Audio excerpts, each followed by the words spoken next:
Shinyeta has traversed into another realm. Bad news. He has landed in the world of Jujutsu Kaisen. Shinyeta. Perhaps it is wiser to exist within the confines of paper in such a perilous world. Ordinary individuals venturing into a realm like Jujutsu Kaisen is sheer folly. Good news. He has established his own character and rendered himself invincible. Shinyeta. However, one must consider that this presents a splendid opportunity to be close to my white-haired wife. Chapter 1. Hooray! It is indeed a self-created character. Upon awakening in the morning, Shinyeta received a mass notification from his counselor regarding class cancellations. It was not due to a holiday. The notice was rather vague, yet its essence was comprehensible. Last night, several ruthless criminals armed with explosives infiltrated the school, engaging in nefarious activities within its premises. To put it simply, the school has literally exploded. Shinyeta jubilantly exclaimed, "Hooray!" as he sprang from his bed. Although he was aware that the reality was not precisely as the notification suggested. He thought, who cares? An explosion at the school is a cause for celebration, and the unexpected cancellation of classes is a delightful surprise. In any case, today is his fortuitous day. After a brief wash-up, Shinyeta casually unwrapped a rice ball and stuffed it into his mouth, opening the chat page labeled Pink-Haired Toji on his phone to check for messages. As anticipated, the message page had stagnated since last night. Shinyeta sighed as he gazed at his unresponded message from the previous evening asking, "How is Grandpa doing?" He glanced at the pink-haired avatar of the athletic and charismatic boy with a tinge of melancholy, mentally narrating, "The fate of Tojo-kun begins to shift from this very moment," or perhaps the plot would be a more fitting term. Shinyeta, an ordinary self-created enthusiast who has found himself in the world of Jujutsu Kaisen, albeit in a less conspicuous version. Prior to his transmigration, as a member of the 2.5-dimensional realm, Shinyeta epitomized the essence of existing in the crevice between the vibrant real world and the captivating two-dimensional universe. This implies that he neither possesses an overwhelming affinity for the two-dimensional world nor qualifies as a true participant in the vibrant realm. In summary, I embody a perfect half and half. Describing myself as 2.5-dimensional is indeed quite a apartment. Upon hearing a certain sensitive term, his friends shuddered, and one of them, experiencing a sudden bout of PTSD, delivered a fierce punch to Shinyeta. "Do not utter that word, ah! That hurts!" Though Shinyeta was momentarily knocked to the ground by the blow, it was not as severe as it seemed. He gracefully fell onto the table, raising his hand to playfully thump his friend on the head. "Now tell me, what prompted you to summon me out of the blue?" His friend, cradling their reddened forehead, tearfully replied, "Did you check the trending news today?" Upon receiving a negative response, my friend burst into tears, sobbing as she exclaimed that today's trending topics were too dark for her to endure. Her white-haired husband has met his demise. Kamino Toru asked, "Who? Which white-haired one?" My friend replied, "Satoru Gojo," wailing. Kamino Toru exclaimed, "Ah," as my friend wept uncontrollably. Once my friend had calmed down and recounted the events surrounding the trending topics, Kamino Toru suddenly understood. "I wondered why you were so sensitive about claiming to be from the 2.5-dimensional world." Kamino Toru was once again struck forcefully. "I told you not to use that term. Oh, that hurts." Frankly, Kamino Toru could deeply empathize with my friend's breakdown. As she put it, she could accept Satoru Gojo's death, but could not bear the sheer futility of it. Having followed the updates thus far, I realized that the true clown was myself. Who could withstand this? Unable to endure any longer, my friend sank into despair, her emotions spiraling into madness. "My brain is a mess. Damn it. Screw you all. I curse you all. Die. Just die." A flurry of chaotic thoughts ensued. Kamino Toru attempted to console her. Perhaps there will be a twist? With Satoru's immense popularity, the readers won't accept such a swift demise. He might just come back. My friend continued to spiral into despair, her hands clutching her hair as she wept. "Even if he does come back, it doesn't matter. JJK doesn't even like him, woo. Why was it a sudden ending? Ivy, you truly deserve to be cursed, woo." And then there's my friend sniffled, looking as though she wished to crawl into darkness. "It's so overwhelming. Just thinking about the duality of Sukuna occupying my body makes me utterly despondent." Kamino Toru refrained from interrupting her friend's frenzy. Noticing that she was momentarily unable to stop, he ordered a signature small cake from the cafe, hoping the sweetness would uplift her spirits. Speaking of which, Kamino Toru had watched Jujutsu Kaisen, yet he had only reached the Shibuya incident arc. As a quintessential protagonist enthusiast, he relished in the misfortunes of villains. The more disastrous their fates, the more delighted he became, making it difficult for Kamino Toru to deny that he had been affected by the plot of Jujutsu Kaisen. When it comes to manga that can dampen one's spirits, Kamino Toru has always given up quickly, especially as recent shounen manga lean increasingly towards a literal shedding of blood and tears. The reason Jujutsu Kaisen has endured for so long is that Kamino Toru found himself captivated by a particular character, even though their appearances were sparse. After all, the characters he favored in every manga were either obscure or met their demise in a literal sense. After finishing the small cake, my friend finally calmed down completely. She poked at the crumbs of cake on her plate, lost in thought, before suddenly saying, "If our grievances could manifest in Jujutsu Kaisen, it would surely become a special grade cursed spirit, wouldn't it?" Kamino nodded in agreement. "Not just that, perhaps it could punch brains and kick Sukuna, crushing rotten oranges." My friend began to dream up scenarios. "I now have material for my dreams tonight." Kamino Toru rested his chin on his hand, tilting his head as he gazed at her. Indeed. Do you feel a bit better now?" My friend replied. "MMHM." She continued. "Come, let's refine the details together and see how I can dream of defeating them tonight." After some discussion, Kamino Toru and my friend unanimously agreed. As material for dreams, this cursed spirit must possess extraordinary strength. Regardless of combat power, my friend decided to flip the table after experiencing the second version of Satoru Gojo. "It's just a dream. What's wrong with being a bit stronger, right?" They proceeded to deliberate on how to vanquish the villains effectively. Kamino Toru preferred to deliver a thunderous blow to the villains just as they believed they were on the brink of success, while my friend argued that in dreams, such an approach would be too lengthy. She opted for a direct assault. "It's just a dream. What's wrong with being a bit stronger, right?" Ultimately, this dream must culminate in a happy ending, eliminating those bothersome characters, and those who cannot be defeated shall be chained like dogs. "It's just a dream. What's wrong with being a bit stronger, right?" Kamino Toru concurred, but suggested that they delve into further details to ensure that their dreams would not suffer from any inconsistencies. They lingered in the cafe until evening. My friend sighed contentedly, gathering the fruits of their extensive discussions. In any case, she glanced at the time, realizing belatedly that they had spent far too long in the cafe. The night has fallen, yet dinner remains unresolved.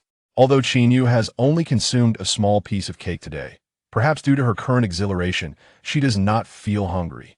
However, after spending the better part of the day with Kamino Toru, Chinyu has decided to treat him to a lavish meal as a token of gratitude for the day's companionship.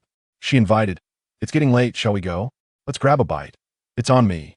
Kamino Toru waved his hand in refusal, saying, "It's not too late. You should head home early." He stood up first and exited the cafe, the glass door brushing against a nearby wind chime. Accompanied by the sound of the chime and the warm summer breeze, he turned his head and smiled at the approaching Chinyu, inquiring, "Do you need a ride?" "No need," Chinyu exclaimed, pulling her bag as she dashed a few steps ahead before turning back to wave at Kamino Toru. "Be careful on the way. Good night in advance." Kamino Toru nodded, replying, "Good night, sweet dreams." "Sweet dreams." Kamino Toru mused as he walked along the path, contemplating their lengthy discussion earlier that day, wondering if he too would be haunted by thoughts and dreams. However, pondering such matters now proved futile. He would discover the answers upon waking tomorrow. Perhaps he would have a delightful dream? If all goes as expected, an unexpected event might occur. Awakening in an unfamiliar bed, Kamino Toru sifted through a sudden influx of strange memories. After a brief search in his home, he gazed into the mirror, seeing a reflection that was both familiar and alien, squinting in deep thought. The memories revealed to him that due to a family tragedy, his parents had perished and he had no distant relatives. He chose to return from Tokyo to Sendai, with the transfer procedures already completed, set to enroll next week. As Kamino Toru organized his thoughts, he absent-mindedly twirled his black-to-white gradient hair, leaning closer to observe his deep crimson eyes, the small red mole beneath, and the inverted cross etched within the depths of his pupils. Kamino Toru exclaimed, "Hiss, how trendy! This feels eerily familiar." His background, abilities, and all are remarkably similar to his own self-made persona.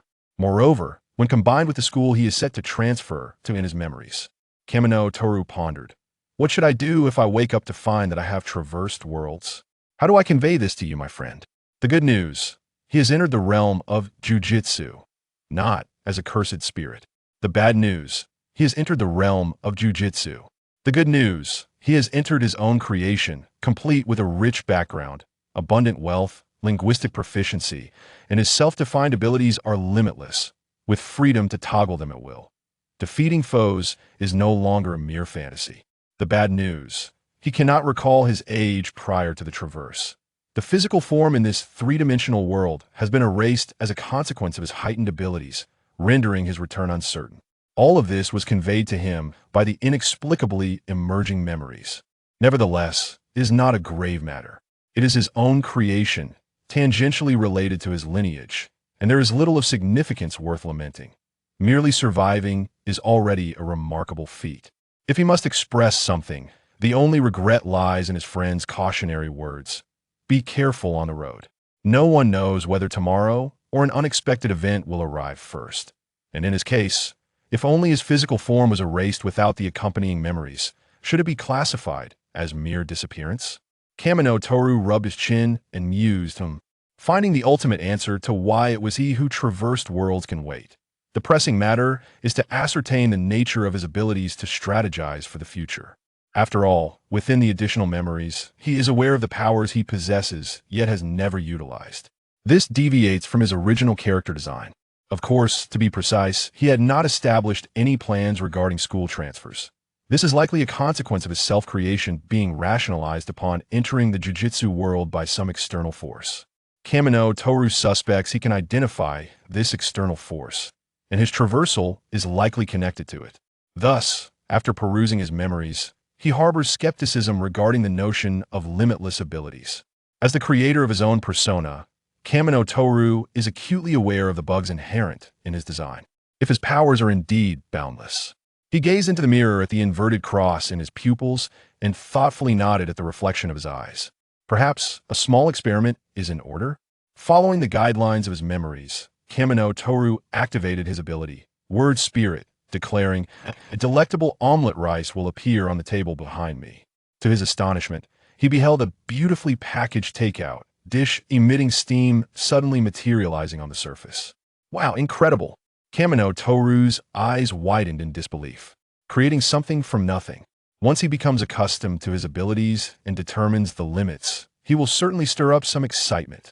Having come this far, how could he not create a bit of merriment? He hopes the antagonist can withstand the mischief of a trickster. Furthermore, as he contemplated, he turned around, letting his hands drop, his eyes sparkling with anticipation. Having arrived, how could he not seek the opportunity to engage with the white-haired sorcerer that perfectly aligns with his preferences? Additionally, since his established ability is Word Spirit, akin to spell casting, perhaps they could exchange insights. The more he thinks about it, the more he believes the potential for success is substantial. Chapter 2. The New Classmate. Yuji Itadori learned about the exchange student through the conversations of his classmates, discovering that this individual had come all the way from Tokyo. Yuji, seated behind him, felt a playful tap on his shoulder from Yuji Otojima, who leaned in with a grin and asked, "Hey, Itadori, can you guess whether the new student is a boy or a girl?" "Ah, that is not really important, is it?" Yuji Itadori replied, slightly tilting his head back to tuck his textbook into the desk, scratching his hair as he continued, "I'm more curious about why they're transferring now, with the semester almost halfway over." "Well, who knows?" Otojima shrugged, elongating his tone. "I personally hope it's a girl. Our class could use some beautiful faces around here." "Huh." A girl who was friendly with Otojima overheard this and turned around, arms crossed over her chest. "We already have plenty of girls in our class. How about a handsome guy instead?" Neither side managed to persuade the other. The moment the new student stepped through the classroom door, Yuji Itadori could guarantee that the eyes of a significant portion of the girls in the class sparkled with excitement. A boy walked in, radiating confidence as he neatly wrote his name on the blackboard. His short hair, a gradient of black to white, initially prompted thoughts of a delinquent. However, as the new student turned around, the elegant countenance of a diligent student shattered that first impression. The white strands of his hair shimmered warmly in the sunlight, appearing remarkably soft. With a cat-like pout and slightly upturned dog-like eyes, he delivered a striking blow to the hearts of the girls in the class. My name is Toru Kamino. I look forward to getting to know you all. Toru Kamino quickly integrated into the class. His non-threatening demeanor coupled with his naturally charming appearance fostering a strong rapport. As relationships developed, curiosity naturally arose regarding his hair color. My hair? Toru leaned back against his chair, surrounded by a cluster of inquisitive boys. It's not dyed, it's natural. Even when the white strands grew long enough to be trimmed, the roots would revert to white at a remarkable speed. Out of curiosity about the hair colors of characters in Demon Slayer, I decided to give my own character a similar gradient. Toru spoke the truth, yet the boys were skeptical. Come on, how could that be true? Your credibility is even lower than the delinquent theory. All right, Toru chuckled, accepting the playful banter thrown at him. But don't you think that sounds cool? It is cool, but both theories lack credibility, one boy remarked, adding, who knows? Maybe the teacher will ask you to dye it back in a few days. Ah, he did mention something like that. Toru nodded, affirming the boy's comment. On my first day, he subtly suggested that. However, it was evident that Toru was a rebel. The boys were quite curious. How did you respond? Toru cleared his throat, straightening his posture as he attempted to reenact the scene. I told him, Teacher, I'm a delinquent. The boys were taken aback. One boy immediately reached out and ruffled Toru's hair. Who would believe that? Yuji Itadori encountered Toru Kamino while leaving the hospital, noticing him strolling nearby. He took the initiative to greet the new student. Kamino-kun, haven't you joined a club yet? You're out quite early. Not yet, Toru nodded, appearing somewhat troubled. I'm a standard go-home type. I prefer to head home early. He paused, seemingly realizing that, logically, Itadori, who had presumably joined a club, shouldn't be leaving school this early. Do you have any club recommendations, Itadori-kun? Oh, Itadori thought of the Spirit Research Club. The senior Sasaki and senior Iguchi had patted their chests, assuring him that he wouldn't need to do anything, just be a ghost member. The club only had those two seniors, failing to meet the minimum requirement of 3 members, and could be at risk of losing their activity room at any moment. Due to needing to visit his grandfather at the hospital early, and because the atmosphere in the Spirit Research Club was indeed welcoming, Itadori had accepted Sasaki's invitation to join. The club allowed for early departures, which suited him perfectly. If you're interested in paranormal events, how about considering the Spirit Research Club? Itadori suggested, scratching his nose. There are only 3 of us, me, Senior Sasaki, and Senior Iguchi. The seniors don't force members to participate in club activities, so you can leave school early. That sounds good, Toru nodded thoughtfully, appearing quite serious as he noted down the suggestion from the pink-haired classmate. If it's convenient. Could you show me the Spirit Research Club tomorrow? Perhaps I could submit my application then, as the school requires club membership, and I've been having trouble choosing. Of course. Thank you, Itadori-kun. Toru and Yuji exchanged contact information, and Toru's gaze fell upon a vending machine nearby. He glanced at the note he had saved for Yuji, labeled pink-haired Yuji, then looked up and turned off the screen. You've been a great help, Itadori-kun. Toru pointed towards the vending machine. Would you like something to drink? It's on me. Yuji, initially inclined to refuse, was met with Toru's friendly smile. The boy's charming appearance was undeniable, and his ability to quickly befriend classmates in just a few days spoke volumes about his amiable nature. He seemed like the type of person who could swiftly become friends with those he resonated with. Ultimately, Yuji did not refuse the invitation for friendship. Then I'll have an orange soda. Thank you. Toru handed the purchased drink to Yuji, who was seated on a bench, while he himself opened another flavor of soda. The sound of the can being pulled open was accompanied by a fizz, the bubbles mingling with the summer breeze. Until today, Yuji Itadori and Toru Kamino had merely shared an ordinary classmate relationship. Toru tilted his head back, taking a sip from his soda, clearly pleased with the sweetness on his palate. As ordinary classmates, an abrupt interaction might lead to an uncomfortable silence due to the lack of conversation topics. Leaning back comfortably against the bench, Toru initiated the dialogue, his voice bright with youthful energy. By the way, I just saw you coming out of the hospital. He tilted his head slightly, concern lacing his tone. Are you feeling unwell? As if suddenly realizing something, he glanced at Yuji, who was holding an unopened soda, his expression turning slightly regretful. How could someone unwell drink cold soda? Did I mess up? This thought was clearly reflected on his face, eliciting a smile from Yuji. I'm not unwell, Yuji replied, opening the soda, the scent of orange wafting into the air, sweetening it. He took a sip and leaned back on the bench, mimicking Toru's posture. It's my grandfather. He's sick, and I wanted to leave school early to check on him. I just can't shake the feeling of worry. I'm sorry. Toru hadn't expected Yuji to reveal such personal information, as it was, after all, a private matter. His eyes were filled with genuine remorse. It's all right, Yuji reassured him, My grandfather's condition is currently stable. He is just rather stubborn. He always seems displeased when I visit him so early. Kaminoya Toru shook the soda can in his hand, signaling his understanding. Ah, the elderly. It's a classic case of inconsistency between words and feelings. He undoubtedly wishes for you to visit him, yet fears he might be encroaching upon your precious time. Itadori Yuji nodded in agreement. He sincerely hoped for his grandfather's swift recovery. After hearing Itadori's words, Kaminoya Toru tilted his head and observed him intently for a while, causing Itadori to appear perplexed, his eyes widening in confusion. Before he could inquire about the reason for the scrutiny, the boy beside him, adorned with hair that faded from black to white, suddenly interjected with a seemingly unrelated comment. The weather is quite splendid today. Huh. Oh. Itadori Yuji struggled to follow Kaminoya Toru's train of thought. He glanced at the sky, which was painted with hues of cloud and color, and caught a glimmer in Kaminoya's eyes. It resembled the sparkle of sunlight reflecting off a lens. Yet, Kaminoya was not wearing glasses, was he? Itadori Yuji dismissed it as mere hallucination, turning his attention back to the pastel sky, acknowledging the validity of Kaminoya's observation. Before he could articulate his agreement, Kaminoya remarked, "Your grandfather will undoubtedly improve, and perhaps he'll soon be discharged to return home." Upon uttering these words, Kaminoya Toru extended his arms towards the sky, as if attempting to capture the ephemeral beauty of the clouds. Forming a frame with his hands by placing his thumbs against the index fingers of the opposite hand, Itadori Yuji felt an inexplicable sense of relaxation. The tension that had gripped him since his grandfather's hospitalization suddenly began to dissipate. He scratched his head, his pink, spiky hair complementing his bright and cheerful smile. "Well, I'll take your good wishes." The news of a potential new member joining the Spiritual Research Club nearly brought Sasaki-senpai to tears out of sheer excitement. She showered Itadori Yuji with praise for his prowess in recruiting for their club. Upon learning that the new member hoped to return home soon, Sasaki-senpai waved her hand dismissively, granting approval without hesitation. "Come on. I never imagined we could exceed 3 members in the Spiritual Research Club. If we can't meet such a simple request, what will I do if the new member decides to leave? Let them all in. I'll accept double the ghost members, or even triple." Both parties were satisfied, and Kaminoya Toru and Itadori Yuji quickly grew familiar with one another.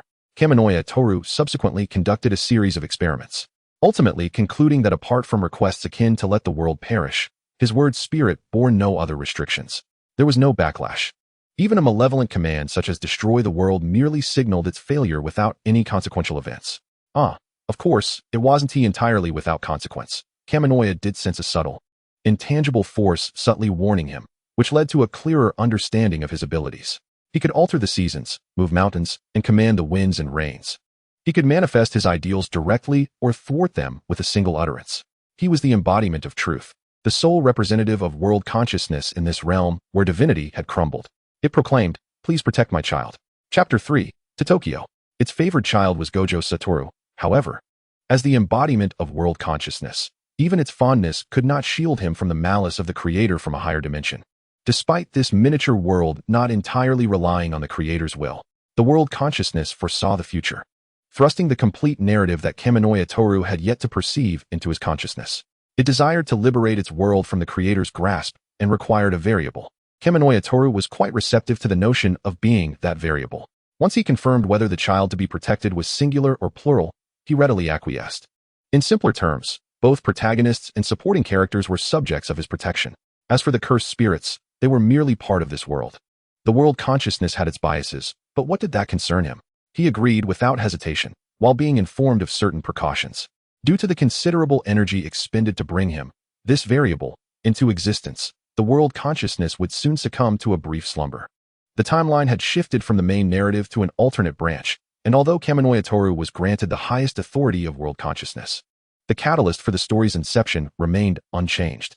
Itadori Yuji must consume the cursed finger cookie and become the vessel of Sukuna. Kaminoya Toru lamented his inability to sever the source of this predicament and inquired about the rationale behind the world consciousness's decision. The world consciousness replied, "It's a critical period. It's best to exercise caution. Once this juncture passes, then we can act subtly." A bold approach was also an option, but the world consciousness felt it didn't align with its perception of Kaminoya Toru. He understood. He was not one to wield overwhelming power recklessly. After all, excessively formidable abilities could inadvertently alter one's perception of the world. However, friends from his previous life had dreamt of such power after facing adversity. As a rational individual, Kaminoya Toru could not guarantee that he would not become arrogant. believing himself superior due to the misuse of his abilities. Nevertheless, some matters required clarification in advance. With a contemplative expression, Kaminoya Toru twirled a lock of hair with his fingertip. Can Itadori Yuji's grandfather be saved? That shouldn't be a critical juncture, right? Can previously deceased supporting characters be revived? The world consciousness, weakened from expending energy, replied in a fading voice. Yes, not a critical juncture, yes. Kaminoya Toru remarked. Such succinct statements. He sighed, returning the simplicity, rest. Upon awakening, a new world will await. Itadori Yuji replied to Kaminoya Toru's message in the afternoon. He first expressed his apologies for the delayed response, then mentioned that, thanks to Kaminoya's auspicious words, his grandfather's health had significantly improved, and preparations for his discharge were underway. That's wonderful. By the way, Yuji, have you received a notice about school being on break? I heard there were some bombers who detonated explosives at the school last night. But fortunately, no one was there at that time. Shall we go to Tokyo together tomorrow? There's a newly opened ramen shop that's said to be excellent. To celebrate your grandfather's recovery, I'll treat you. I'm already in Tokyo. Due to some circumstances, I need to transfer schools here. I'm really sorry for not informing you in advance. As for grandfather, he has decided to remain in Sendai. Transfer. Are you messaging your former classmates? Oh, Gojo-sensei. Itadori Yuji waved at Gojo Satoru, who had suddenly appeared from behind, flashing a bright smile. He has a friend. Yet, he completely forgot to mention that he had already transferred schools. After exchanging a few words, Itadori's phone buzzed with a flurry of messages. Which school are you transferring to in Tokyo? So sudden. Did you completely forget to tell me? I finally made good friends in Sendai. As compensation for not informing you in a timely manner, please make sure to treat me to a meal. Crying JPG, crying JPG. Words of power. Is Yujin available tomorrow? With a week-long holiday, how about I visit you in Tokyo? Does your new school welcome visitors who aren't enrolled there? Words of power. Are Yujin's new classmates friendly? Words of power. I'm quite concerned. Perhaps I should go directly to find Yujin tomorrow. Yujin Itadori found himself in a quandary over how to explain to his friends that he had transferred to become a sorcerer. Can ordinary people be made aware of curses? He hesitated, poking the screen as he pondered, momentarily refraining from replying to Toru Kanemi's message. Toru, I mean my friend in Sendai, might come to Tokyo tomorrow to see me. I could tell him. No, you shouldn't, Satoru Gojo interrupted, arms crossed over his chest. It's best that ordinary people remain unaware of such matters. He elongated his tone. However, Yujin could inform them that we are part of a religious institution. If your friend is coming tomorrow, once we pick up the third student, the teacher will treat. Wait, Yujin exclaimed with wide eyes, his amber irises sparkling. Treat? Anything we want. Indeed, Gojo replied. Hooray. Steak. Megumi Fushiguro stood silently behind them, letting out a soft sigh. Elated, Yujin quickly opened the chat and excitedly sent a message. Pink-haired Yujin, I checked with the teacher, Toru, come over tomorrow afternoon. Let's have dinner together. Satoru-sensei said he would treat. Pink-haired Yujin, our school is a religious institution. Though it is situated in Tokyo. Pink-haired Yujin, the location is quite similar to the suburbs. Pink-haired Yujin, in any case, see you tomorrow. Words of power, see you tomorrow. Kaname Toru joyfully set down his phone. His primary objective for tomorrow was to observe Yujin's physical condition, and secondly, of course, to devise a plan to transfer to the Jujutsu Academy. It was unavoidable. The prospect of encountering Inumaki Toge in Sendai was exceedingly slim. While Kaname could activate his words of power to summon Inumaki to Sendai for a mission, there were hardly any tasks to undertake in Sendai. And such ambiguous commands could potentially conjure a grade 1 cursed spirit, which would be a grave misdeed on his part. There were myriad ways to encounter Inumaki in Sendai. After all, his words of power were nearly omnipotent, except for the ability to annihilate the world. Yet, Kaname was reluctant to employ his powers in this manner. Having not been in this realm for long, he still wished to trust in the fates that destiny had woven. Stubborn as ever, Kaname rummaged through his wardrobe for an outfit to wear tomorrow while cheerfully conversing with himself. Chapter 4. The Meeting. Nobara Kujisaki had just completed a curse exorcising task alongside Yujin Itadori, the two engaging in a boisterous banter, when Satoru Gojo, standing nearby with his hands in his pockets, unexpectedly interjected. Yujin, have you informed your friend about our dining location? Yujin halted, realizing with a start, I forgot. He promptly opened his phone and sent the dinner address to Toru, thoughtfully adding a warm note that new classmates would be joining them. Nobara, leading the way, turned around at the mention of Yujin's friend, asking, Your friend? Is he also our classmate? With a furrowed brow, she shifted her gaze from Yujin to Megumi. Pointing at herself, didn't you say there are only 3 of us in this year, and he's a new addition? No, Yujin interjected, hopping a couple of steps forward. He's a good friend from Sendai. I transferred so suddenly that I forgot to inform him. He is worried and wants to check on me. Huh. Nobara raised an eyebrow. Are you a child? How could you forget to tell a friend such an important thing as transferring?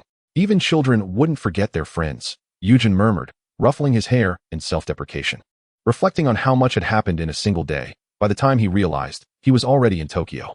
Overwhelmed by information, Yujin began to explain, but then reconsidered, admitting, it was indeed my fault. So I arranged for dinner with Toru yesterday, and Satoru-sensei said he would treat. Nobara exclaimed, turning her back to them. Not letting the moment pass, since Satoru-sensei is treating, we should definitely take advantage of that. Satoru protested, Nobara, you can't bully the teacher. Don't speak to me in that tone. What are you, a high school girl? Hey, Yujin, Nobara leaned against the wall, arms crossed. When is your friend arriving? The four of them stood outside the designated restaurant, with Yujin perched on the railing, responding to messages while addressing Nobara. He should be here in about 5 minutes. After finishing his message, he looked up. Satoru-sensei, you and Megumi go inside first. I'll wait out here. Before Satoru could respond, Nobara interjected, that's not what I meant. She clicked her tongue, asserting that since they weren't even at the agreed time yet, they should all wait together, advising Satoru and Megumi not to heed Yujin's suggestion. Megumi nodded slightly in agreement. Hi. Satoru feigned compliance, raising his hand. Nobara disdainfully turned her gaze away, redirecting her attention to Yujin. What did your previous school uniform look like? Yujin was clearly puzzled by her line of questioning. Why do you want to know that? Today isn't Sunday. Oh, Yujin suddenly recalled. But Toru won't be wearing a school uniform. Nobara counted on her fingers to calculate the time. By the time he gets here after school, he wants have time to go home and change, right? Yujin hesitated. Well, our school is on break for a few days. He glanced at Megumi, who had also caught on, feeling somewhat awkward as he explained, there was a curse incident in the school building, so. Nobara and the other two classmates exchanged glances. So, she raised her voice. Before you transferred, you blew up your old school. Yujin chuckled nervously. Seeing his reaction, Nobara laughed heartily without hesitation. If your former classmates knew it was you, they'd probably be very grateful. Blowing up a school. She was somewhat intrigued, but quickly shifted back to her previous question. What is your friend wearing? Did he tell you? Yujin pondered Toru's usual attire, resting his chin in thought. He didn't tell me, but if he hasn't changed his style because of the teacher's presence. He scratched his head. He'll probably look pretty cool. He'll stand out in a crowd. Yujin gestured. He's a bit taller than me, with black hair on the top and white underneath. Is that him? Megumi interrupted Yujin, extending his hand toward the opposite side. Both Yujin and Nobara turned their heads, and Yujin's eyes brightened as he jumped off the railing. Waving enthusiastically, hey, Toru, over here. Nobara stared in disbelief, her gaze darting between Yujin and Kaname. This impeccably dressed individual is friends with my seemingly ordinary peer. Nobara's eyes widened as she scanned Kaname's ear piercings, his relaxed yet stylish layered outfit, the choker around his neck, and his painted nails. As Kaname approached, he first bumped fists with Yujin, then greeted Satoru and the others sequentially, presenting a gift he had brought from Sendai. The boy with a cat-like smile radiated a clear and pure aura, and even with his slightly rebellious hair color, he did not give off a delinquent vibe. Greetings, Mr. Gojo and Yuji's new classmates. My apologies for keeping you waiting. Toru Kamino bowed sincerely, his tone imbued with remorse. No worries. The agreed time has not yet arrived. Yuji Itadori cheerfully responded, giving a thumbs up. Let's head inside for a meal.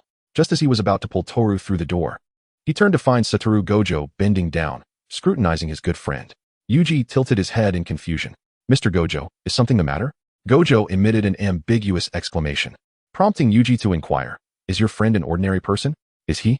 Yuji hesitated, questioning his own certainty. Toru can't see those things, right? Not necessarily, Gojo replied, bending closer, entirely unaware of the personal space he was invading. The number of sorcerers is vastly outnumbered by ordinary people. Wild sorcerers, who can perceive what ordinary individuals cannot, often find themselves misunderstood by those around them. Hence, they tend to pretend not to see. Toru's dog-like eyes narrowed slightly as he offered a harmless smile.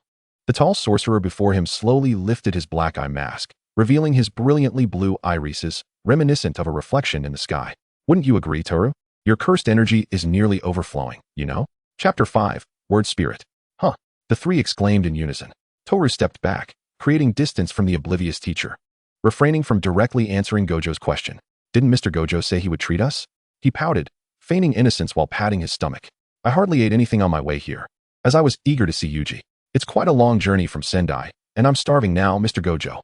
Toru raised his hand, adopting a student-like demeanor to ask. It seems Yuji and the other two are quite hungry as well. Can we request to eat first? Hey, Don't use them as an excuse. Honestly, they're curious too. Yuji interjected. All right.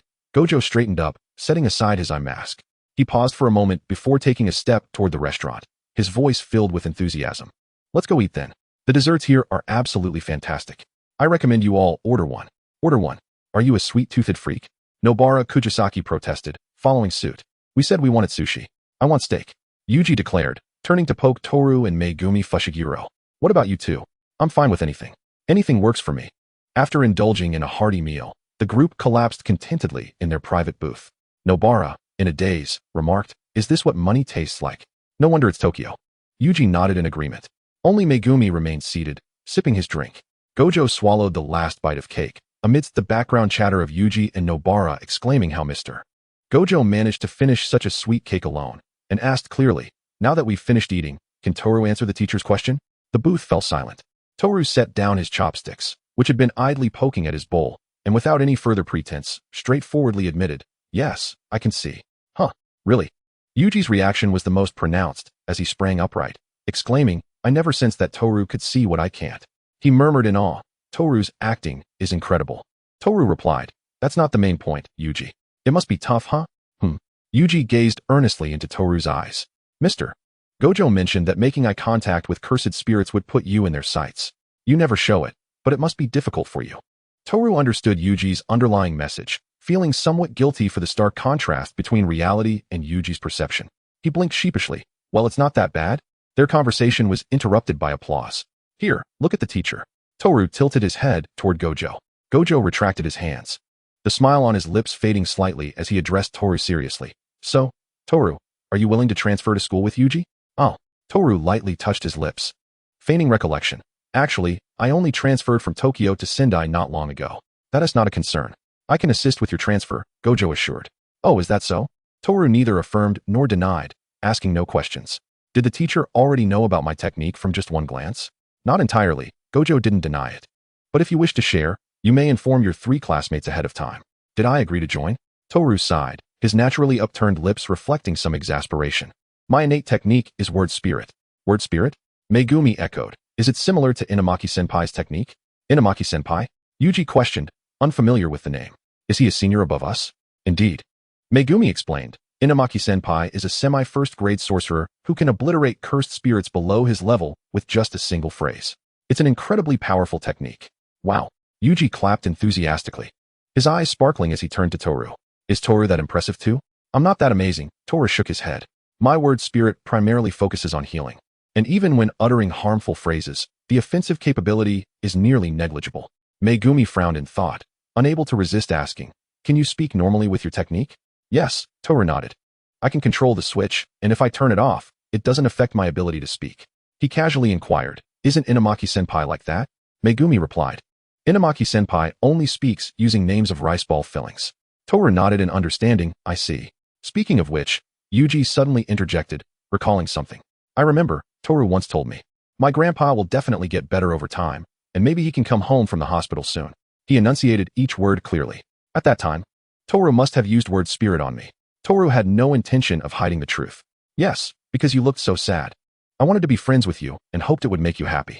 Yuji stared blankly at his friend, momentarily at a loss for words. His mouth opened and closed, eventually slowly uttering, lung cancer. Once those words were spoken, the rest tumbled out. My grandpa's illness began with lung cancer. He has been receiving conservative treatment in the hospital, and I'm unsure how much longer he can be with me. Current medical advancements are powerless against late-stage lung cancer. The doctors were astonished when he began to improve, repeatedly checking but finding no reason, ultimately concluding it was a misdiagnosis from the start. He stood up and deeply bowed. In any case, thank you so much, Toru. No need to thank me. Toru's deep crimson eyes scanned Yuji's form. It was merely within my capacity.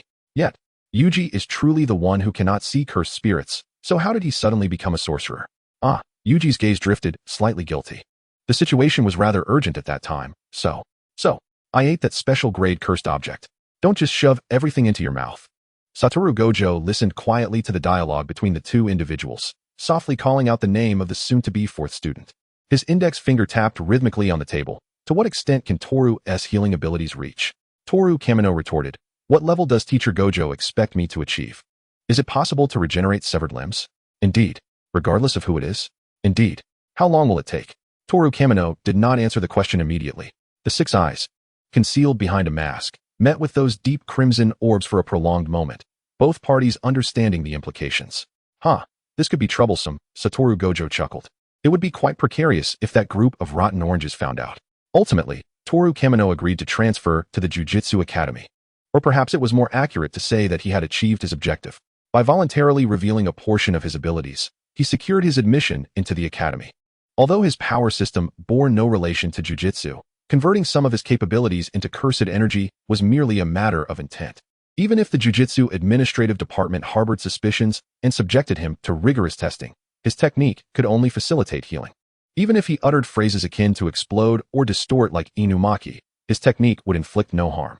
His current persona was akin to that of a reverse technique wielder in the realm of words, with his prowess contingent on how Satoru Gojo negotiated with the administrative department. However, given the department's typical behavior, it was certain they would engage in covert actions to ascertain the veracity of Gojo's assertions, as those aged bureaucrats, entrenched in their own survival instincts, were more cautious than anyone. In the public eye of the jujitsu world, only Shoko Yeri possessed a reverse technique capable of healing others. If another sorcerer who could extend their lives emerged, those old-timers would undoubtedly rejoice. Perhaps they would even seize the opportunity to coerce him into becoming an undercover operative at the academy in Gojo's absence. The mere thought was quite amusing. Although he had not continued to pursue jujitsu manga, he had perused numerous analytical posts. Many speculated that half of the administrative department was under the influence of Kinjaku. If he were to be dragged to the administrative department under threats and temptations, Toru Kamino stroked his chin. Perhaps it was best to instigate a rebellion then? Chapter 6, Temptation. After undergoing the same enrollment inquiries as Yuji Itadori, Toru Kamino successfully settled into the academy. Though he genuinely felt that the principal, Yaga, who insisted on this procedural formality, resembled a fixed checkpoint. The seniors had received a mission to exorcise a grade 2 cursed spirit, and they had yet to return, leaving him temporarily unable to meet Inumaki. After a gathering, Kasumi Tsusaki decided to explore the shopping district. After all, although they were in Tokyo, their geographical location was rather remote, with no convenient public transport nearby, making leisurely shopping opportunities scarce.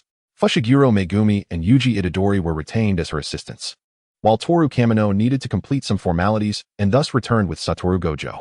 He chose a dormitory directly across from Itadori's, equipped with the most basic bedding and toiletries. The rest of his belongings could wait until he had the chance to return to Sendai for proper organization. The design of the school uniform had already been communicated to the liaison, and he would receive it the following day.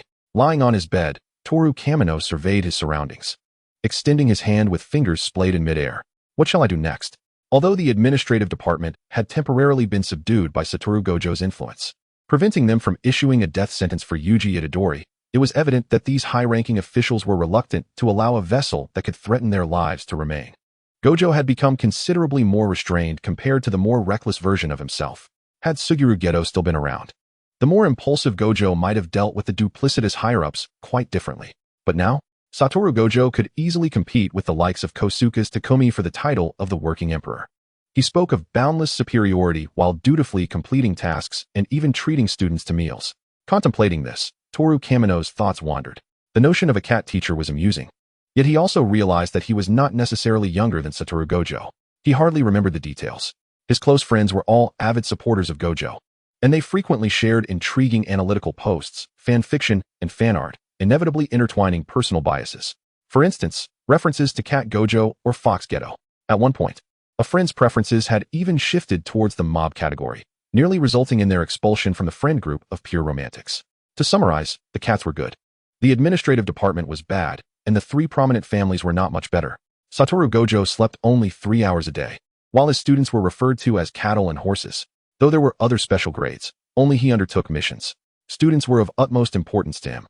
According to the plot, the jujitsu upper echelons would first aim to divert Satoru Gojo, keeping him preoccupied with tasks, ensuring he would not notice any issues with the missions assigned to new students. The assistant supervisors might detect irregularities in the missions, but they lacked the power to confront the higher-ups. As lower-tier workers within the jujitsu world, their sole recourse was to bear the mental strain and remain silent. Reflecting on the fact that Kiyotaka Ijichi was younger than Satoru Gojo, yet appeared far more worn, Toru Kamino grasped the weight of their pressures. As a new transfer student, he would undoubtedly be sidelined before Yuji and the others embarked on their mission. Firstly, Satoru Gojo would not disclose the details of his technique. But the administrative department would not wholly trust Gojo's words either. They would eagerly seek to test his limits, and, upon confirming that he possessed no offensive capabilities, would likely restrict him to the academy, similar to Shoko Yeri, ensuring his role was merely to safeguard the high-ranking officials' lives. Secondly, even if they were uncertain about the strength of his technique, the existence of his healing ability was indisputable. Since the higher-ups had decided to execute Yuji Itadori, it was inconceivable that they would allow the reverse technique wielder to remain in Yuji's team. Thus, his removal was inevitable. Toru Kamino's suspicions proved entirely accurate. Ijichi, under the guise of an urgent mission, took away Toru's 3 contemporaries. As he prepared to follow, another assistant supervisor trailing Ijichi blocked his path. Toru recognized her, Akira Nick, a newcomer in the assistant supervisor role. Kamino, there's no need to accompany them. You have another task. Toru Kamino paused in his tracks with a soft Kamino. Come on. Yuji Itadori turned back, noticing Toru had not moved, and waved his hand. Kamino has another task, Ijichi stated as the 3 entered the vehicle and buckled in. Fushiguro furrowed his brow. Another task? But Kamino's abilities are unrelated to combat. What could he possibly do alone? Ijichi glanced at him through the rearview mirror.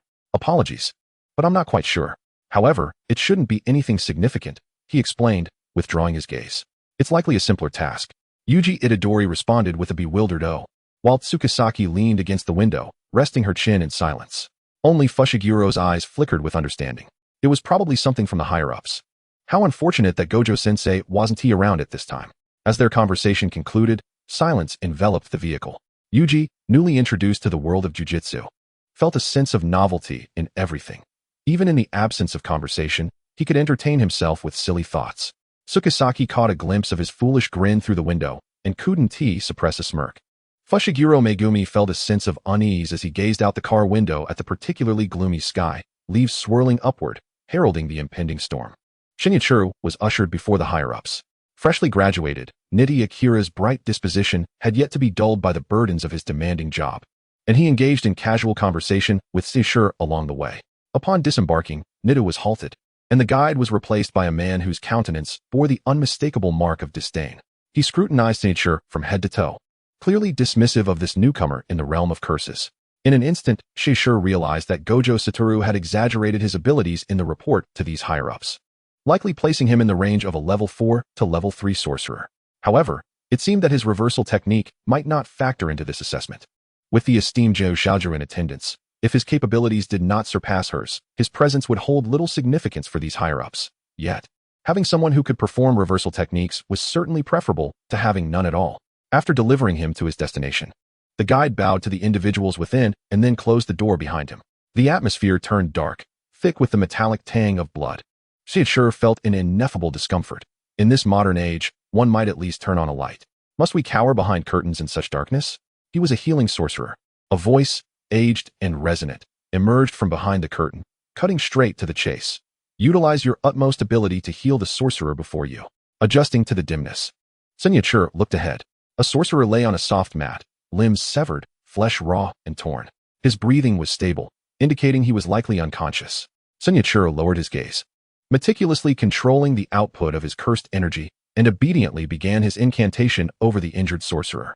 The divine proclaims, "Let the wounds heal instantly." However, the result was far from satisfactory. While the cracked skin of the injured sorcerer indeed began to mend, the pace was alarmingly slow. Jatingru Shaozu could have healed 2 people in that time. The higher-ups behind the curtain felt a portion of their apprehension dissipate, their contempt for the young incantation master deepening as they observed the pallor creeping onto his face after uttering just a single phrase. The disdain for commoners was palpable. Their cursed energy was pitifully meager. Gojo Satoru had returned with nothing but useless trinkets, a disgrace to his standing. A traitor from the Gojo clan. Out of caution, one of the higher-ups instructed Shinichiro to unleash an offensive incantation upon the sorcerer below. As anticipated, nothing transpired. A worthless existence among the worthless. The higher-ups expressed their satisfaction. Such a non-threatening entity could be easily extinguished at their whim. Even the inept had their utility, for his life was firmly in their grasp, rendering disobedience impossible. A somewhat sharp, hoarse voice broke through the darkness. From now on, you are required to report to us weekly with news of Gojo Satoru, without concealment. Muffled agreements echoed around the room, and the voice continued, laced with a hint of arrogance. You possess no offensive techniques, your healing abilities are mediocre at best, and you have not trained in physical combat. Even if you undertake missions, the commissions will yield little. You need only utter a few words to us to attain wealth far surpassing what you currently possess. Isn't that splendid? Wouldn't you agree, Senior Tongshe? Chapter 7. Followers. Indeed. That is correct. Senior Sure replied with a smile. However, he paused. Why should I heed your commands? You must have conducted a thorough investigation on me, haven't you? I was not lacking in wealth before becoming a sorcerer. Why would I risk exposure to Gojo-sensei by serving you? He cast a glance at his nails, the natural upward curve of his lips obscuring the true meaning of his expression. That's Gojo Satoru, after all. If I were discovered, the repercussions would be dire. The higher-ups misinterpreted Sengo's intent, scoffing at his apparent timidity. Gojo Satoru would not harm you. The aged voice carried a weighty significance. He holds his students in high regard. You will not perish. Seishur remarked. It feels as if the stench of decay is seeping from behind the curtain. He sighed, growing weary of the oppressive atmosphere. The air began to thicken with moisture. It was raining. I say, Seishur turned towards the curtain, as if he could glimpse the decaying entities beyond the veil. Gojo-sensei is far too cultured. The most vulgar insult he can muster is to call you rotten oranges. The youth with crimson eyes smiled brightly and innocently. A bunch of beasts teetering on the brink of the grave. Have you nothing better to do than lick the toilet? He wrinkled his nose, waving his hand as if to dispel a foul odor. Why does it smell so terrible? Sunyacha, the higher-ups behind the curtain, were evidently infuriated. Do not assume that your ability resembles reversal techniques will spare you from consequences. Haha, what could you possibly do to me? Sunyacha feigned curiosity, then began counting on his fingers in a mock-serious manner. Are you planning to sentence me to death, like you did with the likes of Oiketsu-senpai and Yuji? Or perhaps you intend to execute me during a mission's unforeseen circumstances? The boy's eyes sparkled innocently. I'm quite curious. The voice of the irate higher-up resonated clearly from behind the curtain. Gojo Satoru is not here. Recognizing the unyielding nature of Seisha, the higher-ups abandoned their pretense toward this seemingly harmless student of Gojo Satoru. If you wish to leave this place alive, you must bind yourself to us. Senyashur elongated his tone. I have no desire to bind myself to filth. He patted his shoulder and gestured dismissively. How unfortunate. Senyacha, this is not up for your discretion. As the higher-ups began to invoke their techniques from behind the curtain, a flicker of panic crossed Senyashur's face. Hey, don't rush. Given today's splendid weather, let us not resort to violence. Let us speak amicably. The youthful panic subsided, and in his dark red eyes danced a glimmer of mockery. The higher-ups realized they could not harness their cursed energy, nor could they utter a word. In their instinct for self-preservation, they swiftly understood that Senyashur's technique was anything but simple healing. Observing the higher-ups struggling in silence, Senyashur shook his head in disappointment. I merely wished for you to converse properly, and yet you cannot even manage that. How abysmal must you be in your everyday lives? It is astonishing that Gojo-sensei has permitted you to survive this long. Such kindness, Gojo-sensei. Since you cannot speak, let us dispense with words. From this moment forth, you shall not leave this room. It is brightly lit here, devoid of curtains, and all can see one another clearly. As his words fell, the room was instantly illuminated. The curtain that concealed their faces vanished. Before Seishur stood over 20 weathered elders. The members of the Gojo clan were readily identifiable, counting from left to right. He noted the Zenin clan, the Kumo clan, and even the Gojo clan. He blinked. The high-ranking sorcerers before him seethed with rage, yet remained voiceless. Senyashura harbored no curiosity about their inner thoughts. His purpose in the headquarters was solely to ascertain the extent of their control over the higher-ups and to incite rebellion among them. The thoughts of these old men were entirely inconsequential. He stroked his chin and commanded, let the heads of those affiliated with the Kenso faction explode. The sound of bursting watermelons resonated through the empty room. The guards stationed outside exchanged puzzled glances at the tightly shut door. However, since no higher-ups called for him, he paid little heed. It was merely a punishment for a few unruly, weak sorcerers, after all. Only half of the higher-ups remained, gazing in horror at the smiling sorcerer standing in the center. They were rendered speechless, yet involuntary tremors escaped their throats. The corpses of their comrades lay at their feet. The floor, surrounding walls, and ceiling splattered with brain matter, shattered skull fragments, and radiating blood. This individual, surely, their techniques could not be some ludicrous healing spell. For even if they feared death and ceased to undertake any missions, several among them were still grade 1 sorcerers. How could Shinoto effortlessly slay them without any backlash? It was utterly inconceivable. Truly, it was half indeed. Shinoto counted the number of survivors, astonished by the remarkable evenness of the outcome. Next, he would incite rebellion. Those under Kenso's control could not be allowed to perish just yet. TSK, troublesome. Perhaps it would be better to simply wipe them out. As he pondered aimlessly, He resurrected the higher-ups whose heads had exploded. Only the mottled bloodstains in the room bore witness to the recent spate of homicides. The higher-ups who had not suffered explosive fates appeared on the verge of fainting. Shinoto, disinterested in wasting further time on them, conveyed the commands of his staunch supporter. Satoru Gojo, they were forbidden from revealing any irregularities concerning Shinoto's techniques. Even if Kinso stripped them of their bodies, they would not access any memories related to Shinoto. With that, he severed the spell and turned to leave. As for the inexplicable bloodstains that had appeared in the room, that was a matter for the higher-ups to address. It had nothing to do with him, a mere lowly sorcerer. Shinoto approached the door alone and greeted Akira Nidu, who was lost in thought against the car. Nida-senpai. I'm done. Shall we head back? Ah, yes. Nidhi Akira snapped back to reality, responding with her habitual catchphrase. She inadvertently swept her gaze across Shinoto's face and suddenly halted. She recalled that when she had just delivered him, he seemed to have only a single mole beneath his eye. Hesitantly, she pointed to her own eye and said, Shino-kun, it seems you have something under your eye. What? Shinoto froze for a moment, retrieving his phone to use the screen's reflection to inspect his face. Ah, it's this. Haha. It appears I've indeed gotten something dirty on me. He chuckled as he wiped away the bloodstain. Thank you, Nita-senpai. You've been a great help. Chapter 8, Suguru. The atmosphere indoors was particularly oppressive. After receiving treatment from Shoko Yeri, Megumi Fushiguro and Nobara Kujisaki sat in silence on the staircase outside the school building. The rain had ceased. It was during this moment that Shinoto returned. He waved to his injured peers, Fushiguro, Kujisaki.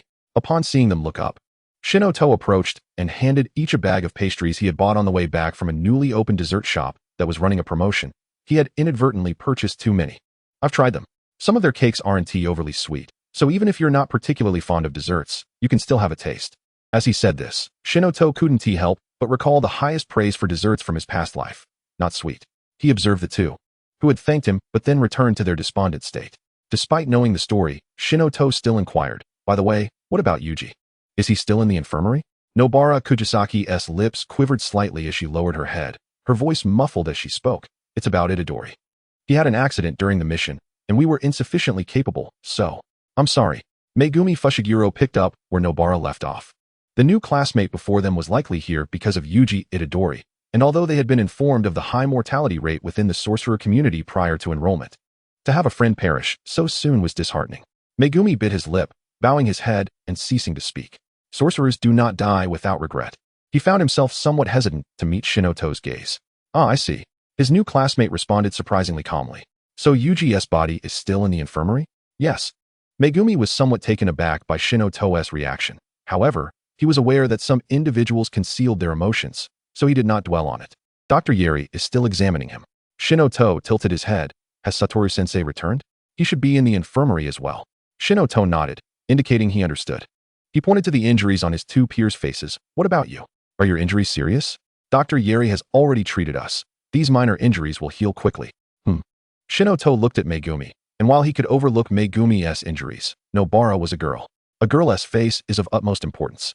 He slightly bent down, directing his technique at the injured area on Nobara Kujisaki's face. God says, heal. He repeated the same phrase for Megumi Fushiguro. The effect of the spell was remarkably noticeable. As soon as he finished speaking, Megumi removed the bandage from his face. His skin returned to its pristine condition. Though it wasn't necessary, thank you. Well, Shinoto stared at him for a while, recalling a certain irresponsible pretty boy father. Irresponsible indeed, and the pretty boy didn't put in much effort either. Fortunate to have a good face and a good physique. Shinoto couldn't help but think of the personal biases of his friends regarding the Shinra mob. Cough. That is not something to dwell on. Although no one knew what he was thinking, Shinoto still strategically coughed twice. The face of a boy is important too. I'm going to check on Yuji in the infirmary. You two should head back to the dormitory. He waved them off, taking a few steps forward before turning back to add, don't worry, everything will be all right. I promise. Infirmary. Just as Shoko Yeri had declared. I can dissect at will, right? The infirmary door swung open from the outside. Satoru Gojo lifted his head. Sensei Gojo, Dr. Yeri, Shinoto greeted in turn. And Mr. Ajichi. I'm here to check on Yuji. Sorry, Shinoto was somewhat surprised as he glanced at Satoru Gojo. Why was Sensei apologizing? It wasn't his fault. It seemed to be a matter concerning that group of higher-ups. Speaking of the higher-ups, Gojo recalled that Shinoto had not been sent on a mission with the other three peers, but had instead been taken to the administration department alone. Although he knew that group of rotten oranges would not easily believe his words, he was fully aware of what they had summoned Shinoto for. They didn't do anything to you, did they? Are you referring to restraints? Not at all. Shinoto straightforwardly clarified, Sensei. You can go to the administration department to check. You might find a surprise. Gojo let out a light snort from his nostrils. He swept a thoughtful glance over Shinoto, saying nothing. The normally nonchalant Satoru Gojo appeared considerably different from usual. After all, he was still the head of the Gojo family. Actually, he seems a lot more trustworthy now. Keminagawa Toru cast his gaze towards Inui Shoko, the doctor. Before the dissection, may I have a moment to see Yujin? Inui Shoko stepped aside. Toru lowered his head, meeting the pallid face of Itadori Yujin, with a gaping void at the location of his heart. This was a stark contrast to what he had witnessed in the anime and manga before his crossing over. Here, in this moment, lay the unvarnished reality. It was only at this juncture that Toru truly felt a pang of sorrow. Prior to this, despite being aware of his arrival in the world of manga, he had distanced himself from it, often observing it from a third-party perspective. In truth, after immersing himself in his self-created narrative, certain aspects of him had indeed transformed. He no longer feared death, nor did he recoil from the spattering of blood as a genuine student would. The mindset of a spectator had overwhelmed the distinction between friend and foe. He was the harbinger of calamity. With a silent sigh, Toru resolved to exercise better self-regulation in the future. Such thoughts could not be allowed to persist. He knew full well that Yujin was destined to perish in this mission, yet he had taken no action. He was cognizant that he could bring Yujin back, yet he also recognized that such a remedy was unnecessary. Thus, he bore a significant portion of the responsibility for Yujin's impending demise. By the way, I'm actually from the Gojo faction, Toru suddenly proclaimed. The other three in the infirmary were momentarily taken aback. Idichi shuddered slightly, subtly retreating. Gojo Satoru's interest peaked. What do you mean? It means I stand with the teacher, Toru responded, glancing down at Itadori Yujin's serene slumber while simultaneously replying to Gojo. Teacher Gojo is part of the reformist faction, yes. Whatever my teacher wishes to pursue, I shall unconditionally obey. Gojo Satoru rose from the sofa. His previously playful demeanor now replaced with a serious tone. It seems I've never shared my ideals with you, Toru. The elongated cadence of his voice carried a playful lilt reminiscent of a schoolgirl's, yet Toru could discern the underlying wariness in Gojo's words. Feeling the sudden tension in the atmosphere, Idichi cast a hopeful glance towards the door. How about we let him out first? Toru remained unfazed, ignoring Gojo's previous remark. He appeared to be reminiscing, leisurely recounting his observations from the journey back. My mood soured after encountering some unsavory elements at the headquarters, and I fortuitously stumbled upon a newly opened dessert shop hosting an event, so I decided to take a short break there. While waiting for my dessert, I caught sight of a peculiar individual through the glass. Toru gestured with his hand. It's not that he looked strange, rather, he was accompanied by a few cursed spirits, making it hard not to notice him. However, sorcerers are usually quite perceptive, so I merely took a glance. And he did not seem to notice me. He was clad in Gojo's robes, with long hair tied into a bun. Ah, right. Toru seemed to recall something. That individual had a rather odd single-sided fringe. While he appeared to be quite the handsome fellow, that fringe was simply too bizarre, wasn't it? He seemed to be a formidable sorcerer, so I remembered him immediately. Does Teacher Gojo know him? Inui Shoko was the first to speak, her tone tinged with disbelief. Suguru? Idichi looked utterly bewildered.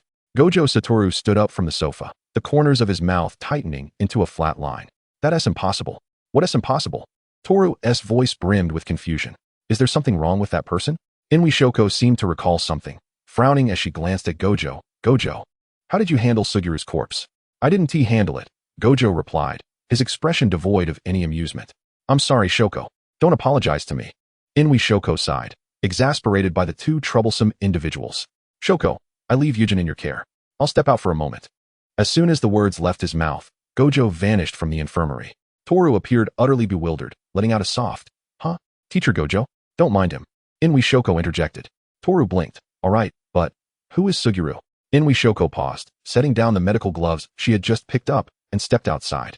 She stood at the door, extracting a lady's cigarette from her pack, igniting it with her lighter after a couple of tries. A thin veil of smoke wafted into the room, which she waved away, stepping even further back. It's a bit stuffy in here. I'll get some fresh air. As for Suguru, let Idichi explain it to you. Okay, Miss Inui. Idichi replied, promptly shutting the door behind her. Inside the room remained Toru, Idichi, and the slumbering Itadori Yujin. Toru glanced at Yujin's motionless form, interrupting Idichi, who was inexplicably flushed and excited. Following Inui Shoko's lead, he asked, Mr. Idichi, could you tell me who Suguru is? Certainly, Toru, Idichi replied earnestly. Are you familiar with the Night Parade of 100 Demons?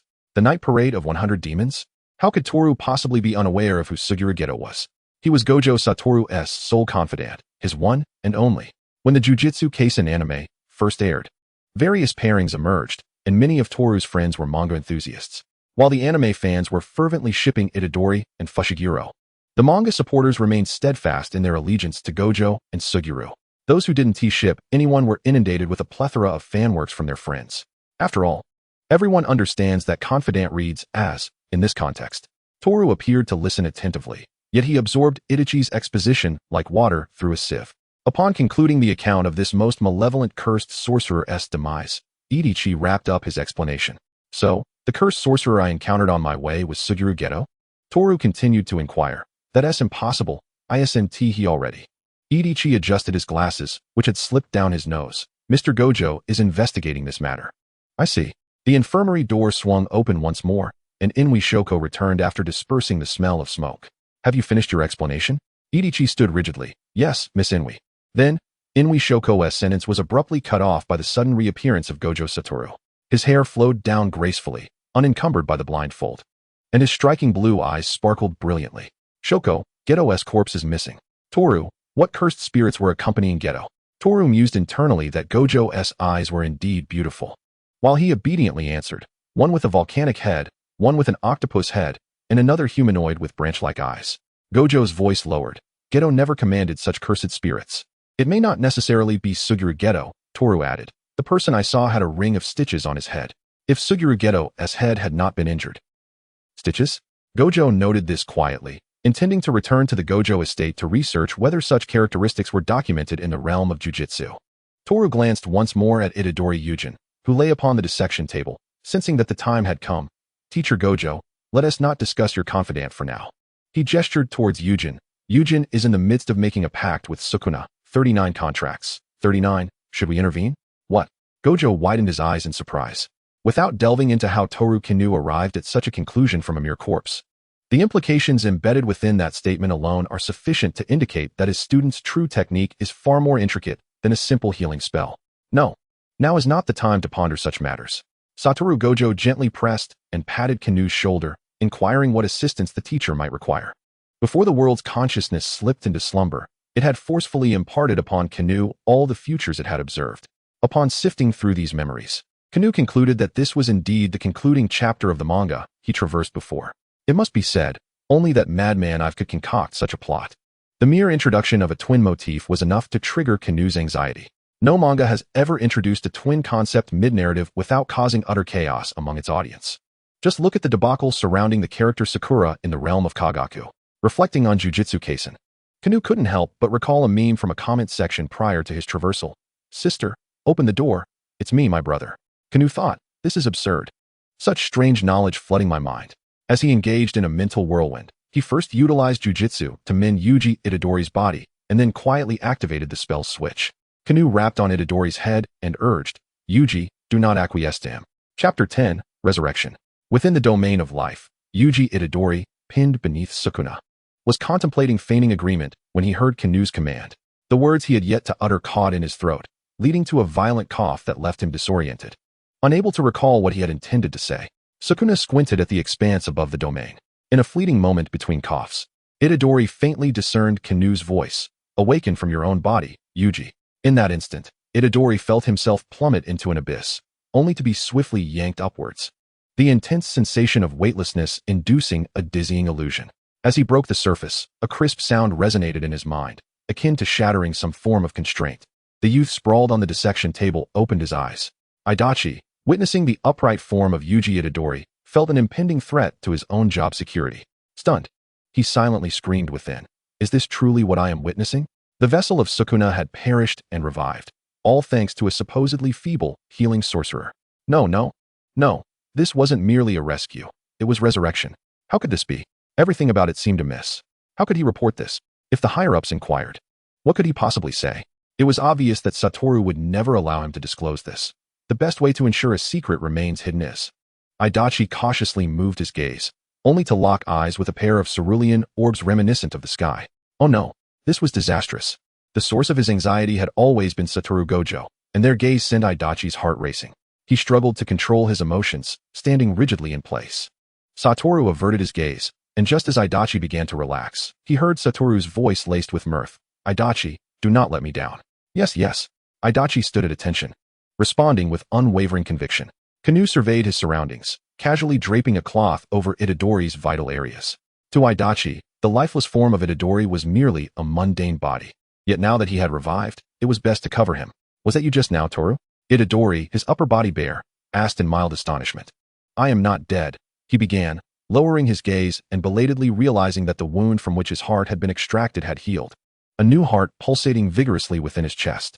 He was indeed alive. Huh. Itadori gazed blankly, his eyes wide with confusion, lacking knowledge of the jujitsu world. He found himself in a state of bewilderment. When Sukuna had proposed the possibility of resurrection, he had been skeptical, initially unwilling to agree due to his doubts about the prerequisites. Although he had not been revived by Sukuna, he truly was alive. Was the jujitsu world this extraordinary? Itadori, akin to a bewildered cat, felt his understanding of sorcerers reshaping once more. You are not dead, Yuji, Kanu replied, quietly dispelling the spell. However, this is not the moment for such discussions. Kanu turned to Adachi and the still-dazed Shoko Yeri, saying, Dr. Yeri, Mr. Adachi, could you please step outside for a moment? This had been previously arranged with Satoru. Satoru's role was simply to remain present, facing the revived Yuji Itadori alongside Kanu. As for what Kanu intended to do with Itadori, he refrained from articulating it outright, instead implying that Satoru would understand in due time. For safety's sake, Yeri and Adachi needed to step away, maintaining a suitable distance to avoid any unforeseen circumstances. Yeri, twirling a strand of hair around her finger, was the first to exit. She paused at the door, glancing back at Satoru, saying, Satoru, if any damage occurs here, the cost will come out of my account. Of course, Satoru assured her with a wave. Adachi quickly bowed to Satoru and hurried to catch up with Yeri. Satoru redirected his gaze towards his enigmatic student. When the six-eye sorcerer was not smiling, he exuded an unmistakable aura of otherness. So, Toru, Satoru resumed his cheerful demeanor, his voice lifted. What is it that the teacher should do next? Kanu pondered, contemplating how to confess to Satoru about his knowledge regarding Kenjaku's possession of Suguru Geto's body. He suspected that Satoru had been suspicious all along. After all, his previous statements had contained numerous inconsistencies. Initially, Satoru, preoccupied with the remains of his dear friend, might not have noticed, but once he calmed down, he would surely ascertain that his student was privy to a rather extensive amount of information. Kanu, having fused with his self-insert, found that part of his character had already been assimilated. He understood that he was no mastermind, incapable of weaving intricate plots or engaging in clandestine battles.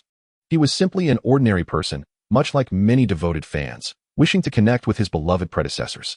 However, the playful mindset prevented Kanu from being forthright. Regarding Sukuna, having grasped the entirety of the narrative, Kanu acknowledged that aside from the mentally unstable life, some antagonists indeed possess a certain charm. Yet, having charm is one thing. Desiring to witness entertainment is another. After collaborating with Kenjaku to revive, Sukuna aimed to assist Kenjaku in executing the idle death gamble plan, which included eliminating Satoru Gojo as part of their scheme. If Kanu wished to negotiate with Sukuna, Kenjaku would inevitably be brought into the conversation. Kanu thought, oh well, since I'm not particularly cerebral, I'll just confess to Satoru after dealing with Sukuna. I'll buy him some sweets as a gesture of goodwill. So, what sort of amusement shall I seek? Kanu's thoughts whirred, and then his eyes lit up. The dark red hue of his dog-like eyes gleamed joyfully, the bone in his left ear catching the light from the chandelier. Kanu clenched his left fist and lightly struck his open right hand. Ah, I have an idea. Chapter 11, The Seam. For now, the teacher requires no further action. Shinotoru proceeded to inquire, Teacher Gojo, may I first ask your opinion on Yujin's technique? Yujin's technique? Gojo Satoru tilted his head, but Yujin is incapable of utilizing any technique, you know? The Yujin behind him, who was also quite curious about the answer, quietly felt his spirit shatter upon hearing Gojo's response. No, that's not it. Shinotoru fixed his gaze on the beautiful six eyes.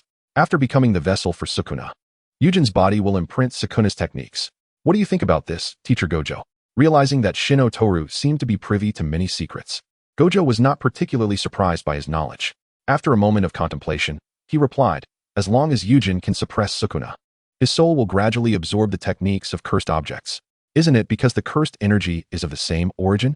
Shinotoru rested his chin on his hand. Wait. Gojo suddenly realized something, his dazzling six eyes shifting to the equally dazed Yujin. The six eyes perceived cursed energy, yet, given the inseparable bond between cursed energy and the soul, it could also be interpreted that the six eyes could discern the number of souls present. During the Shibuya incident, The six eyes did not identify who resided within Suguru Geto's body. It was Gojo's instinctive denial, based on the soul, that led him to reject the notion that his dear friend's soul inhabited that shell. Gojo maintained a serious expression for quite a while before turning to his student, who appeared to have given up on pretense.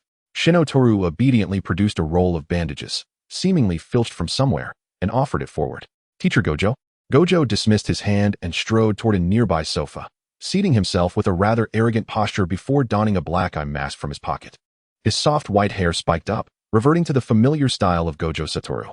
The voice of the Six Eyes deity betrayed no emotion. No more pretense? Shinotoru blinked innocently. Your dog eyes are quite expressive. Gojo was not troubled by this, asserting candidly, you saved Yujin. I can sense your lack of malice. Therefore, I do not care what you know or what your intentions are. I have but one request. Resting his elbows on his slightly parted thighs, Gojo concluded, afterward. I hope you can share everything you know about Geto with me. Shinotoru sensed the gravity in Gojo's tone and responded earnestly, of course, Teacher Gojo. So, suddenly, a mouth appeared on Yujin's left cheek, interrupting Shinotoru's words. Hey kid over there. Yujin instinctively swatted at it, but the mouth vanished from his hand once more. Yujin. Sukuna scoffed lightly at Yujin's actions and continued. What do you mean by cursed energy being of the same origin? Ah, Sukuna had manifested. Shinotoru's voice brimmed with excitement. Well then, everyone is present now. Sukuna vanished from Yujin's palm, reappearing on his face.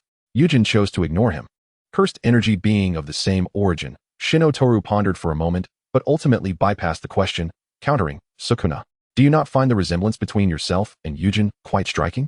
After your deal with Kenjaku, did you not ever wonder how he managed to procure such a vessel, seemingly tailored to your specifications? Sukuna did not refute this, stating simply, a vessel is merely a vessel. There need not be so many whys. I see. Shinotoru's lips curled into a mischievous smile, elongating his tone meaningfully. Then, would you be willing to address Kenjaku as brother-in-law and Yujin as nephew? An eerie silence enveloped the medical room. Yujin leaped up, then frantically caught the floating white cloth to cover himself. Toru, you are joking, right? Yujin gestured dramatically with his arms, crossing them over his chest. No way. Absolutely not. To be able to trade with Sukuna, how long must that person have lived? It can't be, he paused, Mom. Memories from infancy can sometimes linger for a long time. Fleeting images flashed through Yujin's mind, and he gazed vacantly ahead, muttering, suture line? Why? He seemed to question his own memory. Why would there be a suture line on my mother's head? Shinotoru approached, ruffling Yujin's spiky hair, reassuring him. If you have the time, you might want to ask your grandfather about it when you get back. Yujin raised his head, his expression bewildered. Toru, does Grandpa know? Shinotoru affirmed, he does. All right. Upon hearing suture line, Gojo abruptly stood from the sofa. That technique. He turned to Shinotoru for confirmation. Is it Geto's? Shinotoru nodded, indeed. Gojo's expression darkened considerably. That abominable entity has defiled Geto's body. Unforgivable. Could it be that Sukuna's ability to be suppressed by Yujin was also tied to this? Shinotoru mused, tapping his head. Well, he shrugged after all. It's a deal with the King of Curses. It's not unexpected that there would be no escape route. Yujin's mouth remained silent for a moment before continuing. That's something only Kenjaku would do. Extracting the soul of his deceased brother, waiting for rebirth, and then merging with it to produce a vessel most suited to him. TSK. It seems you know quite a lot, little brat. The slightly wicked voice of the King of Curses echoed from the front. Indeed. Shinotoru nodded. He contemplated for a moment, yet ultimately, his desire for amusement took precedence, and he could not restrain his urge to share. Kenjaku has indeed done some outrageous things. Sukuna, do you have a bias against male-to-female transformations? Yujin's eyes widened. How did the topic jump to this? Gojo. Sukuna, in what way could one phrase bring both humans and cursed spirits to silence simultaneously? Sukuna, what do you mean? One of your subordinates, May? Shinotoru eagerly shared. He was transformed into a girl. Yujin. Oh, no way. Is this how the sorcery world operates? Chapter 12, Domain Expansion. Sukuna. Yujin maintained a perpetually bewildered expression. What now? I seem to suddenly empathize with Sukuna. Even so, that remains his own choice. That makes sense. Shinotoru nodded in agreement. So, Sukuna, would you like to make another choice for yourself? The boy's gentle voice carried a slight tremor. Soft yet clear enough for those in the medical room to hear. What if I could separate you from Yujin, creating a body that is completely yours, free from the suppression of other souls, and you need only agree to a few minor conditions? Would you accept, Sukuna? Little brat, what scheme are you plotting? I have none. Shinotoru cast a pleading glance at Gojo, as if to say, your student has been wronged. Come help him. Gojo could attest to this. He had never schemed against others. He stated earnestly, "Neon people do not deceive neon people." Yujin, oh, what to do? The atmosphere is a bit serious. But I really want to make a quip. What is this even about? Gojo withdrew his thoughts from Suguru Geto, enthusiastically chiming in with his student, "Hey, Toru is a good boy. Help me shape a body." And then what?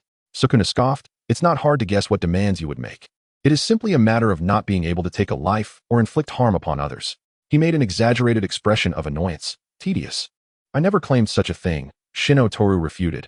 "If that were the stipulation, it would indeed be exceedingly dull." Oh, such a perspective hardly seems befitting a student of Satoru Gojo. Incitement proved fruitless. Shino Toru marked an X across his chest, asserting that he would not propose such demands. His conditions were merely fourfold. First, you must not take the life of Yuji Itadori in any form. Second, you must not entice Yuji Itadori into establishing other bindings with you. Third, Yuji Itadori shall have the authority to discipline you. And fourth, only you can reclaim your own fingers.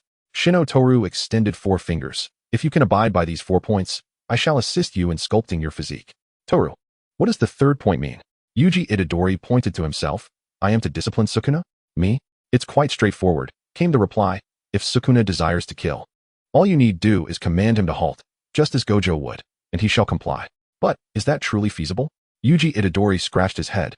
"If Sukuna possesses his own body, I cannot possibly follow him everywhere. Wouldn't that permit him to act as he pleases?" "Not at all." Shino Toru shook his finger. "Just trust me, Yuji." Satoru Gojo leaned against the wall, arms crossed, observing Shino Toru in silence.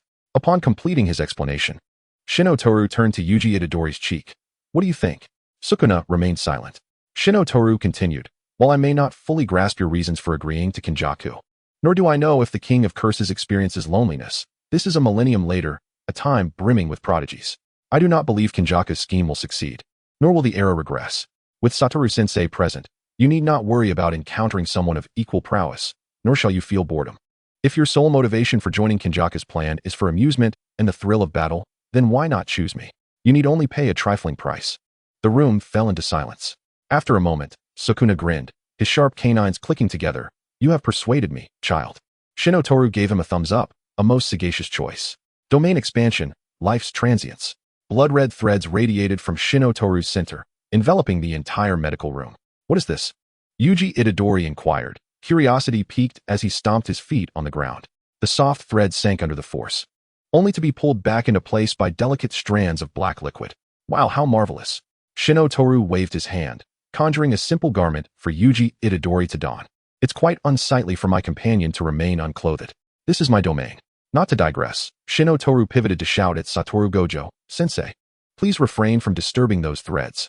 What a fascinating texture. Satoru Gojo disregarded his student's complaints, whimsically pinching the surrounding threads, which appeared to be silk but felt like soft clay. "At your age, you should not be behaving like a 3-year-old playing with mud." Shino Toru sighed deeply. He then looked up at Sukuna within Yuji's body. "Is there any specific requirement regarding your physique, appearance, height, and proportions?" Yuji Itadori responded. "Was something just censored?" "Wow." Satoru Gojo suddenly filled with curiosity. "Is customization possible even there?" "Sensei, that isn't the point," Yuji Itadori retorted. Sukuna emerged from Yuji's visage. "As long as it's similar to before, I am satisfied." "Hey, Yuji, it might be a little uncomfortable shortly, so bear with it." Before Yuji Itadori could voice his concerns, the threads beneath him suddenly surged, wrapping him from head to toe. The exceedingly fine threads purposefully penetrated Yuji Itadori's body. It was painless, yet Yuji's subconscious screamed in terror. It was neither flesh nor soul, but a mental anguish, as if transcending a certain dimension. Do not see, do not hear, do not think. In an instant, Yuji Itadori lost all concept of self, and then felt something being drawn from his body. The threads receded like a tide, leaving the pink-haired youth gasping on the ground. What had he just been contemplating? He could not recall. What had been extracted from Yuji Itadori was Sukuna's fingers. Shino Toru manipulated the threads to mold Sukuna's new body, adorning him with garments as well. "Though I fashioned it, do refrain from gazing too intently." Following this, the fingers were to be fused with the new body. Domain release. Success. Sukuna opened his eyes, experiencing a flawless alignment with his new form. This was no ordinary vessel. This was his body. Ha ha ha. The four-eyed, curse-marked former king of curses erupted into exuberant laughter, twisting his neck before launching an assault on Satoru Gojo. "I distinctly remember stating, the medical room will be breached along with the forest behind it. The moment I acquire my body, my first target shall be you, Gojo Satoru." Seeing this, Shinotoru grasped Yuji Itadori and fled from the two special grades wreaking havoc. Hey, stop, wait. Shinotoru awkwardly covered Yuji Itadori's mouth as he continued to run forward. It's fine. It's fine. Satoru-sensei will be unharmed. The current Sukuna cannot overpower Satoru-sensei. Yuji Itadori effortlessly removed Shinotoru's hand, anxiously pulling him forward. That's not permissible. Didn't you say I have the duty to discipline Sukuna? Not quite. Shinotoru retorted, unable to match Yuji's strength. That was merely a benefit I negotiated for you. Benefit, huh? Yuji Itadori stood dumbfounded. I never claimed that the body created through my domain would be without any side effects. Shinotoru wore a sly grin, akin to a cunning fox. I also gifted Sukuna an additional present. I wonder if he has realized it.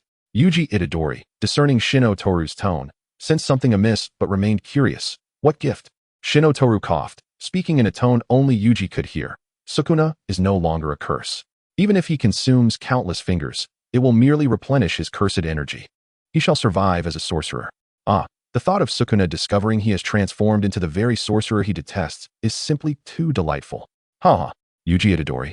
Yuji Itadori. Oh. He hesitated, words unspoken yet resonating with deafening silence. Chapter 13. Side Effects. Shinotoru tantalizingly withheld the details of the domain's side effects from Yuji Itadori, intending to let him discover the truth firsthand. He believed this revelation could be concealed for a while longer. Neither of them employed techniques, and their physical confrontation escalated into a fervent clash, extending further and further. Shinotoru realized he had underestimated the sorcerers. Their battle was reckless and unrestrained, capable of stretching all the way to the school gate. Wait, to the gate? He calculated the distance, and ultimately had to concede that plans cannot keep pace with changes. The side effects would likely manifest soon. Toru Kanu sat on the ground, his right hand pressed against his forehead, gazing at the recently collapsed building not far away. Yuji, I have a premonition that Principal Yaga's blood pressure is about to soar again. Why do I say again? Principal Yaga was the homeroom teacher during Satoru Gojo's time. When it was rumored that Gojo often engaged in brawls with his classmates, the scale of which must have been similar to the present chaos. Yuji Itadori was momentarily taken aback, recalling that he too had caused a school building to collapse before transferring. Surely, Gojo must have written quite a few reflections on that incident. I wouldn't know, Kanu shrugged, but given Gojo's disposition, even if he did write reflections, they probably wouldn't be very composed. Principal Yaga truly has it tough. Yuji, seated with his friends, was speaking when a distant building suddenly crumbled with a thunderous crash. He couldn't help but ponder the exorbitant costs of rebuilding, murmuring, will all of this be blamed on Principal Yaga? No, Kanu shook his head. After all, Gojo is the head of the Gojo family. Such expenses are trivial for him. Ah, I see. Yuji mimicked Kanu's posture, peering into the distance. By the way, I remember Gojo mentioning that entering the school requires registering one's cursed energy. Sukuna's cursed energy is different from mine. Why didn't the alarm sound? Well, Kanu lowered his hand, resting his fingers against his lips and thought, it might be related to my territory? You could think of it as just having created a new account. This is his beginner's village, with certain protective mechanisms that can shield against detection for a limited time. However, that won't last long. If registration isn't completed within 2 days, the alarm will sound. Yuji's eyes widened in realization. So that's how it is. The two watched in silence as building after building fell. Speaking of which, with all this commotion, Fushiguro and Nobara must have noticed something amiss, right? Just as Kanu was about to respond, they heard a duet of astonished voices behind them. Itadori, you're not dead. Fushiguro Megumi and Nobara Kujisaki, having initially thought the noise signaled an enemy attack, were puzzled as to why the alarm had not sounded. They had been ready for battle, only to arrive at the scene and find the very much alive Yuji frozen in place. Hey, Fushiguro Nobara. Yuji greeted them with a hearty laugh. You made it. Nobara, not overthinking it, charged forward and punched Yuji on the shoulder. Hey, you idiot. She admonished fiercely, genuinely concerned for her peer. Don't play the hero next time. Staying alive is the most important thing. I know, Yuji replied. Fushiguro, however, was more contemplative. Being adopted by Satoru Gojo, he was accustomed to the intricacies of reverse curse techniques. He understood that with Yuji's injuries and the absence of vital signs, reverse techniques would be ineffective. Yet, he looked at his companion, one he had guaranteed to Gojo under the pretense of personal feelings. Well, as long as you're alive. Upon realizing that the commotion was caused by Gojo, the group now comprised 4. Fushiguro examined the utterly destroyed infirmary, frowning as he inquired, where's Dr. Yeri? Kanu pointed behind them. Dr. Yeri and Mr. Ichiji have gone that way. They're probably at the school gate now. What on earth? Never mind, Fushiguro sighed. What is Gojo doing? This isn't an enemy attack. It's just us here. Who is he fighting? Kanu and Yuji exchanged glances. Yuji hesitated. Well, it's a long story. Kanu added. There's no way to make it brief. They shared another look. The sounds of fighting in the distance abruptly ceased. Kanu's eyes lit up. It's over. Although the swift revelation of side effects was not his intention, he was genuinely curious. Let us go see how Gojo is doing. Kanu sprang up, pulling Yuji along as they dashed forward. Fushiguro and Nobara, bewildered but instinctively following, began to run after them. Kanu, dragging Yuji along, raced through the scene, the wind making him squint his eyes, his face alight with unrestrained joy. He was genuinely curious. What kind of cat would Sukuna transform into? As their chapter unfolded, Satoru Gojo missed his strike, failing to sense Sukuna's impending attack. He instinctively lowered his head, locking eyes with the large cat on the ground through his blindfold. The cat stared back. Gojo retrieved his phone. He activated the flash and began snapping pictures of the large cat with unrestrained enthusiasm, marveling at this intriguing sight. He intended to show it to Panda and the others. The moment Kanu and the others arrived, they beheld their teacher enthusiastically photographing a large cat. Nobara was momentarily baffled. Yuji began searching for Sukuna, only to suddenly realize. Turning his gaze sharply to the large cat that was frozen in place, its amber eyes widening. Kanu was contemplating what breed Sukuna's current form might be. Fushiguro questioned. Where did this cat come from? No, wait. He paused, as if doubting his own thoughts. After a moment of internal struggle, he finally asked hesitantly, Gojo, you're making all this noise. Are you really trying to catch a cat? Catch a cat? Gojo continued to snap photos happily, pondering the question for a moment before responding. I am indeed trying to catch a cat.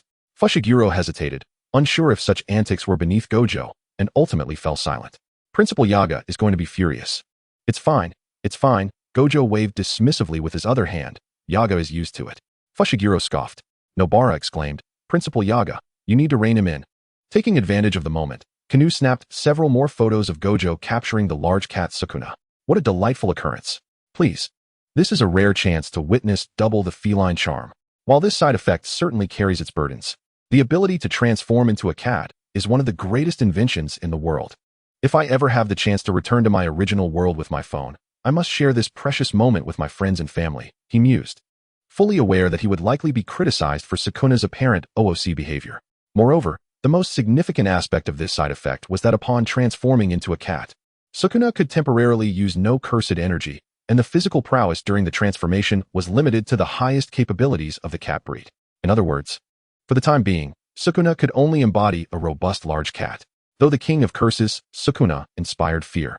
A strong and healthy large cat would merely ensnare one in a fluffy trap. Everyone found the cursed spirits adorable. Surely, a cat like Sukuna could be appreciated as well. Praise the feline. Having witnessed Gojo's enthusiastic photography, Yuji crouched in front of the large cat, only to receive a fierce swipe from its paw.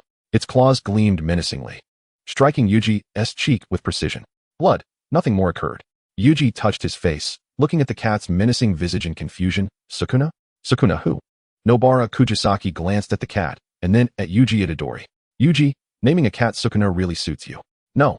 What I mean is, Yuji Itadori pointed at the immobile large cat. He is Sukuna. Megumi Fushiguro x Nobara Kujisaki. Huh? I don't even know what's happening. Yuji Itadori turned towards Toru Shinjono, who was flipping through an album nearby. Toru should know, right? Toru Shinjono shifted his gaze from the album, calculating the time. He was about to speak when dense black mist began to emanate from the large cat squatting before Yuji Itadori. Its imposing figure flickered in and out of visibility within the fog. Megumi Fushiguro's battle instincts kicked in, and he instinctively formed the hand sign for Divine Dog. Hey kid. A voice, dark yet magnetic, emerged from the smoke. Give me a reason not to kill you. He did not make a move. The Sukuna of 3 fingers was but a shadow of his former self. Sukuna was indifferent to this fact. As a formidable entity, Satoru Gojo was a worthy opponent, and he would naturally give his all. However, he despised being commanded. Toru Shinjono, who could outsmart him, was deemed a weakling. Negotiations between both parties adhered to the principle of courtesy before conflict. And Sukuna was certainly not one of those brash individuals with an inflated sense of self-worth and no awareness of their limitations. Did I not mention? Toru Shinjono tucked away his phone, his brows furrowing slightly. While my domain can reconstruct the body, it inevitably requires a certain cost, which can also be interpreted as a side effect. The side effects are random, and I cannot control them. Unfortunately, he said with a tilted head and a smile, your side effect is this. Due to its randomness, your side effect's target is Yuji. If you exceed a certain distance from Yuji, you will transform into a cat. You cannot inflict any harm on Yuji unless he consents. However, Toru Shinjono's tone shifted. The side effects aren't as absolute as they seem. As long as Yuji agrees, you can maintain any distance you desire, even half a globe apart. A constraint is a constraint, and a cost is a cost. Toru Shinjono raised his eyes. His stance firm. I believe I'm far better than Kinjaku. Sukuna chose not to comment on this statement, merely stating, even if Satoru Gojo were here, I could still eliminate the other two kids. Satoru Gojo, standing nearby, cupped his hands to his mouth and loudly mewed. Megumi, Nobara, don't be afraid. Your teacher will protect you. Megumi Fushiguro x Nobara Kujisaki. The atmosphere, once tense, was suddenly diffused by their unprincipled teacher, leaving them inexplicably less frightened. Kill. Toru Shinjono echoed the word, casting a meaningful glance at Megumi Fushiguro. Megumi felt a chill run down his spine from that look, instinctively knowing that no good would come from it. When the mood turned playful, Toru Shinjono found it hard to suppress his urge to tease. Let me fall for you, Megumi, he exclaimed, mimicking Sukuna's earlier demeanor. Who said that again? Chapter 15, Waste of Resources. He just knew. Megumi Fushiguro lowered his head, covering his face, his neck flushed.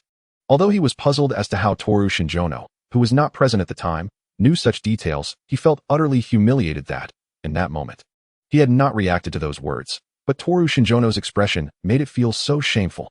Nobara Kujisaki, having been seriously injured and taken away early, was completely unaware of this exchange. She momentarily forgot that she was facing the former king of curses and couldn't help but retort. What a terrible statement. Is that not perverse? This could be considered harassment, right? She swallowed the additional thought that boys should also learn to protect themselves, feeling that it would only exacerbate the situation for Megumi. Satoru Gojo stroked his chin. Has Megumi reached that age? But why would he attract curses? As your teacher, I am quite popular with the girls, you know? Megumi Fushiguro widened his eyes, unable to contain himself. Shut up, Teacher Gojo. Sukuna remained unfazed, grinning slightly. And so what? His talent was remarkable, with a high physical ceiling, yet he wasted it on trivial matters. It was indeed a waste of potential. Thus, Toru Shinjono concluded, you wish to possess Megumi's body? Nobara Kujisaki abruptly turned to her indiscreet peer. No, wait. Is that something you can say? Won't you get beeped out? Yuji Itadori was already crumbling beside them, although Sukuna was now separated from him. He still cried out in despair. To make such teasing remarks about classmates using my body, please don't. Megumi Fushiguro. Megumi was contemplating how to retaliate against his peer. Sukuna chuckled. You are not wrong. He is far easier to deal with than the previous brat. Most importantly, the technique is quite to my liking. To exchange for a new vessel, one must first select a target. Satoru Gojo understood Toru Shinjono's meaning almost instantly. His smile faded, his voice turning icy. Do not harbor any ulterior motives towards my students, Sukuna. What a joke. Sukuna laughed heartily. If it weren't for that brat, what I wanted to do, you could not stop me. The verbal sparring between the two was a back-and-forth affair. Yet the naive students might not grasp the true implications of their dialogue. Yuji Itadori had already resigned to the fact that a pervert was residing within him. Nobara Kujisaki initially appeared dazed, then tilted her head in thought. It feels like my first impression of Megumi has been overturned, although it sounds disrespectful to him. Could he truly not be a curse? But you cannot do that now, can you? Toru Shinjono had unknowingly approached Satoru Gojo from behind. He quietly leaned in. Your fingers can only be reclaimed by you alone. Moreover, have you not noticed? Toru Shinjono pointed out, this body is not a vessel. Satoru Gojo glanced at Sukuna, initially thinking it was a result of Toru Shinjono's domain, similar to how it could temporarily shield cursed energy to prevent alarms from sounding. Perhaps the six eyes were also obscured.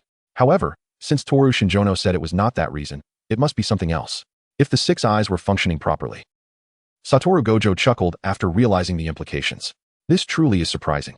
A domain that can revert curses back to humanity. Anyone would be startled. As the master of the body, Sukuna was naturally aware of this during his skirmish with Satoru Gojo.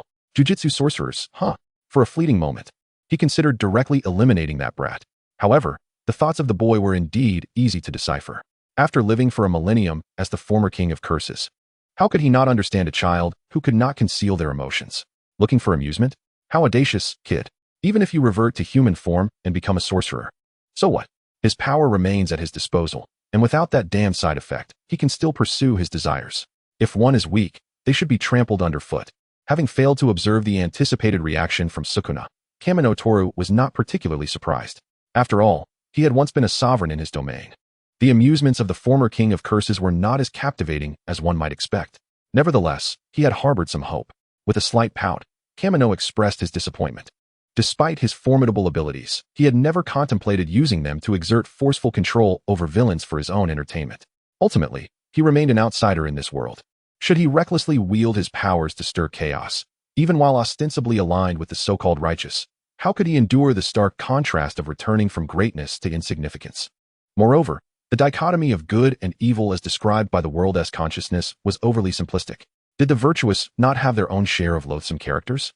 It was merely a matter of circumstance that compelled some to unite against the threats posed by curses. This was the ongoing struggle between cursed spirits and humanity. Thus, his priority was to safeguard the favorite child of the world's consciousness. Protecting those whom this consciousness cherished was entirely sufficient. Beyond the world's favoritism, each individual was bound by their predetermined fate. As an outsider, Kamino would refrain from interfering excessively, aside from fulfilling his duties as an exorcist. Except, of course, when it came to finding amusement in villains. The atmosphere on the scene momentarily fell silent. Satoru Gojo pulled Kamino from behind, surveying the surrounding ruins before speaking first. Let us find a place where we can converse. Meanwhile, Megumi Fushiguro and Nobara Kujisaki became aware of Kamino's actions. Before they could marvel at his ability to resurrect, Gojo's revelation that Kamino could unleash a domain expansion left them utterly bewildered. With such significant strides, they worried whether they could keep pace with him. Domain expansion, Nobara exclaimed, indignantly gulping down her drink. I'll be able to do that too. Just wait, Kamino. Kamino raised his glass in acknowledgement, and Nobara clinked it with hers without hesitation. Me too, Megumi chimed in, joining the conversation. Only Yuji Itadori, a novice in the sorcery realm, remained curious. I know that Toru's move is a domain expansion, but what exactly is a domain expansion? Nobara sighed, exasperated. You really don't know anything, do you? A domain expansion is achieved through cursed energy, manifesting a realm in the physical world, bestowing techniques upon it, thus forming the domain expansion. Megumi sighed as he elaborated. Kamino added, the manifested realm is akin to Sukuna's spiritual world that you encountered, Yuji. Oh, Yuji nodded in understanding after being enlightened. The students inadvertently overlooked Sukuna, who remained in the same room with them. Despite Gojo's seemingly unreliable demeanor, he provided a sense of security that no other teacher could offer, not merely because Sukuna could transform into a large cat. The students indulged in the feast provided by their teacher, savoring the delightful offerings. Sukuna, however, regarded the dishes placed before him with disdain after trying a few bites. Discarding them aside. Such rubbish. I can't fathom how these little brats consume this. Chapter 16. The Missing Female Classmate. Once the students had finished their meals, Gojo and Sukuna began negotiations regarding the distance to be maintained from Yuji Itadori. Naturally, Yuji's input was also considered, though his choices surprised Kamino. Yuji seemed to harbor a modicum of trust towards Sukuna, who had reverted to being human. Kamino suddenly recalled certain analytical posts about curses from before his transmigration. Many asserted that Yuji possessed an intrinsic benevolence towards his kind. He would save anyone, regardless of their moral standing, as long as they were of the same kind. Yuji agreed to Sukuna's request for a maximum distance restriction, stipulating 2 conditions. Sukuna must refrain from attacking ordinary people unless provoked, and if encounters did occur, he should spare their lives. The reason for omitting sorcerers was clear. They were unlikely to be foolish enough to provoke Sukuna, were they?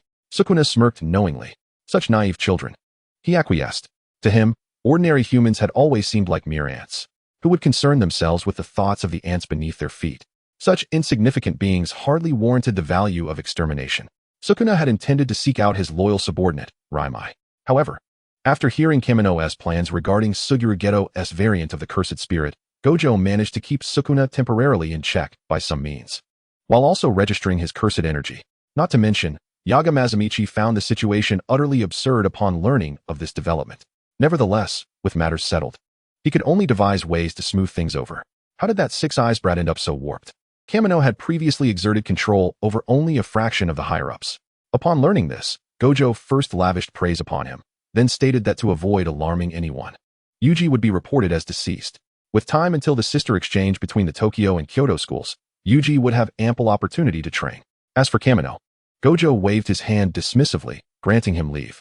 The official explanation would be that he was emotionally distraught following the loss of a friend, making him unfit to attend to the injured sent by the headquarters. The headquarters harbored no suspicions, merely scoffing at Kamino's perceived weakness. He had always been superfluous. Even in his absence, they still had Shoko Yeri, and everything would proceed smoothly. Consequently, the headquarters made no additional schemes and readily released him. Kamino was a man of his word, though Gojo remained oblivious to his true intentions. After confiding in Gojo, Kamino sought out highly rated dessert shops, intending to buy an assortment of treats for his unreliable teacher, who had a penchant for sweets. Coincidentally, with his newfound freedom, Kamino began packing his belongings, preparing to indulge in a few days of leisure. Following a dessert guide, he first visited a newly opened shop in Osaka that boasted an overwhelming number of recommendations. It was said that their daifuku, parfaits, and creme brulee pancakes were exceptional, with even the classic peach cake garnering significant popularity. Kamino ordered an array of items, not out of gluttony, but rather to sample them first, intending to bring the finest back to Gojo. Outside of school hours, Kamino rarely donned his school uniform, despite its resemblance to his usual attire. Yet, since he was not at school, he resolutely decided against packing the uniform. Wearing a school uniform while out having fun feels as though one is still in class. Dressed in a stylish ensemble, Kamino's appearance, juxtaposed with an array of desserts, intrigued the girls present in the dessert shop. After politely rebuffing a few subtle advances from the girls, Kamino swiftly finished the treats on his table. He graded each one in his mind, ultimately selecting a few that were delicious and sufficiently sweet to serve as gifts for Gojo. Given that desserts were difficult to preserve, Kamino planned to return for purchases just before leaving. Time quickly passed, and evening approached. As Toru Kamino exited a boutique, he brushed past a pair of high school girls engaged in conversation as they were about to enter the store. "Hey, Nami-chan, at this rate, school might expel us, right? We've already had several incidents this month," one of them remarked. "The school keeps telling us not to overthink things, claiming that the issues lie outside their jurisdiction." "How could that be possible?" the girl named Nami sharply retorted. "Yuki is simply too timid. As her closest friend, I find it difficult to even coax her out during weekends. If it weren't for that day when she realized she had left something crucial in the classroom, she would never have gone back to school alone at night. She sent me a message. I should have gone with her." The other girl grew anxious upon hearing this and raised her voice. "Nami, are you out of your mind? So this means you agree with my thoughts." Nami, overwhelmed by emotion, began to shed tears. Yuki has gone missing from school. Chapter 17, The So-Called Fate. "Excuse me, may I interrupt?" The two girls, caught in a half-argument, were suddenly addressed. They quickly realized they were still in the boutique and assumed their raised voices had disturbed someone. They hastily apologized to the person who called out to them. "Oh, there's no need to apologize," replied a youth clad in a cool outfit, scratching his cheek. "I should be the one to apologize for eavesdropping without permission. If you don't mind, could you elaborate on what you meant by 39 has gone missing from school?" The two girls stared at the uniquely styled individual, momentarily taken aback by his self-introduction. He claimed to be a student from a religious school, harboring suspicions of malevolent spirits lurking in their school, and sought to inquire about the recent occurrences. "As for this matter," Asahi Saki cautiously pulled Aoba Nami behind her. "I must tell you," Aoba Nami abruptly shook off Asahi Saki's hand, resolutely asserting, "I will speak to you." "Nami-chan." Ignoring Asahi Saki's anxious plea, Aoba Nami continued, "If you are curious about this matter and wish to investigate, could you help me find Yuki? She has been missing for 3 days." Toru Kamino led the two girls to a nearby cafe still in operation. To soothe their nerves, he ordered 2 exquisite-looking desserts. The first to speak was Asahi Saki, who interjected before Aoba Nami could. "I advise you not to delve too deeply into our school's affairs." "Saki." Aoba Nami was taken aback by Asahi Saki's continued resistance. Asahi Saki gently patted her hand. Turning to Toru Kamino with a serious expression, "I am not indifferent to Yuki's disappearance, but this situation is indeed too bizarre. The school has been vague regarding this matter. Whenever a student goes missing, they brush it off with the excuse that the student encountered trouble outside school, which has nothing to do with us. So please be cautious outside." We initially accepted this explanation. Asahi Saki clenched her teeth, continuing, "Until Yuki went missing as well. Yuki was Nami-chan's best friend, and as Nami-chan stated, Yuki rarely ventured outside. The only time she did go out at night was to retrieve something from school." Toru Kamino interjected. "Are you certain that this Yuki went missing only after arriving at school?" "Of course." Aoba Nami swiftly retrieved her phone, scrolling through the screen until she found the desired information, then flipped the phone around to face Toru Kamino. "Look." Her speed of speech quickened slightly. "This is our chat history. My house is very close to Yuki's, so I had initially planned to accompany her. However, my younger sister suddenly fell and hit her head, and since my parents were not home yet, I had to stay and comfort her, which prevented me from going with Yuki. Yuki reassured me that it was fine. She was indeed a bit timid, but she was merely going to school to grab something and didn't need me to accompany her the whole time. The school is very close to both our houses, but I still worried that she would let me know when she got to school, because the school locks its gates at a certain hour. Anyone wishing to enter must scale the wall. Yuki managed to find a way inside and even sent me a photo of the wall. Toru Kamino focused on the screen before him. In the recent 2-day record, there were 3 photographs. One was the wall photo Aoba Nami previously mentioned. Another was a photo of the school gate taken from inside, and the last one was of the classroom building. The dark classroom building emanated an aura of desolation in the photo. Only the faintest glimmer of light could be seen deep within the first-floor hall, with the open door resembling the gaping, toothless maw of a giant, luring in the unsuspecting. This photo seems quite off, Toru Kamino remarked, tapping the screen. Aoba Nami retrieved her phone, realizing which photo he referred to, and stood up excitedly. You also find this photo strange, right? Asahi Saki tugged at Aoba Nami's sleeve. Aoba Nami promptly sat down, hurriedly stating, I felt uneasy when I first saw this photo. So I told Yuki maybe she should come back and look for it tomorrow morning instead. Yuki was indeed hesitant. On one hand, the pitch-black classroom building was undeniably frightening. Yet on the other hand, she thought it would be a waste after managing to climb in. She might as well find what she was looking for in return. Her final choice was apparent. She even told me, it's fine. Once I get into the classroom and turn on the lights, it will be all right. However, Aoba Nami handed her chat record back to Toru Kamino. The brightness of the phone screen was set rather low, casting a faint glow. The last chat message read, Nami-chan, I'm feeling a bit scared. Why won't the classroom lights turn on? Toru Kamino was increasingly convinced that the occurrences at their school were related to a curse. According to the 2 girls' accounts, within the short span of a month, 9 students had gone missing from their school, including Yuki. The other 8 students were generally adventurous in nature, with a few even rumored to be delinquents outside school, vaguely holding the title of school bullies. Hence, they had initially accepted the school's explanations without question. It was only when Yuki also went missing that they began to realize something was amiss. The school, it seemed, was consuming its students. As twilight descended, Toru Kamino escorted the 2 girls away. The girls, sensing his genuine interest, hesitated before revealing the location of their school. Just before parting, Aoba Yuki cautioned with concern. If you intend to investigate, please do not enter the campus after dark. If possible, inform your friends as well. If something were to happen to you, we might not receive any news at all. As for Yuki's situation, it would be best if you did not involve yourself. The principal mentioned that professionals would be arriving in the next few days to address the issue, but I am just too anxious. In any case, please ensure your safety. Toru Kamino readily agreed. He turned and headed toward the girls' school, scaling the wall as instructed. The sky darkened.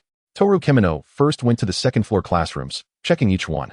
But after thoroughly exploring the entire building, he found no issues. He speculated that the timing might be significant.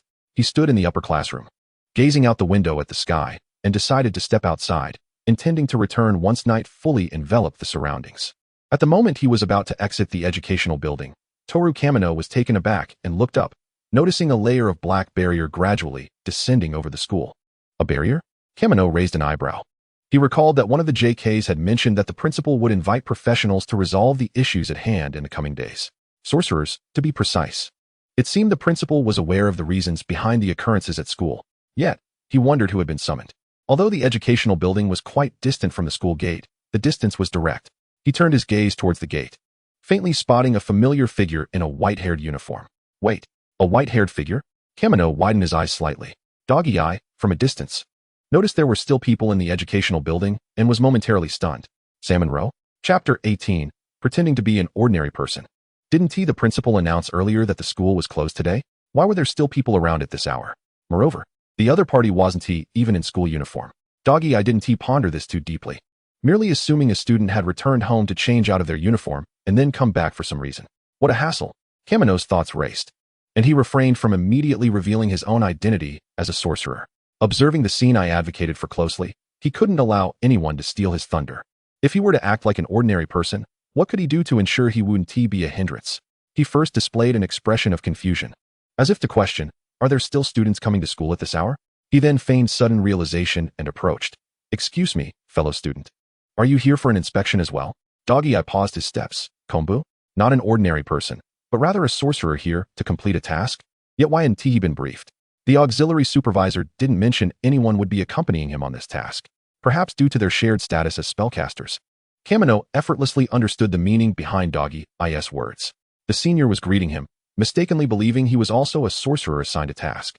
He concealed his understanding and curiously repeated, Kombu? Oh. Doggy eye lowered his head, pulling out his phone and tapping rapidly on the screen. A mechanical voice emanated from the device. Hello, fellow student. May I ask if you are here for the same task? The youthful boy with dog-like eyes glanced from the seemingly articulate Doggy eye to the mechanical voice of the phone, hesitating to respond. Nonetheless, he didn't dwell on this detail and followed the phone's inquiry. Task? Not exactly. I encountered 2 female classmates on the way here.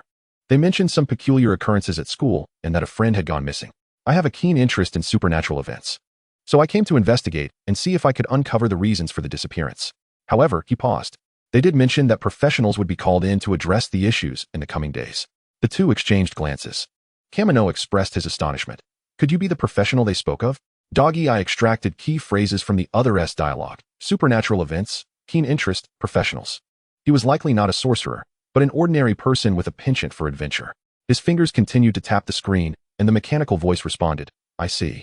Although I'm unsure how you entered, you cannot leave for the time being. Please wait patiently at the school gate. Huh. The boy with dog-like eyes displayed an innocent expression. Can I join you?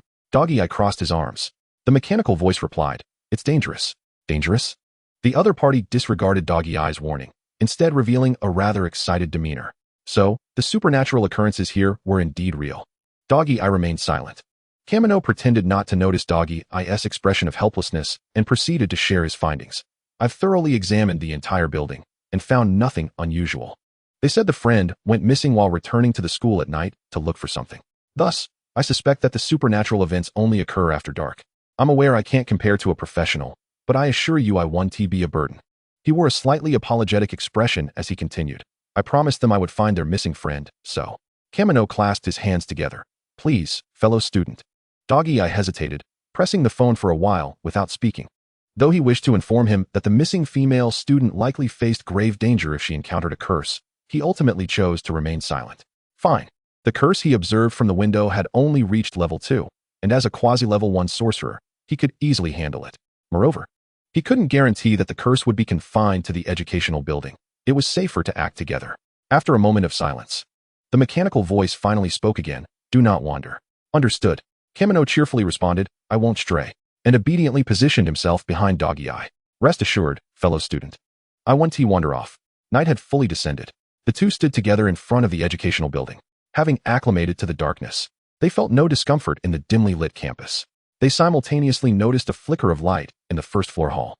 Kamino recalled his observations of the educational building earlier in the evening, suddenly realizing that while the hall was spacious, the classrooms lay along a side corridor, meaning the hall lacked any installed light fixtures.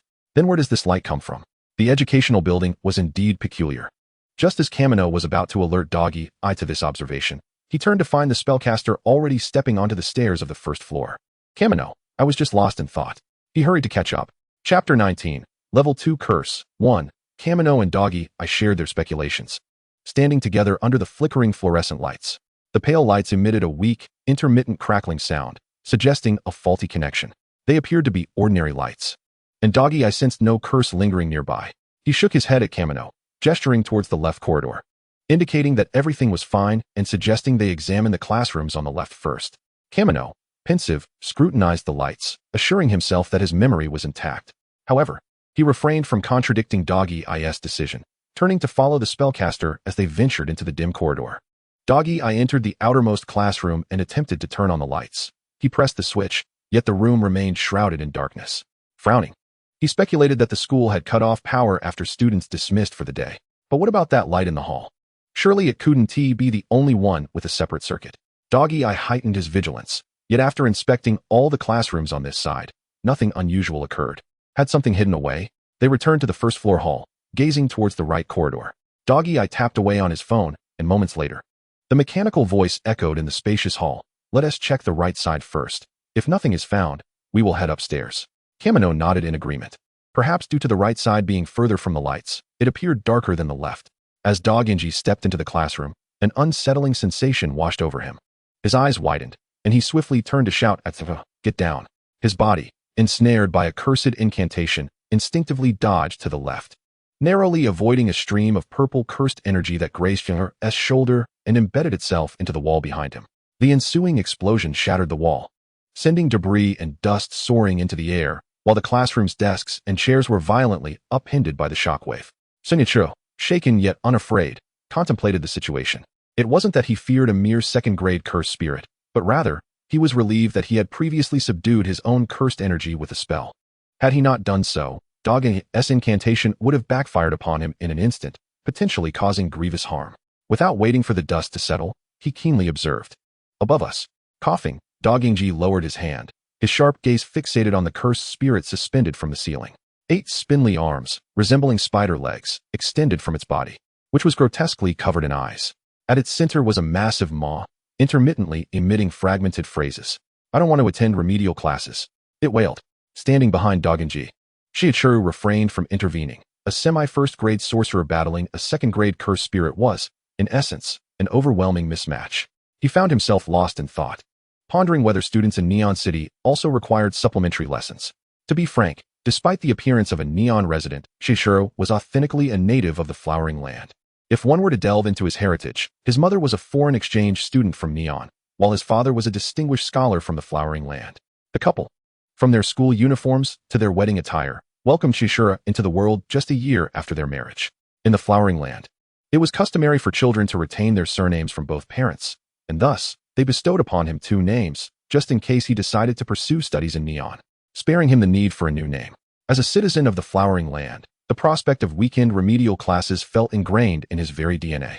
Even with the implementation of policies aimed at reducing academic burdens, schools always found ways around regulations. As long as no complaints were lodged, rigorous learning continued unabated. He had often voiced his grievances to his parents, who were quite liberal. As long as he expressed disinterest, they would find a way to excuse him from such obligations. That was, until tragedy struck. He lost everything. He began to identify as Shiichiro a month after his parents' accident. In an attempt to escape his grief, he immersed himself in the world of anime and gaming, adopting this name as his online persona, which he has used for many years. Dogingji regarded the cursed spirit on the ceiling and cleared his throat. He pulled down the zipper that obscured half of his face, revealing the serpentine curse markings beside his mouth. It's merely a second-grade cursed spirit. Let us crush it. The spirit emitted incomprehensible murmurs, its joints creaking ominously. In less than a second, the spirit's 8 arms appeared to be crushed by an unseen force, and dark purple blood gushed forth like juice from a crushed fruit, splattering across the classroom. Turning around, Dogingji noticed the boy behind him now splattered in blood, standing in shock. With a sigh, he offered him a pack of tissues from his pocket, then wiped his own hands before retrieving his phone to type a message. Moments later, a mechanical voice echoed through the ruins. Were you frightened?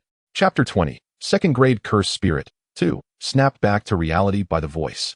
Shiichiro shook his head at the slightly concerned Dogingji, reassuring him, I'm fine. He flicked his wrist, accepting the bloodstain on his clothes with surprising composure. Alas, his outfit was now rendered unwearable. He gestured toward the hallway. Shall we head outside? Dogingji nodded in agreement, clearing away the obstructing desk as they both stepped cautiously from the wrecked classroom back into the corridor. There were no other cursed spirits on this floor. After a thorough inspection upstairs, they discovered only one more second-grade cursed spirit on the 3rd floor, yielding no further findings. They returned to the main hall on the ground floor. The message from the window indicated that they should exorcise the second-grade cursed spirit. Yet Dogingji couldn't shake the feeling that something was amiss. Aside from the 2 second-grade cursed spirits they had just encountered, the teaching building was unnaturally pristine. Moreover, he recalled his companion mentioning that students had gone missing from the school. Curiously, neither the window nor the principal, who had connections to sorcerers, had informed him of this. It was perplexing. If the missing students were merely victims of second-grade cursed spirits, where were their bodies? Second-grade cursed spirits lacked intelligence. They would not conceive of hiding bodies. Pondering this, Dogingji typed a question on his phone. What else did the 2 classmates who went missing tell you regarding the disappearances? Shiichiro recounted the statements made by the 2 girls. Upon hearing that 9 individuals had already vanished, Dog's brow furrowed deeply. The overly immaculate teaching building, the unreported missing students, and the bodies he suspected to be untraceable. All these factors, while seemingly mundane for sorcerers, stirred an insistent sense of crisis within him, a subconscious alarm ringing loudly. Something was definitely amiss. He must have overlooked a crucial detail. His fingers danced across the screen, the emotionless electronic voice resonating eerily in the empty hall. Did they all go missing within the teaching building? Shiichiro reflected on the girl's words and shook his head. I'm not sure. I only know that their friend indeed disappeared from this teaching building. The school's expanse was vast, and the window had explicitly stated that he needed to exorcise the second-grade cursed spirits within the teaching building. If their observations were correct, he had indeed fulfilled his task. Where was the discrepancy? The overhead light fixture flickered insistently, stubbornly asserting its presence. Shiichiro stared at it for a while, squinting slightly before speaking. I maintain my stance. Dressed in casual attire, he enjoyed adorning himself with various accessories. Gradually, he removed a rather hefty, pointed brooch, tossing it lightly in his hand, weighing it thoughtfully. Dog Angie tilted his head. Is that Salmon Row? I found that light fixture rather peculiar. It was quite bothersome, she sure remarked, gripping the brooch and preparing to throw it at the light fixture. I'm certain my memory is intact. I first inspected the teaching building in the evening, and that light fixture was not present then. With determination, he hurled the brooch, shattering the fragile light fixture, glass shards scattering everywhere. Let me see what you truly are. Suddenly, silence enveloped the surroundings. The cicadas outside ceased their incessant chirping, and the distant barking of a dog fell eerily silent. There was no wind. The only sounds were their own breaths, the air thickening to an almost suffocating density. The sound of breaking glass echoed from all directions, as if an invisible barrier surrounding them was disintegrating at an imperceptible pace. With a resounding crash, the barrier shattered. A putrid stench pervaded the air, and the familiar hall twisted into a grotesque structure before their eyes. They finally removed the black veil that had obscured their vision, revealing the grim reality. The grotesquely corrupted corpses lay haphazardly scattered in the corner, their pooling blood congealed and sticky upon the ground. The walls of the hall, once unblemished, were now defaced with a multitude of venomous curses, as if unleashed in a fit of rage. How dare she rank first, that filthy wench? Shouldn't commoners like her know their place and kneel? Why doesn't she just die? He brings his child to school merely to flaunt his wealth, hoping we will praise his daughter's cuteness. It's nauseating to see that old face, when the day comes that he is gone. I will ensure his daughter's beauty is nothing but a memory. There is but one slot available. Aren't we supposed to be good friends? Why can't you let me have it? Why are you so selfish? Just die? If only you would die. Dog-Utoj looked around in shock. It was only at that moment that he fully comprehended the nature of his unease.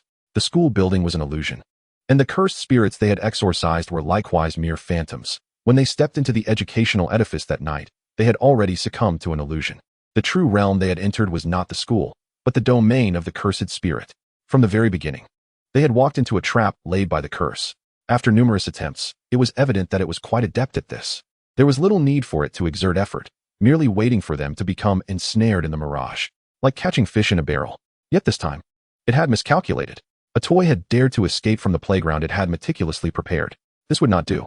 A grotesquely corpulent form, eerily reminiscent of a human, slowly emerged from the ground. The first part to surface was a head, the features dislocated and distorted. Where I should have been, two hands clutched tightly, flesh spilling through the gaps between the fingers, countless eyeballs roving within the crevice. In the center of its face was a mouth crudely stitched shut. Black threads wove the mouth together, resembling a gaping black void, from which the cursed spirit's incessant mocking laughter echoed. It gazed at the two transfixed individuals, its face alight with the glee of discovering a new plaything. Dog-Utoj fixed his gaze on the cursed spirit before him. His purple pupils contracted in trepidation. The aura of the curse was palpable. His throat inexplicably grew parched. Instinctively, he swallowed and cautiously positioned himself behind Kamino. It was a special grade, a grave miscalculation on his part. This was not a task he could shoulder alone. Under the derisive gaze of the cursed spirit, Dog-Utoj gritted his teeth. If only he were alone. If only he had realized sooner that this was a trap. If only. He steeled himself and turned to the oblivious Kamino, shouting, "Get out of here, run." Chapter 21. Special Grade Imaginary Grudge Spirit 1.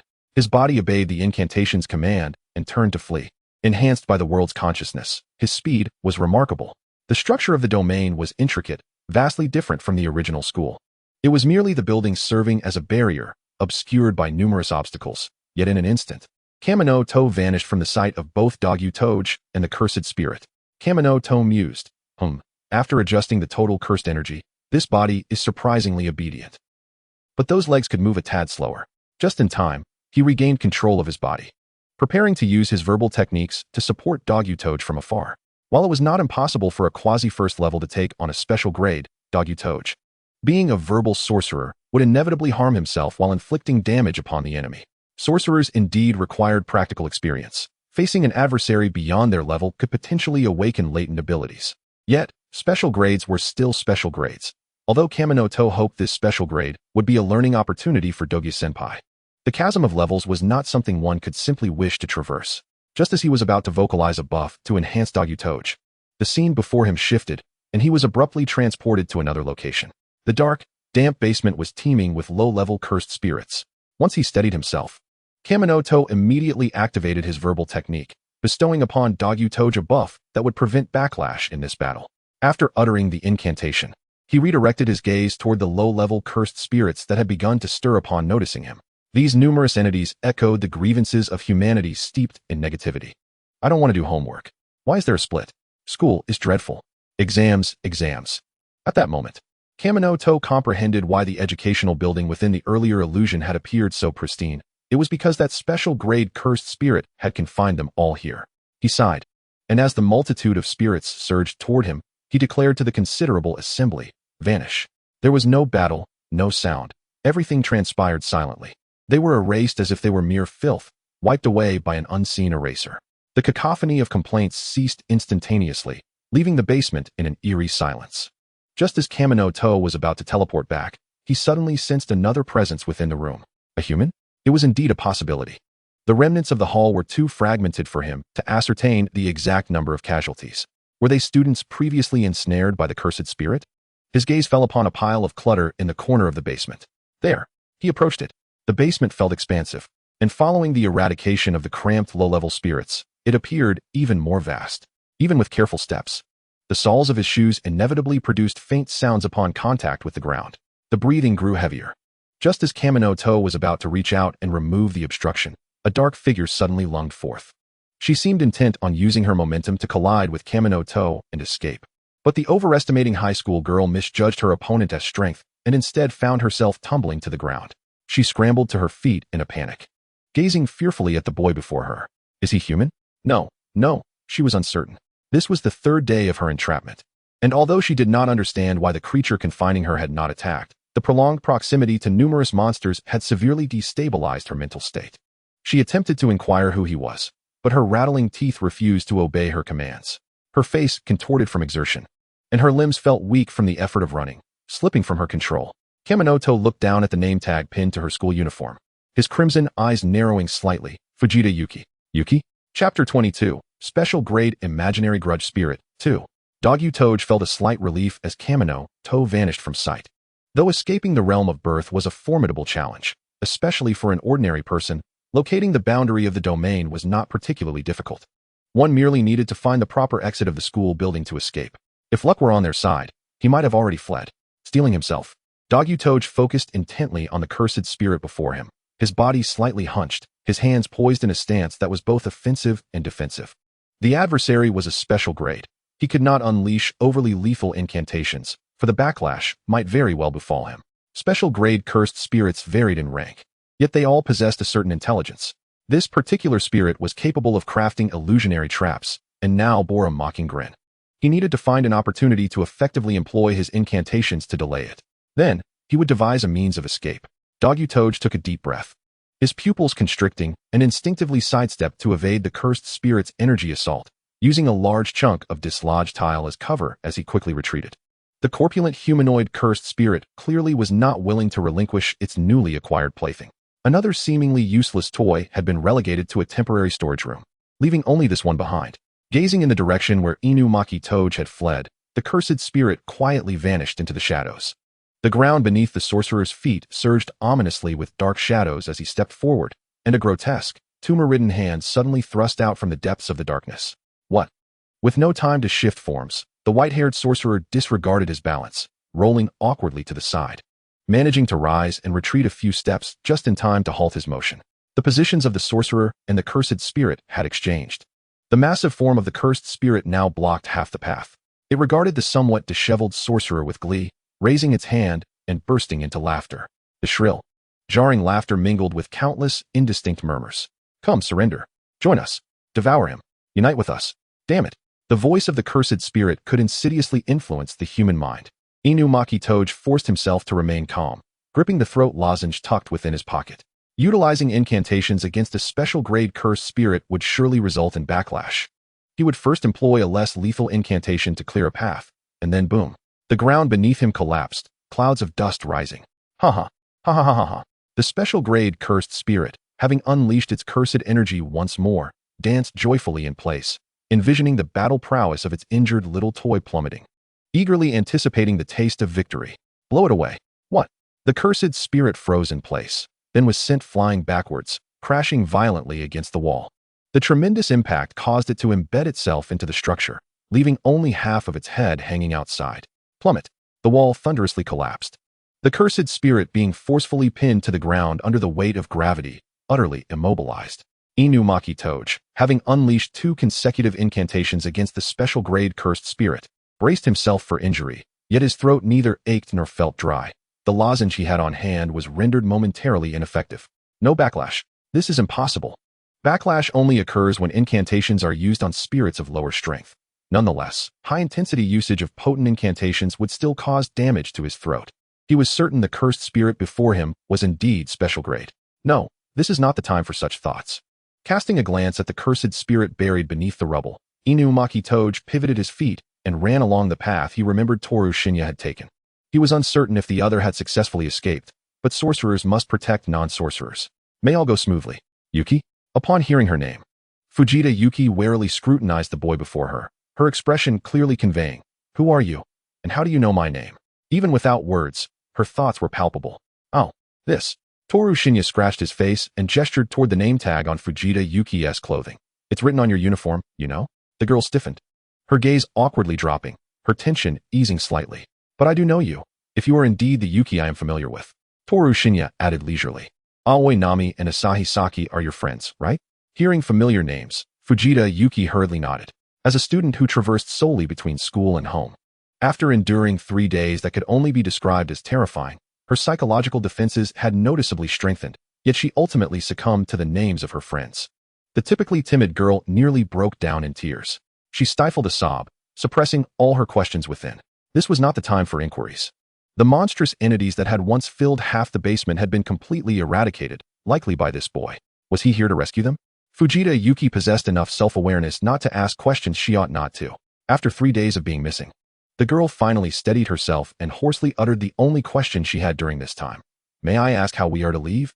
Without crying or collapsing, she displayed a level of composure far beyond that of an ordinary person. Toru Shinya wasted no time. His purpose for being here was to exorcise the cursed spirits and locate this classmate Yuki. The cursed spirit was currently being held in check by Inumaki-senpai, and his task of finding his classmate had been accomplished. He turned, gesturing for the girl to follow. "Come with me." Leading Fujita Yuki, Toru Shinya collided directly with the white-haired sorcerer as they turned the second corner. Toru Shinya had simply been moving too swiftly to halt in time, but Inumaki Toge, having heard their footsteps, prepared himself and gently wrapped an arm around his temporary companion's waist, absorbing some of the momentum. Inumaki, noticing the confusion on the other's face, the white-haired boy pressed his lips together. He glanced at the quiet girl following behind and chose not to say anything further. Now that he had found her, it was best to leave quickly while the cursed spirit had yet to catch up. Before Inumaki Toge could turn around, the boy with the dog-like eyes suddenly widened in shock as he was abruptly pulled aside. An unseen force pierced his arm, blood dripping from his fingertips onto the ground. Fujita Yuki finally could not contain her scream of terror. The cursed spirit had caught up. It let out a furious roar, hundreds of bulging eyes roving across its surface, fixating intensely on the 3 prey that had slipped from its grasp. The white-haired sorcerer clutched his arm, hesitating to take the next action, as the boy who had pulled him aside swiftly stepped in front of him. Inumaki Toge blinked in surprise, staring at the back of the taller boy. He was being protected by a non-sorcerer? Before he could ponder further, the boy's cold voice came clearly, enunciating each word. Twist. Crack. Crack, crack, crack, crack. The cursed spirit's ends were gripped by invisible hands, opposing forces applied from either side, wringing the essence from its body like a wet towel. Toru Shinya ignored the spirit's screams, only concluding this torment when there was nothing left to wring. And now perish. The cursed spirit, reduced to a slender strand, emitted a desperate wail before being irrevocably transformed into fine black smoke, vanishing before the 3 of them. Fujita Yuki watched this scene, her mind completely shutting down. Her eyes rolled back, and she fainted on the spot. Inumaki Toge, clutching his arm, blinked in confusion. The boy with the black and white gradient hair turned around, his dark red dog-like eyes curving slightly, a smirk playing at the corners of his mouth. He tilted his head at Inumaki Toge, an expression of feigned innocence gracing his features, and asked, "Senpai, do you need treatment?" Chapter 23, Special Grade Imaginary Cursed Spirit, 3. Of the 9 missing students, only 1 survived. After the barrier was lifted, Toru Shinya chose not to exit alongside Inumaki Toge. He did not intend to let the waiting auxiliary supervisor outside know of his involvement in this matter. After all, the task had been rather peculiar, with a 2nd-grade cursed spirit transforming into a special grade, reminiscent of the mission involving Yuji Itadori and Kento Nanami. The mission report could be easily fabricated by Inamaki-senpai. The second-grade cursed spirit lacked techniques, and the bodies revealed after the illusion was dispelled could all be attributed to that vacant basement. No one had any inkling that there was another layer beneath the school building. After waking the fainted Fujita Yuki and explaining the situation, he instructed her to leave with Inumaki Toge, while Toru Shinya opted to return via the same route, scaling the wall. Naomi Aoi received the news of her friend's rescue the following day. During the days of Yuki Fujita's disappearance, she had been greatly frightened, even fainting once. Upon learning that she was completely safe, the tension in her body finally relaxed. The hospital found no significant issues, and she lay in her hospital bed, comforted by her parents, slipping into a deep slumber for an entire day and night. Upon awakening, she was greeted by the sight of her two friends, their eyes swollen from crying. Naomi Aoi yearned to rush towards them, but mindful of her friend's condition, she merely sniffled and choked out, "Yuki, next time something happens, please call us to come along. You truly had us worried sick this time. Thankfully, you are all right. In the future, do not venture out so late. Is there nothing that can wait until the next morning? Your safety is paramount." Yuki Fujita gazed at her friend, still a bit dazed from her near brush with danger. But she nodded vigorously in response. Yes, the scene at the teaching building was rather harrowing. The principal hurried over upon hearing the resolution of the incident, confronting the gruesome sight of dismembered bodies scattered throughout the first-floor hall. He covered his mouth and stepped back, leaning against a nearby tree trunk, feeling faint. The subsequent matters were not within the purview of the sorcerers. Toru Jino and Taki Dogu learned about the aftermath from several high school girls. Coincidentally, when Toru Jino stepped out to check in at a dessert shop, he encountered Taki Dogu, who was purchasing souvenirs. The two exchanged line contact information and formally introduced themselves. Taki Dogu mused that with such a technique, Satoru would likely be eager to recruit him into the jujitsu world. Although he was unsure why he initially pretended to be a non-sorcerer, perhaps it was due to fear of revealing his differences? Infected by Panda's carefree attitude, Taki Dogu silently called out to his unreliable teacher, Satoru Gojo, hoping to bring in new talent for him. Well, the youth rubbed his nose and said, "I am a new student this year, you know?" Taki Dogu exclaimed in surprise, "Salmon row."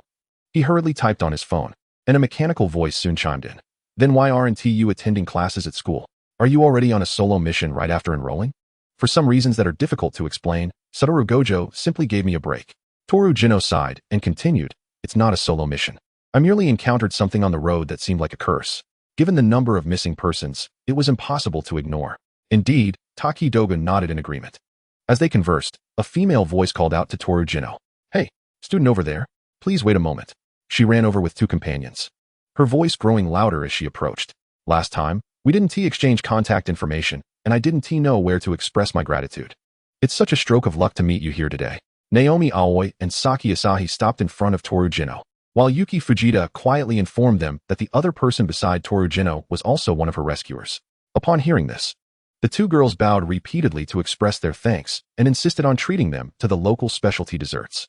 Toru Jino had intended to visit the dessert shop anyway and did not refuse, leading his newly acquainted senior to find a vacant table. Taki Dogu had no time to decline, but he wasn't in a hurry to return after completing his task. With the idea that it would be beneficial to inquire local recommendations since he hadn't yet purchased his souvenirs, he allowed Toru Jino to lead him. The desserts were quickly served at their table. Naomi Aoi, well liked at school, had gathered much information. As the four savored the sweets, she swiftly divulged everything she had learned. Due to the severe mutilation of the bodies, several of the students' families were affluent and influential. Their children had gone missing and met with tragedy. How could they possibly swallow that? They requested continued investigations, only to find themselves implicated as the inquiry progressed. Those familiar with the victims knew that the deceased had often bullied their peers, but they were unaware that these individuals had blood on their hands. Rumors now circulated within the school that they must have been claimed by vengeful spirits, the souls of those they had wronged returning to exact retribution.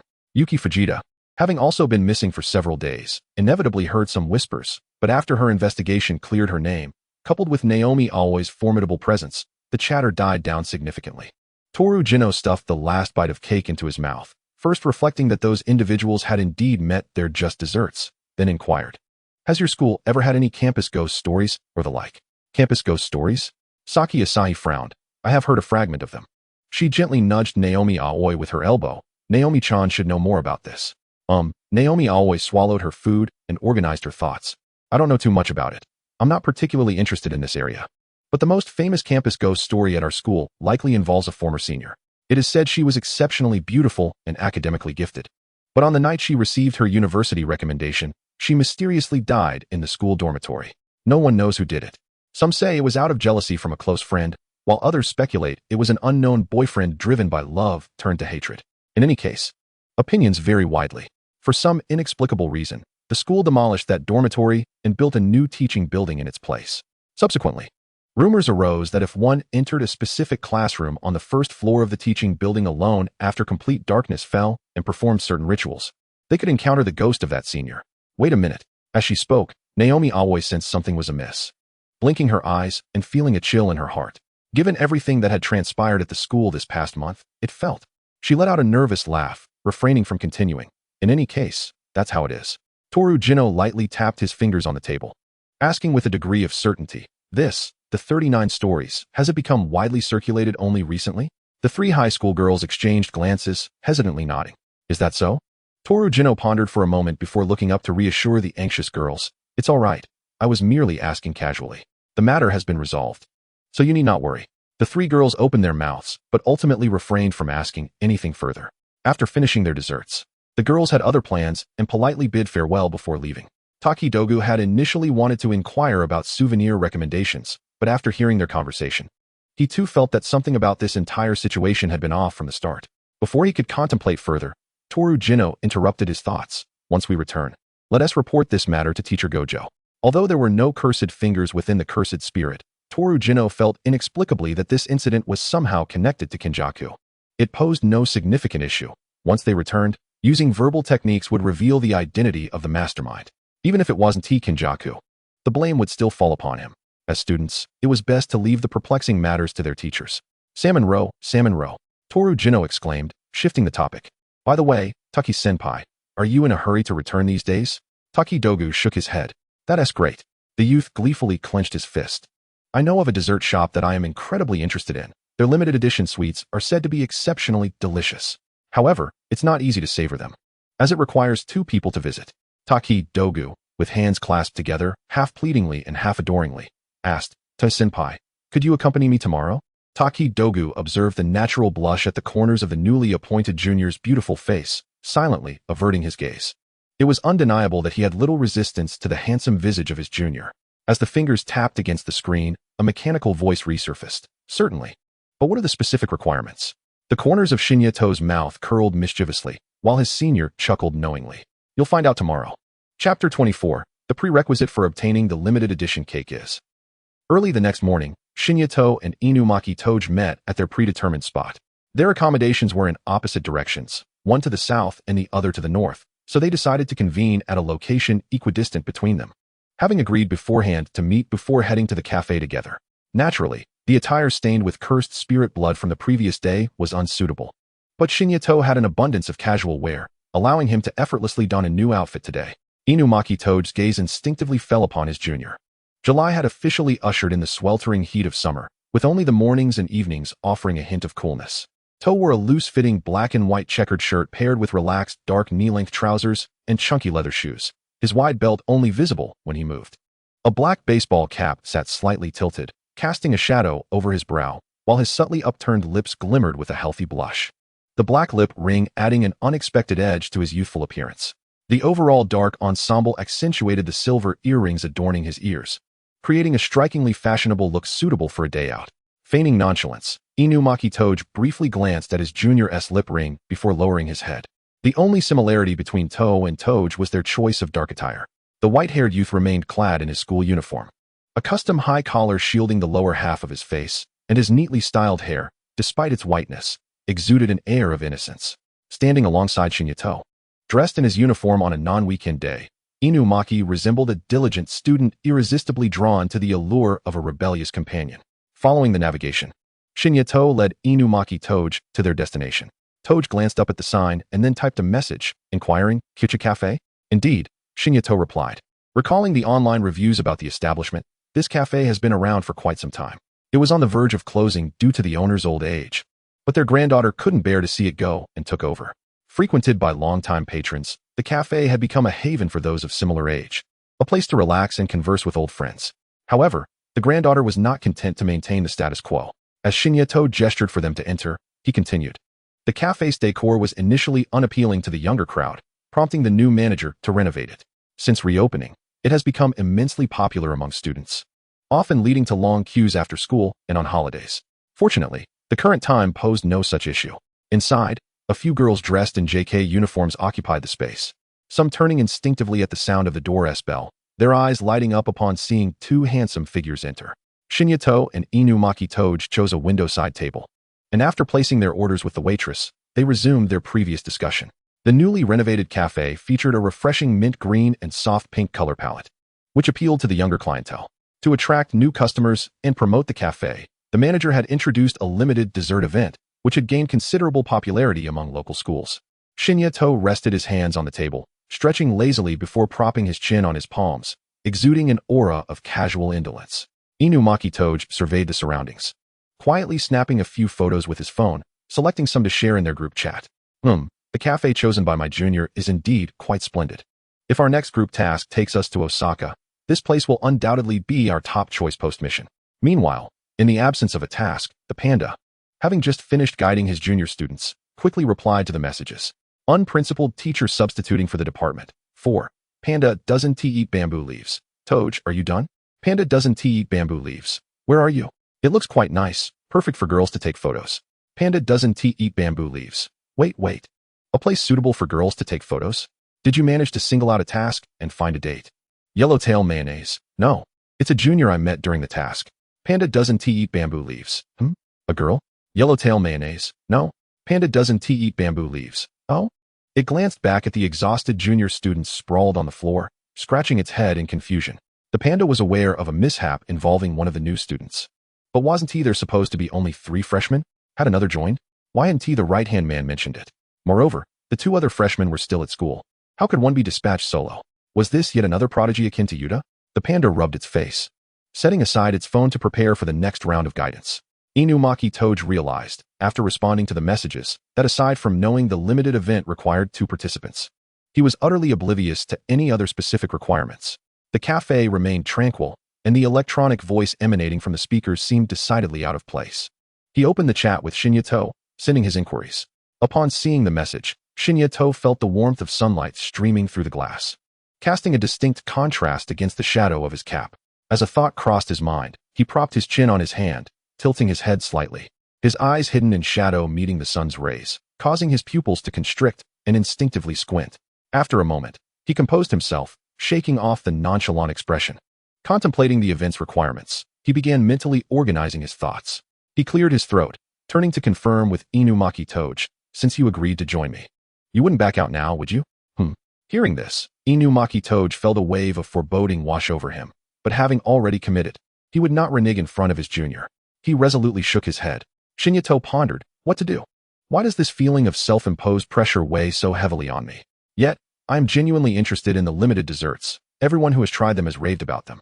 With no one else to accompany him, he thought, Senior Inumaki merely happened to be available. The excitement from yesterday faded, replaced by an unsettling apprehension. They had only spent a day together, and while they were senior and junior, they had yet to reach a level of intimacy. But since they were here, the waitress approached, interrupting his thoughts, presenting them with baked thick toast, pancakes, and 2 cups of ice cream soda. Enjoy your meal. The aroma of the toast wafted invitingly, prompting Shinyato to remove his cap and fluff his flattened hair. When anxious, one tends to appear busier than usual. He glanced at Inumaki Toge, his hands crossed, fingers subtly tensed, and then quietly uttered, "It's a couple's challenge, Senior Inumaki." Inumaki Toge's fork clattered back down onto the table. Chapter 25, The Challenge. The 2 stared at the fallen fork, exchanging silent glances. Shinoto tilted his head, his innocent dog-like eyes cast downwards, and his fluffy hair made him resemble a pitiful little creature. If Inumaki-senpai couldn't accept this, perhaps it would be best to let it go this time. Not having consulted Inumaki-senpai beforehand, he felt genuinely sorry for wasting his senior's time. The boy's voice was imbued with regret, and his expression was visibly dejected, embodying a sense of helplessness as if he had committed a grave error. As a form of reparation, he inquired if Inumaki-senpai had any particular cravings. "Today it's on me." Shinoto mused, placing a hand over his lips as he added, "I am quite skilled at making simple dishes like rice balls. If Inumaki-senpai doesn't mind, I could take care of breakfast during our time at school." Inumaki Toge was momentarily taken aback by the barrage of words from his junior. Once he regained his composure, their eyes met, his gaze falling upon Shino's dark red irises. He averted his eyes, grasping his phone and deliberating over how to respond in the chat. I haven't declined, you know? Shinoto paused at the incoming message, and then, as if struck by a wave of immense joy, exclaimed, really, senpai? His earlier despondency vanished, replaced by an exuberance that was unmistakable. Once you agree, you can't go back on your word, Inumaki-senpai. Inumaki Toge nodded in affirmation, setting his phone down. Shinoto's eyes sparkled with delight.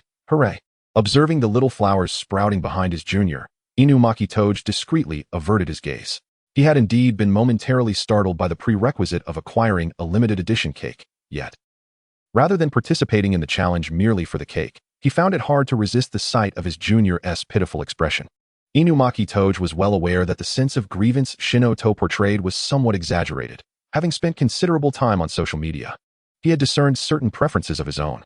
Of course, these inclinations had nothing to do with orientation, but rather were simply a manifestation of an inherent appreciation for beauty. Moreover, both being boys, there was nothing particularly scandalous about pretending to be a couple for such an event. Inumaki Toge quietly encouraged himself. The most crucial factor was that, as a senior, he could not leave the impression of being someone who does not uphold agreements. Upon being informed of the couple challenge, the store attendant appeared unfazed. Yet the hastened pace at which she explained the rules betrayed her inner turmoil. Recently, the clientele primarily consisted of students from nearby schools, prompting her to establish rather straightforward challenge guidelines. The Pocky game. Each couple would receive a single biscuit stick, and should it break mid-challenge, it would be deemed a failure.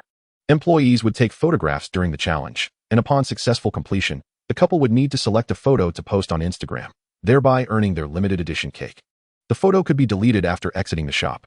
Nearby, a group of excited schoolgirls eagerly listened, and once the attendant finished outlining the rules, two of them immediately raised their hands to indicate they wished to participate as well.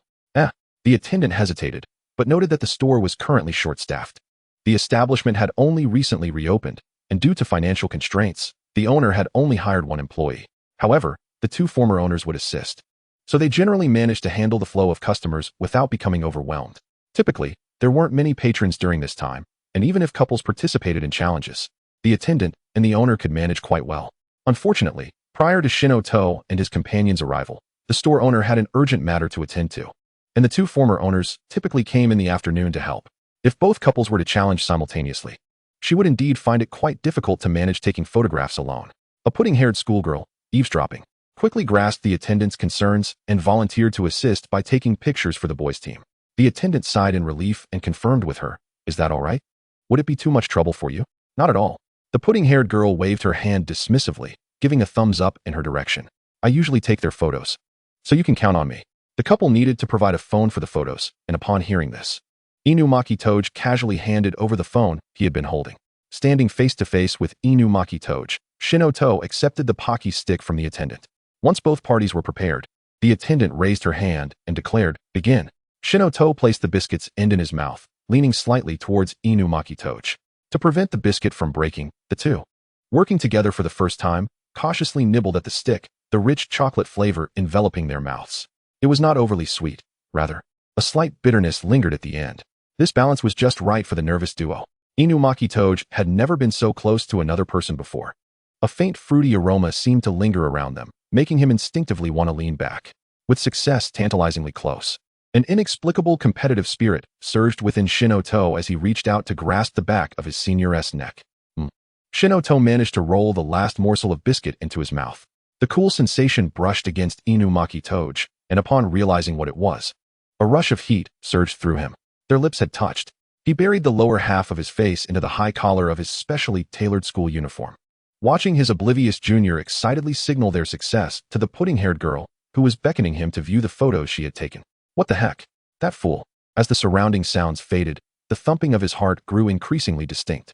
He did not dwell on it, attributing his reaction to being startled by his junior's competitive spirit.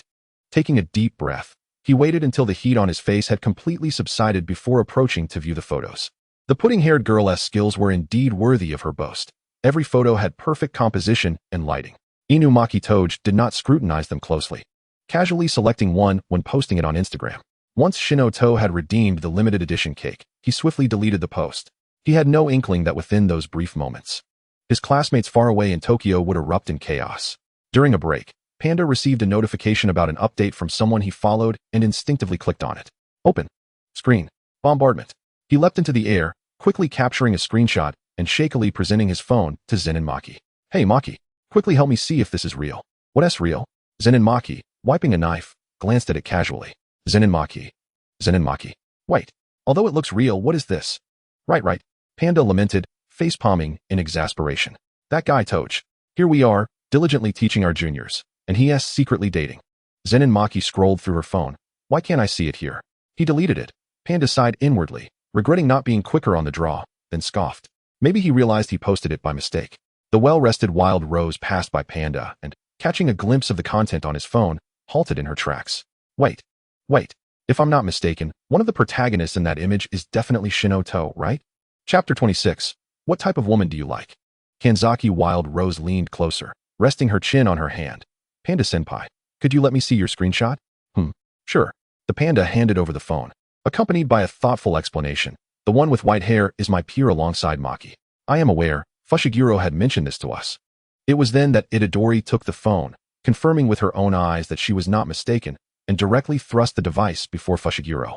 Fushiguro, could you please confirm? Is this Shino? Fushiguro, having been preoccupied with stretching, had not caught what the panda had said. Upon hearing Itadori call him, he instinctively looked up. What met his gaze was an intimate photograph of the two on the screen. The photographer had masterfully captured the interplay of light and shadow. Sunlight streamed through the glass, gently illuminating the two figures, creating a delicate halo that lent an ethereal glow to their outlines. The two boys, caught in a kiss, radiated an innocence. The white-haired youth's neck being held with an urgent fervor that silently narrated a seemingly preordained encounter. It was an undeniably beautiful and pure photograph. Had these two not been acquaintances of his? Fushiguro. He glanced at Itadori, then back at the screenshot, a rare look of bewilderment crossing his face. Shino is dating Inamaki-senpai? I don't understand. Itadori, too, fell into contemplation. You introduced us to Inamaki-senpai before, right? Shino's reaction back then was as if he had never heard of this person. Fushiguro. He hesitated. The impact is a bit overwhelming. Their eyes met, and a silence enveloped them. The panda, picking up on their reactions, boldly speculated, attempting to join in. What? Could it be that you know the other person? He was brought back by Gojo-sensei. After much deliberation, Fushiguro managed to articulate this sentence. A new student? He retrieved the phone and scrutinized the photograph once more. Recalling the group chat with Inumaki. Suddenly, realization dawned upon him. So that's who Inumaki was referring to. In an instant, everything fell into place in his mind. The youthful boys, the concealed romance, the undeniable photograph. Was this not the essence of a secret love affair? He had not anticipated that Inumaki was also a pure-hearted romantic like Yuta. As someone who shared a closer bond with Inumaki, the panda remained resolute in his conjecture. If the photograph had been deleted, it signified Inumaki's desire to keep their relationship under wraps. The panda placed a finger to his lips, mimicking the motion of zipping up a jacket. As long as they don't mention it, we shall remain oblivious. They wouldn't say anything, would they? Zen and Maki interjected with a smirk. Standing beside them, Itadori glanced from the composed panda to the initially surprised Zenin. Aren't you both at all curious? How shall I put it? The panda rubbed his furry chin thoughtfully. If it were about Inumaki dating a boy, given Yuta's previous experience, I wouldn't be surprised. As for curiosity, Zen and Maki twirled a knife in her hand and added, I am somewhat curious about how Inumaki came to know him. That makes sense. The panda pondered for a moment, a light bulb moment occurring. Could it be a romance that began online? Perhaps they met during this mission? This speculation seemed plausible, and the four present exchanged expressions of understanding. In Osaka, Shinoto arrived completely unaware that he and Inumaki had already been classified as a couple. Just as he was about to exit the shop, his curiosity about the limited edition cake compelled him to return after Inumaki's consent, eager to unwrap it inside. The cake was of a generous size, displaying a refreshing yellow-green hue. Shino leaned in to sniff, uncertainly guessing, green grape cheesecake? He requested 2 plates from the shop attendant, cutting a small piece for both himself and Inumaki. The initial taste was a delightful sweetness of green grapes, complemented by a rich, cheesy aroma, with a smooth, dense texture. It was undoubtedly a successful hidden gem. However, he mused quietly, to me, it's a tad too sweet. Gojo-sensei would likely relish it. He set down his fork with a soft commentary. Inumaki nodded in agreement. Salmon. By the way, is Inumaki-senpai returning to Tokyo today? Shino asked, glancing at the remaining cake. Inumaki nodded again. Tuna. Then I shall take the Shinkansen back with Inumaki-senpai. Shino repackaged the cake, thinking that Fushiguro might not fancy it. He decided to ask Itadori. If she declined, he would save it for Gojo-sensei. With plans disrupted and having not purchased any souvenirs, Shino opted to grab a few of the shop's bestsellers as a makeshift gift. Observing this, Inumaki also picked up some treats for the panda and the others. Once they finished their tasks, the pudding-haired girl who had been photographing them approached their table. I apologize for interrupting. She cleared her throat and introduced herself. My name is Koizumi Maki, a student from nearby Sakura University. May I ask, did you come specifically because you heard about the store's event? Inumaki, not one for conversation, handed the microphone over to Shino. Yes, he replied, picking up on the girl's intent. How did you figure that out?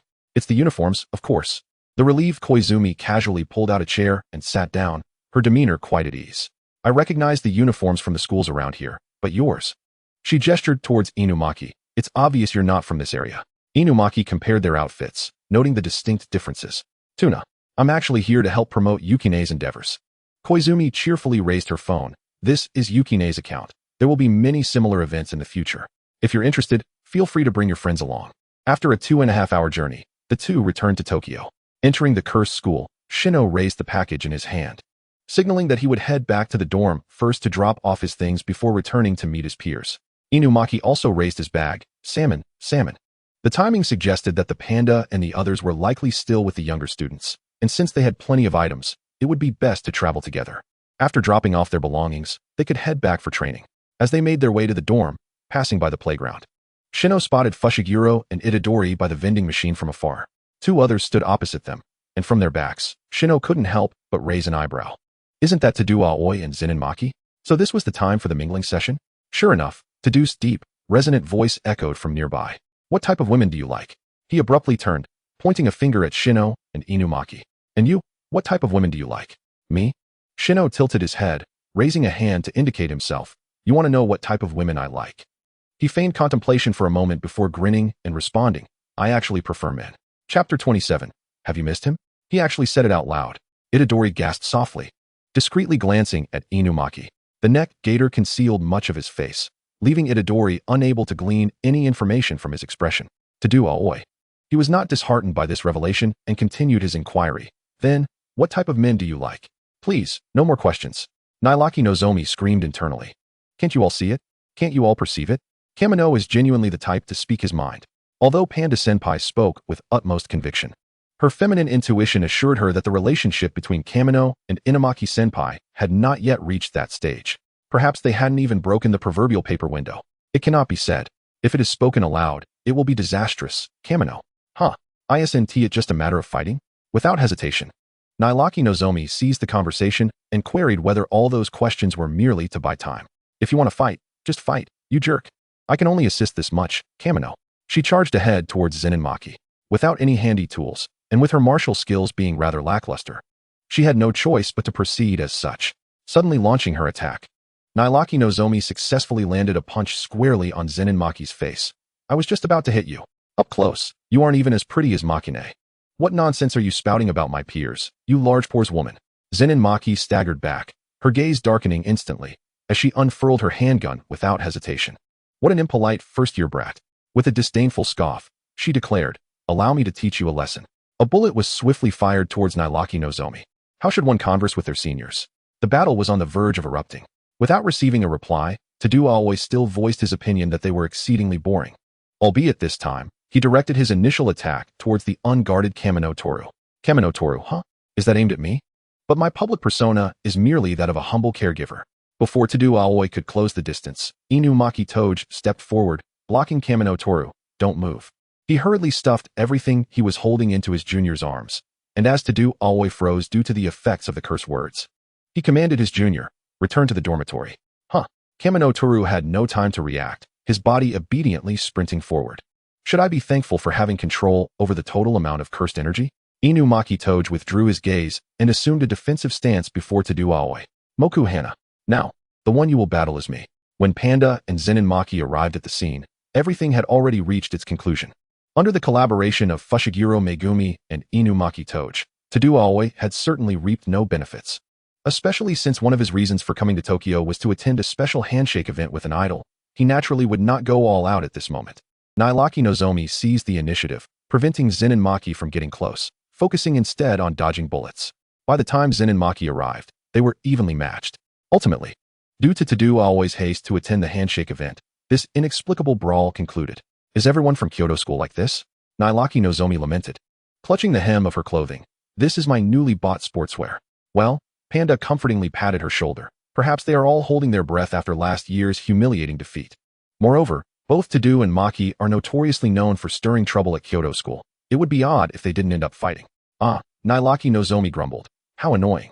Speaking of which, Panda turned to Inumaki Toge. Didn't you mention in the group that the new first-year student returned with you? He glanced around. Where is he? Seaweed. Nothing. Returned to the dorm? Salmon. Panda perplexedly remarked. You all were still fighting. How could he have returned to the dorm? Toge-senpai must have used a command spell on him. Fushiguro Megumi replied while rolling up his sleeves. Kamino's technique is not suited for combat. It is akin to that of Dr. Shoko. Even if he stayed, he could only assist us in treating our wounds. Not suited for combat. Inumaki Toge frowned slightly. If he recalled correctly, Kamino Toru had seemingly resolved a special grade curse with just a single utterance.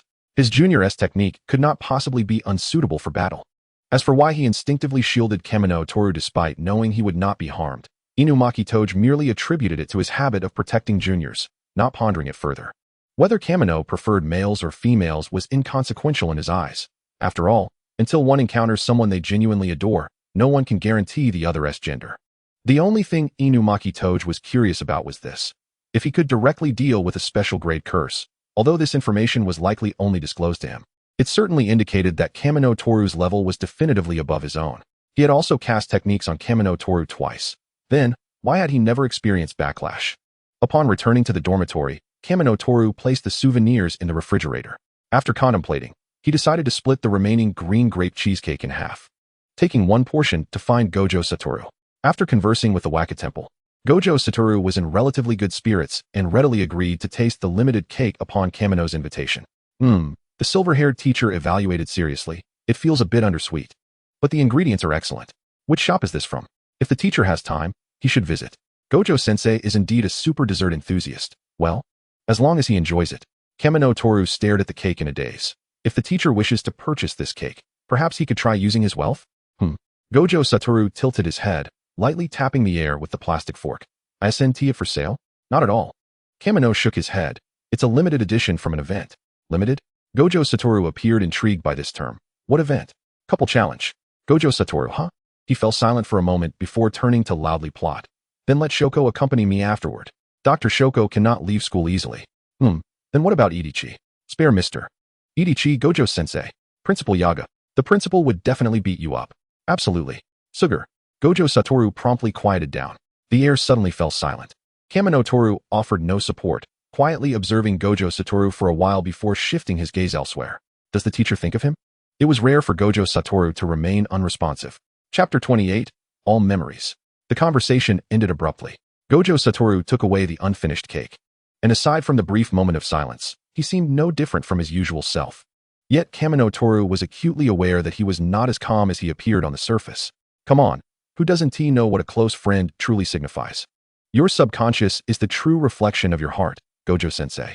If you miss Sugurageto, just say it. Yet, Kamino ultimately chose not to confront him directly. His dark red eyes followed Gojo Satoru's retreating figure, and after a moment, he meaningfully lowered his eyelids. Fushiguro Megumi and Nailaki Nozomi had just returned to the dormitory when they received souvenirs from their peers. Cake. Nailaki Nozomi opened the packaging, though she was grateful. Only Gojo-sensei was a steadfast sweet tooth, right? And me. Kamino Toru raised his hand and waved. Rest assured, it's fine to indulge occasionally. Fushiguro Megumi expressed his gratitude and placed the items in his dorm's refrigerator. By the way, I almost forgot this. Kamino Toru slapped his forehead and took out the divided green grape cheesecake. This is a limited edition. Nailaki, would you like to give it a try? Nailaki Nozomi leaned closer. Limited edition? Toru Kinu nodded in affirmation. Indeed, it is a promotional event by the store. I was quite curious about the limited edition cake's flavor, which compelled me to drag along my senior, Inumaki. Oh, a silent exchange of glances occurred between Nibirius and Fushiguro. That photograph from this morning? Yet. Since their peers had not broached the topic, both tactfully refrained from inquiring about the photograph and the responses exchanged on the playground regarding Aoi to do. Although their curiosity was palpable. Limited edition cake, yet it remains uneaten. Nibirius extracted a paper plate from the side and extended it. Was this saved especially for us? Using a plastic knife, Kanu divided a piece for her. This particular flavor is a tad too sweet for my palate, and Inumaki is not particularly fond of sweets either. Sharing it between the two of us might be rather overwhelming, don't you think? Fushiguro, do you wish to partake? Fushiguro shook his head in response. I think I'll pass. Nabirius took a small forkful and placed it in her mouth, her eyes lighting up. Delicious. The combination of green grapes and cheese is exquisite, and the icy texture adds a delightful touch. Kanu raised an eyebrow. So, does that mean the remainder is yours to claim? Of course. Nabirius retorted, but aren't you the one who boasts of being a sweet tooth? She nudged the box containing the cake. How to put this? Kanu chuckled lightly. Perhaps it is merely a matter of personal habit? My ultimate compliment for a cake is that it should not be overly sweet, you see? Nabirius. Fushiguro. I truly cannot comprehend your logic. Nabirius remarked as she swiftly finished the remaining cake, taking the box with her. You should rest early today. We have training together tomorrow. After distributing the gifts to his peers, Kanu changed back into his uniform and reclined on his bed. He stared at the ceiling in a daze. Suddenly recalling that the cursed spirit left behind by Satoru Gojo at the school seemed to have gone quiet. His thoughts wandered, and he involuntarily recalled the protective gesture Inumaki had just displayed towards him. Inumaki must have noticed, right? His technique is not a secret within the jujitsu world. To the higher-ups, he is merely an alternative to Kinji Hikari, lacking any significant value. Yet Inumaki is aware that his word can obliterate a special-grade cursed spirit. Thus, even knowing the potential for backlash, he still chose to protect me? Lying on his bed, Kanu blinked. Truly, he is deserving of my admiration. My admiration is for those who are both beautiful and kind-hearted. Since returning from Osaka, the upper echelons had remained conspicuously silent and had not promptly dispatched a new assistant supervisor to whisk him away. It appears that Inumaki's report contained not a single superfluous word. Kanu embraced a nearby pillow, burying his face into the soft cushion. Such tenderness, Inumaki.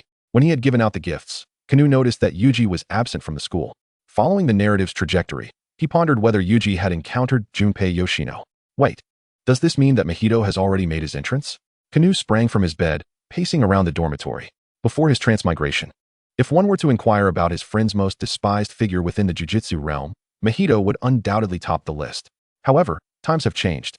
Now, he finds himself within the realm of cursed spirits, and Mahito's abilities could prove exceptionally useful, provided there is someone to control him. Kanu glanced towards the empty space in the dormitory. He did not wish to take the stage himself, leaving him with but one option, the cursed spirit manipulator, Suguru Geto. Regardless of what Suguru had done in his lifetime, it all seemed to dissipate into oblivion alongside his death.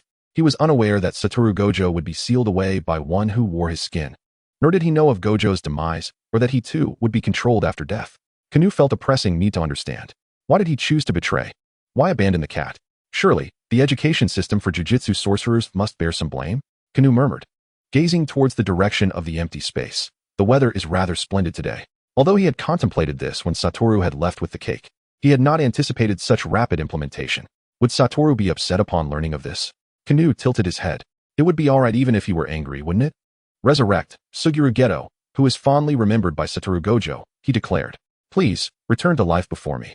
After all, the consciousness of the world had already consented. Countless memories not belonging to him were forcibly thrust into his mind, as a long-haired man clad in Gojo's garb stood bewildered amidst the river of his memories. Hadn't I already? A fragment of memory flashed before him, and his violet eyes widened with alarm. No, this cannot be. He hurriedly reached out, but his fingertips brushed against nothingness. Vivid crimson blood spread through the sea of memories, driving the man to the brink of madness. Impossible, impossible, impossible. Satoru is the strongest. He cannot be. Satoru. The long-haired man abruptly opened his eyes, gasping as he called out the name of his dear friend. Before him lay the familiar jujitsu dormitory, but he had no time to be cautious as a boy clad in a special uniform crouched before him. The boy waved his hand in front of his eyes. Are you awake, Mr. Geto? Noticing Geto's wariness, he withdrew his hand, his dark red canine eyes gleaming with amusement. Mr. Geto, please do not waste your energy. You currently lack the strength to act against me. The newly resurrected body remained in a half-awakened state, and Geto found himself powerless to act as he leaned against the edge of the bed, struggling to comprehend his situation. The excess memories clouded his judgment, and Geto hung his head, his fingers trembling uncontrollably. Allow me to introduce myself. I am Toru Kanu, a first-year student newly accepted by Satoru Gojo. The boy's cat-like smile betrayed his evident cheerfulness. Mr. Geto, feel free to inquire about anything you wish to know. After a moment, the long-haired man lifted his gaze, his violet eyes fixed intently on the youth who claimed to be Satoru Gojo's student. My memories, he rasped. Are they real? Chapter 29, Fated Encounters. Kanu regarded him earnestly. They are indeed real. Whether sealed or severed, they have undeniably occurred on some timeline in the future. Mr. Geto, Kanu paused, gauging the future he had witnessed. Do you feel regret upon seeing such a fate unfold? Regret? Geto lowered his eyes. The lives of his comrades. Shoko Yeri, who he failed to save, and the death of Yuhibara due to mission failure, along with the act of taking his parents' lives. He could not bear the loss of his companions. He yearned to fulfill his noble cause. He had never imagined that the first sight he would behold upon awakening would be Satoru's corpse. He could not accept such a future. Geto raised his head, forcing a smile that resembled the one he wore during his time at the Star Plasma vessel, though it faded in failure. Where is Satoru? Where is he? Oh, how cunning of you. Mr. Geto, Kanu feigned a complaint, entirely sidestepping my inquiry. However, he was not perturbed by this, for they both understood the answer to the question. Kanu produced his phone, waving it before Geto's eyes. Satoru has only just left the school. Do you want me to call him back? Geto fell silent for a moment. As his strength gradually returned, he attempted to prop himself up, amidst the background noise of the boy admonishing him not to sit on someone else's bed while dressed in his uniform. Finally, he exhaled slowly. To possess such abilities, yet willingly become Satoru's student.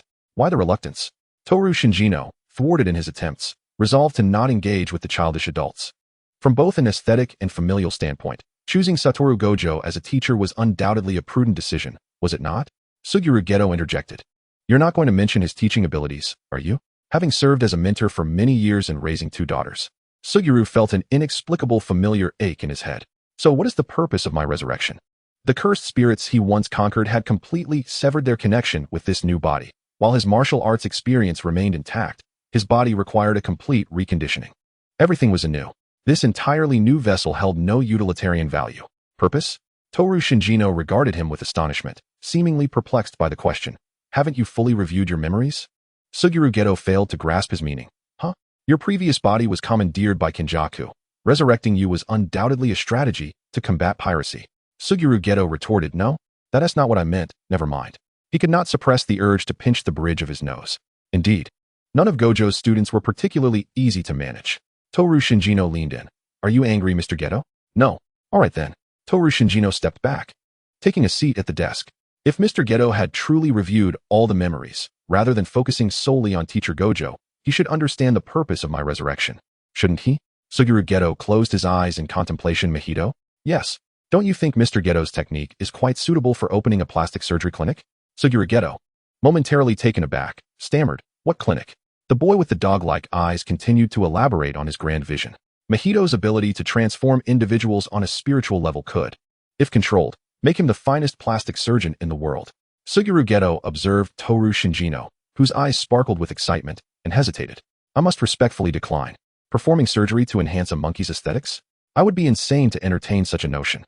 Toru Shinjino attempted to persuade him further, but it could be incredibly lucrative.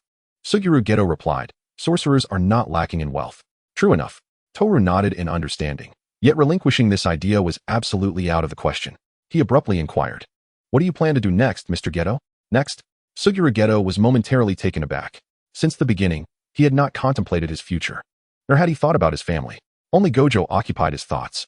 A sharp pang of anguish coursed through his heart as he resisted the urge to recall the image of that fallen figure amidst a pool of blood. What did he long for? The long-haired man exhibited a look of bewilderment.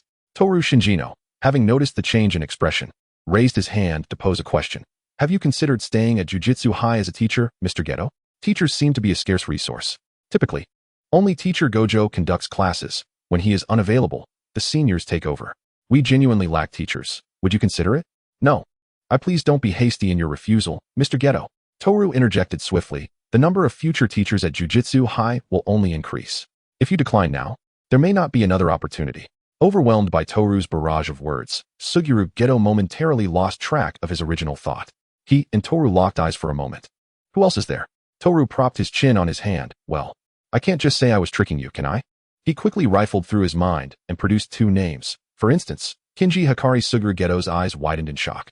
Who did you say? Toru blinked and repeated, Hikari? Actually, he possesses quite a remarkable literary talent. His haikus are exceptional. It's likely he was a noble from a prominent family in life. Suguru Geto struggled to sift through his memories. Who else? Toru promptly replied, Zenin Fushiguro. Suguru Geto raised an eyebrow. Why the grimace? Toru attempted to clarify. Fushiguro is a master of both heaven and curse binding. He would be well suited to be our martial arts instructor, wouldn't he? No, I don't think that's appropriate. Suguru Geto felt a sense of PTSD regarding both names. One was a sorcerer assassin who nearly killed Gojo, and the other was the cause of Gojo's demise. He wished to select neither. If I were to remain as a teacher, Toru seemed to have an epiphany, interrupting Suguru Geto with an exclamation. As for Mahito, he's right here. Not in Yuji's body. I separated them earlier. Suguru Geto responded with a slight pause. Once again, all of Gojo's students are indeed challenging. Taking a deep breath, Suguru Geto conceded, I agree. He continued, if possible, please allow Naoya and Mei to join Jujutsu High as well. Toru crossed his arms in front of his chest. It won't do to discuss this with me.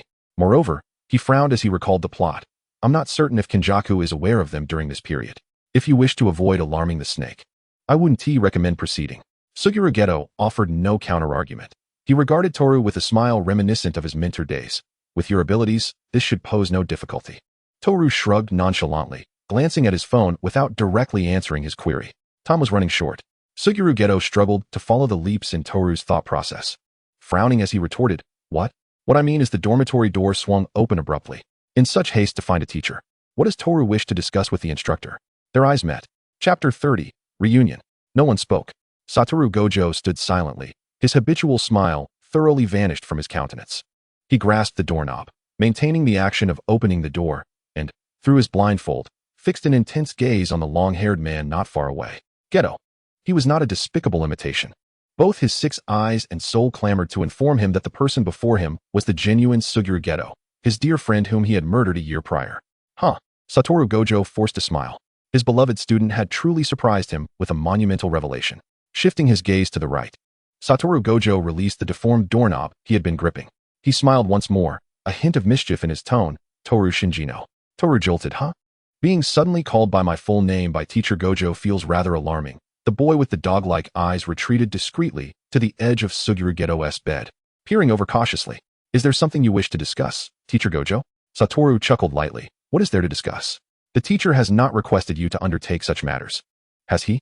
Toru glanced between Satoru Gojo and the disoriented Suguru Geto, suddenly enlightened. He understood his friend's possessiveness. Having resurrected Suguru Geto without notifying Satoru Gojo, it was likely that the latter felt disrespected regarding Suguru's wishes. Had he not been hiding behind Suguru Geto, Satoru Gojo might have come over to deliver a couple of punches. Or perhaps there were other reasons. Toru, feeling unjustified yet emboldened, declared, Can I pretend I didn't hear the teacher's unspoken request? Isn't it the duty of a student to alleviate the teacher's worries? He positioned himself behind Suguru Geto and boldly accused, Teacher Geto, look at him.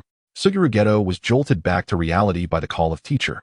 Instinctively taking on the role of mediator, Gojo, do not bully the student. When under the eye mask of Satoru Gojo widened in disbelief, he meowed plaintively, striding forward with purpose, attempting to impart a lesson of love to his disobedient student. How could I possibly bully him? Don't wrongfully accuse me, Jet. To the side. Toru Shinano fanned the flames. Save him, Teacher Suguru. Suguru Geto stood in a daze, witnessing the scene unfold before him, as it overlapped with his memories of yore. It felt as though the 11 years that had vanished had never truly separated him from this moment. Rising to intervene between the rushing Satoru Gojo and the student, Suguru's body faltered, unable to regain complete control, and he stumbled forward. Jet. The oncoming Satoru caught his unsteady best friend in his embrace. The familiar scent enveloped him, the fragrance of sun-warmed fabric, the sweetness of confections. How comforting. Suguru buried his face into Satoru's neck and shoulders, reciprocating the hug. So warm, Satoru. As he felt the warmth of the other's body, Suguru finally realized what he had intended to do moments ago.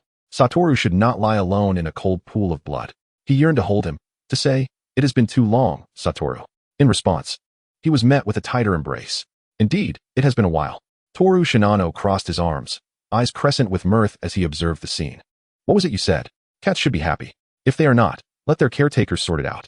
Aware of Shinano's gaze, Suguru recalled that they remained in the student dormitory. The face of a man who had been a mentor for years was not one easily rivaled. Thus, Suguru calmly patted Satoru's back, signaling him to release his hold. Satoru, reluctant to part from his dear friend, opted for a compromise. He turned Suguru to face Shinano, the towering figure of nearly 2 meters encircling him from behind, the soft white hair brushing against Suguru's cheek, reattaching itself to his back. Suguru sighed, indulgently ruffling Satoru's hair. Would you like to take a seat? Shinano inquired. No need. Suguru shook his head in refusal, feeling nearly restored. Moreover, as he sensed the person behind him, he lowered his gaze. Satoru, with remarkable discernment, did not lean his weight against him. An inexplicable bitterness unfurled in his mouth. The Satoru he knew was proud, was singularly exceptional. When had he altered so? Was everything he had done truly correct? Shinano's gaze shifted to Satoru's face. He waved his phone, amusement gleaming in his dark crimson eyes. By the way, Satoru-sensei, are you satisfied with the gift I presented to you? The one referred to as a gift, Suguru Geto felt his lips twitch uncontrollably, veins pulsing at his temples, underscoring his agitation. Once more, indeed, Satoru's students are all quite headstrong. You truly startled the teacher. Yet he is rather displeased now.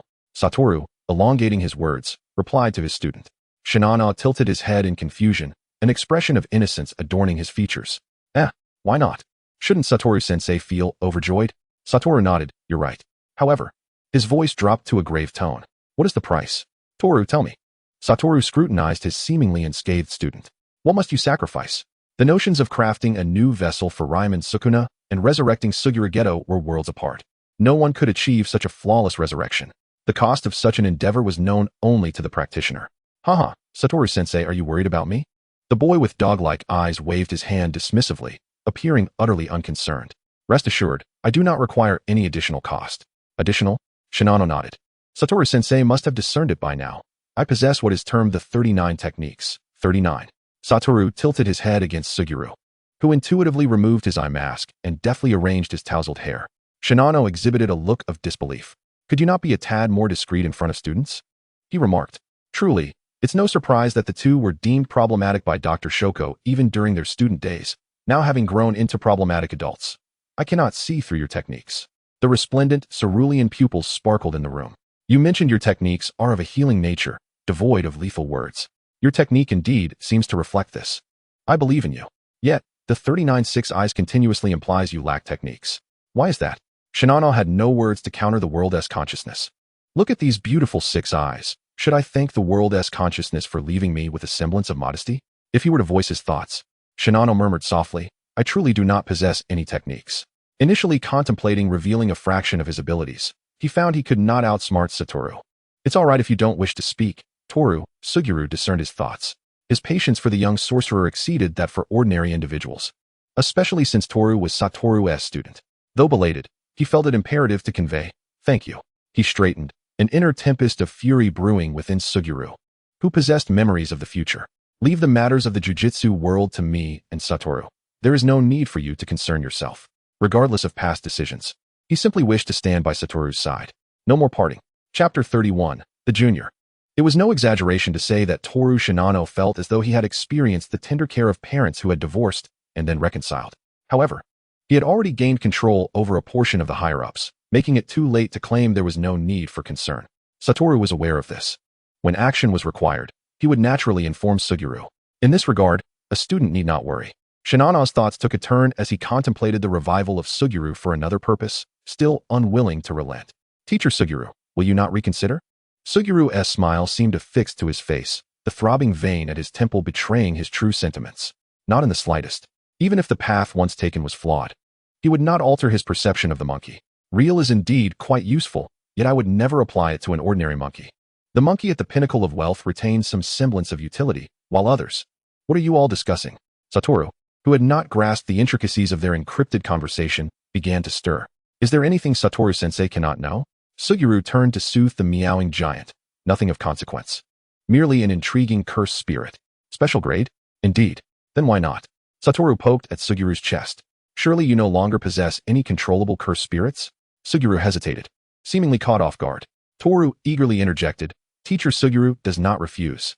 I believe that cursed spirit-s techniques hold immense value for ordinary people. But Teacher Suguru disagrees with such an approach. Thus we have encountered significant divergence on this matter. Oh, a cursed spirit beneficial to ordinary people? Satoru's interest peaked at once. What is its technique? Toru Kanu reiterated his visions to Satoru Gojo once more. Observing the increasingly luminous blue pupils, Suguru Geto felt an ominous sense of foreboding. The silver-haired teacher erupted into laughter after listening. Isn't this rather amusing, Geto? Indeed. Suguru Geto firmly shut his eyes. Seizing the opportunity, Satoru Gojo cupped his face, playfully rubbing it from side to side. If Geto were to open a hospital, wouldn't that become our private property? Caught off guard, Suguru could only extend his hands to pinch Satoru's face and tug it outward. Does the head of the Gojo family truly care about such trivial possessions? The two immature adults frolicked like schoolchildren. Toru Kanu quietly stood by, serving as a mere backdrop. Why wouldn't I care? This is my and Geto's private property. Do not speak so definitively about matters that are merely speculative. Then it would simply be a matter of Geto agreeing. Does Satoru truly desire this? Does Geto find it so uninteresting? Satoru Gojo's handsome face bore the marks of being pinched, and he leaned closer to his dear friend, their noses nearly touching. As a self-aware and charmingly unscrupulous teacher, Satoru was well aware of his face's allure. Suguru Geto, unexpectedly struck by this beauty, felt his ears flush with a subtle crimson hue, retreating imperceptibly by a small step. Shifting from a pinch to a push, he distanced that face away. I see. He was unable to refuse Satoru Gojo. From the moment he became aware of the memories of the future, he had come to this realization. Let us proceed as Satoru suggests. Toru Kanu interjected after the two had finished their playful banter. As for private property, does Gojo-sensei have any recommendations for workers? Satoru Gojo swung his long legs and plopped down onto Toru's bed.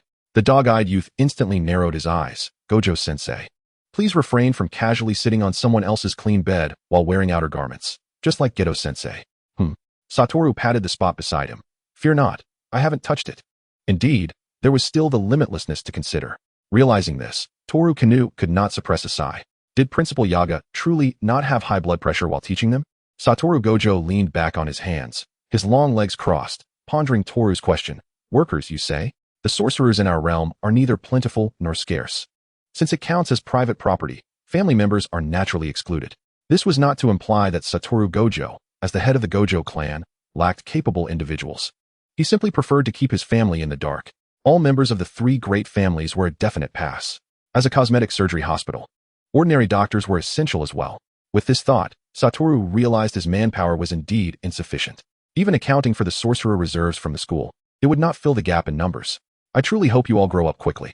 Toru Kanu unhesitatingly pierced through the unscrupulous teacher's words. So, you're short on manpower. Are you, Gojo-sensei? Indeed, Satoru readily admitted. You are aware of the administration's attitude toward me, always trying to send a 39 communicator to monitor my every move, 24 hours a day. Thus, selecting personnel requires utmost caution. Most of his students were still unrefined, although a portion of the administration was under Toru's control. No one could predict when the remaining part might strike. Had Toru known Satoru's thoughts, he would certainly assure him not to overthink it. At that moment, he contemplated another solution. The dog-eyed youth turned to the newly appointed long-haired teacher. Geto-sensei, your junior should be quite reliable, right? You mean Nanami? Suguru Geto was not surprised that Toru knew of his junior. Nanami was indeed dependable. Satoru added, the teacher has already included Nanami in the roster. Suddenly recalling something, he raised his left hand, waggling his index finger beside his cheek, though it seems Toru already knows. I must mention that Nanami is indeed the substitute teacher for this session with Yuji. I am indeed aware. Toru Kanu stood firm, casually picking up a pen from the nearby table, twirling it in his hand. However, I was not referring to Mr. Nanami. Without pausing his movement, Toru slightly bent forward, tilting his head to look at Suguru Geto, a smirk playing at his lips. Geto-sensei, is Mr. Higuruma not among your options? Before either of the bewildered teachers could respond, Toru leaned against the table to add, if we are discussing reliability, Miss Kurwa is also quite dependable, wouldn't you agree? Miss Tenjin could be considered as well. Toru Kanu seemed oblivious to the explosive nature of his words, effortlessly rendering both teachers speechless. Why are you looking at me like that? The first-year student with dog-like eyes felt no issue with his statements, pointing at Suguru Geto. Gojo-sensei, the perfect example is right before us. No, I certainly know you can. I meant, Satoru Gojo straightened his posture. This is completely beyond the scope of 39 techniques, as he witnessed Suguru Geto's brain heating up upon seeing him. The cold yet splendid gaze of the 6 eyes, unmasked, fell upon him. Toru, who exactly are you? Chapter 32, Running Away After the Act. He was merely a fortunate individual, chosen to rectify regrets. He was the person whom countless souls, peering at this corner of the world through screens, aspired to become. He was the agent of the world's consciousness. He was the variable. Who am I? Toru Kanu turned his head, halting the pen's rotation with a click, the tip pointing at himself. I do not know what the correct answer is. In his dark red irises, a glimmer seemed to flash by, and he raised his gaze, locking eyes with those blue orbs. His smile was gentle and innocuous, yet inexplicably carried a hint of cunning, if one were to insist. Perhaps he is someone who simply enjoys a good show? I see. Suguru Geto's characteristic gentle tone emerged from behind, as he circled around Toru Kamino, settling in a close row beside Satoru Gojo, reminiscent of their days in school. I have already said not to sit on others' beds casually. Well, if Satoru can sit, so can I, right? Geto retorted with an upright posture. Satoru Gojo chimed in. Exactly. He continued. Toru didn't directly answer the teacher's question, did he? Suguru Geto added. I previously mentioned that regarding Toru's 39 techniques, if he does not wish to speak, that is perfectly fine. Satoru Gojo rested his chin on his hand. Deep in thought, since Geto has put it that way. Toru Kamino interjected. All right, I see you two have your unspoken understanding, harmonizing like a duet. Let us set that aside for now. Toru abruptly shifted the topic. Gojo-sensei, is Sukuna still within the barrier? Suguru Geto paused at the mention, turning his head to halt the conversation, smilingly awaiting Satoru Gojo's response. Satoru Gojo contemplated for a moment before cheerfully replying, once Yuji returns. You will be able to see him. Yuji? Toru Kamino did not grasp Satoru Gojo's arrangement. Are you saying that along with Yuji on the mission, Mr. Nanami is not the only one, but Sukuna has also gone? Satoru nodded, pretty much. Toru raised his brow. Sukuna, is that obedient? Certainly not. Satoru refuted.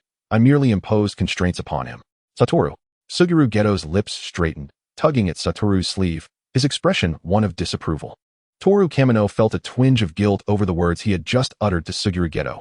What will happen after Sukuna returns? Perhaps he would serve as a temporary mentor to Panda and the others? Toru leaned back slightly, exclaiming, wow, this is quite the revelation. I didn't even invoke my Shikigami. Suguru frowned, about to speak, but was interrupted by Satoru Gojo, who regarded him with keen interest. All right. The teacher has answered Toru's question, and by extension, Toru should respond to mine. However, Suguru does not wish to put you in a difficult position. He gestured in the air, reminiscent of how Shoko Yeri illustrated reversal techniques during their time in Jujutsu High. In that case, Toru, why don't you casually activate your Shikigami? The eyes of the six eyes glimmered with excitement. Akin to a cat that had discovered a delightful ball of yarn. The teacher wishes to witness your Shikigami in action, your true Shikigami. Is that permissible? Toru fixed his gaze upon Satoru Gojo, then partially covered his eyes. A subtle smile graced his lips as he circled the pen in his hand before carelessly placing it back on the table. Is it permissible? Naturally. Although the current turn of events diverged from his expectations, it was still quite satisfactory. After his self-imposed transformation, his mindset and actions had been influenced by his new parameters. What once would have induced profound embarrassment now felt entirely natural. For instance, the prospect of performing in front of Teacher Gojo was exhilarating. Toru resolved to put on a grand display before swiftly making his escape. Seeking out his companions and the reliable Nanami might be a prudent choice. Clearing his mind of chaotic thoughts, Toru softly activated his Shikigami. Hirahara Yu, Tenai Riko, Kurwa Misato, please manifest before Satoru Gojo and Suguru Geto. Revive. It was as though she had traversed through a lengthy dream. Tenai Riko's consciousness gradually sharpened as she opened her eyes, blinking slowly, as her vision came into focus. Still somewhat dazed, she turned her head, and, upon seeing Kurwa Misato, felt an inexplicable weight lift from her heart. She slowly surveyed her surroundings, only to realize with a start that she was in a dormitory bed. Not far off was a mature-looking figure with a familiar awkward hairstyle and white hair. And on the floor lay an unfamiliar male classmate. Wait, an unfamiliar male classmate. Tenai Riko instinctively flailed on the bed. What place have you brought me to? I was clearly. Her voice faltered abruptly. Memories flooded back, the near-death experiences replaying in her mind, leaving her both confused and disoriented. Had she not died? The figure in the peculiar hairstyle, draped in Satoru Gojo's cloak, approached gently, tucking the covers around her. His fingers trembled imperceptibly, and his voice was nearly indistinguishable from her memories. Little Riko, sleep a little longer. When you awaken again, Satoru and I will tell you everything you wish to know. Overwhelmed by drowsiness, Tenai Riko mumbled a protest before drifting back to sleep. Just before plunging into darkness, she heard the familiar yet strange voice of the boy beside her softly utter, "It's been a long time." After temporarily accommodating the resurrected trio in Toru Kamino's dormitory, Suguru Geto turned his attention to Satoru Gojo, who was resting his chin on his hand, studying the desserts on the table. Lowering his voice, he inquired, "Satoru, what are you looking at?" Satoru Gojo replied uncertainly, "Student bribery?" Before Suguru could respond, Satoru, having observed for a while, picked up a mochi filled with sweet red bean paste, exclaiming as he devoured it, "Wow, it tastes exactly the same. Suguru, do you want to try some? This is my favorite mochi." Despite knowing that Satoru's preferred level of sweetness was not to everyone's taste, Suguru did not decline. The reformatted body had restored his sense of taste, and after a long absence from normal flavors, Suguru felt lightheaded from the sweetness of the mochi. Struggling to hold on to the half-eaten treat, he finally managed to utter, "It's quite sweet." Satoru patted him on the shoulder with one hand, and with a slight bow. He took the remaining mochi from Suguru's hand and popped it into his mouth. The warmth of Satoru's lips brushed against Suguru's fingertips, prompting him to flinch involuntarily. Instinctively, he rubbed his fingers together, but upon realizing his actions, he quickly concealed his hands in his oversized sleeves. Clearing his throat, he controlled his gaze away from Satoru, who was indulging in the dessert, and gently asked, "Satoru, have you discerned his shikigami?" Rather than discerned, it would be more accurate to say he had speculated. Satoru wiped away cream from the corner of his mouth with his thumb, recalling how Toru had mentioned where he wanted to go before disappearing instantly. Suguru nodded. "And the mochi," Satoru added, pushing the empty plate aside, appeared immediately after he spoke. Suguru pondered. "So, his shikigami indeed involves words." "Correct," Satoru affirmed. "A shikigami with virtually no limitations or costs. Once he activates his shikigami, perhaps anything he utters can become reality." "Suguru, what do you think such an individual's identity might be?" It was an extraordinary ability, indeed. Even though an answer was forming in his mind, Suguru found himself momentarily at a loss for words. Truly, it was a miraculous power, like that of a deity. Chapter 33, Scoundrel. The fleeing Toru Kamino was blissfully unaware of the evaluations made by the two teachers. After completing his teleportation, he dismissed his shikigami and glanced around, realizing he was entirely unfamiliar with his surroundings. However, Toru felt no alarm, for when he invoked his shikigami, he had specified a destination near Yuji Itadori. As long as he remained within this vicinity, a chance encounter with Yuji was merely a matter of time. According to the original timeline, Mahito's transformation of the three individuals in the cinema occurred in September, and Yuji had naturally undertaken a mission with Kinto Nanami that same month. Yet now, with Toru's butterfly effect, Yuji's trials had been significantly expedited. The timing was off, and he wondered if they had encountered the altered beings created by Mahito. If not, Toru rubbed his chin, pondering, perhaps Yuji could intercept Mahito directly before Yoshino Junpei met him? This thought prompted Toru to recall the bullying incident involving Yoshino Junpei on campus. Having lingered in the dormitory for too long, it was now around the time when students from various schools were engaged in club activities. Thus, when faced with the choice of encountering Yoshino Junpei or meeting Yuji, Toru unhesitatingly opted for the former. Now, which school did Yoshino attend? Tsubasa was not as adorable as he had imagined. The boy, whose slightly longer bangs obscured half his face, had not finished speaking when a sound came from above. "Ah, found you. Huh, where's that voice coming from?" The four individuals on the ground instinctively looked up. Perched on a tree beyond the netting was a youth with gradient-colored hair, swinging his legs as he sat on a sturdy branch. Noticing their collective gaze, he waved his right hand. "Hey, who are you?" The girl known as Wing, upon catching sight of the young man's visage, felt a spark of excitement in her eyes. She feigned nonchalance, puffing out her chest, her voice becoming increasingly affected. "You were looking for me. What business do we have?" Meanwhile, three delinquent boys, exuding an air of jealousy and discontent, observed her. Although they held no particular affection for the flirtatious Wing, the fact that a seemingly less robust handsome man had intercepted their attention was, to them, a blatant affront.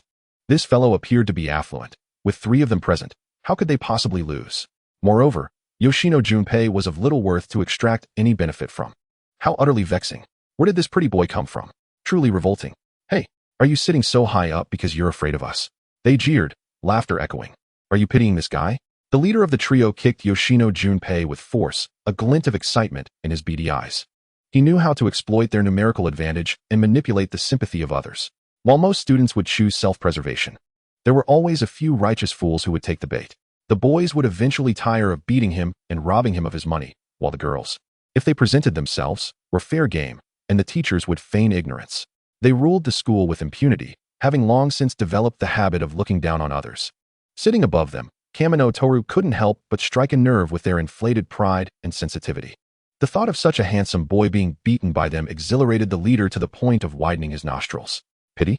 Are you talking about yourself?" The youth perched in the tree chuckled lightly. The pupils of the delinquent's triangular eyes suddenly contracted, his fists cracking ominously as he retorted, "Huh, what nonsense are you spouting?" The triangular-eyed thug twisted his lips into a grotesque grin, his laughter growing more menacing. "Pity me," he sneered loudly, "pity me."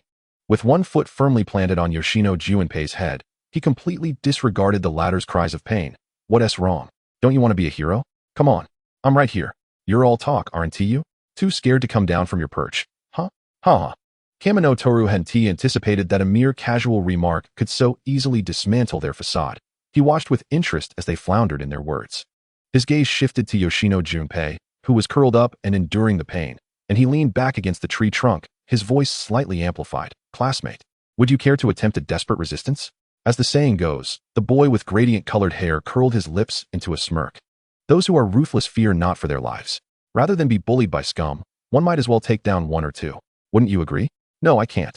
Yoshino Junpei emitted a muffled grunt from his nostrils, murmuring weakly, Mom. Ignored, the triangular-eyed thug, fueled by a sadistic urge awakened by Yoshino Junpei, interrupted their exchange loudly, pressing harder against his foot. What nonsense are you rambling about? Listening to you is such a mood killer. You should just die in the trash heap. Kamino Toru treated his raucousness as mere background noise. Ah, I see. Is it due to your family? How about I lend a hand? The boy's tone was light and cheerful. I don't have such troubles, you know? Yoshino Junpei's mind was blank. What did that mean? If I help you eliminate these scoundrels, how will you repay me? Eliminate. Eliminate? Yoshino Junpei, stung by the pain, felt a haze settle over him. If there were a button to eradicate those who despised him, he would undoubtedly press it without hesitation. But, forget it. Even if it were possible, it would be pointless to dirty his hands for someone like him. Kamino Toru sensed the silent rejection in Yoshino Junpei's stillness. Oh dear, this won't do. His drooping, dog-like eyes narrowed slightly as he observed the theater unfolding below. In the realm of academia, bullying seemed an inescapable reality.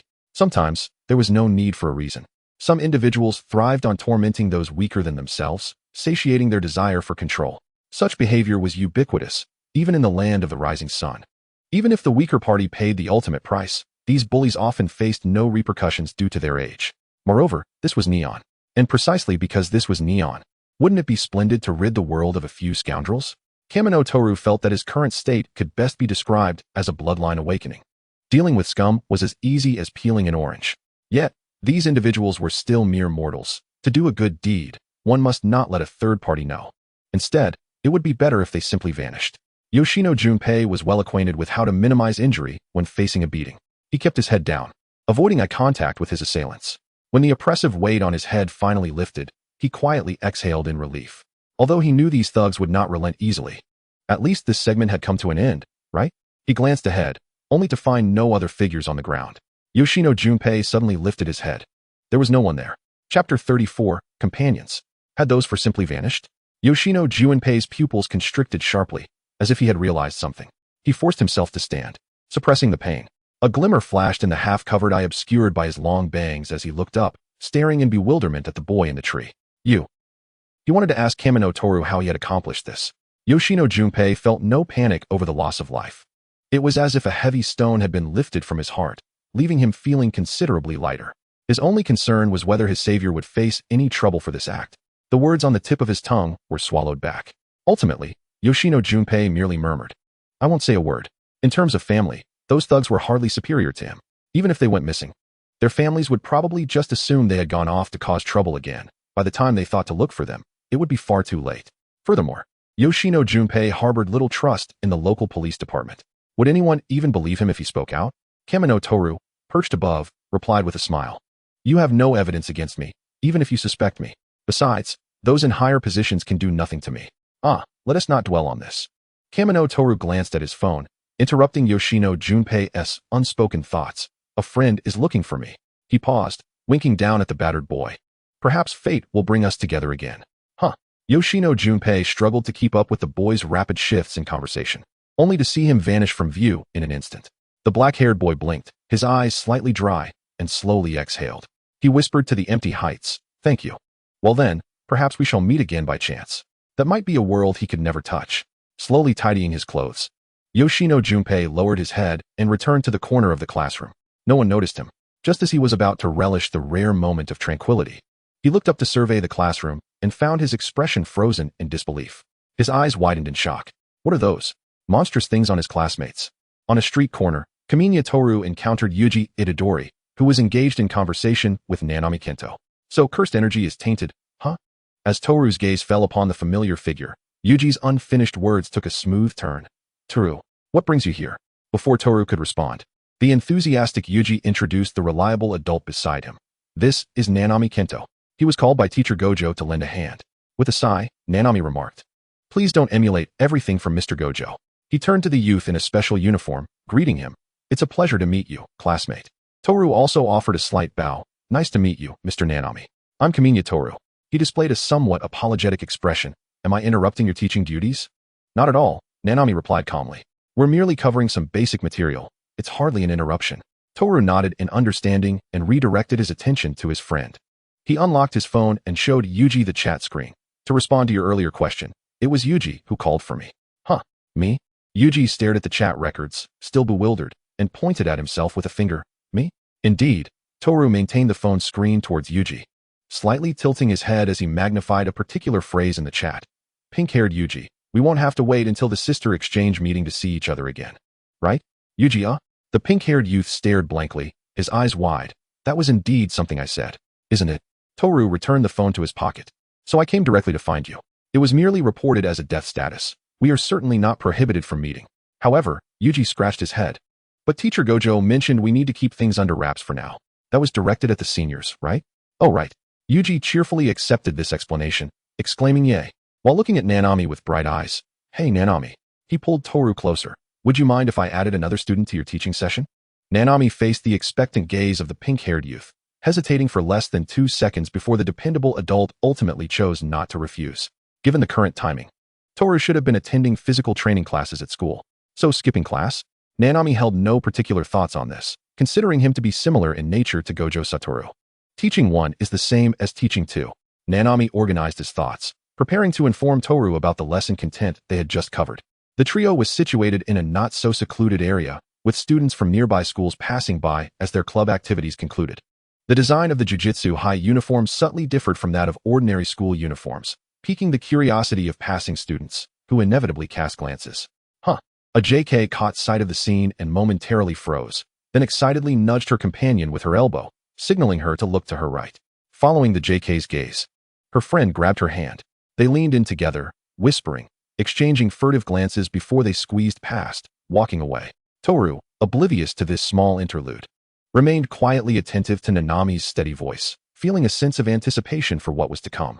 Given Gojo's mischievous personality, after the revival of Suguru Geto, he would undoubtedly seize the opportunity to tease Nanami. Calculating the time, it seemed about right. Just as Toru concluded this thought, Nanami's phone rang at an opportune moment. Once again interrupted from teaching, Nanami fell silent upon recognizing the caller. He sighed, continuing his pace, pressing the answer button just before the ring ceased. Before he could speak, a cheerful voice greeted him. Moshi Moshi, is this Nanami? Nanami pinched the bridge of his nose with his free hand.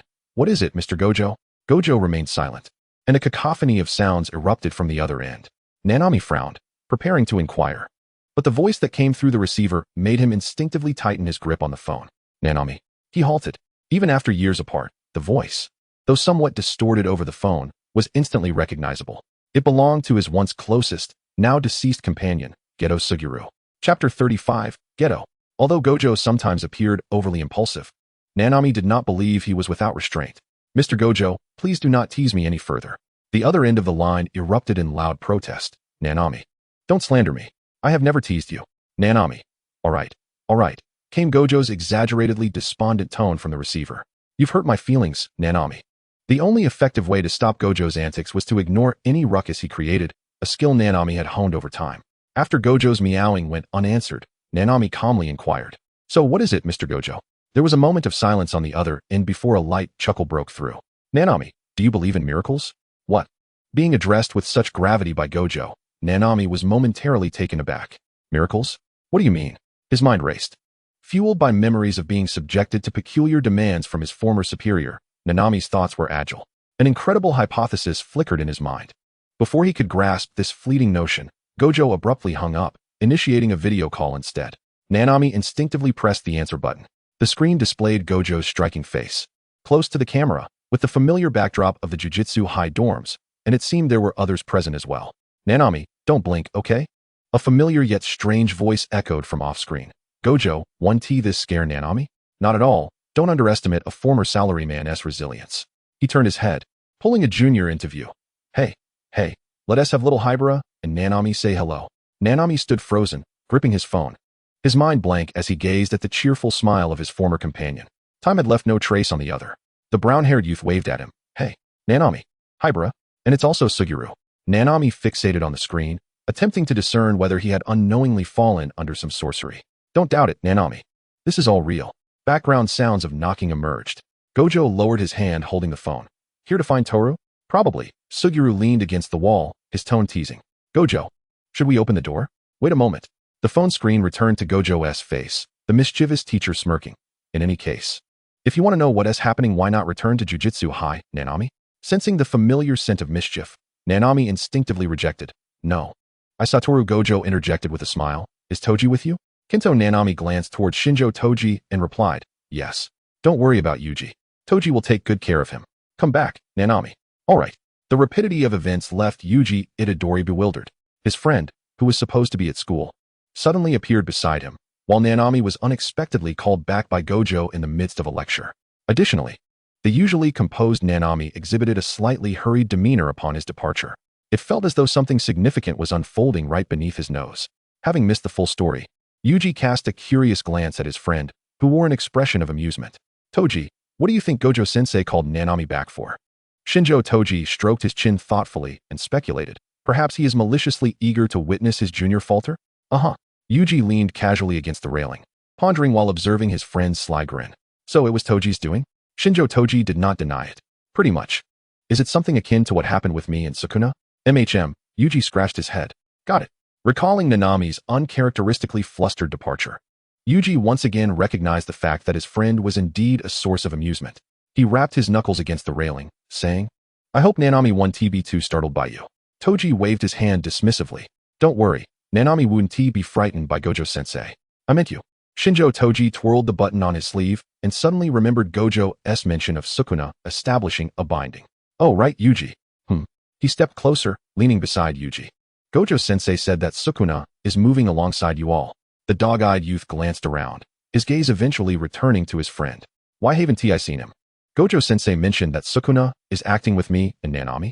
Yuji exclaimed. Confusion etched across his face as he reiterated Toji's words, straining to comprehend what led Gojo to such a conclusion. Shortly thereafter, a realization struck the pink-haired boy. I understand what Gojo-sensei meant. He isn't on a mission with us. Sukuna is merely passing through. Passing through? Yes. Yuji nodded. He must have found the school food too dreadful and decided to seek out his subordinates instead. Got it. It would be quite entertaining if Sukuna happened to cross paths with Jogo, considering their collaboration. Should we use a curse technique to foresee the ensuing amusement? Never mind. Our companions are more important. Toji was not concerned about the binding established with Yuji, adhering to the traditional virtue of enjoying life. He intended to take Yuji for a stroll nearby. After all, for students, the balance between work and leisure is paramount. Moreover, for sorcerers, the workload was already substantial. If one did not seize the opportunity to rest while young, one would find themselves toiling like a draft horse. The two leaned against the railing, enjoying the breeze. The warm wind, accompanied by the chirping of cicadas, composed a symphony exclusive to summer. A brief respite from cultural classes was nothing short of a boon for students. Toji casually tousled his windswept hair. I'm not quite ready to head back yet. What about you, Yuji? Let us wait until Gojo-sensei and the others finish up. Going back now might lead us to encounter some seniors. Although Yuji indeed wished to return to join the excitement, he was a well-behaved student who listened to his teacher. To safeguard the secret of his continued existence, it was best to avoid the commotion. All right, Toji nodded, opening a group chat with the first years. I remember Nobara mentioned a place she wanted to check out. Let us see. A new message popped up at the top of the group chat. Tunameo. Shinjo, where are you? Is that Inumaki-senpai? Toji thought, recalling he had forgotten to update the nickname when they last added him. He first clicked on Inumaki Toji's profile to modify the name and then opened the chat box. Cursed speech master. I'm not at school. Is there something you need from me, Inumaki-senpai? No further response came from the other side. Inumaki Toji observed the occupants of his junior's dormitory with a sense of foreboding. Just moments ago, after finishing a battle, he had conversed with his peers and now sought to retrieve the souvenirs he had temporarily entrusted to Shinjo Toji. The door was opened by Gojo-sensei. Before Inumaki could react, the door swung wide, revealing the interior of the dorm. What? Setting aside the fact that Toji's room was crowded yet devoid of its owner, why were there unfamiliar girls in other school uniforms in his junior's dormitory? Moreover, there were also boys in uniform. Were they new transfer students? Inumaki pulled out his phone to send Toji a message. And yet, he lowered his phone and gazed past Gojo, who was leaning against the desk with a smile reminiscent of the Buddha, tapping lightly on the surface with his left hand. His purple eyes casually swept over where Inumaki stood. Without uttering a word, the mere presence of this man compelled Inumaki to instinctively adopt a defensive stance. This man was not dead. He was the most malevolent curse user, Suguru Geto, whom Gojo had personally slain a year prior in their battle. Don't be alarmed. Geto means no harm. Gojo grinned as he snatched Inumaki's phone away. Others will be arriving shortly. Just wait here for a bit. Though Inumaki was puzzled, his instinct urged him to avoid this troublesome situation. Tamagawa. Refusal is futile. The white-haired teacher crossed his arms, declaring, "Your phone is temporarily in my custody." Inumaki. So what is happening here? Where had his junior gone? Shinjo Toji, who had yet to receive a reply, speculated that Inumaki was likely at his dorm to retrieve the souvenirs and was subsequently detained by Gojo-sensei. Having just slipped away from Gojo, Toji had no intention of returning to ensnare himself in this predicament. With no substitute teacher and no tasks at hand, the two boys relished their leisure. The chat screen returned to the first-year group. Toji began typing on his phone. Resisting unruly cat teacher 4. Cursed speech master. Have you never seen a beauty before? Princess on the run? Cursed speech master. Location. Cursed speech master. Nobara. Where did you say that place you wanted to check out is? Cursed speech master. Fushiguro. See if there's anything nearby you'd like. Yuji, and I will bring it to you. Have you never seen a beauty before? Who changed the group name? Have you never seen a beauty before? While Gojo-sensei is indeed handsome, please don't catify everything. Have you never seen a beauty before? Catifying everything will only harm you. Cursed speech master. I changed it. Catifying everything will only ensure my nutritional balance. Princess on the run. Fushiguro Megumi. Shinjo, don't change the name randomly. Cursed speech master. Hey. Pink-haired Yuji. Have you never seen a beauty before? Nobara. I remember you mentioned it was a jewelry store. Have you never seen a beauty? Now that you mention it, I do recall. Have you never seen a beauty? There's a renowned piercer around here. I've been wanting to get my ears pierced, but I've yet to find the time. Have you never seen a beauty? Chat logs. Best of words. I thought it was a dessert shop. Have you never seen a beauty? All you think about is food. Best of words. Ovo. The escaping princess. Best of words. I don't particularly desire anything. You and Itadori should return soon. Fushiguro Megumi. I've already said not to change names carelessly. Shinotoru and Itadori Yuji simultaneously set down their phones. Shinotoru tilted his head slightly back, his palms facing down as he effortlessly jumped onto the railing. What a disappointment. I misremembered. It's not a dessert shop after all. It's not like Kujisaki enjoys sweets much. It's you and Gojo-sensei who truly love them. The pink-haired youth openly mocked his friend while absent-mindedly touching his earlobe. A piercer? Huh? Should I accompany Kujisaki next time? I wonder if their skills are as good as Kujisaki found. If not done properly, it could easily lead to inflammation. Indeed, it's a female piercer. As stated in Kujisaki's recent chat log, Shinotoru corrected. Oh, my apologies. I didn't see that clearly before. Itadori Yuji contemplated. I recall that ear piercings can also be done with a needle, right? There are indeed two methods. Shinotoru, possessing more knowledge than Itadori Yuji, added, using a needle can lead to inflammation and pus if not handled well, while the hand-piercing method inflicts less damage and creates a smaller wound. He confidently supplemented. That's how it is, I believe. Itadori Yuji fell into deep thought. What distinction do these two methods hold for sorcerers? Well, Shinotoru patted his shoulder. If it can be done successfully in one go, it would certainly uplift one's spirits. Itadori Yuji responded with an enthusiastic ah. In agreement, that's true. Thus, I have decided. The dog-eyed youth waved his hand. Since I have time to spare, I'll go scout the way for Kujisaki. Itadori Yuji abruptly turned his head. Now. He gestured with both hands in front of his chest. Isn't an appointment usually required for this? Can we even go now? I'm not sure. Shinotoru, with an air of confidence, replied that they'd find out upon arrival. With plenty of free time and no classes to attend, Itadori Yuji was easily persuaded. So, how many piercings are you planning to get on your ears? Certainly not. Ear piercings seem rather dull. Not the ears. The pink-haired youth, having limited exposure to the world, paused to recall other places where piercings could be done beyond the ears. Shinotoru rummaged through his gallery, retrieving saved images and presenting them to Itadori Yuji. Look. Itadori Yuji gasped. Wow. The blue diamond stud is dazzling and exquisite, but it's definitely in the tongue. Isn't it? Itadori Yuji glanced at the image and then back at Shinotoru. His friend had been acknowledged as the most attractive in class even before transferring, and his casual attire was both trendy and cool. A tongue piercing would indeed suit him well. Yet, on the other hand, Shinotoru had not concealed his orientation from Itadori Yuji, although Itadori Yuji's preferences leaned towards women resembling Jennifer Lawrence. He had diligently researched online to understand his friend better, He couldn't shake off the feeling that once Toru got a tongue piercing, something peculiar would be unleashed. Itadori Yuji pondered for a moment before curiously inquiring, "What made you suddenly want to get a tongue piercing?" "Suddenly? Not at all." Shino Toru turned his head and winked at Itadori Yuji. "I've always had this thought." "Oh, is that so?" "Yes. Because I feel that if I have someone I like, helping them would be." Itadori Yuji's eyes widened, and in a flustered manner, he attempted to cover Shino Toru's mouth. Be quiet. What are you saying about pure-hearted youths in broad daylight?" Chapter 37 Neon Ordinary People, Danger. Shino Toru halted before a tea shop. "Is it here?" Itadori Yuji leaned closer to check the navigation on his phone, puzzled as he compared the storefront with the location on his device. The positioning overlaps, but isn't this a tea shop? "This is it. Let us go inside." While speaking, Shino Toru turned off his screen. "Kujisaki mentioned that the piercer is on the second floor of this establishment." "Huh. Kujisaki posted in the group?" "No. I just asked her in a private chat moments ago." Shino Toru pushed open the shop door. A few patrons were scattered throughout the tea shop, glancing over as the wind chime jingled upon their entrance, before returning their attention elsewhere as the two ascended to the second floor. The decor on the second floor bore little difference from that of the first. Leading Itadori Yuji inside, Shino Toru, with the mindset of either getting pierced or making an appointment for another day, froze upon seeing the piercer. "Huh." Itadori Yuji raised a hand to his mouth, quietly asking, "Wasn't it said to be a female piercer?" Though her hair was tied back, the silhouette clearly suggested a male figure.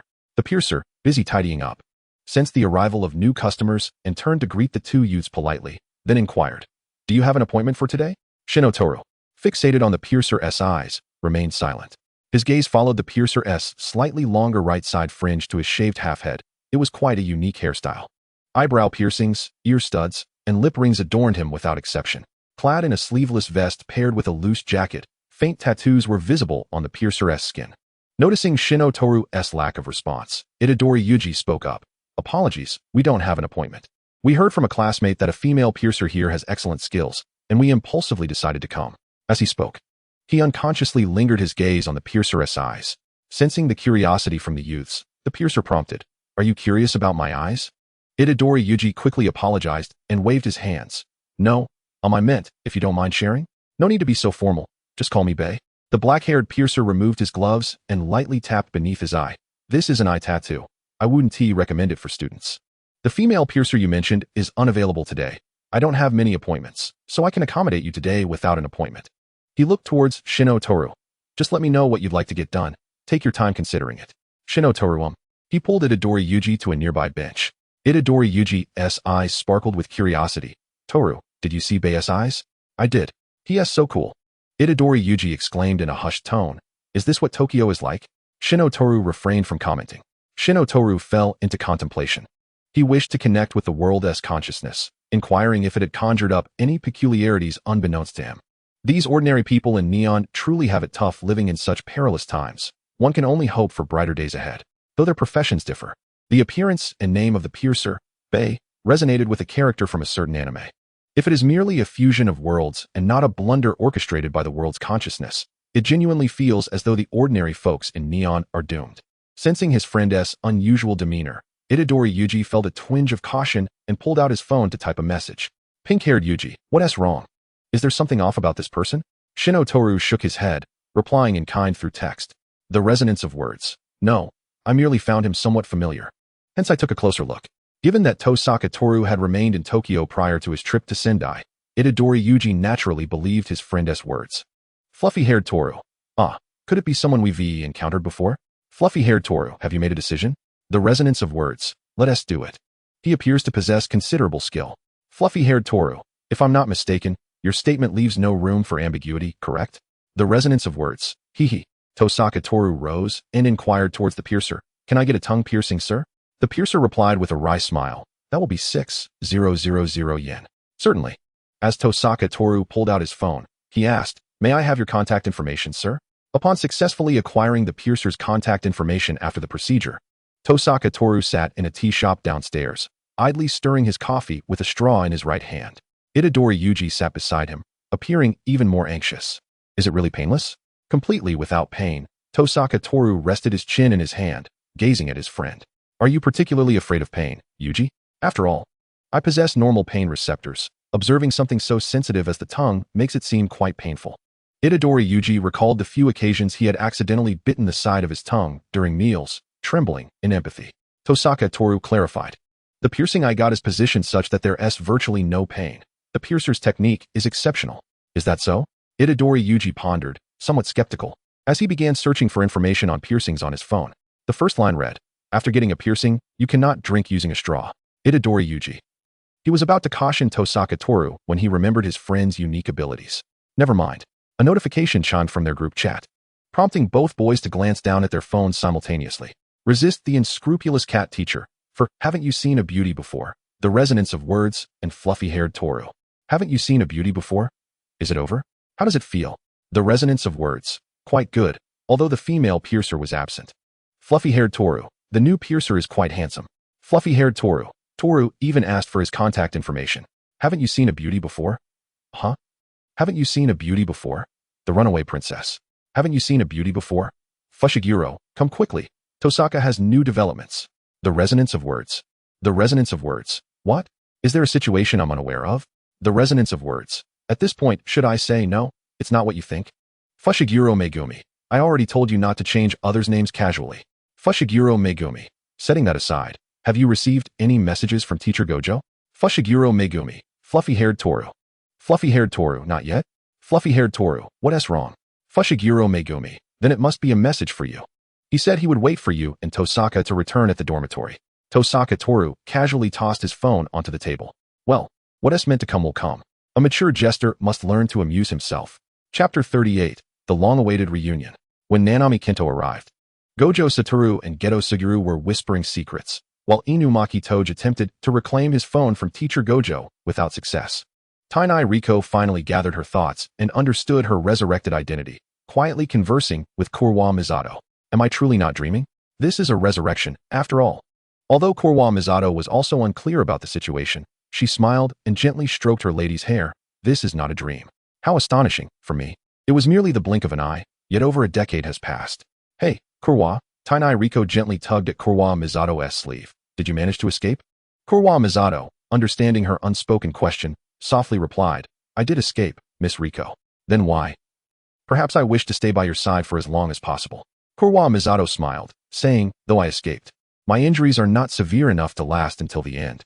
You, Miss Riko, are my family whom I wish to accompany always. I have no reason to abandon my family to live alone, do I? What on earth, Kurwa? Tainai Riko jumped up and playfully head-butt her loyal maid. You're acting like a fool. I'm not the kind of person to drag those around me into the grave. There was clearly a chance to survive, Kurwa. As she spoke, tears welled up as she embraced her maid who had always been by her side. This time, let us live well together. While the master and servant poured their hearts out to each other, the four members of the Jujitsu Sorcerer group fell into a brief silence upon Nanami Kinto's entrance. Inumaki Toge, confused by the circumstances, found himself at a loss for words, having had his phone taken by Gojo Satoru. Hirabayashi Yu looked at his two seniors, who appeared unchanged, and noticed their expressions were akin to spectators watching a drama unfold. Eventually, he, with great understanding, initiated the conversation. He directed his gaze toward his former partner. Hey, Nanami. The boy, whose personality radiated warmth like a little sun, greeted with a bright smile. Long time no see. Nanami Kinto seemed to have much to convey, but found himself momentarily stunned by the scene before him, responding to Hirabayashi Yu. Indeed, long time no see, Hirabayashi. The youth's vibrancy was so pronounced that Nanami Kinto's mind swirled with many inappropriate inquiries. He instinctively wanted to ask, have you been well these past years? Upon seeing the youthful face, he suddenly realized the other was barely resurrected from years prior. Feeling a twinge of regret, Nanami Kinto removed his glasses and rubbed his temples. I'm sorry. Huh? Hirabayashi Yu, puzzled by the abrupt apology, asked, why are you suddenly apologizing? For Hirabayashi Yu, who had been revived, the separation from Nanami Kinto hadn't felt long at all. Upon learning the current year from Gojo Satoru, Hirabayashi Yu gazed at his companion's weathered visage, unable to resist teasing. Nanami, you've turned into a mature adult. Didn't we agree to leave the jujitsu world after graduation? Why are you still working for Senior Gojo? Wherever I work, it's all the same. Haha. Hirabayashi Yu chuckled heartily. All the same misery, right? Yes. Nanami Kinto lowered his gaze, remaining silent for a moment before meeting Hirabayashi Yu's sparkling eyes. He softly inquired, Hirabayashi, was it painful back then? Hirabayashi Yu was taken aback, scratching the back of his head. If I said it didn't hurt, you wouldn't believe me, would you? I'm sorry. Why are you apologizing again? How could being interrupted by a cursed spirit not hurt? Yet, to be honest, it was indeed painful at the time, but I no longer feel it. The boy with chestnut brown hair spoke lightly. I simply thought, if only you could survive and make it out, that would be wonderful. Nanami Kinto murmured, is that so? Yes. After leaving the tea shop, Tosaka Toru and Itadori Yuji prepared to return to school. Itadori Yuji attempted to pry more information from Fushiguro Megumi. Resist the unscrupulous cat teacher for pink-haired tiger. Hey, Fushiguro. Best of words. First of all, I don't go by hey. Haven't seen a beauty? Kamino, take your ridiculous memes and get lost. Best of words. Ihia. Escaping princess. You best of words. Escaping princess. Never mind. Escaping princess. Pink-haired tiger. What s wrong? Pink-haired tiger. Did teacher Gojo really say nothing at all? Pink-haired tiger. I want to run into the second-year seniors when I go back, right? Escaping princess. He truly said nothing. Why would you run into the second-year seniors? Pink-haired tiger. Teacher Gojo said that the news of my survival must remain confidential. Escaping princess. Escaping princess. Don't follow teacher Gojo's reckless antics. It's fine if you encounter second-year seniors. They're not the type to leak secrets. Pink-haired tiger. Is that so? Does Fushiguro really know nothing? Escaping princess. I'm not sure. Escaping princess. However, if I must say, escaping princess, it does feel like there's quite a commotion in Kamino's dormitory. Best of words. What are they doing in my dorm? Panic, panic. Escaping princess, they? Best of words. Escaping princess. Pink-haired tiger, stop asking me. Those who know the news are right beside you. Pink-haired tiger. Yuji Itadori extinguished the screen. Surely, something was done. I almost fell for your words. Saying I called you over or something. Toru Kamino scoffed. That is about right. Yuji Itadori politely declined that notion. That cannot be conflated. Well, he pondered and added. Don't you need to bring Sukuna back with you? Teacher Gojo said it wasn't necessary. Yuji Itadori shook his head, constrained by the bindings. He couldn't do anything bad. Toru Kamino agreed. True. Anyway, Gojo Satoru still harbors the thought of bringing Sukuna over to teach them. The cat desires, the cat obtains. The idea of a once strongest curse becoming their teacher is likely a foregone conclusion. People will eventually return. There's no rush for the moment. So Toru. Yuji Itadori nudged Toru Kamino lightly with his elbow. What exactly did you do? Toru Kamino stepped back, gently pushing Yuji Itadori's shoulder. Elongating his tone. Didn't Yuji just guess it? If you put it that way, it's hard for me not to figure it out. Yuji Itadori stretched his arms upwards in a lazy yawn. Who did you reshape this time? Toru Kamino tilted his head and chuckled. You're quite accurate. His gaze drifted past Yuji Itadori, pausing on the glass beside him. The transparent glass faintly reflected the silhouettes of passers-by across the street. Toru Kamino spotted familiar stitching. Chapter 39. Human-shaped cursed spirit. Real? Toru Kamino couldn't help but raise an eyebrow. Here comes the fun. The corners of his mouth turned upward. Toru Kamino leaned closer to Yuji Itadori's ear and whispered, Yuji, look to the left. To the left? Yuji Itadori glanced at the street across, then withdrew his gaze in confusion. What's up? Toru Kamino ruffled the hair of his pink-haired friend. Didn't Nanami-sensei give you a lesson? Toru, let go? Yuji Itadori attempted to evade his friend's playful tussle, but failed miserably. He sighed, allowing Toru Kamino to play with his hair. He did teach me some foundational knowledge, but it's not like I can apply it so quickly, huh? Yuji Itadori blinked. Wait, are you saying, cursed spirit? Realizing what Toru Kamino meant. The pink-haired youth turned back to face the bustling crowd and countless details, feeling quite perplexed. Is it a high-grade one? Toru Kamino gestured with his eyes, the one with the braids and stitching on its arms. Yuji Itadori instinctively tensed up as he followed Toru Kamino's gaze. A human-shaped cursed spirit? Right. Is it special grade? It's human-shaped, so it must be. Yuji Itadori clenched his fists, murmuring, will its power be comparable to Sukuna's? Toru Kamino, with his puppy-like eyes, smiled and shook his head. There's no comparison to be made. Seeing his friend still able to smile, Yuji Itadori's taut nerves relaxed a bit. However, the notion of a special-grade cursed spirit walking through a crowded street still sent shivers down the spine of Yuji Itadori, who had only recently become a sorcerer.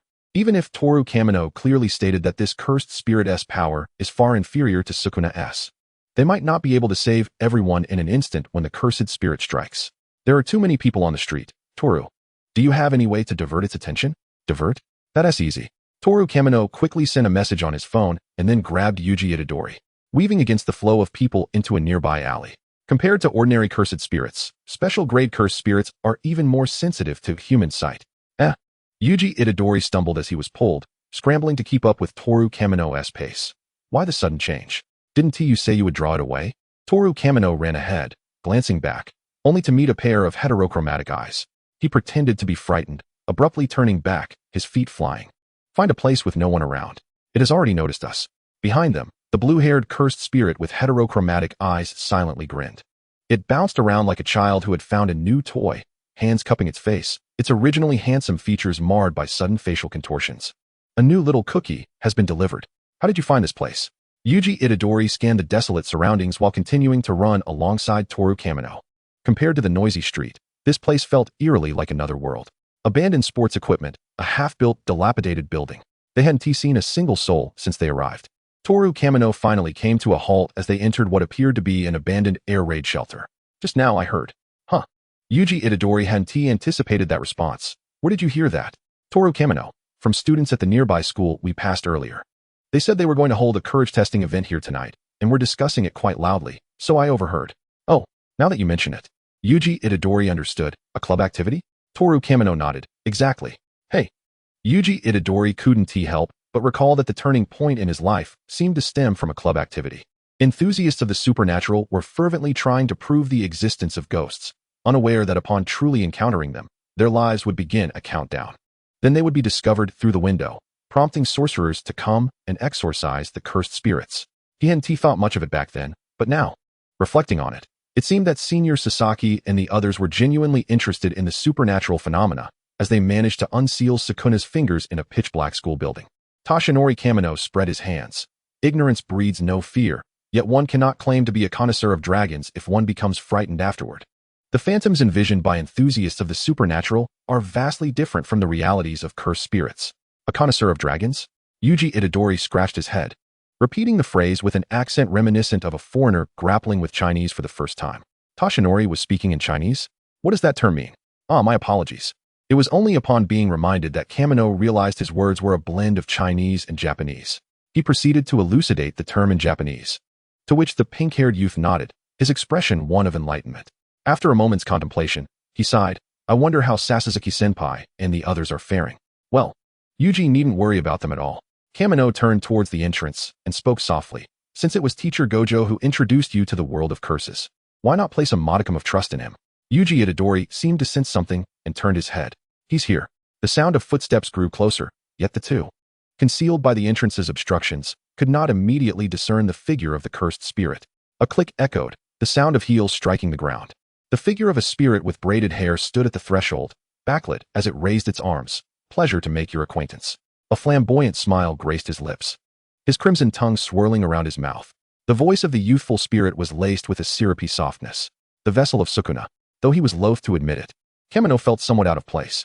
As a devoted manga reader, having once been thrust into a storyline of curses, he had no desire to revisit the animated adaptation. The narrative instilled in him by the world's consciousness was also silent. Thus, this was his first encounter with the voice of a living character. Kamino cleared his throat. Is this a necessary ordeal for traversing into the realm of mixed universes? As an enthusiast of sports anime, I'm at a loss. The vexing voice actor references nearly caused him to lose his composure. He raised his hand to interrupt the delicate atmosphere shared between the spirit and Yuji Itadori. Excuse me. This esteemed cursed spirit, might I inquire if you have a favorite sport? Volleyball, soccer, swimming perhaps? A glimmer of sincerity flickered in the boy's eyes. Can cursed spirits even be athletes? Can they witness their own achievements? Of course not. Kamino candidly responded in front of the spirit. I simply find myself reluctant to bring this cursed spirit back. After all, Fushiguro Megumi would inevitably encounter him. Kamino was not keen on hearing both a person and a cursed spirit speak simultaneously in this world. For those who have watched Blue Lock, transitioning to a curse-laden narrative is indeed a challenge. He shut his eyes tightly. I feel slightly nauseous. Chapter 40. The Unwrought Transformation. The cerulean-haired special-grade cursed spirit observed the murmuring duo with keen interest. Initially focused solely on the vessel of Sukuna, he found his attention diverted by Kamino's sardonic remarks. The spirit lowered his arms, a hint of amusement spreading across his heterochromatic eyes. Were they classmates? Or merely acquaintances? Perhaps that was inconsequential. Oh dear. The spirit chuckled lightly. Though I don't quite grasp the meaning of your words, I can sense they are not complimentary. Well, since Suguru is so invested in the vessel of Sukuna, I suppose a self-introduction is in order. The blue-haired spirit placed his right hand against his chest. I am the curse born from humanity's hatred and fear of one another. Real, he emphasized, a true curse. His mismatched gaze shifted towards Kamino. While a feeble sorcerer like you might not yield significant results, a little provocation of Sukuna's vessel. Suddenly, Yuji Itadori shouted, "Dodge!" A massive hand, expanding into a colossal form, seized the loquacious youth and hurled him against the wall. The tremendous impact caused the long-abandoned wall to creak under pressure. Dust billowing forth as debris rained down from above. Standing still, the spirit casually flicked his tongue, playfully finishing his previously interrupted sentence. Still, quite entertaining. Yuji Itadori's eyes widened in fury. "Tashinori, damn it, your abilities aren't suited for combat." Clenching his fists, he charged forward. "Let him go." "Ah, I nearly forgot." The spirit sidestepped, unhesitatingly employing the same tactic against Yuji Itadori. Cursed. The youth struggled against the firm grip of the giant hand, too preoccupied to assess his injuries. Shouting at his companion, "Tashinori, are you all right?" The spirit smiled, tightening his grasp. "He's not nearly as resilient as you. The vessel. Is that so?" Kamino elongated his tone, joining the exchange.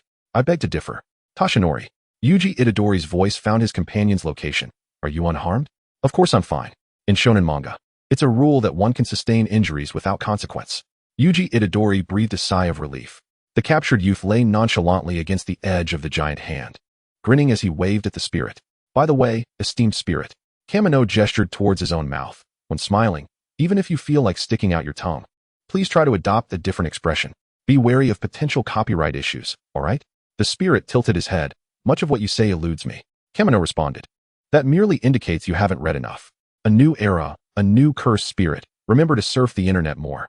The spirit, intrigued, observed Kamino, then asked directly, "Is your technique body hardening?" Kamino blinked. "Well, if one must specify, it is a replication of Satoru Gojo's Limitless. When initially experimenting with his abilities, he had anticipated the existence of a character like the spirit, thus opting to replicate Gojo's Limitless. Whenever the spirit made a move against him, the improved Limitless would automatically activate for defense. "You think you've encountered me, but not quite." He mimicked the spirit's posture, tilting his head. "What you believe is merely that." The giant hand retracted, and Kamino gracefully descended to the ground. He approached Yuji Itadori, using his technique to administer a healing touch. The spirit, unfazed by his tattered clothing, waited until Kamino finished before speaking softly. "A cursed speech master?" Before Kamino could respond, the spirit dismissed the notion. "No, not at all. You are far more formidable than a typical cursed speech master." Yuji Itadori eyed the spirit warily, positioning himself between Kamino and the spirit's intense gaze. "You don't even think about laying a hand on Tashinori."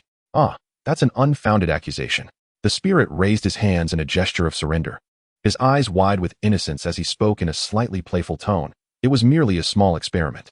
The cursed spirit's sticky gaze lingered on Yuji Itadori, and Kamino could easily surmise the spirit's intentions. "I'm rather embarrassed I didn't manage to turn myself into a hostage just now."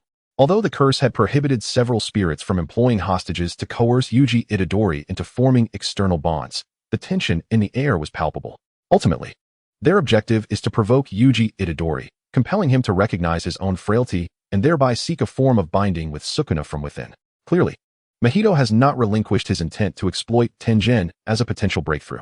Thus, Tenjin stroked his chin thoughtfully. If Kinji Hikari is already aware that Sukuna has successfully detached from Yuji Itadori, given that Mahito still holds some utility, he would undoubtedly inform Mahito. Therefore, Sukuna did not encounter Hikari on his quest for rhyme, indicating a significant information gap between Mahito and them. Tenjin narrowed his crimson eyes. As a friend of Yuji Itadori, Hikari would have certainly investigated him, especially since he transferred schools alongside Yuji. The previous test conducted by the higher-ups undoubtedly bore Hikari's signature. Presently, Mahito's disregard for him suggests two possibilities. Either Hikari perceives Tenjin as merely an unremarkable caretaker and thus refrains from sharing information, or Hikari is deliberately concealing details. Using Mahito's actions to gauge his intentions, Tenjin suspected the latter was more plausible.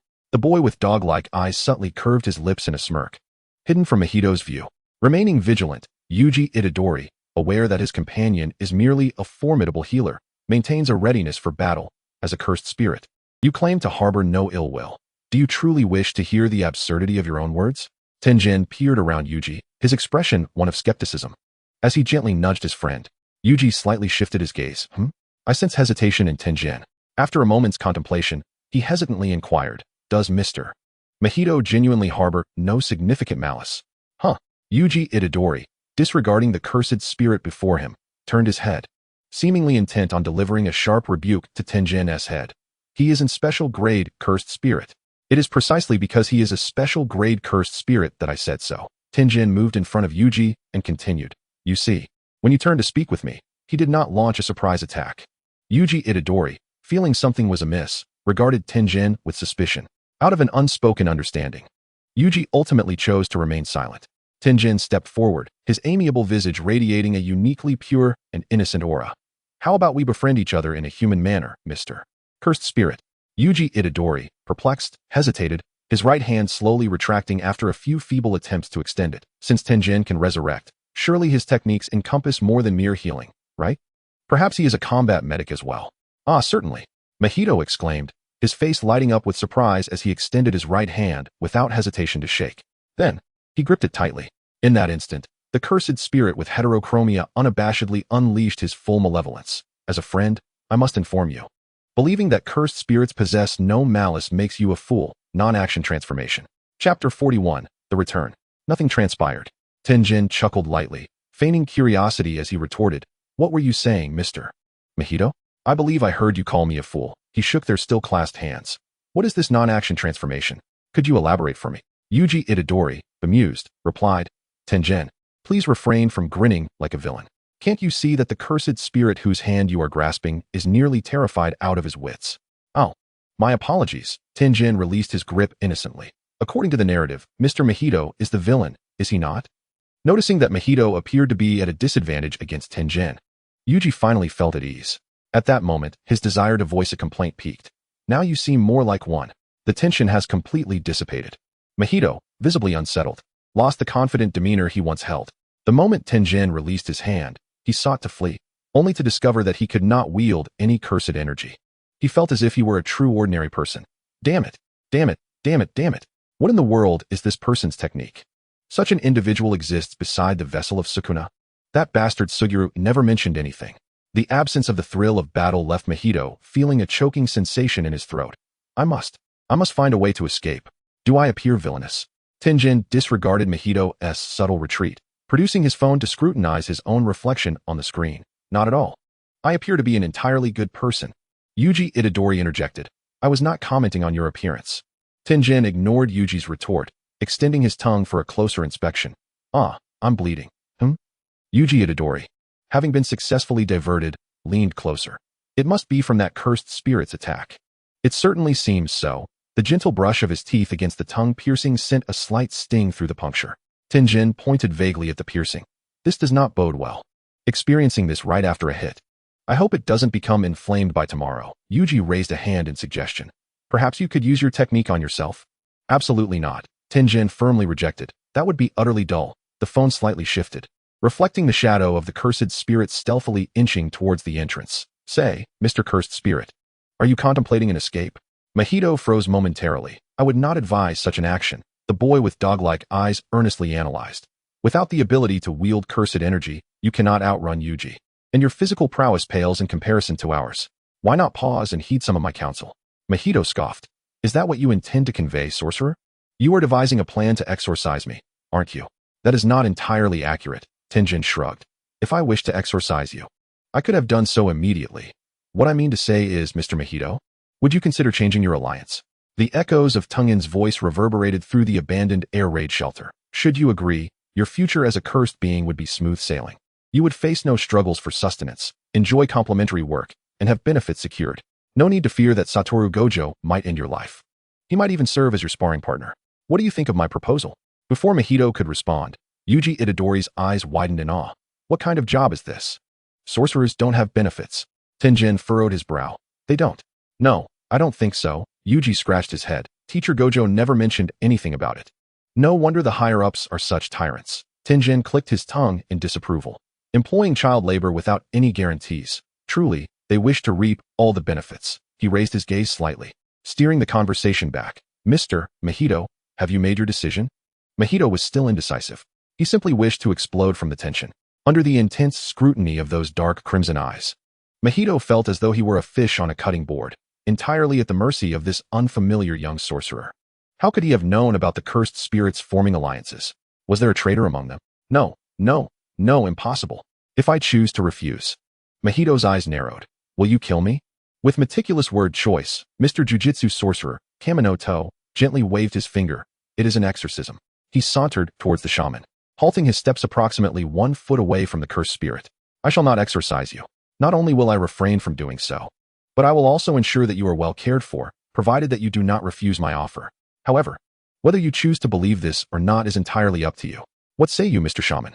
Kamino To's smile was refreshing and innocuous, yet his dark crimson eyes betrayed an ominous aura. The circumstances dictated his actions, and after a moment of contemplation, the shaman resolved to proceed with the flow. What benefits can I expect if I comply? Do refrain from repeating yourself, Mr. Shaman. Kamino To raised an eyebrow slightly. Did I not just mention the benefits? Is it merely benefits? The shaman inquired. Kamino To shrugged. If you do not trust my words, you are free to refuse. I see through your intentions. You do wish to exorcise me. The shaman, no longer hesitating, gritted his teeth and declared, I agree. Kamino To's eyes sparkled as he took a step back. What a wise choice. However, I must return a sentiment. Believing that a sorcerer means no harm. You truly are a fool. What? The shaman abruptly retreated, turning to flee. Halt. Do not move. Do not speak. Due to inertia, the cursed spirit tumbled heavily to the ground. He felt the sorcerer approach, slowly crouching down and saying, Let us reduce your size a bit, Mr. Shaman. The surroundings expanded in an instant, and as the perspective shifted, the shaman, now the size of a figurine, was grasped in Kamino To's hand. Are we taking him back to Teacher Gojo? Itadori Yuji asked, not wishing to pry further. Well, something like that. Kamino To chuckled mischievously. But before we proceed, allow me to indulge my curiosity a little. The pink-haired youth's eyes sparkled. What is it? Kamino To tugged at the edge of the shaman's attire. I've once mentioned that cursed spirits possess no gender. Who is I've? Itadori Yuji responded, puzzled. Wow. Kamino To's eyes widened in astonishment. It's true. To, are you a pervert? Itadori Yuji exclaimed, horrified. Of course not. I'm merely curious. Teacher Gojo and Mr. Nanami never taught us about the functions of cursed spirits, and I personally witnessed Sukuna's resurrection. Stop talking. Yuji, can you guarantee that you are not at all curious? I am not curious. Kamino To seized the shaman and dashed away. Your hesitation betrays you. To, you rascal. Itadori Yuji blushed as he chased after him. I've told you. Stop bombarding me with these absurd notions. Ha ha ha. Off we go. Chapter 42. Encounter. The two troublemakers returned to the Jujitsu High School, with Itadori Yuji sneaking along the corridor, wary of encountering second-year seniors. Kamino To found his antics amusing. Didn't Fushiguro say it was fine for the second years to know you're still alive? Itadori Yuji still appeared conflicted, but Teacher Gojo. Well, Kamino To said, raising a fist to his mouth and feigning seriousness. While students ought to respect their teachers, there are times when strict adherence is unnecessary. Don't you think? That does seem to be the case. With the encouragement from his peers, Itadori Yuji finally cleared his mind, regaining a normal gait. Come to my dorm first, Kamino To remarked as they walked. I have a little gift for you. When I came back, I realized you weren't there. And the items shouldn't be stored for long. They should be consumed swiftly. Itadori Yuji's expression brightened with understanding. Sweets? Indeed, Kamino To nodded. To acquire the limited edition cake, He suddenly halted. Itadori Yuji nearly collided with Kamino To's back, but, thanks to his athletic reflexes, he managed to stop abruptly and circle around. Whoa, why did you stop so suddenly? I just remembered something, Kamino To said leisurely. Teacher Gojo is still waiting for us in the dorm. All right, Itadori Yuji exclaimed, striking his left palm with his right fist. mentioned it in the group chat. I would have forgotten if you hadn't reminded me. Kamino To inspected his nails, muttering, I hope Teacher Gojo doesn't ask me any questions. He wouldn't want to answer them anyway, Itadori Yuji replied. Moreover, he hasn't inquired about the identity of that Mr. World Consciousness yet. Itadori Yuji blinked, a spark of realization illuminating his eyes. Is it related to what To has done? Yes, just don't be too shocked when you see it, Kamino To cautioned. Itadori Yuji waved his hands dismissively. No way. What could be more shocking than resurrecting the King of Curses? There is something, Kamino To thought, observing Itadori Yuji's expression, which resembled a meme from a certain female celebrity before his transmigration. So many people. Hey, Gojo Satoru greeted the two troublemakers first, slapping Geto Suguru on the back. Let me introduce you to your new teacher, Yuji. You can call him Teacher Geto. The two syllables of Geto were pronounced in a sticky manner, making the title sound less than formal. A vein popped on Geto Suguru's forehead. He lightly punched Gojo Satoru on the head, ignoring his comical cries of protest, and calmly addressed Itadori Yuji. Nice to meet you. I am Geto Suguru. Oh. Itadori Yuji replied, bowing in confusion. Nice to meet you, Teacher Geto. I am Itadori Yuji. Before Kamino To and Itadori Yuji returned, Gojo Satoru had already briefed everyone present on the situation. He artfully conveyed a mix of truth and embellishment. In silence, Inumaki Toge contemplated the abilities Kamino To had displayed during their battle, standing quietly against the wall with his gaze lowered. Nanami Kinto furrowed his brow and asked, Are you saying that Sukuna has already separated from Itadori? Indeed, Gojo Satoru leaned against his close friend. He left the barrier with you. Didn't Nanami notice? Not at all. Nanami replied. Oh. Gojo Satoru looked up at the ceiling. Did I not mention Sukuna to Nanami? Not at all, Mr. Gojo. Ah. Gojo Satoru stood up and patted Nanami's shoulder. It's never too late to know now. Geto Suguru sighed. Satoru, stop bullying Nanami. I'm not. Gojo Satoru turned around and firmly denied it. Didn't you just enjoy the spectacle? No, I didn't. You did. Hajime Kashimo, watching from the sidelines. Couldn't help but remark. I think I somewhat understand why that senior from the entrance exam called Gojo and Geto scum. Kashimo. Kashimo diverted his gaze from the two seniors. Nanami Kinto earnestly advised, do not be infected by scum. Haha, never. Gojo Satoru, having snuck behind Itadori Yuji at some point, joyfully introduced. Yuji, look over here. This is Tennai, and beside her is Miss Kurwa. She is Tennai's maid and family. As Riko Eminai bowed and greeted Misato Kurwa, she said, It's a pleasure to meet you. Yuji Itadori quickly bent down in return, exclaiming, Nice to meet you. This is Yu Ishihara, a former peer of Nanami. He added, hello? Yu Ishihara straightened up, gesturing to himself with a thumbs up. Just call me Yu. Yuji Itadori continued to bow, a peer of Nanami. And nice to meet you. Toru Shinohara stealthily moved closer to Kinji Hikari, observing how Satoru Gojo toyed with the group. He tugged gently at Hikari's sleeve, whispering, Hikari-senpai? Why hasn't Hikari-senpai replied to my messages? Did I do something wrong? Noticing the clear confusion in his junior's eyes, Hikari felt an inexplicable pang of guilt and quickly responded, Mikazuki.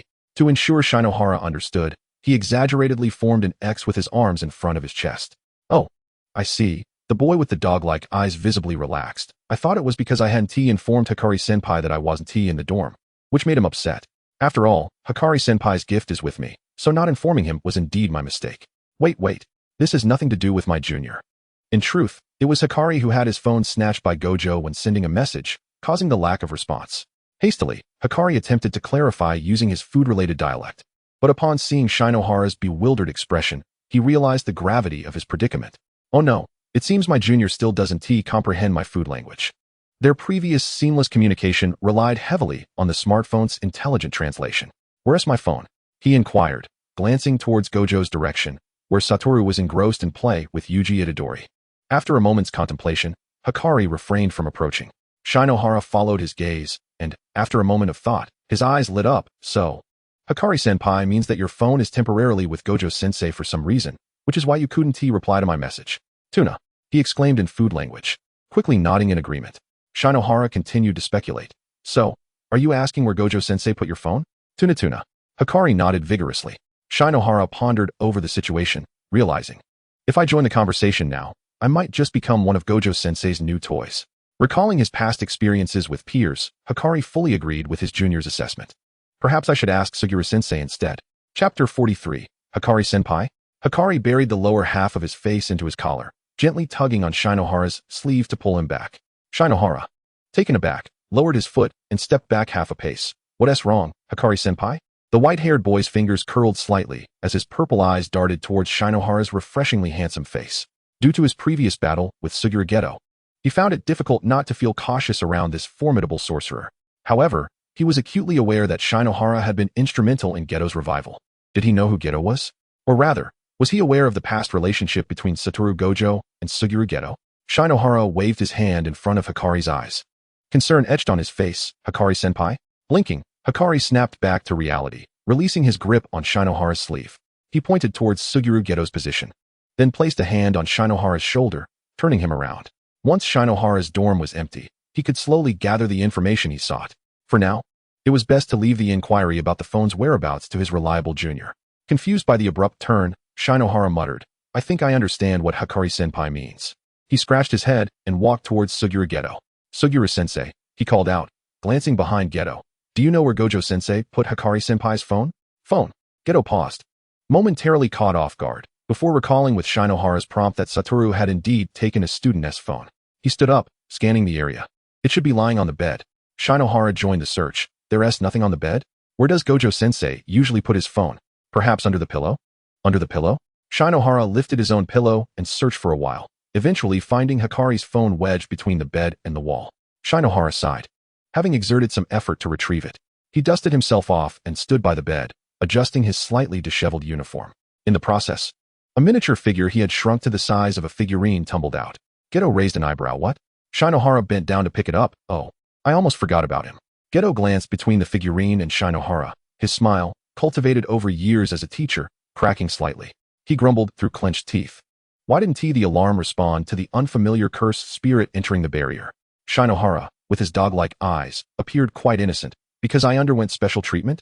Geto clicked his tongue in response, his gaze lingering on the figurine with an expression that suggested he was at a loss for words. Your initiative is truly remarkable. It was just a coincidence, Shinohara waved dismissively. If I stumbled upon it, it would be illogical not to bring it back. Geto hesitated, wanting to say something, but holding back. Shinohara ignored him, shoving the figurine into his hands. You can take it and squish it into a ball to eat later. Geto replied slowly. Haven't you given up on the idea of opening a plastic surgery clinic? What kind of statement is that? Shinohara looked at him in confusion. Suguru-sensei, didn't you already agree? It's a joint venture with Gojo-sensei. If Geto was having second thoughts, he took a couple of steps towards Satoru. I'll go inform Gojo-sensei then.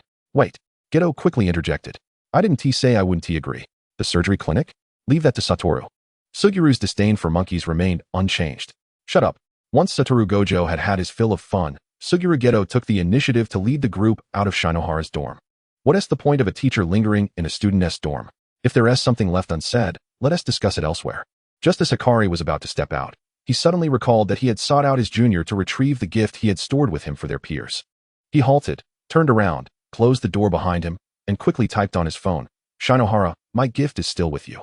Oh right. He opened the refrigerator and took out the gift he had bought for his peers. Hikari-senpai, take a look. This should be it, right? Hikari casually glanced and nodded. Shinohara then retrieved Yuji Itadori's share as well. I promised to give this to Yuji when we returned, but after the commotion with Gojo-sensei, I completely forgot. I'll head out with Hikari-senpai. Yuji's dorm is just nearby. I'll deliver the gift to him shortly. Hikari was about to respond when his gaze inadvertently caught Shinohara's lips. Did something just flash there? After a moment of hesitation, Hikari deleted his previous question and retyped. Is there something in your mouth? Mouth. The freshly pierced tongue made its presence known within his oral cavity. Kaminoya Toru slightly lowered his head, raising his gaze towards Inumaki Toge. He cautiously revealed a portion of himself, the silver tongue stud glimmering subtly above. The dog-eyed youth tilted his head in curiosity. The sultry summer air left his lips somewhat parched, prompting him to instinctively press them together. The slight redness and swelling from his battle wounds had yet to fully subside, and the silver stud sparkled under the light, evoking a sense of endearing vulnerability akin to a beloved pet seeking its owner's affection. Inumaki Toge's heart skipped a beat unexpectedly. The oblivious junior, with an air of innocence, mumbled, Is this what you meant, Inumaki-senpai? It's a tongue stud, you know. The silver-haired youth discreetly tucked his right hand behind his back, tilting his head, while the tips of his ears, not concealed by his hair, flushed a deep crimson. Meanwhile, his junior continued to chatter away. I felt nothing during the fight. But why is it hurting now? I hope it won't really get infected tomorrow. I've saved so many styles of tongue studs I like. Which one should I buy? The topic shift was rather jarring. Seizing the opportunity while Kaminoya Toru spoke, Inumaki Toge discreetly rubbed his ears, only releasing them once the heat dissipated. Inumaki-senpai. The dog-eyed junior presented his phone obediently to his senior. Could I trouble you a bit, Inumaki-senpai? There are just too many types. Please help me. Inumaki Toge, flustered, took the phone, freezing upon seeing the first example image. His ears turned an intense shade of red. Chapter 44, the so-called example image. What is this? Inumaki Toge's hand trembled slightly as he held the phone, instinctively shutting off the screen before he could think. Kaminoya Toru looked at him, puzzled. What's wrong, Inumaki-senpai? What's wrong?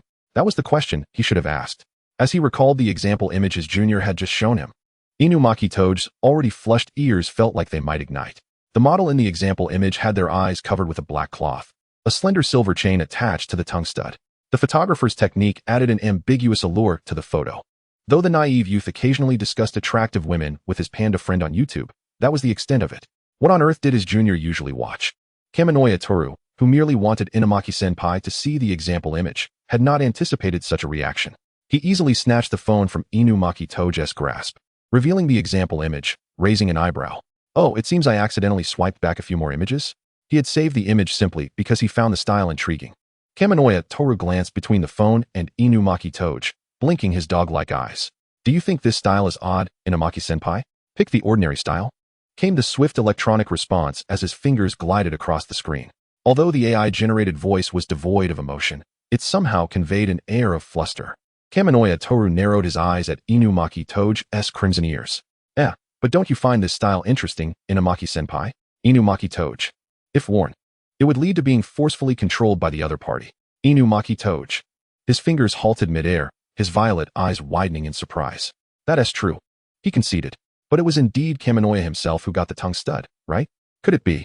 The self-proclaimed innocent youth found himself spiraling into a train of thought. So his junior enjoyed being compelled? Is that it? Cosmic Cat transcends JPG. The silver-haired youth feigned nonchalance, stealing a glance at his junior's bewildered expression. If the one being compelled were Kaminoya, his gaze lingered on his junior's face, his mind conjuring the image of the involved party tilting their head at him. What are you thinking about, Inumaki-senpai? Inumaki Toji. Inumaki Toji. Salmon Row. Even though the other party could never know the thoughts that had just crossed his mind, the sensation of being caught in the act made the silver-haired youth's heart momentarily skip a beat. He hastily grabbed his phone, stumbling through an explanation. Kaminoya Toru smirked, casually twirling a pin from the desk between his fingers. The gentle tapping of the plastic pin against his skin created a soft rhythm. Really? You thought of nothing at all? Salmon. Kaminoya Toru picked up his phone, opened a particular app, and briefly flashed the homepage of the blogger who took that picture in front of Inumaki Toji. Thanks to the sorcerer's exceptional dynamic vision, even though the words flickered past, Inumaki Toji managed to read what was written in the self-introduction. He blinked, an inexplicable premonition preventing him from voicing any questions. Sure enough, the next moment, his junior's hesitant voice broke the silence. You heard what I said on the playground earlier, right, Inumaki-senpai? Do you find it strange? The rapid topic shift left Inumaki Toji's thoughts in disarray. Once he recalled what his junior had said on the playground, a look of understanding crossed his face. So, his junior had circled around to this point out of unease? Inumaki Toji steadied himself, gazing intently into Kaminoya Toru's violet eyes. He shook his head, lowered his gaze to open the chat box, and quickly typed a line of text before presenting the screen to Kaminoya Toru. As a sorcerer, if you encounter someone you like, wouldn't it be better to give it a try to avoid regrets? Kaminoya Toru let out a meaningless sigh as he read the text in the chat box. The dark red of his eyes glimmered in the light of the small screen. It felt like something Inumaki-senpai would say. The dog-eyed youth's eyes sparkled with an uncontainable smile. I'm so glad you understand me, senpai. So, he blinked playfully. You also think this style is quite nice, right? How did they end up back on this topic? No way. Did Inumaki-senpai just say this style is indeed nice? Then I'll place the order. No, don't misconstrue my meaning. The gifts were eventually delivered. Kaminoya Toru returned to his dormitory and sat down on the chair. Compared to the previous lively atmosphere, his solitary room felt eerily quiet. He extended his right hand, curling his index finger, gently tapping it against the table's surface. His gaze drifted into the void, the upward curve of his cat-like smile unwavering. Awake now? No one responded. Hey, don't be like that. The tone of the youth carried a hint of grievance, yet his smile seemed to widen. I'd love to know what happened.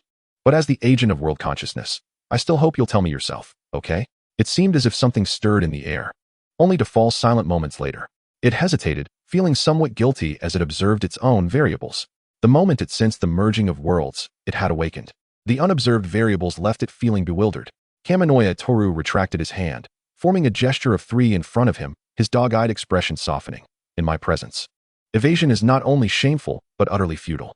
I shall enumerate 3 digits. Should you remain silent by the conclusion, let us engage in a game of world obliteration. Shall we? 3. In an instant, all fingers were withdrawn. 0. Kamino Toru swiftly activated the word spirit switch, and as his lips met, he uttered, let the world explode. World consciousness. One should never underestimate the persona of fun. It frantically hammered the return key in the void. Withdraw it, I implore you. Chapter 45. World consciousness. Wasn't I merely a spellcaster? Nothing occurred. Leaning back in his chair, Kamino Toru observed the void with an innocent smile. Not playing dead anymore? World consciousness. This little rascal. If it hadn't been retracted, it would truly be over. With a sigh, its voice resonated in Kamino Toru's mind. I have integrated a new microcosm. Kamino Toru tapped the small mole beneath his eye, contemplating. Has the world line successfully transformed? No, not yet, world consciousness added. The progress is around 60%. Over half, then. Why would it merge with a new microcosm? I have no idea. World consciousness's tone was equally perplexed. I did not observe this event. Kamino Toru responded with a curious "oh," and inquired, how has your interaction with the new world's consciousness been? There is no new world consciousness, it replied slowly. From beginning to end, it has only been me. Not every microcosm possesses a world consciousness. In the realm of spellcasting, the divergent microcosms may tread different paths. Nevertheless, the number of microcosms that give birth to world consciousness is rather scarce. The process is fundamentally random. Microcosms endowed with world consciousness can selectively merge with new microcosms. Given a similar worldview, the more they merge, the stronger the world consciousness becomes. If all goes smoothly, it could even elevate the world's grade.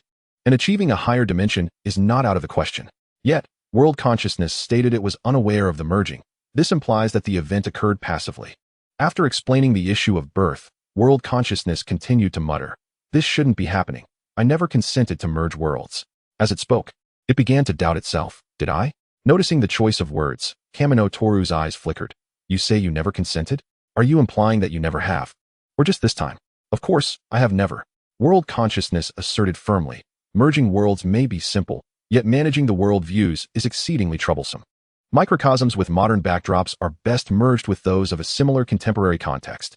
If an ancient or futuristic backdrop merges, and neither possesses time-traveling settings, then the resulting conflict will lead to the world's destruction. The same applies to worldviews. Even within a modern setting, merging a world of special abilities with an ordinary world would be sheer folly. Kamino Toru fell into contemplation. After a lengthy silence, he slowly remarked, perhaps. Do you recall which school I attended before transferring? Of course, world consciousness replied without hesitation. Not just before transferring, but elementary and middle school. Each was orchestrated by me. Kamino Toru propped his head on his hand. So, which school was it? World consciousness answered emphatically. Ice Emperor. Kamino Toru. Ice Emperor. World consciousness. Ice Emperor. Huh? It paused, and after discerning the significance of Ice Emperor, a sharp explosion resonated in Kamino Toru's mind. Tennis boys. Why are there tennis boys? Isn't this merely a spellcasting world? How did it become a crossover? Unable to contain his sarcasm, Kamino Toru retorted, don't just fixate on Teacher Gojo. As a world consciousness, you surely know how over-the-top the latter stages of Prince of Tennis are. World consciousness began to shift the blame. You know about Ice Emperor. Yet you never informed me. The boy with puppy-like eyes hesitated, torn between speaking and remaining silent. As a world consciousness, it was unaware that it had integrated a new world. Although this matter is absurd, it truly transpired. Is there a possibility? Kamino Toru gestured in front of him. As a member of the homecoming club who has never set foot in the tennis club, I hardly encounter a Toby Kigo, do I? World consciousness enlarged a photo of a Toby Kigo. This is impossible. Isn't he in the same grade as you? Kamino Toru retracted his hand. He is in the third year of middle school. World consciousness countered. He appears about the same as Wataru. Kamino Toru was momentarily uncertain whether world consciousness was praising Gojo Satoru's youthful visage or criticizing the handsome characters of Prince of Tennis too early. Are you the world consciousness? Or am I? World consciousness. I only just learned about the merging of worlds. Kamino Toru instinctively wanted to argue that the absurdity of superpowered tennis should have been detectable. Yet, it could be that the timeline adjusted post-merger, rendering the current gameplay of Prince of Tennis relatively simple. In the context of sorcerers and curses engaging in a either you die or I die style of combat, it seemed rather normal for world consciousness to overlook the earlier phases of Prince of Tennis. As a world consciousness, should it not have known immediately upon the integration of a new world? Not necessarily. World consciousness had yet to devise a suitable explanation, ultimately conceding, my own existence is relatively recent, perhaps because the world of Prince of Tennis merged too early and the early stages were too ordinary. I simply failed to perceive it. Kamino Toru took a strategic sip of water. So you don't recognize the characters of Prince of Tennis? You are unaware of the new world's merging. The storyline's compressed archive has yet to be unraveled. Kamino Toru. He cleared his throat.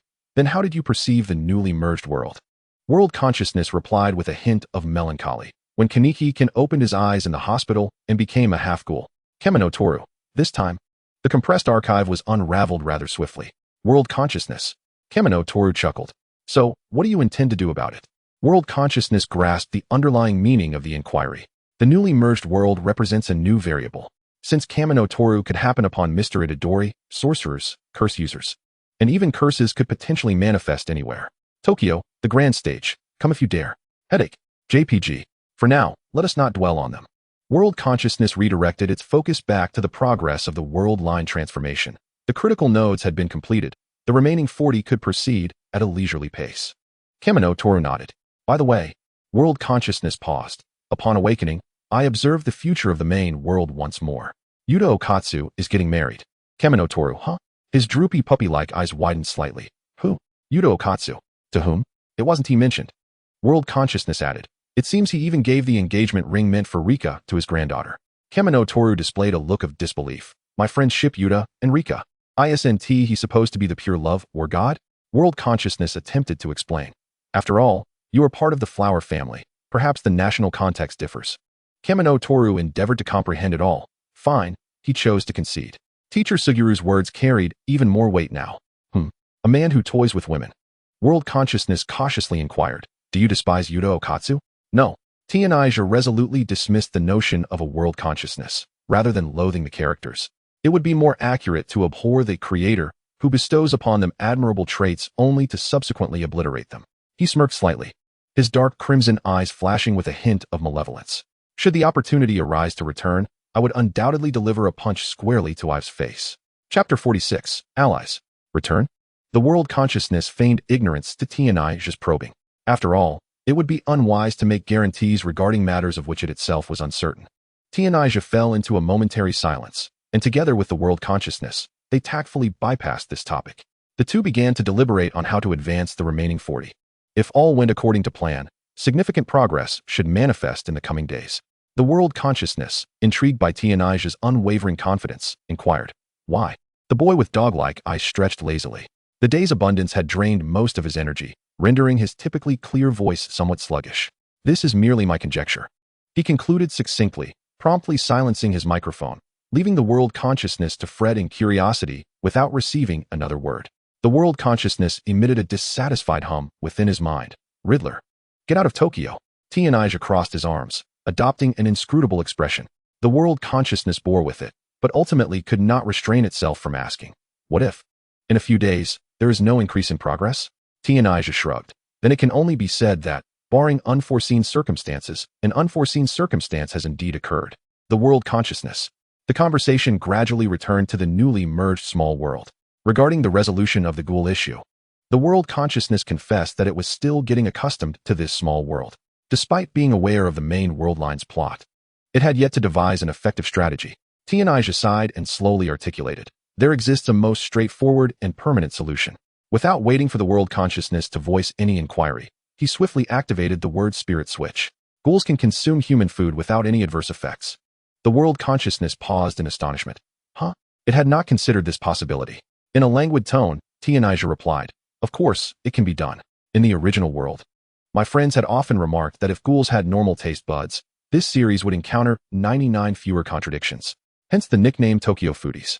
However, the world consciousness pondered for a moment before hesitantly asking, would it not suffice to state that ghouls can no longer consume human flesh and blood? That would address the problem at its roots, would it not? Tenaja subtly shook his head, his lips curling into a feline smirk as he countered, setting aside the power dynamics. What do you perceive as the distinction between ghouls and sorcerers? The world consciousness contemplated. One consumes humans, while the other protects ordinary people. Tenaja continued, and what distinguishes ghouls from cursed spirits? The world consciousness fell silent. Ghouls, accustomed to viewing humans as sustenance, would not relinquish their predilection for hunting even if they could no longer consume human flesh and blood. When ghouls, who are inherently close to humanity, discover they can partake of human food, the boy with dog-like eyes arched his brows. Then they merely become 39 humans with special abilities. Granting them the autonomy of choice is far more intriguing than a mere elimination of the issue, wouldn't you agree? Tokyo, within the realm of Tego. In stark contrast to the nightfall of reality, the domain was graced with azure skies and brilliant sunshine. Roko propped his chin on one hand as he lounged on a beach chair, expressing his impatience with a click of his tongue. Hey, Suguru, where has that guy Mahito gone off to? Clad in Gojo's robe, Kinji Uroki, arms crossed, let the ample sleeves drape effortlessly. A natural smile graced his lips. The perfect visage combined with the robe lending him an air of gentility and poise. He is probably contemplating his course of action. But you, Roko. Yuroki's tone lifted as he looked down upon Roko. Did you not say you were going to kill Satoru Gojo? Of course, his voice paused, laced with a teasing undertone. I still suggest you refrain from doing so. Against Satoru Gojo, you presently stand little chance. You would perish, Roko. The volcanic spirit scoffed dismissively. Suguru, I'm not that foolish. Oh. Yuroki's smile remained unchanged. I harbor no ulterior motives. I merely advise you to exercise caution. Rather than slaying him, sealing him at the opportune moment and place would be the wisest choice. Roko ignored him, turning to the cursed spirit beside him. Hanami, has Mahito shared his plans with you? Hanami shook her head.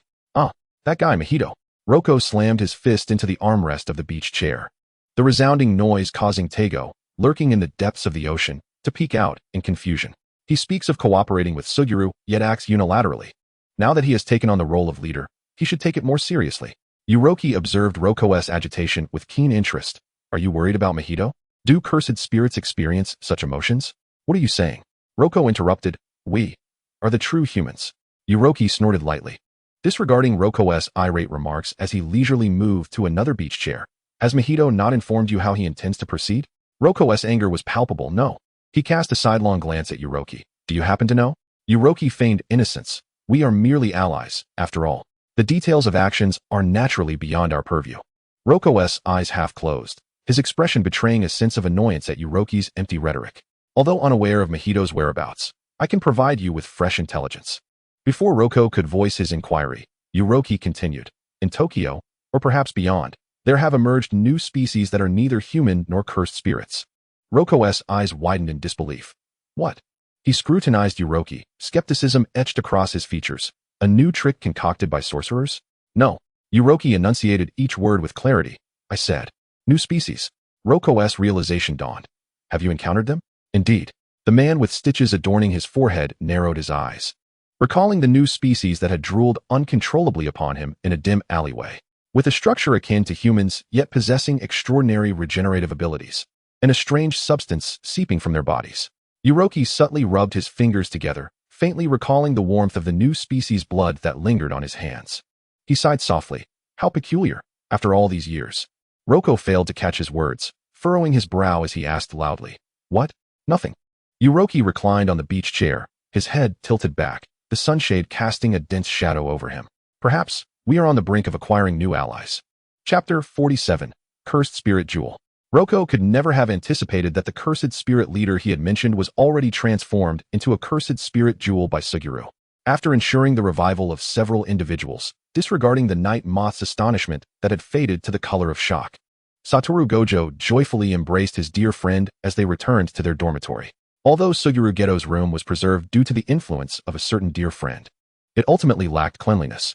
Naturally, Geto, forcibly dragged into his own room by the white-haired feline, could not escape the piercing gaze of the 6 eyes. Under the scrutiny of those beautiful sky-blue eyes, he reluctantly transformed the living person before him into a ball in front of a certain cat. Wataru Fushiguro removed his eye patch, his eyes fixated intently on the glowing cursed spirit orb. Curiosity piqued, he reached out to poke it. The blue cursed spirit orb wobbled slightly in Geto's palm before being firmly grasped again by his slender fingers. Hey, Geto, Wataru's voice chimed from beside him. What does the cursed spirit orb taste like? His fingertips suddenly tightened. Geto's gaze fell, lost in thought. Wataru had once posed the same question, but at that time, whether it was pride or something else, he had chosen not to answer directly. Back then, Wataru had not pressed the matter further, not feeling rushed for a response. Wataru rested his chin on his hand, scrutinizing the orb from left to right, and in a moment of distraction for Geto, he snatched it away, exclaiming ah, as he attempted to toss the cursed spirit orb into his mouth. Geto's eyes widened in alarm. Wataru. Quick as a flash, he intercepted in midair, shooting a fierce glare at the grinning feline. Wataru, don't put everything in your mouth. Ah. Wataru buried his face in his blanket, his voice muffled.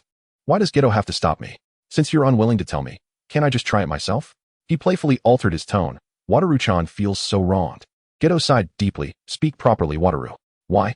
Wataru persisted. I asked you before, and you had no intention of telling the truth then. What? Stop. Geto unhesitatingly interrupted Wataru's rambling. This is not something that cannot be discussed. Back then He paused for a moment before continuing. I probably didn't want to worry you and Shoko. Wataru tilted his head, his soft white hair framing his face. Was it really that bad? MHM. Geto lowered his brows and gently tucked away stray strands of hair behind his dear friend's ear. It felt like swallowing a cloth that had wiped up vomit. Wataru, feeling the warmth of Geto's fingertips, gazed steadily at his friend. I'm sorry.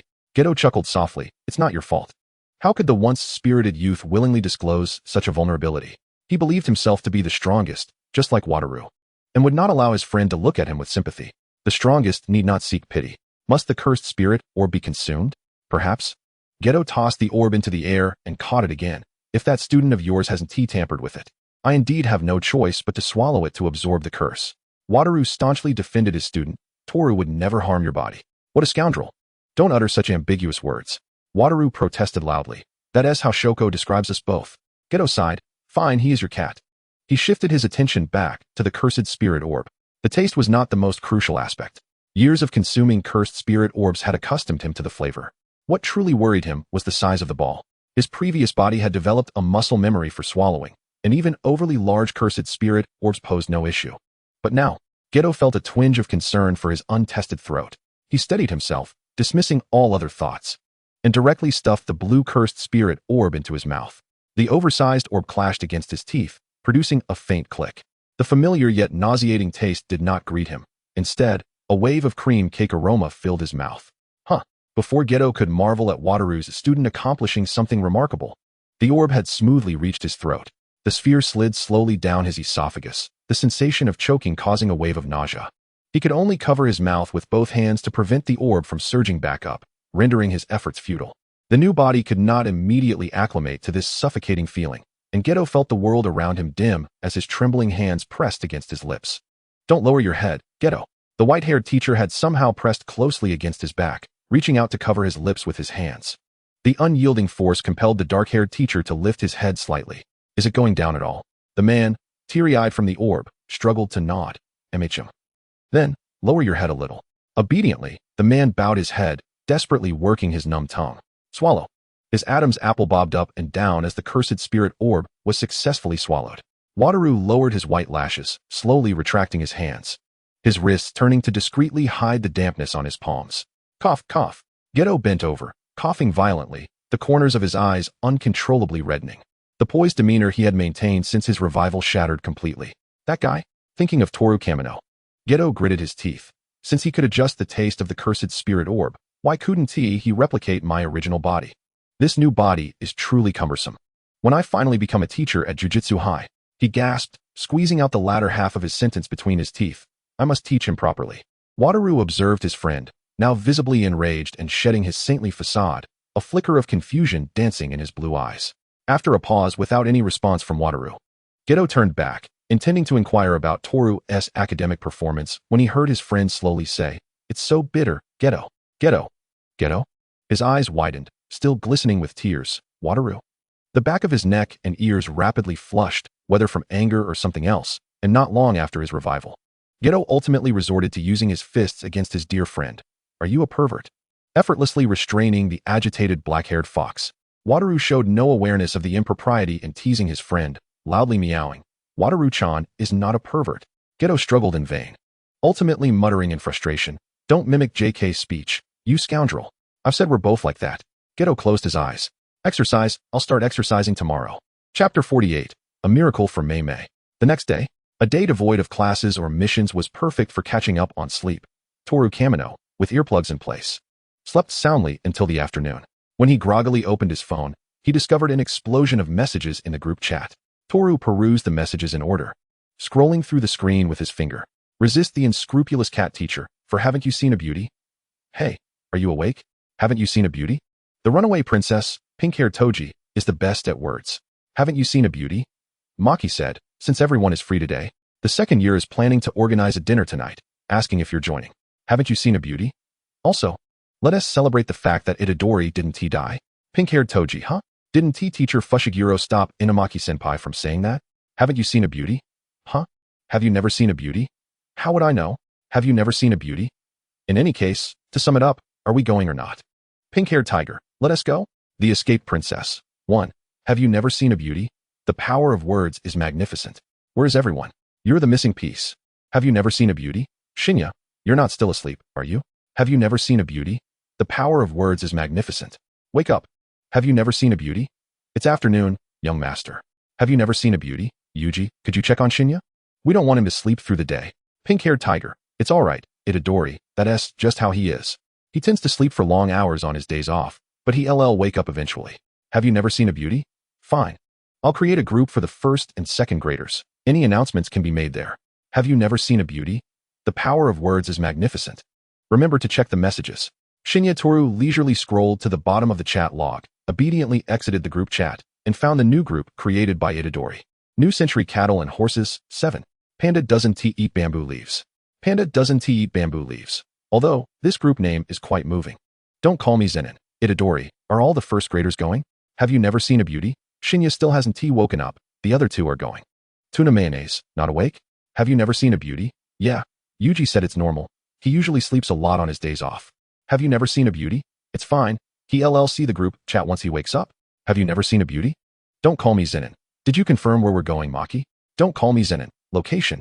Don't call me Zenin. Selected by Satoru Gojo. Don't call me Zenin.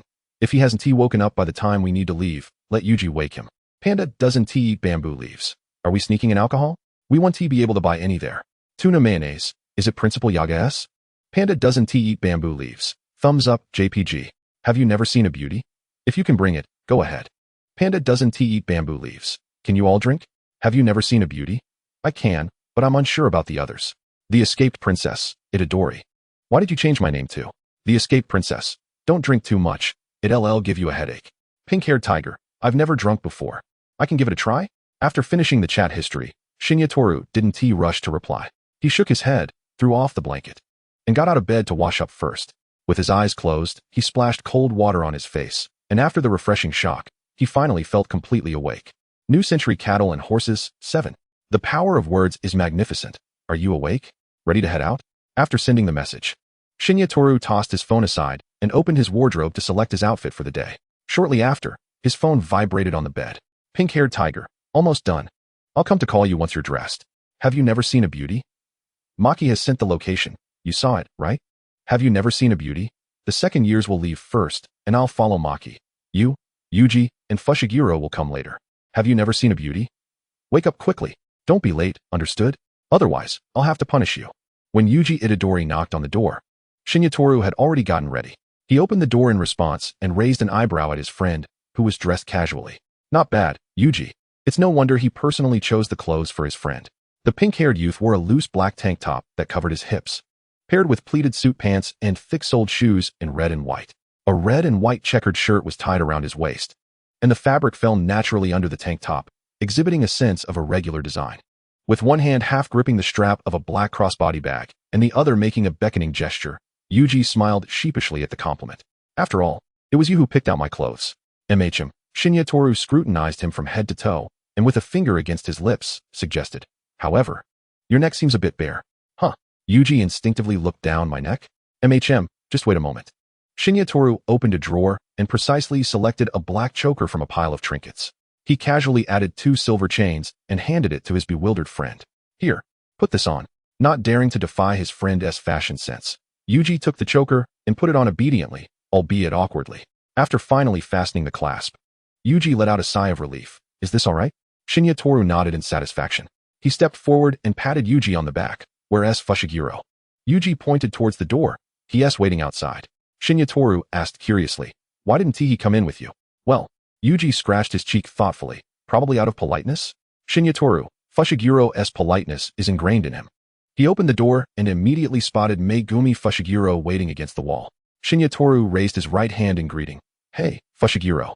Upon hearing this, Megumi turned around, and once he saw Shinya Toru's outfit, he fell silent. He finally understood who had influenced Yuji's unusual attire. The black-haired boy discreetly glanced at his own outfit, a simple white t-shirt paired with classic black trousers, and a black backpack containing items for his seniors.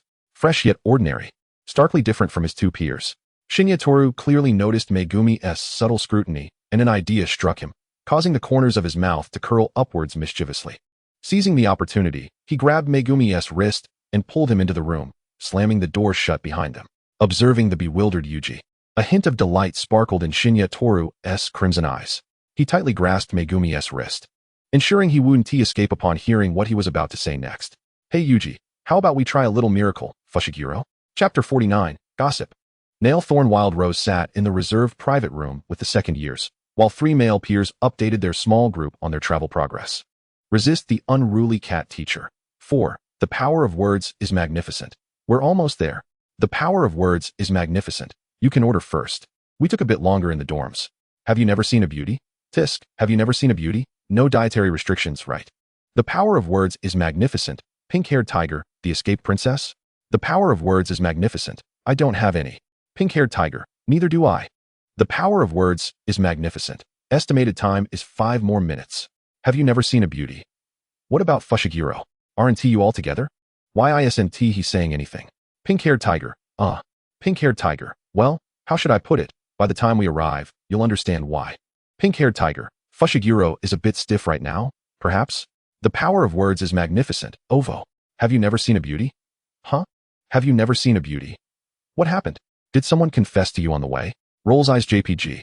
Pink-haired tiger, well, you could say that it's not entirely incorrect. Words of power, wow. It seems that Itadori guessed correctly. Words of power, Yujin too. Haven't seen a beauty? Huh? Shinjino, are you still half asleep? Haven't seen a beauty? Wait, is that for real? Words of power, absolutely. Haven't seen a beauty? Hurry up. I want to hear the gossip. Words of power, coming right up. Noticing that the 3 male peers had ceased messaging, Itadori Nobara set her phone down and began to share the news with Zen and Maki. Maki, you won't believe it. Just now, Shinjino mentioned that Fushiguro was confessed to on the way. Before Zen and Maki could respond, the bored panda beside them perked up. Huh? Fushiguro was confessed to. This is the first time I've heard about it in all the years I've known him.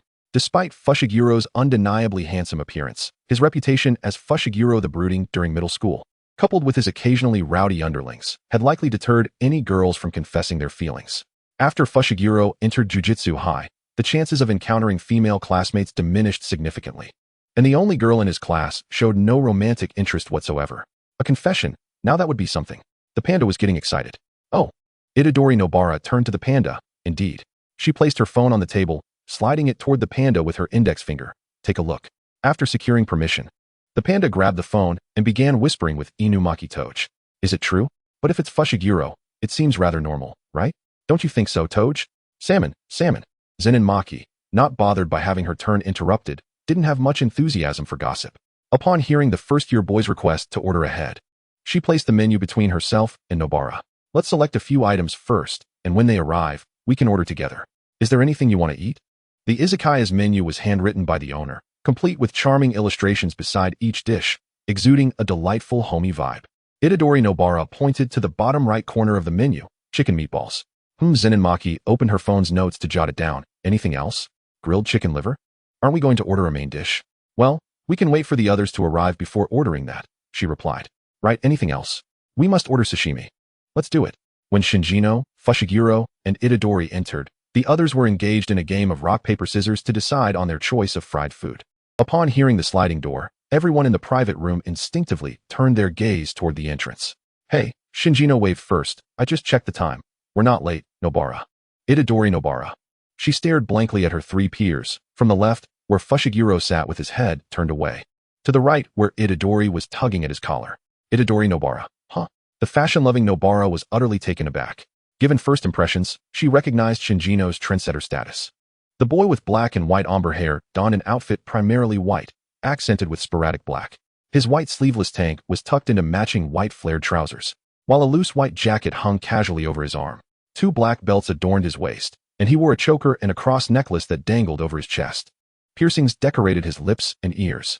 However, as for Itadori and Fushiguro, her initial impressions lacked any semblance of trendiness. Nobara distinctly recalled her first impression of Itadori, thinking he must have eaten boogers as a child. Yet now, he looked like a dashing Tokyo gentleman. That outfit was undoubtedly crafted by Shinjino. And then there was Fushiguro. Nobara couldn't help but let out a small gasp. She had similarly found Fushiguro unremarkable at first. She had always been indifferent toward those who tried to play it cool. Yet, she couldn't resist taking a closer look at her peer, who had always shrouded himself in black school attire. The raven-haired youth sported a black sleeveless top with an irregular neckline, revealing glimpses of well-defined abs sculpted by rigorous training. His black wide-leg jeans paired with thick-soled shoes elongated his figure beautifully. A cropped black denim jacket completed the ensemble, with a silver chain peeking out from his waist. Nobara even noticed the same lip ring he wore. What a combination of youthful innocence and allure her peer possessed.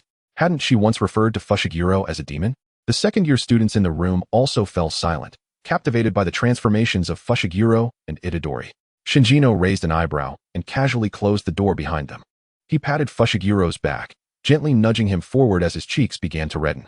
The boy with dog-like eyes couldn't conceal his delight. Well, what do you think? Pretty good, right? It's the miraculous Fushiguro that you haven't seen before. Fushiguro averted his gaze, and upon hearing Shinjino's playful nickname, he muttered through clenched teeth, Shinjino. Don't call me that. Well, Shinjino dismissed his protest, as he and Itadori had thoroughly enjoyed teasing Fushiguro. After all, Fushiguro hadn't outright rejected it. Fushiguro has something to say about being pushed around by his classmates. The panda, seated opposite Itadori Nobara, gulped nervously. Fushiguro, may I dare to inquire? Shinjino and Itadori had mentioned in the group chat that you were confessed to. Was it a girl who confessed to you? Chapter 50, Beverages. Fushiguro's face stiffened, and he remained silent. Itadori Nobara clapped her hands. So that means the one who confessed to Fushiguro is a boy, huh? Before she could finish her sentence, a long hand swiftly covered her mouth. The other hand adjusted her glasses, and Maki couldn't help but smile. We just need to know. Fushiguro doesn't like hearing such things. Maki, the panda, trying to smooth things over, called for the 3 first years to stop lingering by the door and to come sit down. The group tacitly agreed to momentarily halt that topic. Shinjino glanced at the remaining seats and eagerly reached out, tilting his head to ask, Inumaki, can I sit next to you? The rectangular table was positioned in the center of the room, with one longer side accommodating 3 people and the 2 shorter sides seating 2. The white-haired boy nodded cheerfully, Salmon. Seeing that Shinjino had chosen his spot, Itadori and Fushiguro exchanged glances and opted to sit on the same side. The panda's eyes lit up at Shinjino's question. He discreetly gasped, pretending to focus on the menu, while his right hand discreetly danced across his phone screen. Since they had agreed that the first arrivals would order first, the dishes quickly arrived. Wow, Itadori Nobara exclaimed, her eyes sparkling. This truly is Tokyo. Wait, don't touch anything. Let me take a picture. The panda exclaimed in awe, giving Nobara a thumbs up. You handle the photo duty. Remember to share it in the group. Of course. The sound of the camera shutter clicked repeatedly as Itadori Nobara worked swiftly, satisfied with her efforts in just a few minutes.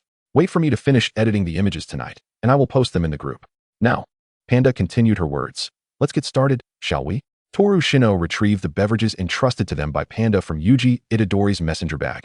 The drinks were originally meant to be in Maki Zenin's backpack, but alas, he had been deprived of his backpack rights by Toru, and the contents were transferred to Yuji's decorative black messenger bag. He passed it to Panda across Inumaki Toge. Here, Senior Panda. Toge effortlessly accepted it and placed the beverage before Panda, while Panda was engrossed in typing furiously on her phone. She lifted her head only when she heard the clinking of the glass bottle against the wooden table. Oh, you brought it. After all, it was a request from Senior Panda. Panda chuckled heartily, playfully raising the glass bottle. This is one of Night Moth's treasured collections. You all are in for a treat. Night Moth's prized liquor. The ever-curious Yuji, who had never tasted alcohol, inquired. What makes it so special? If memory serves me right, Maki squinted. This appears to be a gift from some higher-up, doesn't it? It is said to be a fine product sourced from the flower-growing region, something exquisite that one cannot find in Neon. Panda clasped her hands together and lightly applauded. Maki is absolutely right. Toge nudged Panda playfully. Daika? No worries, Panda replied confidently. It's just a bottle of liquor. Even if Night Moth finds out, it's all good. She turned once more to the jujitsu students present. You all can drink, right? Of course. Salmon, just don't overdo it. Maki calmly interjected, interrupting the excitement. Drink responsibly, everyone. I certainly do not wish to return with a bunch of inebriates. She shot a glance at Nibirius. The girl with auburn hair understood Maki's implication immediately and cleared her throat. Indeed, moderation is key. I still plan to go shopping with Maki-senpai later. Fushiguro Megumi mechanically agreed, resting his head on his hand. The boy with dog-like eyes discreetly glanced at the label on the bottle, his eyes half closed, a flicker of amusement dancing in his crimson pupils. Indeed, Panda smacked her lips, fully understanding the girl's obsession with shopping malls. Let us limit it to 2 sips each, as a celebration of our first team gathering and a toast to Yuji's survival. Yuji held up his glass, examining it under the light. It looks just like plain water, doesn't it? After all, it's white liquor, Panda mused. Only somewhat familiar with the liquor from the flower-growing region, but since it's all alcohol, it can't be too different. She raised her glass, warming up the atmosphere. To this hard-to-come-by white liquor, cheers. Cheers. The group, unsuspecting, downed the glass of fine liquor from the flower-growing region in one go. The first to falter was the confident drinker, Nibirius. The fiery liquid slid down her delicate throat, and the auburn-haired girl quickly turned her head aside, sputtering as she spat it out. Cough, what is this? It's way too spicy. With her leading the charge, the room erupted into a chorus of coughs. Water. Give me water. Panda. Is this truly the fine liquor you mentioned? Mugen. Cough. Cough. Senior Panda. Please refrain from casually taking night moth treasures next time. Panda. QEQ coughs. Reluctantly, she retrieved her phone's translator and aimed it at the label on the bottle for real-time translation. Before long, the translator yielded its results. Red Star Erguo 2, 56 degrees. Aromatic white liquor, pure grain aroma. Panda, OXO.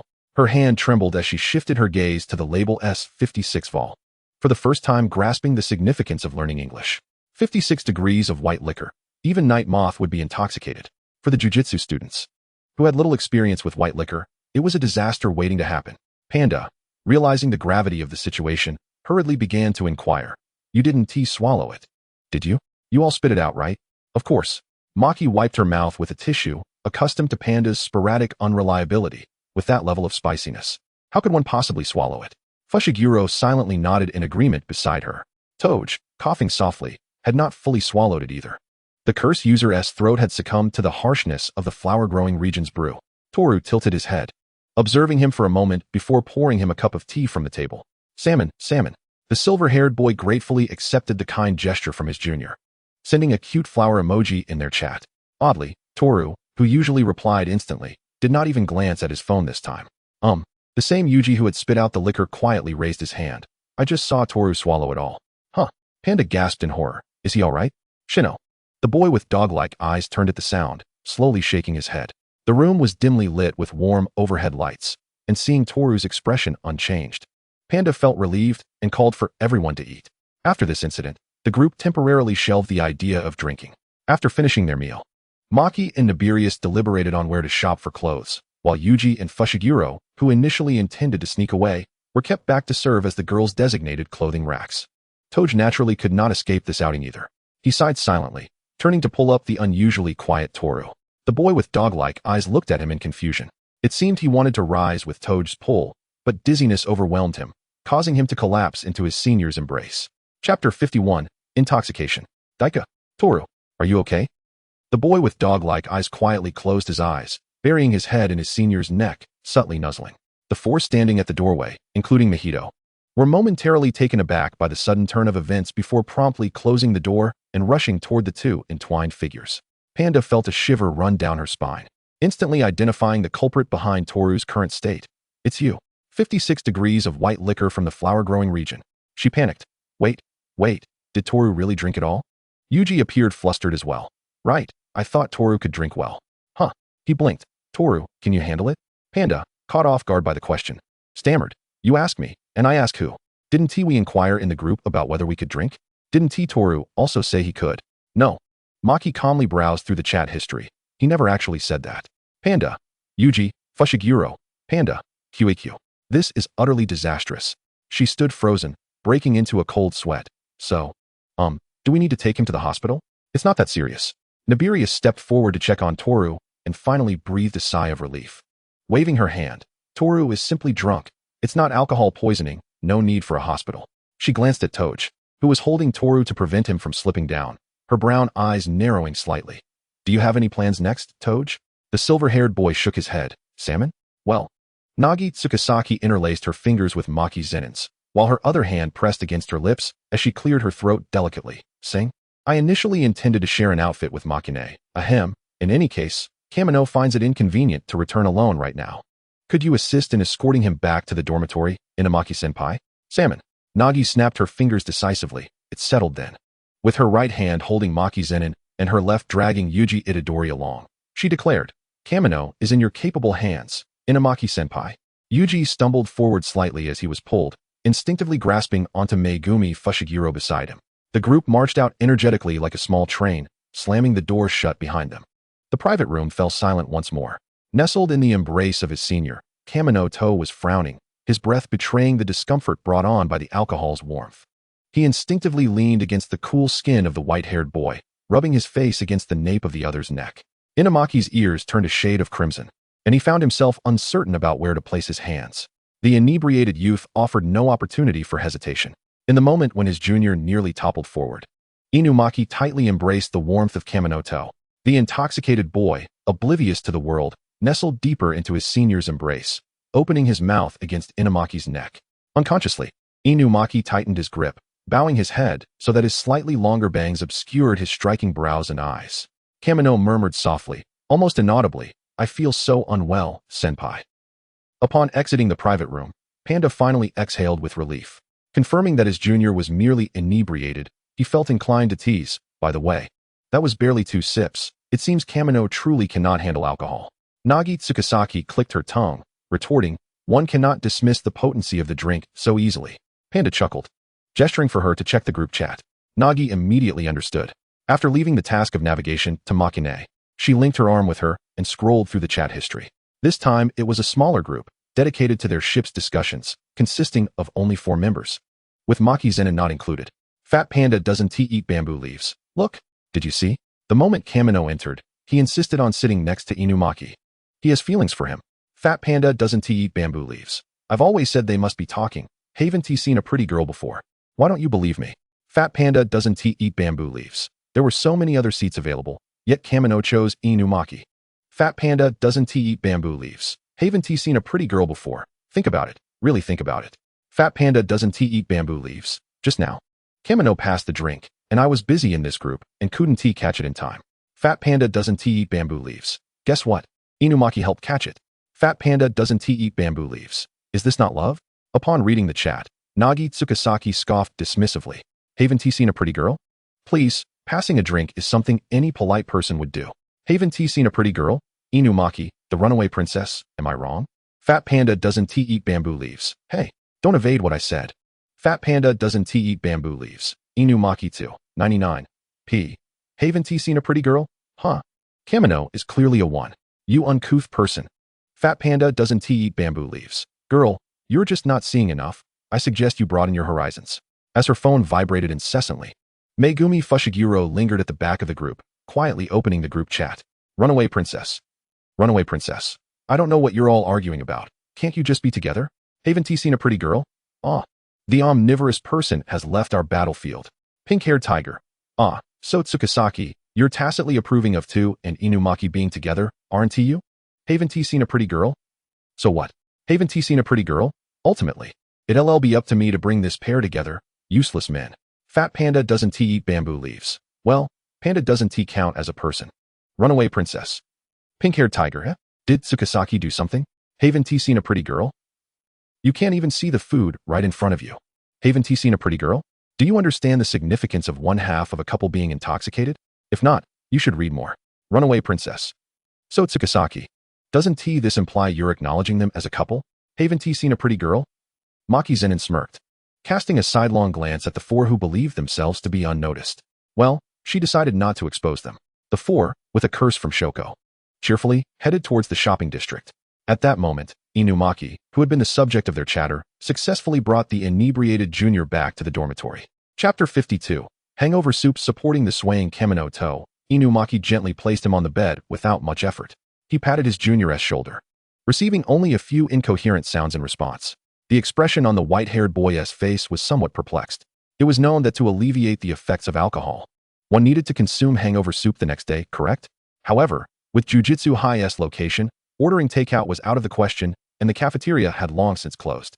If he wanted his junior to transition comfortably into the next day, it appeared he would have to prepare the hangover soup himself. Although Inumaki enjoyed watching cooking videos on YouTube, and even had a small electric pot in his dorm, he had seldom put his knowledge into practice. He sighed and, confirming that Kamino Toe showed no signs of vomiting, quietly closed the door, resignedly pulling out his phone to search for a simple hangover soup recipe. The first blogger he found was a flower planting exchange student. The post's title boldly proclaimed, "Tried and tested, 100 effective hangover soup."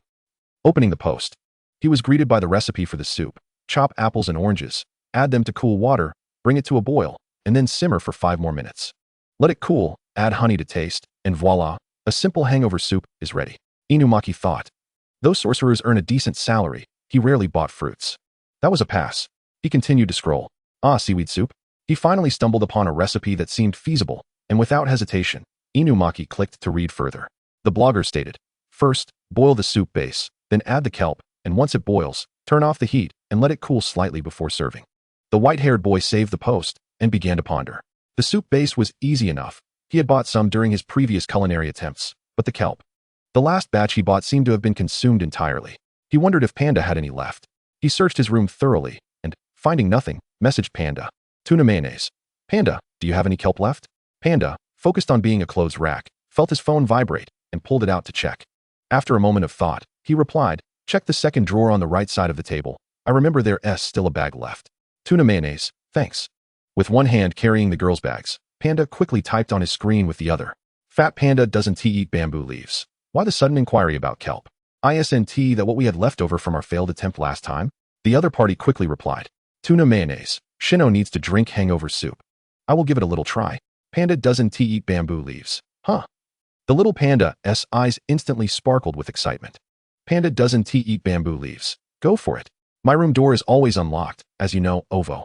After sending this message, he swiftly took a screenshot and switched to a dedicated group chat for shipping couples. Panda doesn't eat bamboo leaves. Family. Panda doesn't eat bamboo leaves. Image, JPG. Panda doesn't eat bamboo leaves. Haven't you seen a beautiful girl? How is it? Can you see the boyfriend power of the spiny one? Haven't you seen a beautiful girl? You definitely want to be my rival, don't you? Haven't you seen a beautiful girl? Panda, take a punch from me. Panda doesn't eat bamboo leaves. Wow. How can you say that? The panda was kind enough to help you carry your clothes. Haven't you seen a beautiful girl? Punching fist JPG. Pink-haired tiger. So, Itadori. Why are you so concerned about, the upper and lower issues? Haven't you seen a beautiful girl? Anyone who ships couples doesn't want their designated number one to be a grandma. Haven't you seen a beautiful girl? If I could answer your question, the quarrel between Satoru and Narumi wouldn't have escalated to this extent. Pink-haired tiger, huh? Aren't they good brothers? Pink-haired tiger. The runaway princess, right? Runaway princess. Itadori, don't drag me down with you. Haven't you seen a beautiful girl? Itadori, with an expressionless face, put away his phone and continued shopping with Zen and Maki. The panda and the two boys exchanged a shiver as they watched her demeanor. The two of them, cursed spirits, couldn't help but share a knowing glance. Itadori Yuji looked at the shopping bags in his hands. I thought we were almost done? Not us, but them. The panda kindly reminded. You don't understand. The panda sighed like someone with experience. As the shopping bag holders, we should just do our part.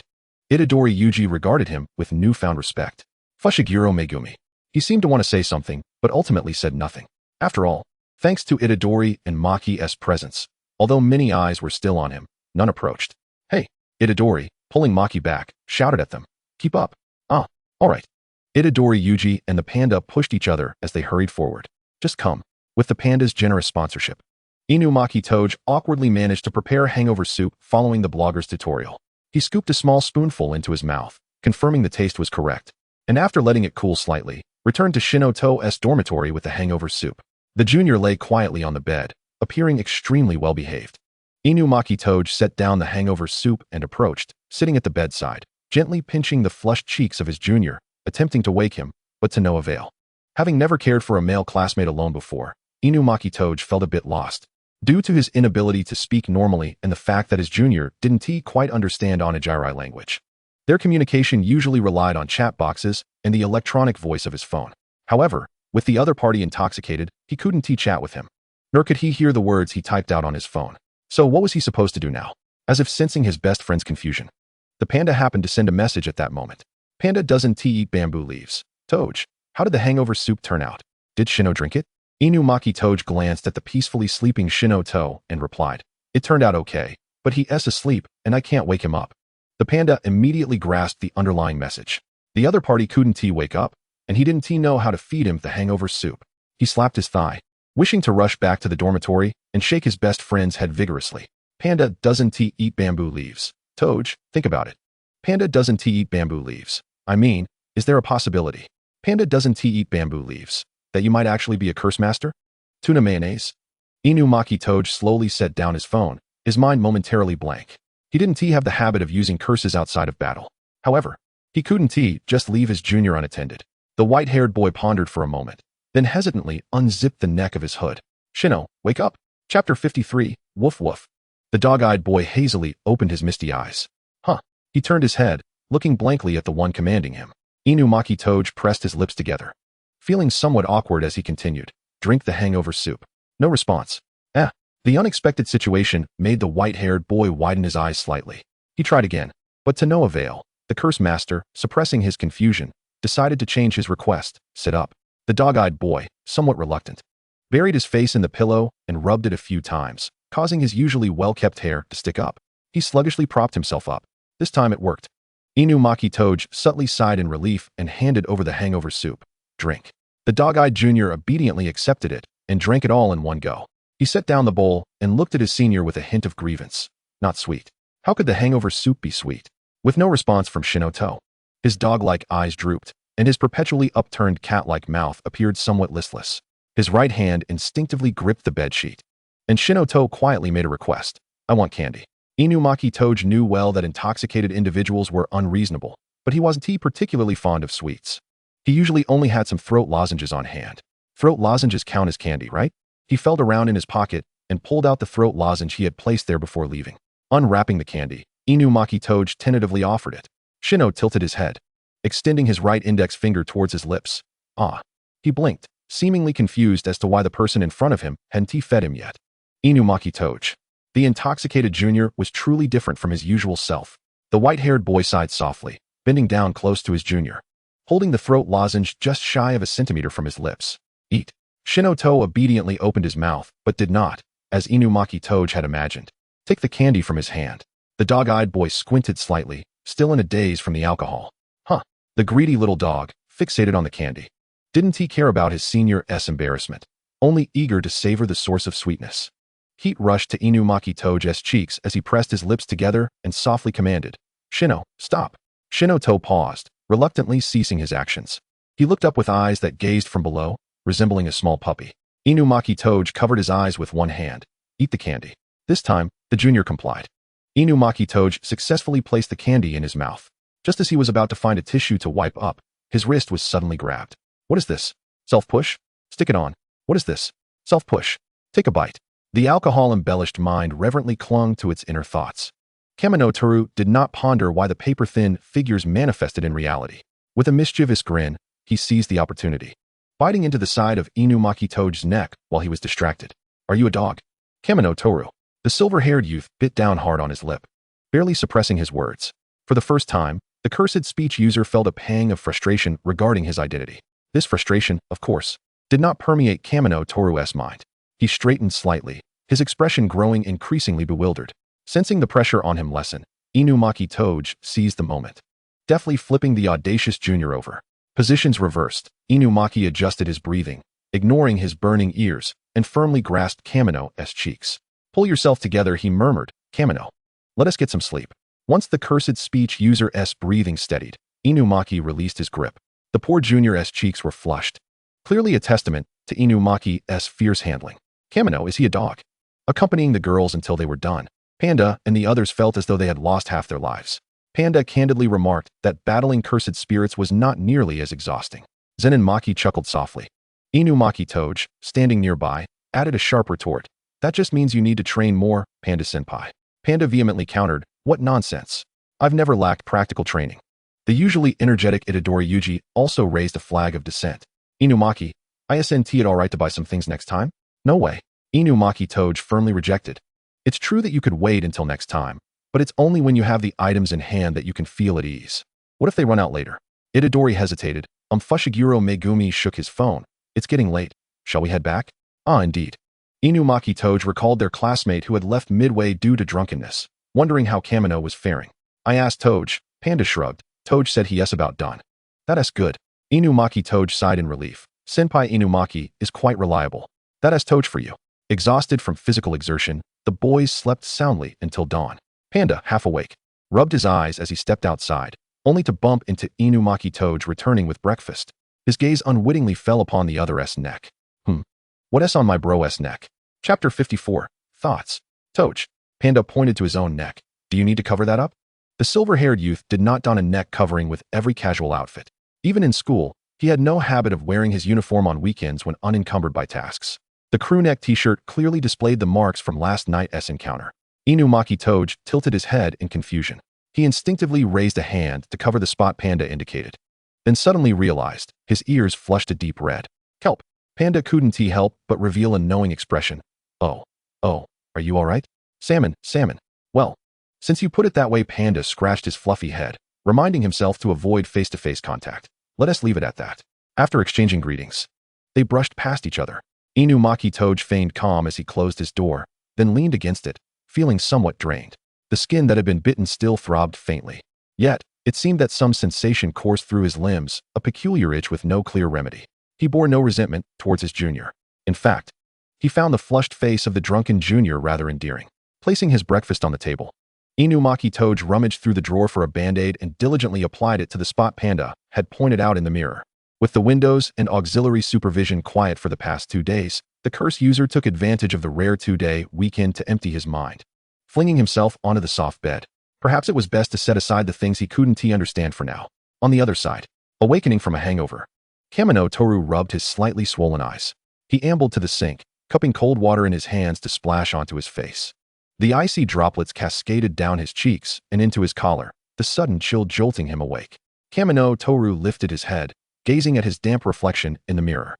He reached out, gently brushing the corners of his lips as they curled upwards. The boy with puppy-like eyes squinted.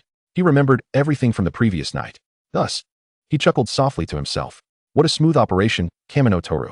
Kamino Toru had always been aware that, within his self-imposed narrative, his tolerance for alcohol was non-existent. It was not for any particular reason. The drinking culture of his original world overwhelmed him, and he never developed a fondness for the taste of alcohol. However, his original body seemed impervious to intoxication, making it impossible to feign drunkenness. As someone who crafted his own narrative, after a family gathering he was begrudgingly compelled to attend, he had indignantly included a setting where he could get tipsy. The alcohol Panda had brought was unfamiliar to the neon-lit people. But as a flower-planting individual from his original world, he was far from oblivious. It was merely a matter of going with the flow and playing along. Once intoxicated, everything blurred into an indistinct haze. Yet, he trusted that Senpai Inumaki would not abandon him. He had succeeded. He felt somewhat guilty for taking advantage of Inumaki's kindness. As Kamino Toru mused this, a grin spread across his face. Surely, traces of him remained on Senpai, right? Would Senpai be frightened? Would he want to distance himself from him? Or would everything simply be brushed aside, as if it never happened? It mattered not.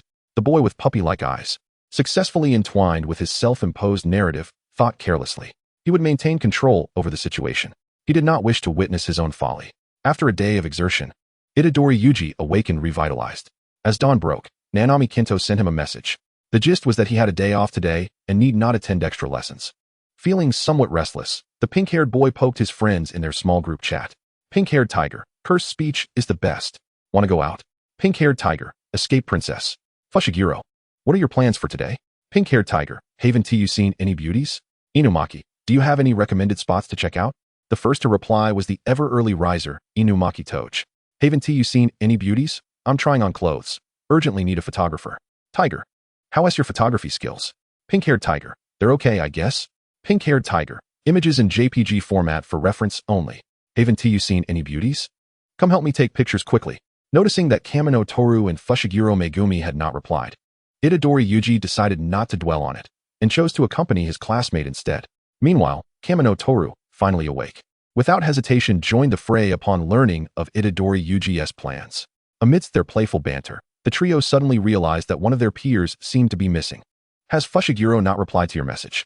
In the sun-drenched grass, Itadori Yuji expressed his concern as he noted the dazed expression of Kenjaku Nobara, who was squinting against the bright light. No, he hasn't. With a hint of worry, Itadori opened Fushiguro Megumi's private chat, only to find the same unresponded text bubble lingering. Anxiety crept in. Is Fushiguro not at school? Could something have happened to him? Although the cool-headed boy typically refrained from excessive chatter, he was known for his prompt replies and text conversations. Kamo Noritoshi suddenly recalled something important, rubbing his finger against his nose with a knowing look.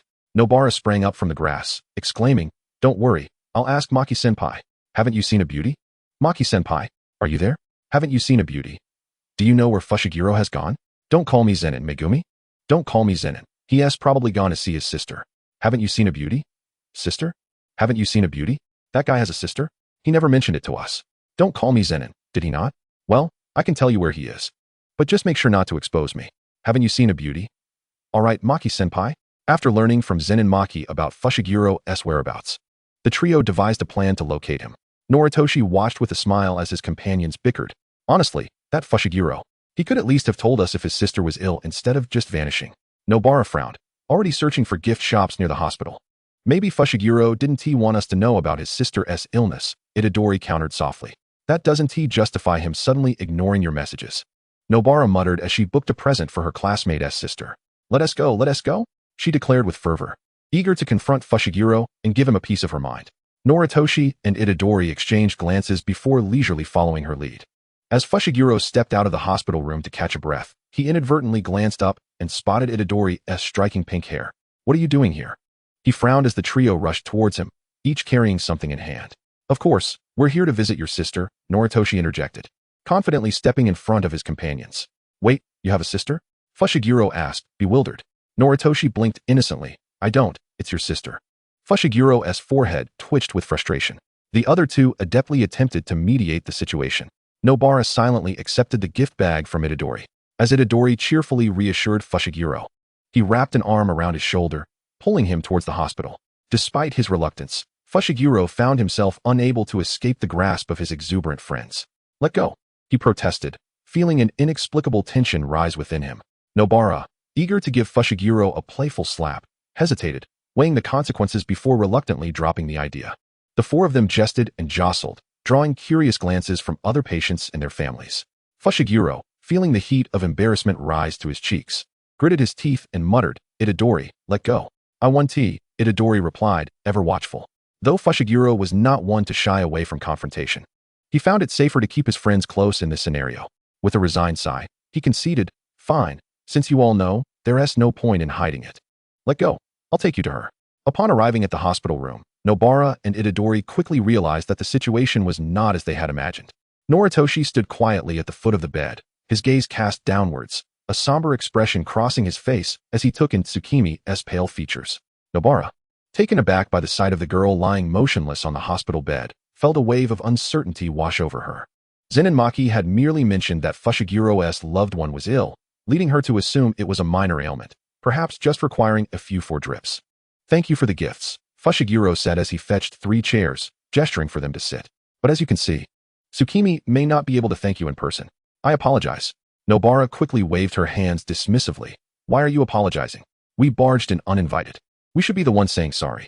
As familiar hospital surroundings enveloped him, the usually bright and cheerful Itadori found himself momentarily lost in thought. Not long ago, this place was where he came every day after school, where his only family member relied on such equipment to sustain life. Though his grandfather had ultimately recovered, the memory lingered. Wait, recovered? Itadori exclaimed, suddenly alert. The unspoken understanding between friends needed no further elaboration, without Itadori needing to voice his thoughts. Noritoshi grasped the meaning behind his friend's eyes. The golden-eyed boy nodded slightly, exchanging a conspiratorial wink with his best friend. With a newfound glimmer of hope, Itadori hesitantly inquired, Fushiguro, can you tell us what illness your sister has? Fushiguro, too weary to correct him about the appropriate title, tucked Tsukimi's blanket a bit tighter, letting his long lashes flutter downwards. The doctors haven't been able to determine it. Itadori was taken aback by the response. Huh. Tsukimi collapsed suddenly while out with her classmates at Hakujahashi. There are countless cases of sudden unconsciousness like this across the country. For the first time, Itadori grappled with the reality of such a situation. Why can't they find the cause? Nobara queried. If she's unconscious, it must be related to the brain, right? Was there a blow to her head before she collapsed? No, Fushiguro refuted her assumption. It wasn't like that. They just seemed to be asleep. Itadori furrowed his brow. Does Gojo-sensei know? Noritoshi chuckled softly. Of course he knows. Fushiguro discreetly cast a glance at him. Although he typically refrained from openly discussing his relationship with Gojo Satoru, his perceptive friends had pieced together the clues over time. Yes, he affirmed Noritoshi's statement. Gojo-sensei is the one who arranged this room for Tsukimi. Huh. Nobara's eyes widened as she began pacing the room. So that means Tsukimi's illness isn't a curse? It's just a regular illness causing her to be unconscious? Itadori, confused, asked Nobara, how did you come to that conclusion? Nobara shot him an exasperated look. Aren't you supposed to be studying? Once you learn about the 6 eyes, you'll understand. Feeling slightly dejected, Itadori sidled up next to Noritoshi. Nobara can be so fierce, he lamented, seeking comfort from his friend. I just want to snuggle with my buddies to feel better. Fushiguro Megumi fell into a momentary silence. It shouldn't be. Rationality urged him to trust Satoru Gojo's judgment. Yet perhaps the voice of Kane Moritoru suddenly echoed in the hospital room. A wry smile played on his lips as he regarded Fushiguro Megumi with a semblance of amusement. You ought to trust your own judgment this once, Megumi. Seizing upon the key words, Fushiguro instinctively retorted, I've told you not to call me Megumi. Then, as realization dawned upon him regarding what his classmate had just said, he abruptly stood up. What do you mean? Literally, Kanemori shrugged, raising his hand to trace a circle in the air. The reason Suzuki Miki cannot awaken is undoubtedly due to a curse. Fushiguro stared intently at Kanemori Toru. From the very beginning, he had sensed that this transfer student harbored many secrets. Yet he was not one to pry into others' affairs. They were not just classmates. They would eventually become comrades in battle. The raven-haired youth pressed his lips tightly together, refraining from asking any unnecessary questions, and simply stated, Do you have a solution? The boy with dog-like eyes smiled, his eyes narrowing in delight. I certainly do. Fushiguro lowered his gaze, remaining silent. It was evident that Itadori Yuji and Kujisaki Nobara were also frozen in the somewhat serious atmosphere, not daring to utter a word. After a moment, he lifted his head, his voice resolute. What kind of binding do you need from me? Huh. Kanemori crossed his arms, resting his chin on his left hand, pretending to ponder. Let me think for a moment. As he contemplated, he inquired, as long as we can save Suzuki Miki, are you willing to establish any sort of binding with me, Megumi? Fushiguro was acutely aware that his classmate was likely to be proposing something dubious, but the safety of Miki was evidently of greater importance. He gritted his teeth and solemnly promised, all right, while the boy with dog-like eyes tapped his chin with a finger, his eyes sparkling with mischief. Then, once we succeed, how about you try dressing as a girl, Megumi? Chapter 56, Awaken, Fushiguro Suzuki. Huh. The raven-haired youth's expression went blank. He turned his neck slowly, staring blankly at his classmate. Did he just hear something utterly outrageous? Kujisaki Nobara couldn't hold back and elbowed Itadori Yuji. Surprised by the sudden pain, Itadori yelped and began to circle around, cradling his injured arm. Nobara, however, had no time to concern herself with her own actions. With one hand on her hip, she extended the other, her finger hovering between Kanemori and Fushiguro, hesitating. I never expected, Kanemori, that you would be such a pervert. Huh. Kanemori tilted his head. That's not quite the right way to put it. After all, the choice lies with Megumi, doesn't he? Kujisaki Nobara, Itadori Yuji. Kanemori slowly approached the raven-haired youth from behind, leaning slightly, his voice laced with laughter as it clearly reached Fushiguro's ears. There is no such thing as a free lunch in this world. To gain something, one must pay a price. After all, exchanging a single instance of cross-dressing for the well-being of a loved one, how could that be considered a loss? He patted the petrified Fushiguro's shoulder and straightened up. A glint of cunning flashed in his eyes. He wasn't anxious for Fushiguro's response. Knowing Fushiguro's character, the eventual outcome would invariably be agreement. The hospital room inevitably fell into silence. As the atmosphere gradually turned serious, Kanemori casually redirected the topic to the dazed Kujisaki Nobara. Kujisaki, what do you think?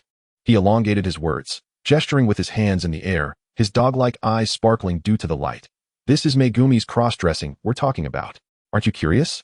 This time, the pressure fell upon Kujisaki Nobara. She instinctively shifted her gaze to Fushiguro's beautiful face. To be fair, her classmate was indeed quite handsome. And aside from her impressions of him as a stoic personam, to be honest, she had to admit that her classmates looked rather good in yesterday's attire. But Kanemori's question was not so easily answered. How could she not be curious? However, if she answered affirmatively, it would turn Kanemori's previous words into a boomerang aimed at herself. Kujisaki Nobara hesitated for a second before decisively nodding. Curious. That's right, I'm a pervert too. Itadori Yuji, Kujisaki Nobara is fierce, indeed. She even scolds herself when she gets fierce. Accepting her perverse identity, Kujisaki Nobara turned to persuade the still petrified Fushiguro. She cleared her throat, momentarily casting aside her pricking conscience. Fushiguro, compared to Suzuki Miki's curse, your dignity can take a back seat for now. Fushiguro, while this logic held some truth, if the excitement in Kujisaki's eyes were not so bright, Fushiguro might have been able to find some credence in her words. The pink-haired youth, caught between the two classmates' suggestive gazes, looked at Fushiguro, who had a cat-like pout, feeling awkward about initiating small talk. Ultimately, he chose to side with his little companions. Itadori Yuji chuckled nervously, scratching his head, his gaze wandering. Well, that's true. The safety of Suzuki Miki is the most important. Receiving unanimous support from his remaining classmates, Kanemori grinned. So Megumi, what do you say? Fushiguro closed his eyes. He exhaled deeply, his tone a mix of resignation and determination. I agree. As long as Suzuki Miki could awaken, he would do anything. His crimson eyes gleamed with delight. Oh dear, Kanemori clapped his hands enthusiastically. his friendly demeanor completely obscuring the malicious thoughts he had just entertained. It's splendid that Megumi can agree to this. However, about that binding thing I mentioned earlier, I was just joking. Huh. Fushiguro, momentarily taken aback, instinctively thought Kanemori was just teasing him. The next moment, he realized, his expression growing complex as he regarded his transfer student classmate. Why the perplexed look? Kanemori waved his hand in front of him. Are you touched by the kindness of your classmates? The raven-haired youth sighed. Kanemori's personality bore some resemblance to Satoru Gojo's. While he could handle himself, it wasn't the time to dwell on such matters. He lowered his long eyelashes and earnestly expressed his gratitude to all three classmates. Thank you. Oh, come on. Why thank me and Itadori? Kujisaki waved her hand dismissively. Just thank whoever helps you. No, thank you all for coming to see me. Fushiguro gestured to the gift box they had placed on the bedside. Although Suzuki Miki's time in a coma hasn't been particularly long, it has been quite a while since anyone other than myself has visited. Initially, Fushiguro Suzuki Miki had gone to the 88 bridge out of concern for her friends. In the end, she was the only one who encountered trouble. At first, those friends would visit, but before long, they stopped coming. Those people chose to forget about Suzuki Miki.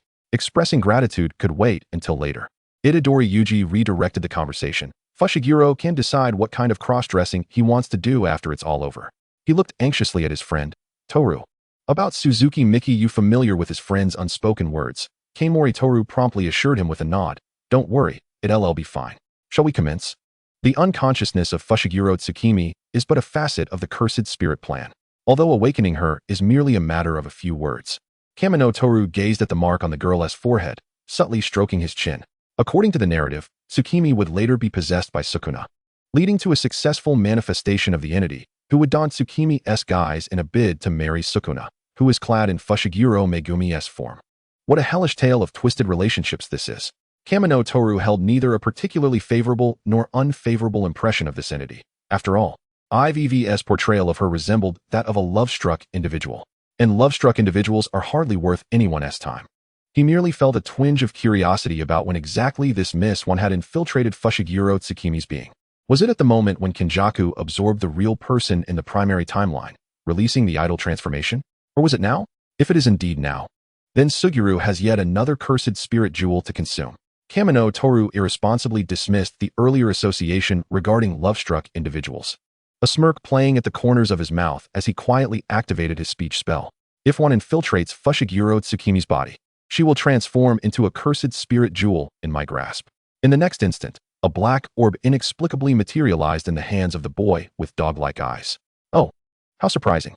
Kamino Toru raised an eyebrow, deftly turning his wrist and silently slipping the cursed spirit jewel into his pocket.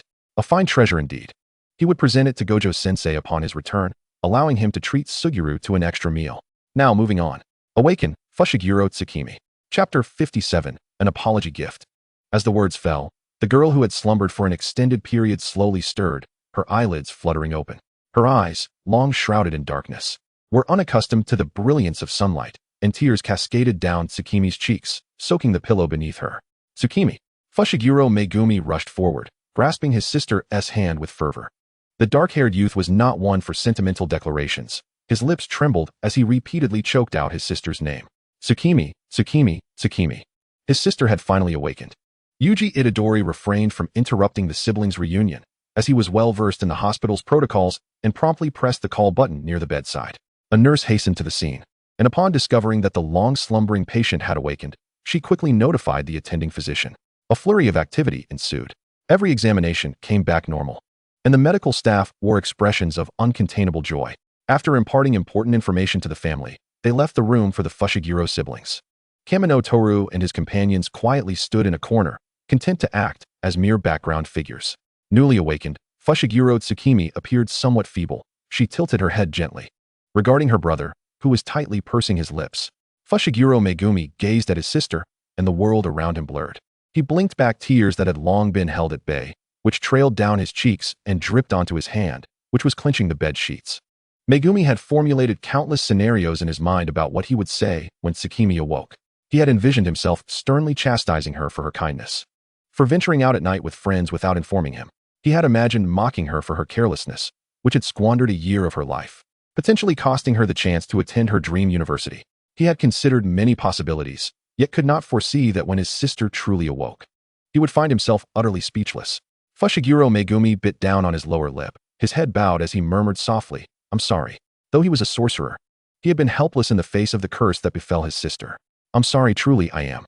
Fushiguro Tsukimi chuckled softly, as if she wished to reach out and tousle her brother's still unruly hair. After lying in bed for so long, her body felt weak and unyielding. Her attempt to raise her hand ended in disappointment, and she sighed. She endeavored to muster a smile. "Why are you apologizing?" Fushiguro Megumi remained silent, staring down at the floor. He had no reason to apologize. The gentle lilt of her voice was like a crystal-clear spring. "It is I who failed to inform you, causing you to worry for so long, is it not? The one who should apologize is me." Tsukimi had no need for an apology. "Oh dear. You should call me sister then." "No way, I want to do it." Fushiguro Tsukimi silently observed the reddening corners of her brother's eyes, choosing not to expose the stubbornness of her obstinate sibling. "Oh my, even the feisty Megumi is quite adorable." "Megumi," she mused softly, "you've grown up." Unbeknownst to him, during her slumber, Tsukimi had been able to perceive the happenings of the outside world. She had witnessed his growth firsthand. "Have you been attending school diligently?" Are those your classmates over there?" "Huh." Fushiguro Megumi suddenly recalled that his 3 contemporaries were still present in the hospital room. He froze momentarily, slowly turning his head. He was met with 3 faces, each wearing a different expression. The only thing they shared in common was that all 3 were holding up their phones, seemingly having recorded for quite some time. Fushiguro Megumi. Oh no. The trio, now caught, displayed no signs of panic, reassured by Tsukimi's presence, as they confidently tucked their phones away and feigned innocence. "Oh dear." Kamino Toru approached with a worried expression. "Fushiguro, why are you crying?" Yuji Itadori followed closely, retrieving a packet of tissues from his pocket. "Do you need to wipe your tears, Fushiguro?" "Why are you crying, Fushiguro? This is such a joyous occasion." Nobara Kujisaki chimed in from behind the 2. Fushiguro Megumi, ugh. These 3 scoundrels. His fists were clenched tightly. The mere thought of having to dress in women's clothing before them filled the dark-haired youth with dread. His eyes brimmed with tears as he scowled. "Shut up. I am not crying." "Megumi." Fushiguro Tsukimi gently shook her head in disapproval. "You mustn't be so harsh with your classmates." The dark-haired youth felt even more aggrieved. "Tsukimi, you should be calling me brother, you little brat." "I absolutely will not." Kamino Toru and the others exchanged glances, deciding to discreetly exit the hospital room while the 2 siblings engaged in their childish bickering. Nobara Kujisaki and Yuji Itadori instinctively refrained from questioning Kamino Toru about his abilities, and naturally began to discuss the unfortunate Fushiguro. "Wow. Itadori, I never imagined that Fushiguro would act so childishly in front of his sister. After all, she is his sister." Yuji Itadori found it quite relatable. It was entirely normal for a younger brother to be affectionate towards his older sister. Nobara Kujisaki clicked her tongue. "TCH, that's true." She turned to Kamino Toru, her smile suddenly taking on a mischievous edge. "So, Kamino, have you thought about what you'd like Fushiguro to wear?" Kamino Toru pondered for a moment before suggesting. "A maid outfit or a Lolita dress?" Nobara Kujisaki looked astonished, clearly not having anticipated that answer. "Huh, why? I thought you would suggest a JK uniform." Yuji Itadori, having been enlightened by Kamino Toru about fashion, quickly grasped his intention. If chosen correctly, these 2 options can best conceal Fushiguro's masculine features. Am I right, Toru? Kamino Toru nodded with a satisfied expression. Pleased to see that Yuji understood. "You are absolutely correct. A JK uniform is also a fine choice." But the youth with dog-like eyes recalled the fan art that his friends and family had once created out of love. The opportunity to portray the maid Sakamoto in a live-action adaptation was simply too enticing to pass up. Although uncertain about the possibility of returning, preparing small gifts for his loved ones in advance seemed like a delightful notion. As he pondered this, Itadori Yuji reflected on the sound reasoning behind Amini Toru's thoughts. Thus, it was settled. "Remember to call me when Fushiguro fulfills his promise." And me. The trio laughed as they exited the hospital's doors. As they passed the gift shop where they had previously made purchases, Amini Toru paused momentarily, contemplating before stepping back inside. Tsukigumi Ye called out, "Amini, what's the matter?" Amini waved his hand dismissively. "It's nothing. You 2 head back. I need to buy a few more things." After all, he had bitten his senior, Inumaki Toge, rather hard last night, and it was only proper to convey a sincere apology as a junior. But what to buy? Chapter 58, Band-Aids. The gift shop, however, did not possess the items he desired. Amini Toru opened his phone and conducted a search, with the assistance of a resourceful student from the Land of Flowers. He finally pinpointed a suitable place to make his purchases. Upon returning to the dorm with his acquisitions, it was merely 4 in the afternoon. He wondered if Inumaki would be in the dorm at this hour. Rather than sending a private message to inquire, he approached Inumaki's door with the prepared gifts in hand. For reasons unbeknownst to him, the tasks issued from the window had recently dwindled to a lamentably low number. Naturally, this was not particularly detrimental for still studying sorcerers. If one had to speculate, perhaps it was due to a decrease in pocket money or wages. Inumaki Toge sat cross-legged on his bed, his long fingers aimlessly tapping the keys of a gaming console. Nearby, 2 open bottles of orange soda sat on the table, and if one listened closely, they could hear the soft fizz of bubbles escaping. Just moments ago, his plan to co-op with Panda for a gaming session had been dashed. Maki had tagged Panda in their small group chat, informing him that Yaga had some matters to discuss and needed him to visit the principal's office urgently. Being the dutiful student of Yaga, Panda, despite his reluctance to part with the gaming console, ultimately expressed his apologies to Inumaki, promising to reconvene another time. The white-haired youth let out a silent sigh at this thought. He placed the console back into the cabinet and was about to tidy up his desk when a knock echoed at the door. He instinctively illuminated his phone screen to check the time. Who could it be at this hour? Inumaki opened the door and was met with the sight of Amanai Toru, standing obediently to the side with a shopping bag in hand. He tilted his head in confusion, wondering what his junior wanted at such an hour. Is that for me? Amanai Toru gently shook the bag. It's an apology gift for you, Inumaki-senpai. An apology gift? Inumaki instinctively raised a hand to cover the skin concealed by a band-aid. I'm truly sorry, Inumaki-senpai. The junior cautiously glanced at the injured area, appearing genuinely remorseful. I didn't realize I couldn't handle my liquor. Thank you for the hangover soup. I inadvertently caused you trouble, and I sincerely apologize. It wasn't much trouble at all. Inumaki shook his head, gesturing for him to enter. Though his intoxicated junior resembled a clumsy puppy, he could still be regarded as obedient. Ultimately, the sight of the blushing sleepy junior was undeniably endearing. Thus Inumaki did not find him bothersome at all. The white-haired youth initially intended to decline the so-called apology gift. But the sparkle in Amanai Toru's dog-like eyes, filled with a pitiful expression, made it difficult to resist. Not wishing to see his junior disheartened, the words exchanged in their chat took a turn towards acceptance. Amanai Toru's demeanor instantly brightened. You're the best, Inumaki-senpai. He pushed the gift bag towards Inumaki, bowing politely. There's training tomorrow, so I won't disturb you any longer. Before Inumaki could type a response to keep him, Amanai Toru swiftly exited the room. The room fell silent once more. Inumaki blinked in bewilderment, his gaze landing on the neatly wrapped gift bag. A flicker of curiosity ignited within him. What could Amanai have chosen for him? The first bag Inumaki opened was the largest one. Upon revealing its contents, his eyes widened in astonishment. A panda plushie? The quality of the toy's face was impeccable, clearly reflecting the care of its chooser. He lifted the chubby toy with both hands, unable to resist burying his face into its soft fur. So plush. After snuggling with the panda plushie for a moment, Inumaki, with his tousled hair, opened the remaining gift bags. Cough syrup and panda band-aids? He stared at the adorably designed band-aids for a while before decisively ripping off the one he had applied to his neck that morning. Standing in front of the mirror, he meticulously reapplied the band-aid gifted by Amanai Toru. Selected with care by my junior. Adorable.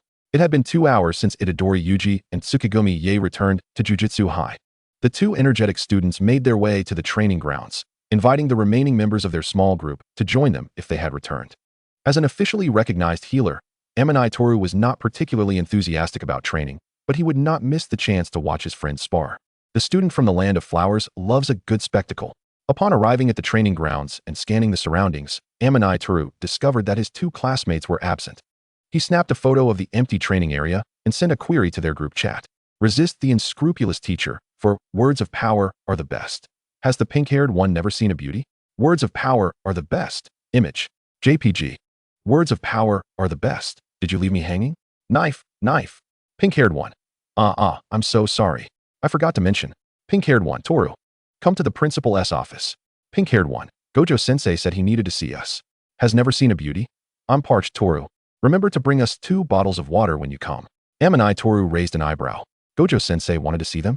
Words of power are the best. Just the 3 of us? No second-year seniors? Has never seen a beauty. It's the 4 of us, plus Fushiguro. But he hasn't returned yet. Pink-haired one. Gojo-sensei said if Fushiguro couldn't make it back in time, he'd have us relay a message. Words of power are the best. I'm on my way. Pink-haired one. By the way, Toru, it seems that Gojo-sensei is aware that Tsukimi has awakened. Words of power are the best. Of course. Fushiguro Tsukimi's hospital room was arranged by Gojo-sensei. Yuji, don't worry, Gojo-sensei knows about my situation. Pink-haired one. Great. So hurry up, Toru. Yaga was not in the principal's office. Amanai Toru found his two classmates thoroughly engrossed in play with the principal's figurines. Gojo Satoru was happily commandeering the principal's desk and chair alongside Geto Suguru. Upon noticing the dog-eyed youth enter, he waved his hand energetically. Hey there. Shino Toru imitated his demeanor and let out a sound, coming to a halt before the exasperated Suguru Geto. In the presence of a certain six-eyed deity, he extended the cursed spirit jewel towards him. Satoru Gojo exclaimed, "What?" Gojo's feline counterpart protested loudly. "Why does Geto get a gift?" "Toru, you can't show favoritism towards other teachers." To which Geto, maintaining his composure, accepted the jewel, cradling it in his palm to inspect. "Who does this one belong to this time?" Shino Toru chuckled mischievously. "Shall we play a guessing game, teacher?" Geto shook his head, dismissing the notion of indulging in such childish antics. "Very well," Toru replied nonchalantly, then turned his attention to the pouting Satoru Gojo. "So, Satoru-sensei, what did you summon us for?" Chapter 59, Teacher and Student. To summarize what Satoru Gojo had to say, he and Suguru Geto had nearly acquired their personal assets and required some assistance, though he whimsically struck through the word cattle. Toru mused. Nearby, Yuji Itadori and Nobara Kujisaki, who had been eavesdropping, gasped in unison, inadvertently loosening their grip and, in a moment of distraction, were struck by a doll conjured by Yaga Mazamichi. "Ouch!" Yuji exclaimed, clutching his nose, nearly brought to tears by the blow. He croaked, "Satoru-sensei, aren't there any other instructors in the cursed technical school?" Satoru instantly grasped Yuji's implication and waved his hand dismissively. "No worries. As long as you both do not exceed a 40-hour workweek, it's of no consequence." Yuji opened his mouth in surprise. "Huh?" Nobara leapt up from the ground. "What are you saying, you irresponsible teacher?" She attempted to argue about their study and task hours with Satoru. "Oh," Satoru mused, scratching his cheek with a finger. "Haven't you noticed? The number of missions has decreased significantly lately." The two paused, realizing he spoke the truth.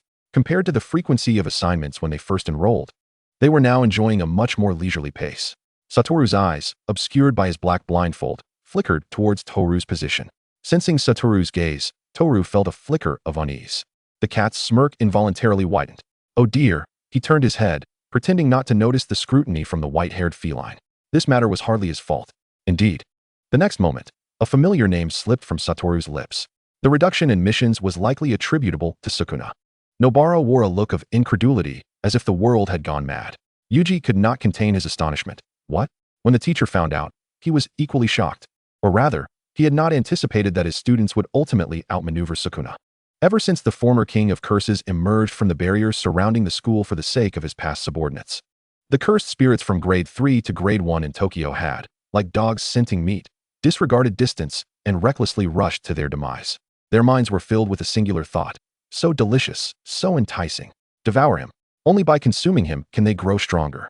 Even though some cursed spirits had developed intelligence, they were still driven by this primal instinct, flinging themselves into danger until they were mercilessly obliterated by the impatient former king of curses. This phenomenon persisted until encountering Rhyme. Initially indifferent to these self-destructive beings, Sukuna found that the incessant influx of weak, insect-like curses failed to provide him any thrill of combat. Unpleasant. Extremely unpleasant. Simultaneously, Rhyme brought even more disheartening news. Compared to a millennium ago, the environmental pollution surrounding humanity was alarmingly severe. Naturally, those living within it became tainted. This meant that the quality of human flesh was utterly incomparable to that of 1,000 years prior. Exasperated by the frenzied curses and tortured by modern so-called delicacies, a few oblivious sorcerers still dared to provoke him. Sukuna hissed, "Tisish." Slaughtering them was merely a matter of convenience. Seated atop a pile of sorcerers' corpses, Sukuna glanced at the bowing Rhyme. Rhyme respectfully inquired, "My lord Sukuna?" Sukuna idly toyed with his crimson fingers, chuckling softly, informed that boy from the Gojo family. "I consent to the role of teacher." Rhyme, perplexed, responded with a silent query. Thus, the matter unfolded. Following Satoru Gojo's cheerful narration, an atmosphere of silence enveloped the principal's office. Toru cleared his throat, feigning casualness as he asked, "So, does this mean we will also need to refer to Sukuna as teacher from now on?" Yuji's face paled. "For some reason, I feel inexplicably nauseous." Nobara rested her head against a pillar, murmuring, "It's over, it's over. This irresponsible teacher has completely lost it." "Haha, Teacher Sukuna, this is truly too amusing, ha." Toru responded with a bemused expression. It was then that Suguru Geto replied to Toru. He first acknowledged the student's inquiry, then grinned as he inquired, "By the way, about that other martial arts instructor you mentioned last time, Shino-kun. Gedo theatrically surveyed the room and turned to Satoru Gojo. Has he not yet arrived? Toru exclaimed. Oh dear, a martial arts instructor? How could I be unaware? Satoru Gojo was taken aback by the question, given that Suguru had been by his side during this time.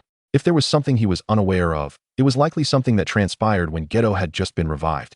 Oh dear, Suguru narrowed his eyes. His tone tinged with regret. Has that Mr. Fushiguro not yet come to take up his position? What a pity. Upon hearing this, Satoru fell silent. Fushiguro? Yuji echoed the surname in confusion. Could it be that the new teacher is a relative of Megumi Fushiguro? Perhaps. Suguru replied ambiguously. However, I am uncertain if this martial arts instructor will actually come. He turned his gaze towards the silent Toru. Wouldn't you agree, Shinokun? Toru blinked, understanding that this was Suguru testing whether Satoru had been informed about the revival of Megumi Fushiguro. Now, this cunning black-furred fox was stealthily probing him. This was quite troublesome. He shrugged his shoulders, his expression appearing equally troubled. Suguru-sensei, as a student, how could I possibly know the whereabouts of the faculty? However, I do have a question regarding the students. Suguru's brow twitched. Before he could react, Toru directed his gaze towards Satoru, inquiring, Satoru-sensei. Suguru-sensei mentioned that he would like his 2 daughters to attend the cursed technical school. May I ask if you would be willing to accommodate them? Suguru was left speechless. Satoru slowly turned to his dear friend. Wow, Nobara exclaimed, suddenly intrigued. Suguru-sensei is the same age as Satoru-sensei, and he already has 2 daughters? Indeed, Toru chimed in, continuing to chatter. They're twins. They're the same age as us this year. Nobara paused, her expression gradually turning vacant as she silently calculated the timeline. It was known that Satoru Gojo and Suguru Gedo were of the same age, and Suguru's 2 daughters were also their age. Inquiring about the age at which Suguru Gedo fathered a daughter, Inumaki Toge expressed disbelief, raising her head to murmur, it turns out that Satoru-sensei is merely unreliable. His friend is the true scoundrel. Suguru Gedo clenched his fists tightly. Satoru Gojo couldn't help but burst into laughter, the first of the day. Chapter 60, Conspiracy Ha! Satoru Gojo leaned against Suguru Gedo, laughing uproariously. He tilted his head to gaze at his dear friend, announcing in a rather jovial tone, our Suguru-sensei, truly, is a scoundrel. Suguru Gedo, with veins bulging on his forehead, exuded an aura of darkness that felt almost tangible. He chuckled softly, reaching out to ruffle Gojo's white hair. His voice growing increasingly gentle. Gojo, please refrain from such remarks. In terms of being a scoundrel, you are not far behind. The white-haired cat, grasped by the nape of its neck, muttered that the spicy teacher was no scoundrel, obediently closing its mouth. Suguru Gedo smiled warmly at Kamino Toru. Their gazes met in the void for a brief moment before they both turned away, tacitly agreeing to a temporary truce. After Satoru Gojo elaborated on their tasks and the specific remuneration for their assistance, the 3 first-year students, including Fushiguro Megumi, swiftly agreed to the unscrupulous teacher's request for part-time work. After all, that amounted to a staggering 250,000 yen per day. They were not required to undertake perilous missions. They merely needed to don the attire prepared by Satoru-sensei and stand at the front desk, uttering a few lines akin to NPC dialogue. Even if they were limited to a mere 40 hours of work per week, they were certainly not at a loss. While sorcerers generally earned a substantial income, who would object to a little extra pocket money? Truly, Satoru Gojo, as the heir of the Gojo family, was not only handsome but also kind-hearted. In stark contrast to the jubilant atmosphere at Jujutsu High, the mood among the special-grade cursed spirits, led by Mahito, was far from pleasant. The identity of the missing person, Kinto Nanami, had been confirmed. Oh, Kinji Hikari glanced at the 3 cursed spirits who implicitly confronted him. Are you? He paused, his gaze sweeping over Mahito, Hanami, and Dagon, slowly uttering his next words. Are you doubting me? Gedo, do not forget, Mahito retorted, his voice laced with menace, the reason we became allies. Kinji Hikari lowered his head, his expression softening as he adjusted his voluminous sleeves. How could I ever forget? However, I must return the sentiment to you. The brain flower, masquerading as Suguru Gedo, chuckled quietly, his purple eyes devoid of any light. We are merely allies, after all. How could I possibly know what you, as my companions, do not? 2 smoke rings shot forth from the head of the volcanic, cursed spirit. Mahito, irate, almost lost his composure. You bastard. He instinctively took an offensive stance, only to be restrained by Hanami from behind. The furious Mahito had no intention of engaging in circles with this peculiar ally. Oh dear. Kinji Hikari observed with interest as Mahito's features contorted in rage. Are you upset? Mahito exhaled sharply, glaring at him. Kinji Hikari met his gaze, his tone unwavering despite the presence of 3 special-grade cursed spirits. The disappearance of Kinto Nanami can only stem from 2 possibilities. First, In the worst-case scenario, he acted carelessly and was unfortunately discovered by Satoru Gojo. Mahito waved his hand impatiently. Impossible. Then, the second possibility, Kinji Hikari paused. Allowing a moment of silence to hang in the air, a sorcerer possessing cursed spirit manipulation has captured him. Mahito's lips twitched. What? Are you admitting that his disappearance is your doing? Kinji Hikari met his gaze without a word. Feeling silently scorned, Mahito grew increasingly agitated. Is there not a third possibility? Kinji Hikari pondered. Perhaps he realized that our alliance bore no prospects and sought new allies? Hanami. Dagon. Mahito. What nonsense are you spouting? Kinto is our leader. How could he possibly change allies? Kinji Hikari regarded him, seemingly resigned, a smirk creeping onto his lips. Mahito opened his mouth, but ultimately fell silent. The upper echelons of jujitsu had their informants, despite some oddities due to personnel changes. They remained well informed of Satoru Gojo's movements. This strongest sorcerer had not undertaken any extermination missions against special-grade cursed spirits as of late. Thus, Mahito narrowed his eyes. Even if it seemed absurd, the final option would lead them remarkably close to the truth. Hey, Geto, Mahito seemed to have an epiphany, coldly stating. Cursed spirit manipulation is a rare technique. I do not believe two can exist simultaneously in the same era. However, that new species you mentioned last time. Could Kinto's disappearance be related to them? Kinji Hikari responded ambiguously, perhaps. Since discovering the new species, Kinji Hikari had noticed a significant decrease in his interest in Kinto Nanami. Were it not for the ongoing arrangements requiring the Wu Wei transformation, he might have dismantled the fragile alliance long ago and claimed all three cursed spirits for himself. In any case, I am unaware of Kinto's whereabouts. Kinji Hikari reiterated patiently. As for the new species, I will keep you informed of any developments. The three cursed spirits, having gleaned nothing from Kinji Hikari, returned to Dagon's domain, deciding to deliberate on the search for Kinto Nanami at a later date. Once the three cursed spirits departed, Kinji Hikari turned with composure. Retrieving a communication device from his ample sleeves, he hesitated briefly before sending a message to a contact in his address book. Moments later, his phone vibrated in the palm of his hand. Takatsuki Izumi. Sounds good. Let Mr. Geto decide the meeting place. Not long ago, Kinji Hikari had keenly sensed a subtle change in the world. As a brain flower that had lived for a millennium, he held great confidence in his memory. This confidence also led him to discover the new species concealed among humans, Takatsuki Izumi, a monster disguised under the guise of a harmless human author. Kinji Hikari found her immensely intriguing, a fascination that surpassed his interest in Kinto Nanami to such an extent that even if Nanami were truly exorcised, he would harbor no regrets. If he were to express a sentiment, it would only be a lament for the Wu Wei transformation, nothing more. Before meeting Takatsuki Izumi, Kinji Hikari once more contacted his backup positioned within the upper echelons of jujitsu. He was naturally aware of the sudden disappearance of cursed spirits in Tokyo, instinctively. He believed this matter was closely tied to Satoru Gojo. Kinji Hikari thoughtfully closed his eyes. He had received confirmation regarding the transfer student at Jujutsu High from his informants long ago, a rather useless healing-type student, beloved by Satoru Gojo. With no family background and parents who had left early, this student was the best friend of Yuji Itadori, making them a highly suitable target for exploitation. In the shadows, an elderly man, nearing death, received orders from his former master. The day after tomorrow, at the Hakone Youth Hostel, dispatch a first-year student from Jujutsu High, Kamino Toru, along with a second-year student, to exorcise a second-grade cursed spirit. Chapter 61, Fulfilling Promises. Upon discovering that he had been included on the list of those to assist Satoru Gojo, Fushiguro Megumi did not hesitate to deliver a punch to each of his three seemingly innocent peers. Naberi Kasumi unflinchingly betrayed Kamino Toru, holding her head with one hand while pointing accusatorily at a certain someone who was intent on gazing at the sky and the ground, but not at Fushiguro. Fushiguro, go ahead and hit him. Give him another 2 punches. Realizing the precariousness of his situation, Kamino immediately dragged her down with him. I'm telling you, Megumi. It was Naberi who first suggested bringing you along. Naberi, having been named, swiftly turned her head back, her expression twisted with rage, clearly wishing to deliver a headbutt to Kamino. Didn't you encourage this? You. And you. The individuals pointed out, Itadori Yuji jumped in surprise, quickly defending himself. Not me. Naberi. He glanced at Fushiguro's expression and stammered. I really didn't encourage it. At most. I just didn't stop it when Satoru-sensei went along with it. Fushiguro, Itadori, sensing Fushiguro's disapproval, felt a wave of indignation wash over him, almost turning him into a teary-eyed mess. Fushiguro, believe me. The raven-haired youth took a deep breath. Are you all fools?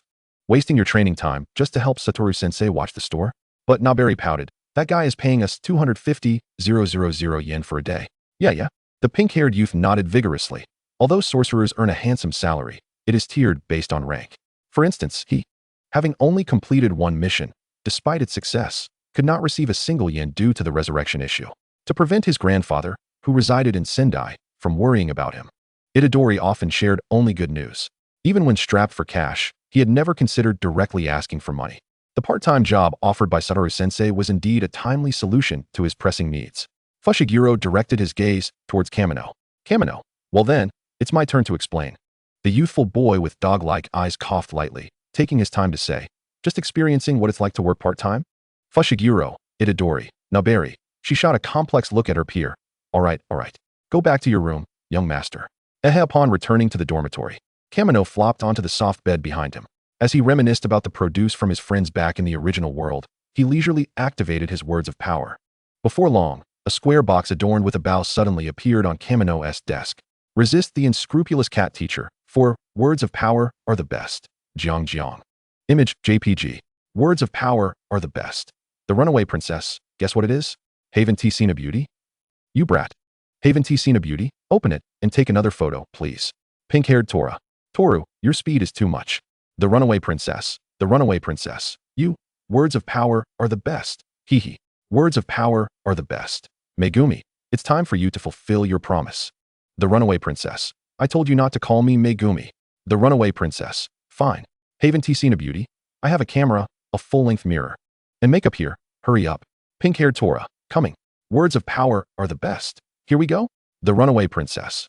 Naberi set down her phone, and within 2 minutes, she heard a knock on the door. She swiftly opened it, and before she could greet them, 2 figures dragged in another who appeared unwilling, all but bursting into Naberi's dormitory. Closing the door and drawing the curtains, it was done in one swift motion.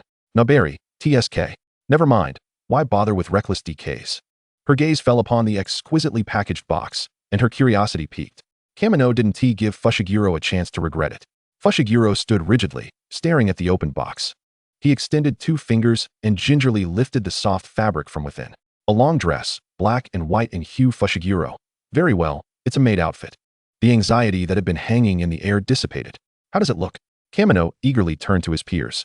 We'll only know once Fushiguro puts it on. Naberi gestured toward the bathroom. Fushiguro, you can change in there. Wait. She suddenly realized, eyeing her black-haired peer with suspicion. Can you even change? If he truly struggled. She nodded towards Itadori. Let him accompany you inside. Itadori, having been named, raised his head in confusion. Me? He glanced at the relatively uncomplicated maid outfit. Then at Fushiguro's expressionless face, tentatively asking, should I help you? The raven-haired youth decisively declined. Gripping the maid outfit, he took a deep breath. Ignoring the expectant gazes of his peers, Fushiguro firmly closed the door behind him. Temporarily shutting out the outside world, he naturally overlooked the scornful remarks of his peers. Did Fushiguro just trip? It seems so, huh? Seriously, I didn't see it. No worries, I've been recording the whole time. Kamino, send me a copy once you're done. Of course, W. Fushiguro exerted considerable effort to don the not-so-complicated dress. A bit stiffly, he placed the final accessory in his hair, his earlobes already flushed a deep red. He dared not look at his reflection in the mirror. Gripping the doorknob with his right hand, he steeled himself and pressed down decisively. You all. Fushiguro gazed at his troublesome peers, a lump forming in his throat. The remaining words caught somewhere between speech and silence. The 3 of them, in unison, stood poised, their dark lenses unwaveringly focused on him. The raven-haired youth in the lens tilted his head, blushing, both hands clenched into fists, gripping the fabric of the dress tightly. As a sorcerer, though he trained continuously, Fushiguro had not developed the robust muscles akin to his father's. The white ruffled edges of the maid outfit cleverly concealed his broader shoulders. The same ruffles adorned his hair, adding an unexpectedly playful touch. The youth's figure was relatively slender, and upon wearing it, it fit surprisingly well. Wow. Kamino wasted no time capturing this moment in a photograph. If I ever have the chance to return, I must show this precious sight to my friends and family. D62 Zhang, Shangan Fushan. 1. The delightful weekend swiftly came to an end. Having endured considerable torment from his peers, Fushiguro emerged the next day with a dark expression, exerting all his strength during physical training. The thoroughly beaten Itadori and Naberi lamented. QAQ, why are you hitting us? The one who made the request is sitting right next to you. Why not hit him? Kamino, he. Fushiguro, heh. Tsukimi cured him. And wearing a dress was his own agreement. Who else could I hit if not you two troublemakers? Yuta Itadori protested, but Toru left your photograph behind. Indeed. Nobara Kujisaki exclaimed, searching for any weakness in Megumi Fushiguro. She insisted, we are merely here for the excitement. Stop uttering such useless words, Megumi retorted coldly, showing no mercy as he struck, denying the two contemporaries any chance for a counterattack. Trained under Satoru Gojo since childhood, his martial prowess far surpassed that of his peers. And soon the two unfortunate souls found themselves battered and bruised, clutching their heads and wailing in agony. Nobara, in a fit of exasperation, cried out, I'm going to tell Sister Tsumaki. She would surely want to see you in action, Fushiguro. Megumi's face flushed with anger. You still claim you didn't take any pictures. With his hands clasped, he wasted no time in launching his next move, Inumaki. Yuta was taken aback. This is a martial arts class. Hey, what are you doing, Fushiguro? When Akira Nidu arrived at the playground for her assignment, she was greeted by the sight of several students engaged in playful scuffles.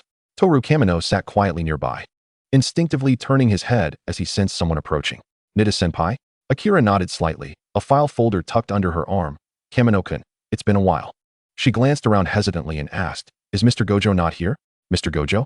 Toru echoed, diverting his gaze from Akira. He is probably off on a mission. Noting that the yellow-haired assistant supervisor had fallen silent, Toru leaned back slightly, gazing up at the azure sky adorned with drifting clouds. After a moment, the boy with dog-like eyes smiled and asked, are we heading out on a mission, Nida-senpai? Yes, the location is Hakone. And it's a task to exorcise a grade 2 cursed spirit, but the newly appointed assistant supervisor's expression darkened as she clutched her file tightly, crinkling the papers within. Looking at the youthful face before her, she couldn't help but think of her younger brother. For the first time, Akira questioned her own choices. However, this mission is assigned solely to you, Kamino-kun. Only me in the first year? Toru quickly grasped the implication in her words. So, I'll be doing this mission alongside a second year? Akira nodded. Yes. Toru raised an eyebrow. With whom? With Inumaki-kun. Inumaki-senpai? Toru lowered his gaze. It was neither Maki Zenin from the Zenin family nor Panda, who was associated with the Yaga family, but rather Toji Inumaki, who, despite being from a prominent lineage, had gradually distanced himself from the sorcery world. In just a few exchanges, he surmised that some brainiac was behind this arrangement. Without a doubt, the cursed spirit they were to exorcise far exceeded the records contained in the file. It's an old tradition of Kinji Hikari to stir up trouble, he mused. Nevertheless, the boy with dog-like eyes couldn't help but smirk subtly. Those old geezers couldn't resist, having bitten the bait so swiftly. He turned back to the visibly anxious Akira. When do we leave? Akira bit her lip. Now? Undeterred, she pressed on. Where has Mr. Gojo gone? I don't know, Toru replied, sitting up straight and observing the laboring ants below. I already said he is probably off on a mission. His tone was lighthearted as he picked up a fallen leaf and mischievously placed it atop the busy ant colony. What exactly are you trying to say, Nida-senpai? Akira glanced around furtively, ensuring that no one but the first-year students was present, before whispering urgently, Kamino-kun, if you can reach Mr. Gojo, please do so quickly. This mission definitely has issues. She appeared quite anxious, her thumb pressed against her lips, the nail uneven from nervous biting. I have some channels for information. And this mission is certainly not just grade 2, the director's office. They must be planning to send you to your doom. Toru tilted his head. Is Inumaki-senpai going too?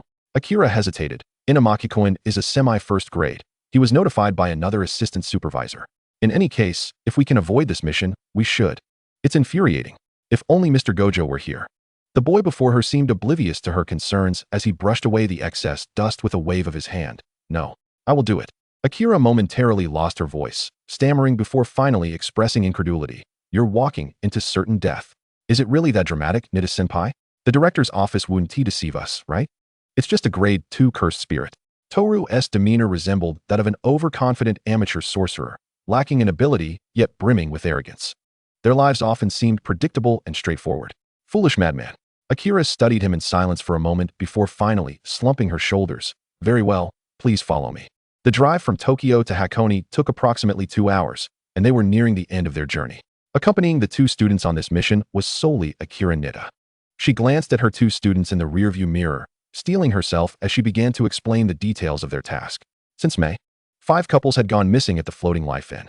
As one of the many hot spring inns in Hakone, Floating Life was not particularly renowned, yet its unique architectural design and outdoor baths ensured a steady stream of visitors. The owner of Floating Life Inn was a man named Shinji Yukio. Since May, Mr. Yukio had personally attended to 6 couples seeking to experience the hot springs. The only couple who had not encountered any trouble reported that floating life was the most perfect inn they had ever stayed in. During their stay, they experienced dreams every night, both claiming that even if they could not remember anything else, those dreams were undoubtedly the most memorable they had ever had. Upon investigation, traces of cursed energy were discovered at Floating Life Inn. The director's office confirmed that the highest grade of this cursed spirit does not exceed grade 2. Please, both sorcerers, exorcise it as soon as possible. As she spoke, the vehicle arrived at their destination. Toru and Toji Inumaki exchanged glances, showing no hesitation as they exited the vehicle, bidding farewell to Akira before heading toward the entrance of Floating Life Inn. Akira watched as the moss-covered doors slowly closed, her expression a mix of complexity and uncertainty about what to say. She slowly raised her hand. From darkness springs forth, into the deepest shadows. All impurities be cleansed. Thus, may you be blessed with fortuitous endeavors. Chapter 63. Hakone and Floating Life. 2. Akira Nidak set down the account. For this reason, Toru and Toji Inumaki were somewhat surprised upon encountering the long-haired man in traditional attire at the front desk. A sorcerer? Or perhaps, is there still an ordinary person here? The man, seeing them, exhibited no surprise. He gracefully stepped out from behind the counter and bowed to the two. Hello, I am Shinji Yukio. Welcome to Floating Life. Esteemed sorcerers. Shinji Yukio was proactive in his approach. Unlike other ordinary individuals, he was not ignorant of the sorcery realm. My late wife was an ordinary sorcerer.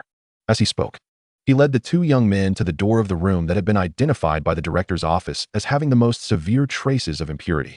Though it may be inappropriate to say so, the long-haired man hesitated, carefully choosing his words. I have not sensed any malicious intent from the cursed spirit. Floating Life Inn continued its normal operations even when sought out by sorcerers. He appeared quite perplexed by the existence of cursed spirits in his own hostel. You see, nothing has happened to me, has it? Ryukyu Masaru raised both hands and spun around in a circle under the bewildered gazes of the youths. Realizing how foolish he looked, he awkwardly withdrew his hands and let out a couple of embarrassed chuckles. I am not certain how those individuals communicated with you. However, the disappearances are unrelated to the hostel, the hostel owner explained helplessly. They seemed perfectly fine when they left the hostel, and I have provided the surveillance footage. Yet they adamantly assert it was the work of a cursed spirit. Surveillance? Ah, yes. Ryukyu Masaru paused for a moment and invited the two sorcerers. Would you like to take a look? Shinohara Toru readily took on the task of conversing with the hostel owner. That would be appreciated, Mr. Ryukyu. As Ryukyu had mentioned, the footage clearly recorded 5 couples leaving the Floating Life hostel. In his examination, Inumaki Toji subtly shook his head at Shinohara Toru. The surveillance did not reveal any traces of cursed energy. Shinohara Toru glanced thoughtfully at the footage. I am not deceiving you, am I? Ryukyu Masaharu sighed. Thus, I do not believe there exists a second-grade cursed spirit in Floating Life. As you sorcerers say, cursed spirits are born from human negative emotions. If there were indeed a cursed spirit here, why would there be a couple that did not vanish? It simply does not add up. Shinohara Toru did not refute his argument and returned to the previous room after examining the footage. Ryukyu opened the door, and a faint, lingering fragrance wafted towards him. Before Shinohara Toru could inquire, the long-haired man began to explain. This is the incense my late wife cherished the most. When there are no guests, I light some in the vacant rooms. Isn't it delightful? Shinohara Toru waved his hand in front of his nose. He did not particularly enjoy the slightly cloying scent of the incense. Ryukyu lingered at the doorway for a moment, observing the two sorcerers diligently inspecting the room. Fearing he might disturb their work, he excused himself and gently closed the door behind them. Once assured they were alone, Shinohara Toru spoke. This hostel owner may pose a problem. Inumaki Toji turned to him, unsure of how his junior had drawn this conclusion. He pulled out his phone and tapped away, and within moments, the familiar mechanical voice returned. Why? Doesn't your family have surveillance installed? After receiving a confirming reply, Shinohara Toru continued. Generally speaking, unless under special circumstances, surveillance footage for residential use is unlikely to be retained for such an extended period. Moreover, the footage Mr. Ryukyu showed us was evidently pre-saved. If he were unaware of which couples would go missing, why would he have prepared such evidence in advance? He must be concealing something. Inumaki Toji immediately grasped Shinohara Toru's implication. After a moment's hesitation, he quickly typed into his phone. So, you believe he has a connection to the cursed spirit? Perhaps? Shinohara Toru's response was non-committal as he surveyed the modest room. A single bed, a small window, a narrow wooden table affixed to the wall beside the bed, and a makeshift clothes rack awkwardly positioned at the foot of the bed. This was the entirety of the room. Inumaki-senpai, does this room contain any remnants of cursed energy? Inumaki Toji took a few seconds to respond, silently shaking his head. Then, that is peculiar. Shinohara Toru scoffed lightly. Weren't those from the supervisory department saying this was the room with the most severe cursed energy residue? Forget it. I won't glean any accurate information from those individuals. He frowned, finding the lingering scent in the room rather disagreeable. The mingling fragrances of unfamiliar flowers and various fruits coalesced into a cloying aroma that aggressively asserted its presence. Prolonged exposure even dulled his senses. Huh. Shinohara Toru narrowed his eyes. He swiftly approached the door and grasped the doorknob firmly. As anticipated, the door had been locked from the outside by the hostile owner. Indeed, Ryukyu Masaharu was undoubtedly connected to the cursed spirit. Just as Shinohara Toru was piecing together the crucial elements, a thud resonated from behind him. The sound of a body collapsing. He turned to find the white-haired youth quietly sprawled on the bed, appearing to be asleep. Inamaki-senpai? There was no response. Shinohara Toru's gaze darkened as he focused on the door lock. The dog-eyed youth lowered his dark lashes, pondering briefly before lying down beside Inumaki Toge. His curiosity regarding this cursed spirit kept him from unraveling the spell of words. Allowing the saccharine scent to envelop his mind, Shinohara Toru felt his consciousness begin to blur. He would soon discover the nature of this peculiar second-grade cursed spirit. Heiankyo, Zenin clan. Some time had passed since the new clan head took office, and the family had grown accustomed to the new head style of governance. It was said that this new head had a younger brother, the second son of the former clan head, who had yet to awaken any techniques. According to the tenets of the Zenin clan, even as the head's son, such a useless individual could only be cast aside to the branch family. As memories inexplicably surged within his mind, Shinohara Toru lay on the tatami mat and opened his eyes. Now known as Zenin Toru, he fell into deep contemplation. I wake up and find myself as part of the Zenin clan? Who would have imagined? This is quite the immersive experience. He hesitated to articulate his thoughts, ultimately opting to summon his servant based on the memories that emerged. Let me begin by understanding those around me. The white-haired youth approached with his head bowed upon hearing the summons. He pulled aside the partition and knelt slowly at Shinohara Toru's side, his expression one of disbelief. Is this Inamaki-senpai? Chapter 64, The Floating Life Hostel, 3. The white-haired youth donned the standard servant attire of the Zenin clan, bowing his head in silence, seemingly unwilling to proceed without Shinohara Toru's command. This was certainly not typical behavior for Inamaki-senpai. Shinohara Toru tentatively called out, Inamaki-senpai? There was no reply. The kneeling youth displayed an obedient demeanor, not at all resembling someone who had heard his name. Toge. Only then did the white-haired servant respond softly, yes. Normal speech flowed from the spellcaster's lips, his voice clear yet slightly hoarse. Master, is everything as usual? Shinohara Toru exclaimed. How is it that you can suddenly speak? Is it out of character for a spellcaster to converse normally? Inamaki-senpai, you've gone out of character. He was now entirely certain that Inumaki Toge was not playing a prank, but was instead under the influence of some scripted control. If he was not mistaken, this was likely the domain ability of the second-grade cursed spirit, just as the memories that had suddenly appeared in his mind. Inumaki Toge was likewise under the control of memories, temporarily forgetting all about the current reality. Even the capabilities of a spellcaster had been sealed, causing him to behave like a true servant of the Zenin clan. Shinohara Toru possessed only a vague understanding of his identity, making it impossible to align with Inumaki Toge's script, and thus he was unaware of what he meant by as usual. The youth with dog-like eyes murmured a vague acknowledgement, and upon noticing the encroaching darkness outside, he speculated whether his companion intended to assist him in changing attire. The summons of the servant, a subordinate of the esteemed dog role, had disrupted Shinya To's inquiry plans. He pondered, lowering his gaze. This was not reality. Considering Akira Nidu's earlier remarks about their mission, they were likely ensconced within a dreamscape. Once Dog Roll completed his task, To intended to experiment with the capabilities of his words of power in this realm. Due to his trust in Dog Roll, Shinya was unconcerned by the figure drawing closer. Thus, when the silver-haired youth suddenly pushed him onto the tatami mat, To blinked in bewilderment. Dog Roll, what are you doing? The silver-haired boy tilted his head, sidestepping the question. The master previously mentioned that, at certain times, I possessed the authority to control his speech. Shinya To was taken aback. So what script does Dog Roll have? Can you not engage in this with your pitiful junior? Before To could fully grasp the situation, Dog Roll expertly produced 2 strips of black fabric from an unknown source. With his mouth covered, Shinya exclaimed, He clearly had not anticipated this turn of events. Lacking the enhancement of his words of power, his physical prowess paled in comparison to the well-trained Dog Roll. Without hesitation, the second strip of fabric served its purpose as well. Shinya felt utterly unprepared for the unfolding circumstances. This is entirely wrong, isn't it? He sensed he had begun to unravel Dog Roll's script. But given this trajectory, does the master wish to convey something? Dog Roll retreated slightly, a glimmer of intrigue flashing in his clear purple eyes.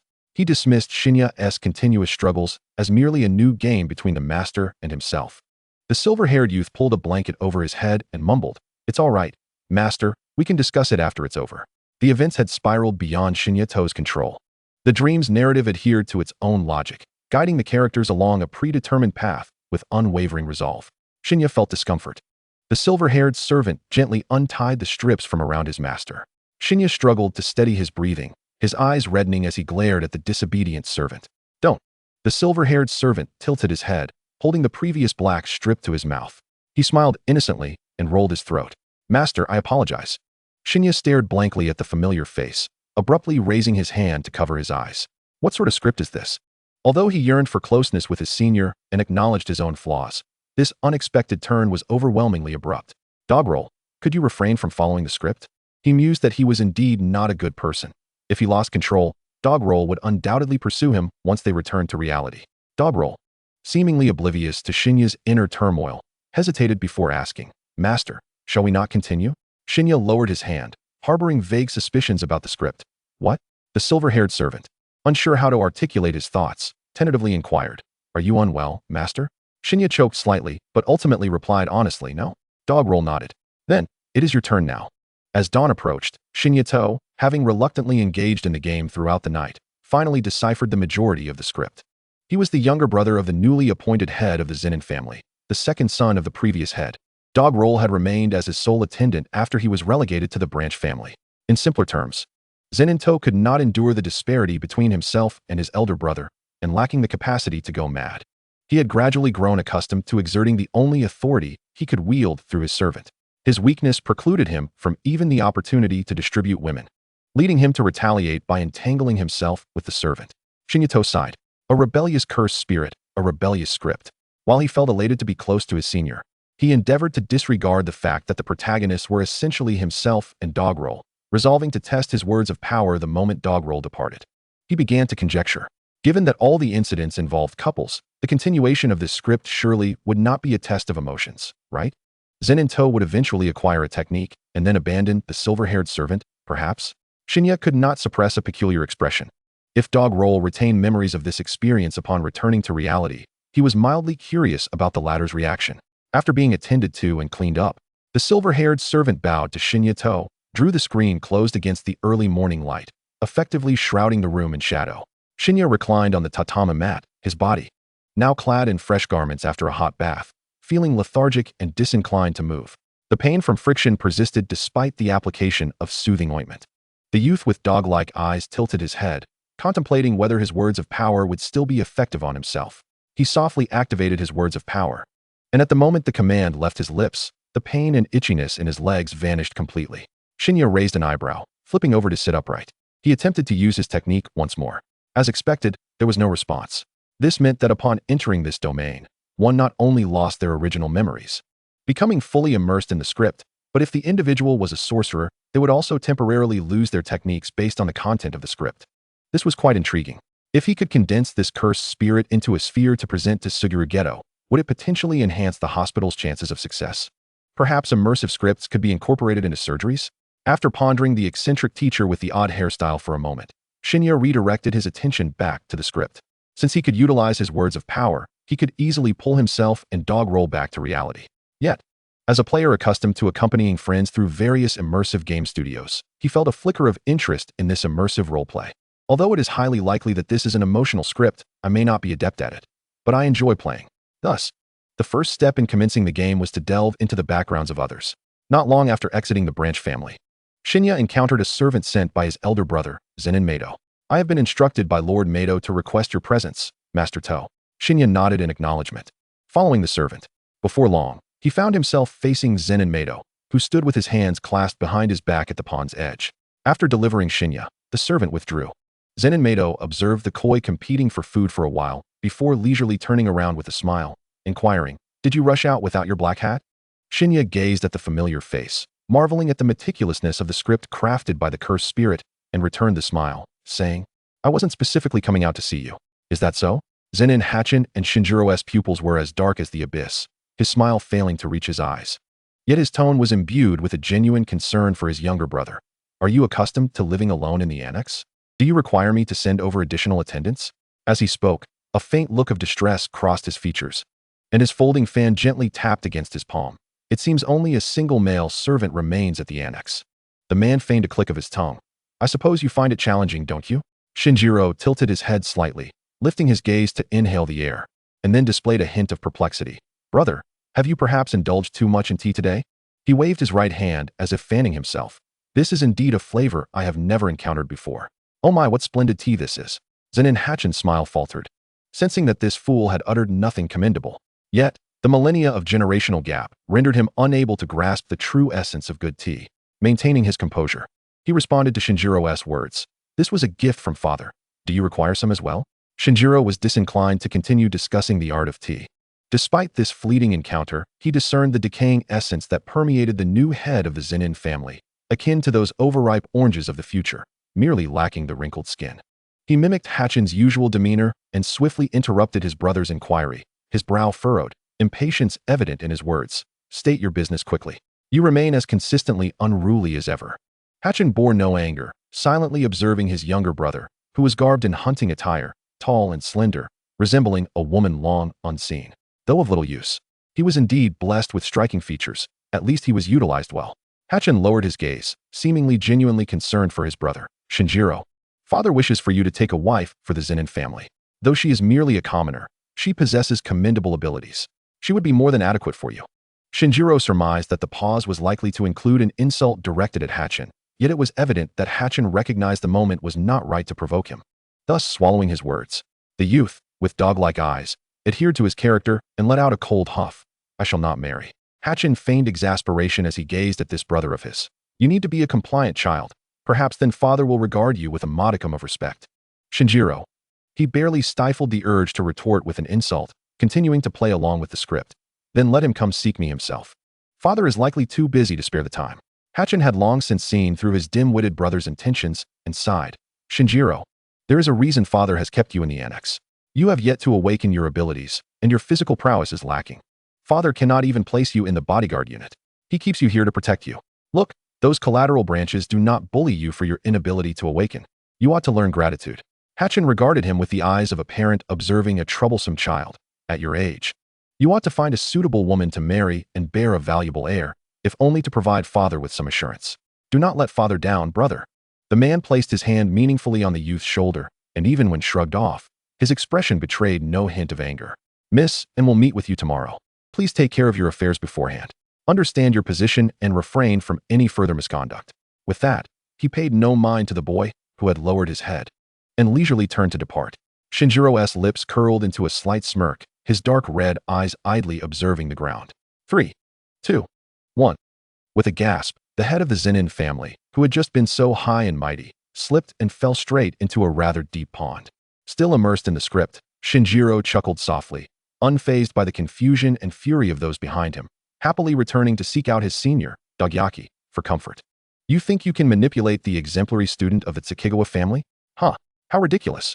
Upon returning to the annex in high spirits, he summoned his white-haired servant to assist him with a change of clothes. Dogyaki silently undid the young man's garments until only his innerwear remained. Pausing momentarily as he untied the final knot, his purple eyes darkened, and with a sudden force, he pulled the unsuspecting Shinjiro closer. The white-haired servant stared unblinkingly into those dark red eyes. Will you abandon me, my lord? Chapter 66. Hakone Youth Hostel Floating Life. 5. Abandon? Gazing at the impassive face of Dogyaki, Shinjiro blinked. Of course not. He spoke with utmost sincerity. I will never abandon you. Encountering a self-insert from another dimension was, in itself, a grand miracle. Would one who chases miracles relinquish their obsessions? Never. He would only pray, may I draw closer, for a longer time, and linger longer still. Will it not be so? The white-haired servant tilted his head. Haruki says the family head will arrange a wife for you. Shinjiro, who is Haruki? However, he finally grasped the script he and Dogyaki were following. The dog-eyed youth considered his words carefully. I shall not marry. If my brother insists, then I shall elope with you. How does that sound? The white-haired servant fell silent. He quietly finished dressing Shinjiro, reaching out to adjust his hair. Leaning in close to the young man's ear, the white-haired servant gently inquired, Is it permissible to do as before today, my lord? Yes. When Shinjiro awoke the next day, he felt a dull ache in his back and waist. Shortly after refreshing his physical state with a single thought, he was summoned by his father, Zenin Masakazu. Zenin Masakazu held no expectations for this second son. Were it not for the woman's lowly background, given her beauty and talent, he would not have been allotted to this useless son. Should he fail to produce a worthy heir, having her as a concubine for his eldest son would suffice. After appraising Shinjiro from head to toe, Zenin Masakazu let out a derisive laugh. If you fail this task, do not even dare to claim you are my son. Shinjiro did not even glance at him. I do not comprehend your words. Do not comprehend? Zenin Masakazu laughed heartily. It matters not. Your instincts will impart all the knowledge you require. His murky gaze did not seem to regard a person, but rather an object of value. Thanks to that woman.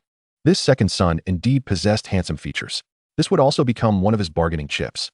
His voice lowered, revealing a fierce glint in his eyes. If you cannot manage even such a simple task, you are of no use to me. I shall gift you to those wealthy gentlemen with peculiar tastes. Such would not be beneath you. Shinjiro quietly locked eyes with him, his dark red gaze momentarily dimming. Zenin Masakazu was the first to avert his gaze. Impatiently, he waved his hand. You may leave. Shinjiro regarded him deeply for a moment before turning to depart. Before Zenin Masayuki could express his anger at the youth's disrespectful gaze, he suddenly found his body moving against his will. Like a marionette, the man, now past 50, moved towards the basin filled with water, his eyes betraying a flicker of terror. Without any control, he plunged headfirst into the shallow basin. Wah! How? Gurgle, help! Gurgle, save me! The commotion drew the servants, who brushed past Shinya Tetsu, frantically shouting, Masayuki-san? Masayuki-san! Hurry, someone come! Masayuki-san is drowning in the room. Upon returning to the annex, Shinya Tetsu comprehended the implications of meeting Miss Anna and attending to matters. In his room lay a girl clad in delicate gauze. Her beauty was truly rare, with brows like distant mountains and eyes resembling autumn waters. She bit her lip, her face awash with an uncontrollable blush. The air was suffused with a sweet fragrance. Shinya Tetsu thought, TSK. He finally grasped the unfolding narrative. The girl possessed an allure that was hard for any man to resist, gazing at him with sheer delight, as if he were her everything. This was the realm of cursed spirits. Those who entered bore no memories of their realities, and thus did not recall their companions. Whether to uphold his true nature or succumb to his desires rested solely within his thoughts.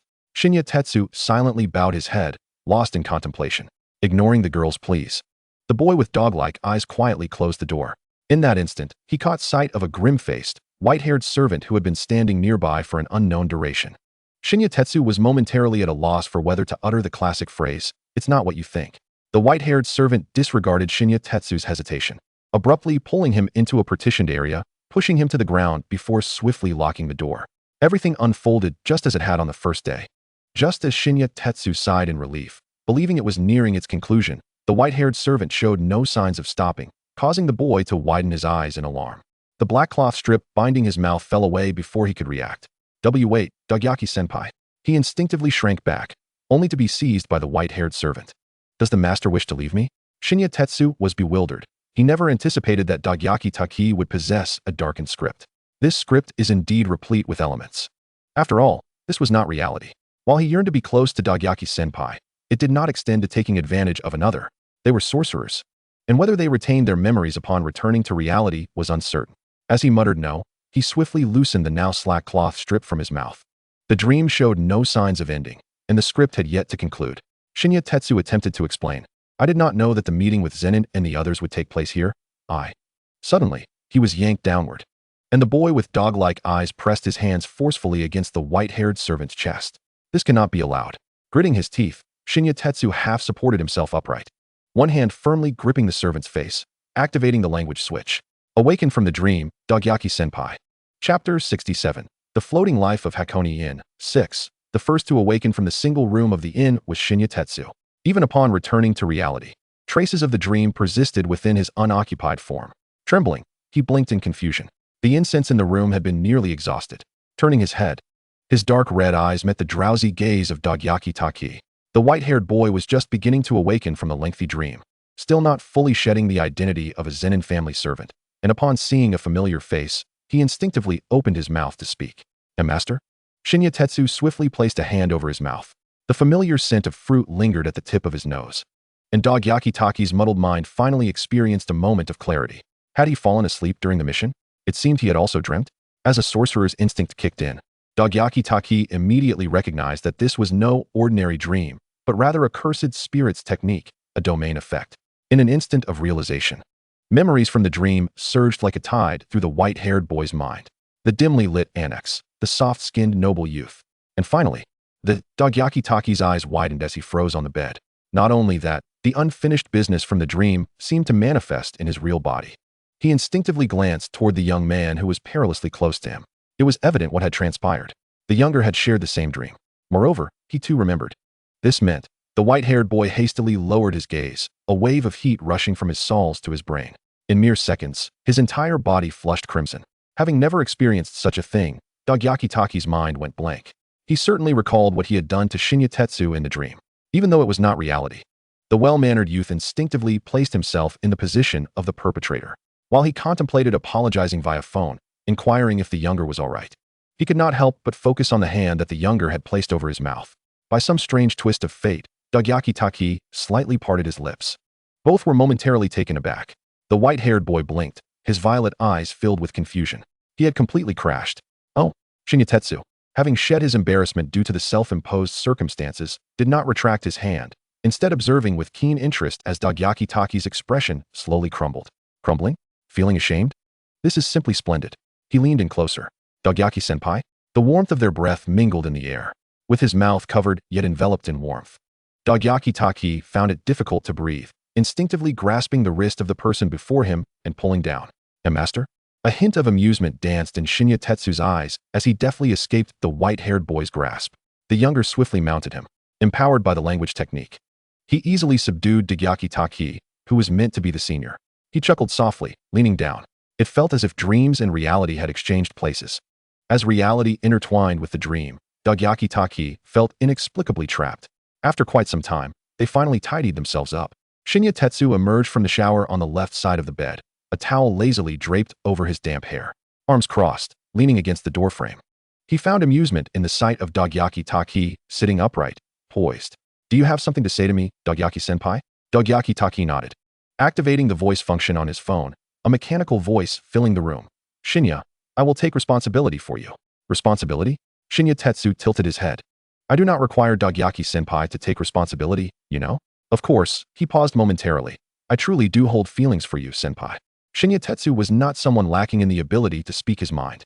He has always been resolute in his objectives, whether it involves feigning vulnerability, portraying pity, or exploiting every available resource. Thus, he can harness guilt without being beholden to it. The abilities of cursed spirits elude our predictions. Senior Inumaki merely adhered to the script's predetermined roles and identities.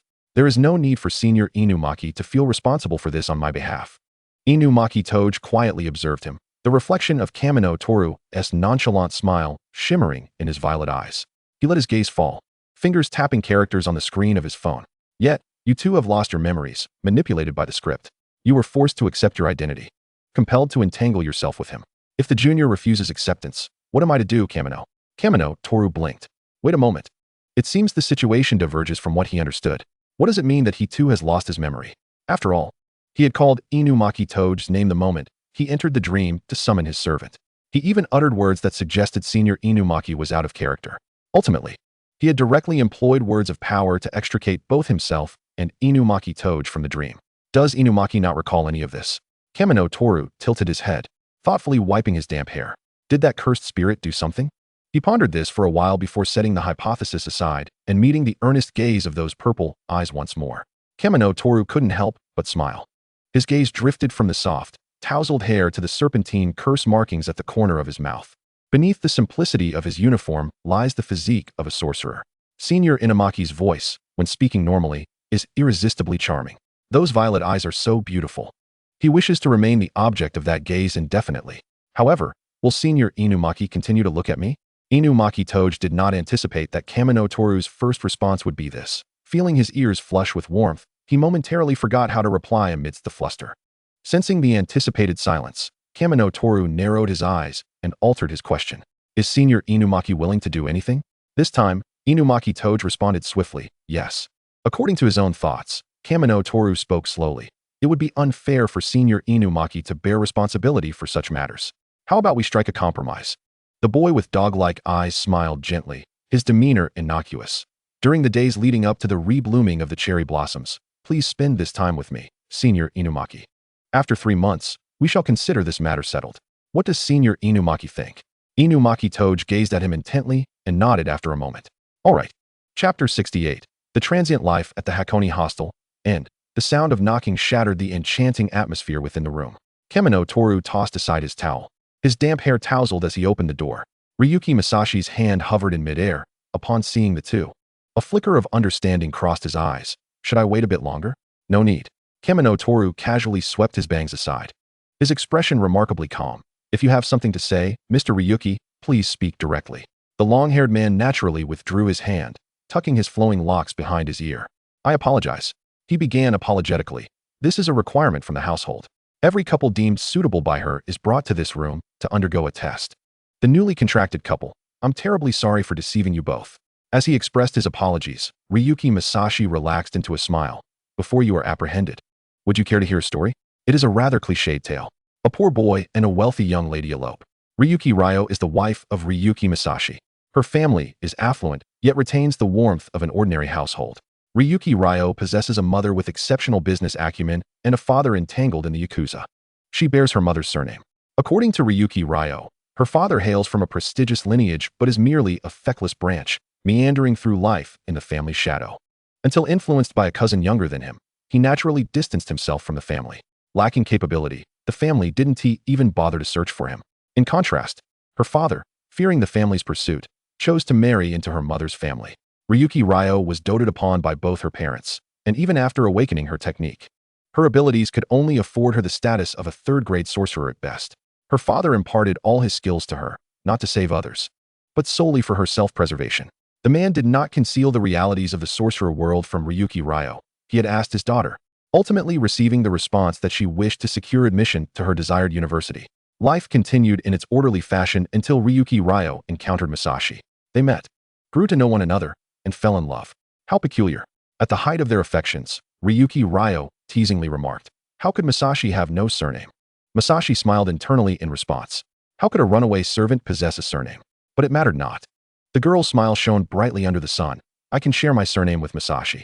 This way, my parents will become Masashi's parents, and we shall forever be a family. Thus, Masashi became Ryuki Masashi. Everything was gradually improving. Ryuki Ryo did not keep her sorcerer identity a secret. She simply regarded her husband as an ordinary person who could not see cursed spirits. Ryo would protect Masashi, she assured him. Ryuki Masashi concealed his identity and the fact that he could see cursed spirits, willingly immersing himself in a blissful bubble, content to be a hostile owner. Then, on a tranquil afternoon, that fragile bubble abruptly burst. His wife, his parents, everything he held dear seemed to have been entirely erased from the latter half of his life by an invisible eraser. It was an accident. If only he had the chance, he might have seen his wife one last time. The officer in charge of the case lamented this as he patted the dazed man, unsure how to console him, haunted by the horrific scene. No, this was not an accident. Ryuki Masashi fixated on the residual cursed energy at the scene. He knew they had come for him. It was he who had brought about their demise. He witnessed Ryuki Ryo's final moments. He cursed her. Please, please don't leave me. Ryo, his cursed energy, by all accounts, should not have been sufficient to manifest any formidable cursed spirit, yet his love was both obsessive and frenzied. Love created miracles. A distorted monster emerged from his wife's form, its strange voice repetitively uttering, Ryo will protect Masashi. This is the story of my wife and me, Ryuki Masashi stated, as the cursed spirit enveloping him fully revealed itself. Inumaki Toge instinctively placed a hand on the zipper of his collar. This sorcerer, please do not be alarmed. Ryuki Masashi patted the cursed spirit, which reluctantly nudged against him, extruding a purple finger from its maw. You recognize the finger of Sukuna, do you not? Toru Kamino raised an eyebrow, surveying Mr. Ryukyu up and down, fixating on his handsome visage for quite some time. The Kamo family? Ryukyu Shinji's smile faltered. Let me take a guess. Kamino feigned contemplation for a moment before speaking languidly. You don't mean to say that they are remnants left behind by Kamo Norinori, do you? Ryukyu Shinji's expression grew complex as he finally admitted, yes. Excellent. Another deed orchestrated by the cursed spirit. So, the finger of Sukuna was also provided to you by them? All for the purpose of enhancing your wife? Indeed. Ryukyu Shinji's acknowledgement was resolute this time. Ritsu merely enjoyed playing. Her abilities were not particularly aggressive, at most inducing a nightmare for the unfaithful. Coupled with Sukuna's finger, it merely rendered her dreams more vivid. The two sorcerers who had experienced the so-called reality nodded in unison. So, Those missing couples were actually taken away by them, correct? Ryokyu Shinji remained silent, his demeanor inscrutable. Having grasped the truth, Kamino no longer pressed for details. He cast a glance at the restless cursed spirit, retreated to his room, and brought out the bewildered Inumaki Toge. Mr. Ryokyu, I shall grant you 10 minutes. Ryokyu Shinji's lips curled into a slight smile as he gently caressed the cursed spirit's form. 10 minutes? That should suffice. However, I do have a request. If possible, I hope you will destroy the ephemeral existence before you leave. Kamino nodded, allowing the space for one person and one cursed spirit. Very well. The door was gently closed, concealing all sounds within from the outside world. The long-haired man withdrew his hand, a blissful smile gracing his features. Ritsu, please consume me, just as we agreed. The cursed spirit emitted an excited shriek. Ritsu, protect Shinji. Flames illuminated the site where the once ephemeral inn had stood. Kamino stowed away the purple cursed spirit jewel and embarked on the journey home with Inumaki Toge. The flow of worldly affairs meanders like a river, akin to a fleeting dream. Chapter 69, A New Classmate. The following day, Sukuna's finger was delivered directly to the intended recipient. The second-year trio only discovered the grand surprise prepared by Satoru Gojo when Sukuna entered the classroom.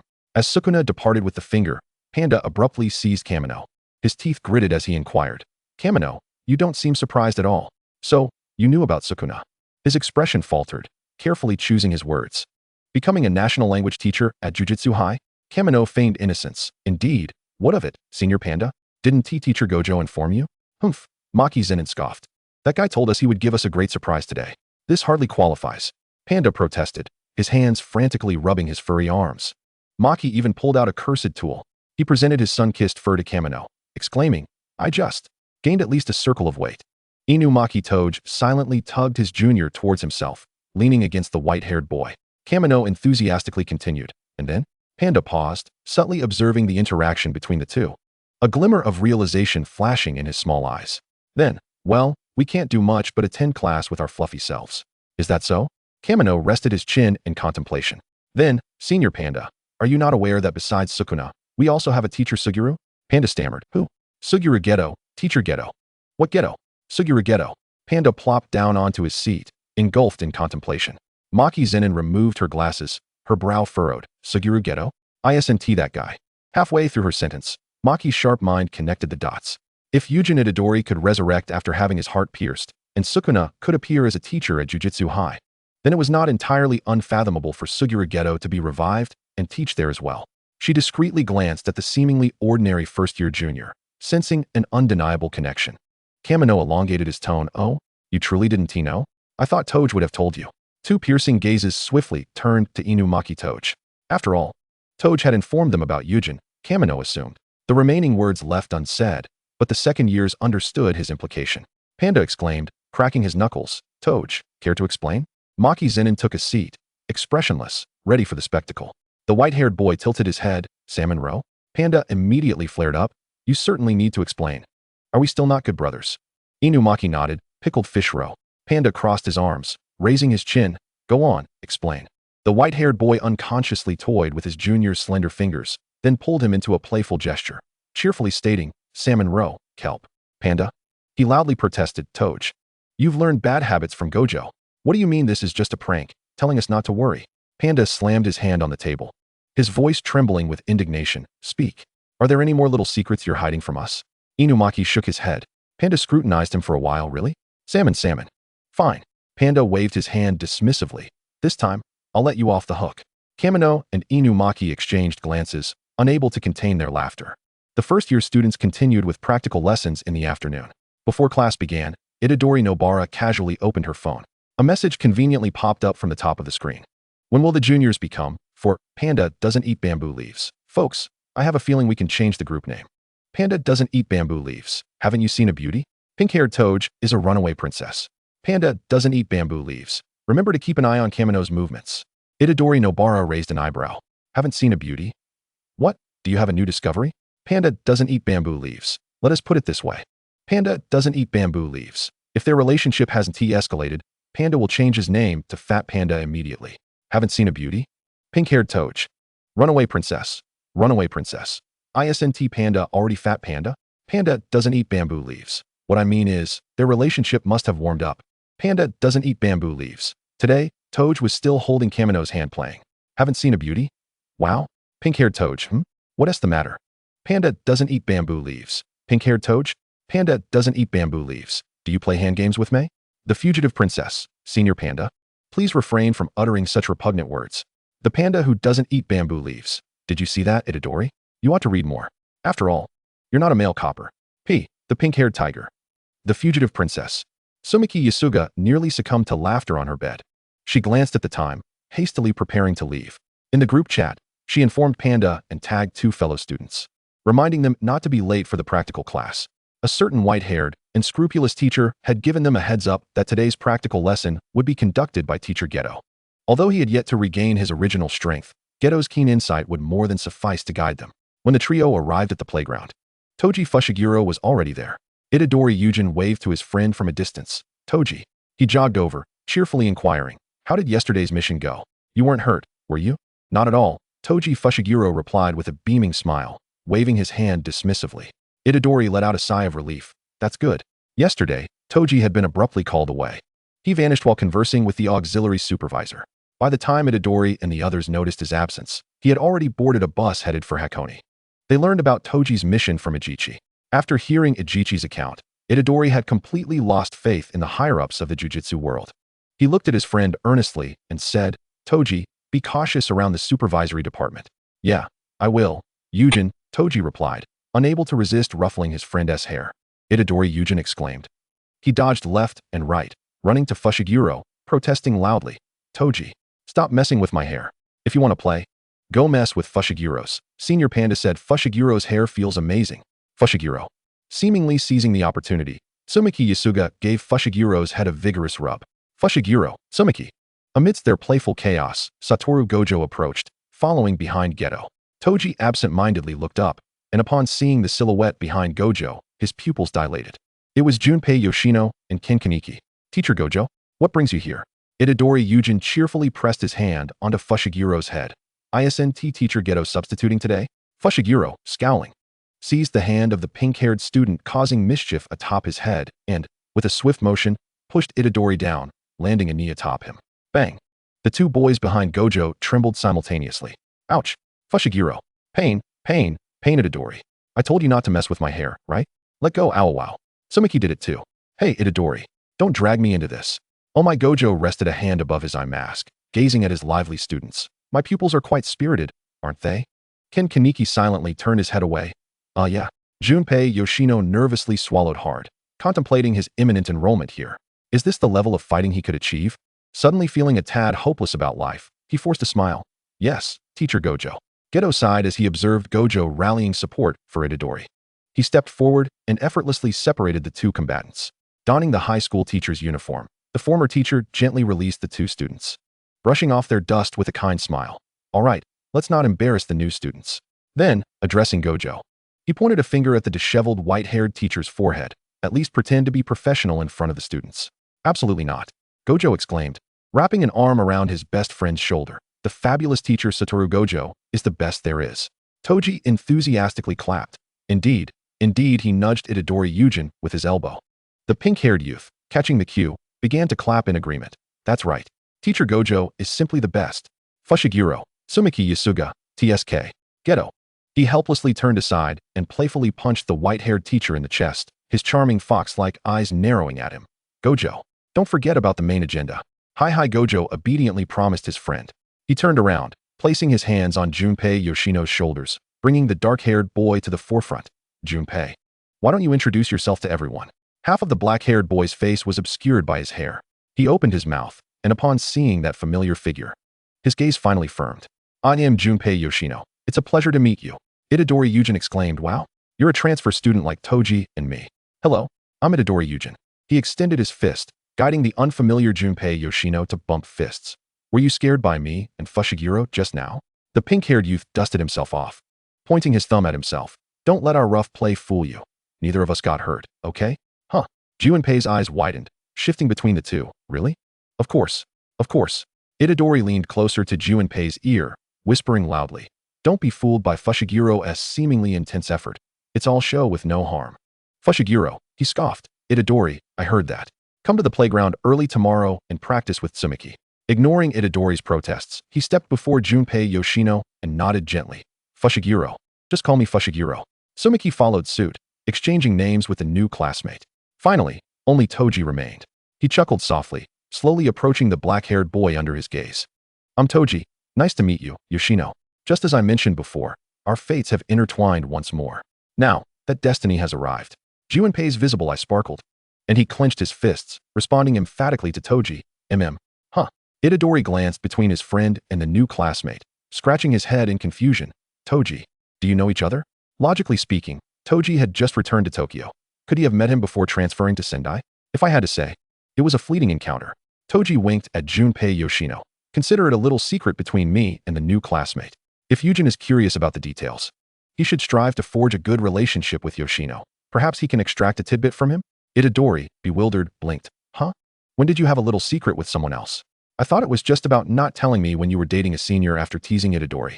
Toji's gaze fell upon the one-eyed Kaneki. A flicker of understanding coursed through him. The world as consciousness had informed him of the unexpected convergence of new realms immediately. Thus, a temporal gap had formed during this period. Kaneki had already arrived at the stabilization zone. Observing the other party's fidgeting fingers clutching the strap of their crossbody bag, Toru Shinya narrowed his eyes. The boy with dog-like eyes pointed a finger towards him, feigning confusion as he inquired. Is there yet another student who hasn't been introduced, Teacher Satoru? Satoru Gojo turned his head in response. That is not one of your classmates. This is the substitute teacher for your Japanese literature class. Ryomen Sukuna. Huh? What a joke. He looks no older than us. She frowned at the young man, muttering under her breath. How infuriating. He doesn't even seem taller than Maki. Ken Kaneki. He heard her. Well then, Satoru Gojo clapped his hands. Have you all finished your introductions? Without waiting for the student's response, he continued. The teacher knows you've memorized them. The white-haired instructor directed his gaze towards Suguru Geto. Geto, the task of instructing them is entrusted to you. Understood. The black-haired teacher, well acquainted with his friend's whimsical nature, readily agreed and began to engage the first-year students in physical activities. Satoru Gojo quietly observed them for a while, and just before the students began their group battles, he finally spoke. Toru, come with me. Gojo led Toru Shinya and Ken Kaneki to the office of Principal Yoshinobu Yaga, who was still absent. Toru glanced around and casually asked, where's Principal Yaga? The administration has some meddling individuals who simply cannot mind their own business, Gojo replied, sitting down with his long legs awkwardly positioned. He lifted his head, locking eyes with Toru through his blindfold. With a slight smirk, he pressed his finger against his temple. Lately, I've had a nagging feeling that something is quietly happening without anyone's awareness. Today, the teacher has finally confirmed that notion. Toru, he called affectionately to his student, do you know what a ghoul is? Chapter 71, Hamburger Steak. Of course, he knew. Toru Shinya did not shy away from Satoru Gojo's gaze, his dark red eyes meeting the teacher's directly. He elongated his tone in questioning. What exactly is a ghoul? The boy with dog-like eyes tapped his head, furrowing his brow in contemplation. Perhaps an alternative gourmet? Gojo. The white-haired teacher remained silent, a smile playing on his lips as he watched his student fabricate an answer. The two engaged in a silent standoff, neither willing to concede first. The young man with the blindfold stood hesitantly, wanting to speak. He forced a somewhat strained smile. Ghouls are probably something that gets reported on television, right? And he hesitated, casting a glance at the oddly dressed white-haired teacher. Is a blindfold considered a type of mask? Ken Kaneki, having just finished a conversation with Jukiyama Shu, was abruptly whisked away by the white-haired man after being asked about his age and university major on the street. Was he a teacher? If he possessed such abilities, he must also be a ghoul. If he was indeed a teacher, did that mean the boy being questioned was his student? Why inquire about a student's knowledge of ghouls? Was the student human? In a tangle of thoughts, Ken Kaneki inadvertently blurted out, are you also ghouls? The two, locked in mutual gaze, instantly directed their attention towards the substitute Japanese teacher. Toru Shinya looked at Satoru Gojo, then at the visibly anxious Kaneki, unable to suppress a laugh. If one must say, there's not much difference. Ultimately, they can be classified as urban anomalies. Ignoring Gojo's escalating antics, he extended his hand towards Kaneki. Nice to meet you.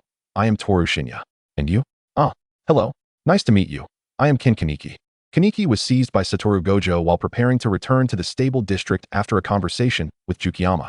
Initially, the strange white-haired man had passed him and a black-haired boy, only to retreat moments later.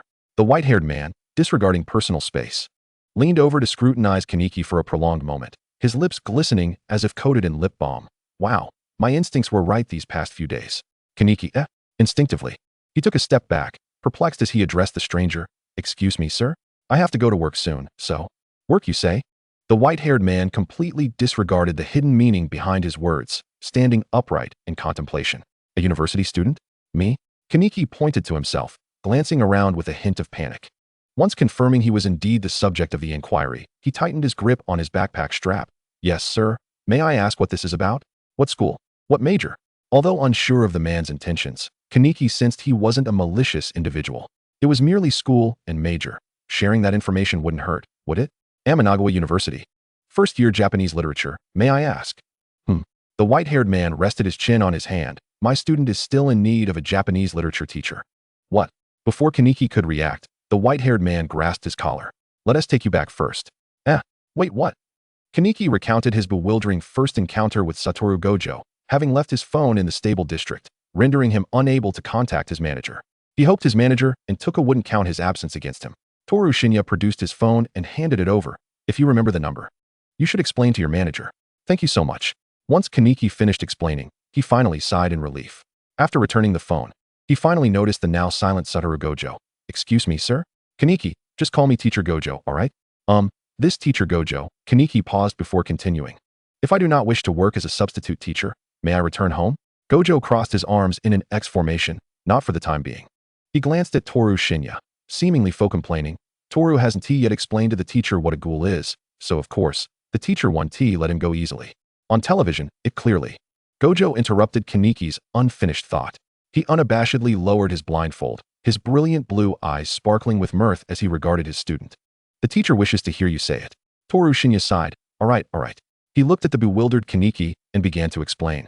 A ghoul is a subspecies that can only consume human flesh and coffee. They can eat human food, but for them, it is not only difficult to swallow, but also harmful to their bodies. Generally, ghouls appear indistinguishable from ordinary humans, but during combat or feeding, their eyes turn red. Known as kagun. Ghouls possess physical capabilities far beyond those of ordinary humans. Even severe injuries like fractures can heal overnight. "Teacher Gojo, that is what a ghoul is." The white-haired teacher maintained his composure, softly exclaiming, "Wow." He confirmed with his students, "A new species?" Kaneki Ota nodded. Although he was uncertain how Satoru Gojo had come across the term ghoul, his swift perception of the changes in the small world could only be attributed to his status as the favored child of the world's consciousness. While Kinji Hikari had undoubtedly recognized it as well, how could an ancient being who had lived for a millennium possibly compare to Mr. Gojo? Satoru Gojo cast a meaningful glance at Kaneki Ota, pretending not to notice the white-haired teacher's gaze. Kaneki Ota redirected his attention to Ken Kaneki.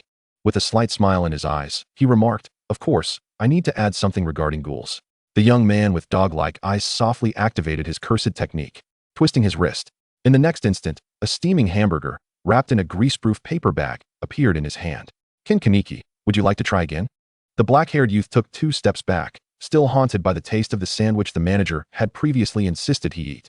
The bread had been as bland and tasteless as a sponge, with an underlying fishy odor that made it difficult to swallow. "You didn't know?" Ken Kaneki rolled his throat, somewhat reluctant.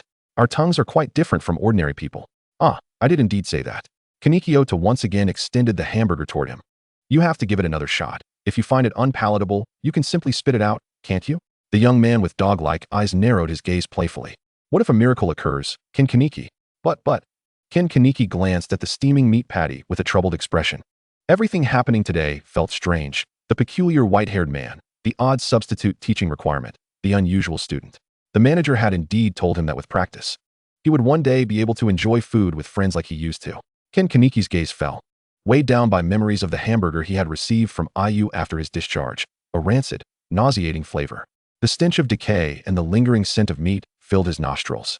He had no idea how this hamburger had ended up in Kaneki Ota's hands. He simply didn't know how to refuse. "It should be fine to take a bite, right? As long as I spit it out, it won't harm my body."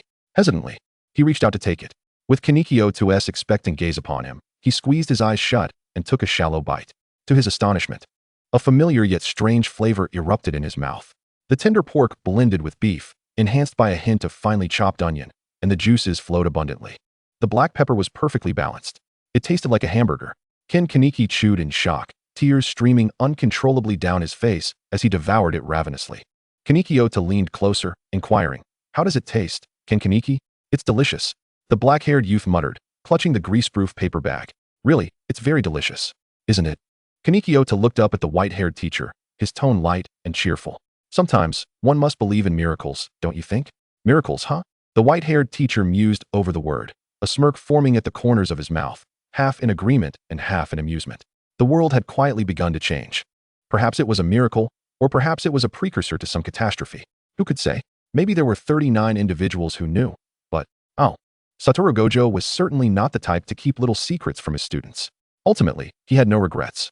Satoru Gojo called out, "So, Kaneki, please give the matter regarding the Japanese teacher some serious thought, okay? For the sake of miracles? Don't you think so, Danko?" The girl waved her hand in front of her friend's face. "Why are you suddenly dazed?" She tightened her grip on her chopsticks, a hint of worry on her face. "Is the new seasoning not good? Maybe you should spit it out quickly?" "No." Danko swallowed the piece of fried chicken in disbelief. "Did you add lemon juice?" "Yui?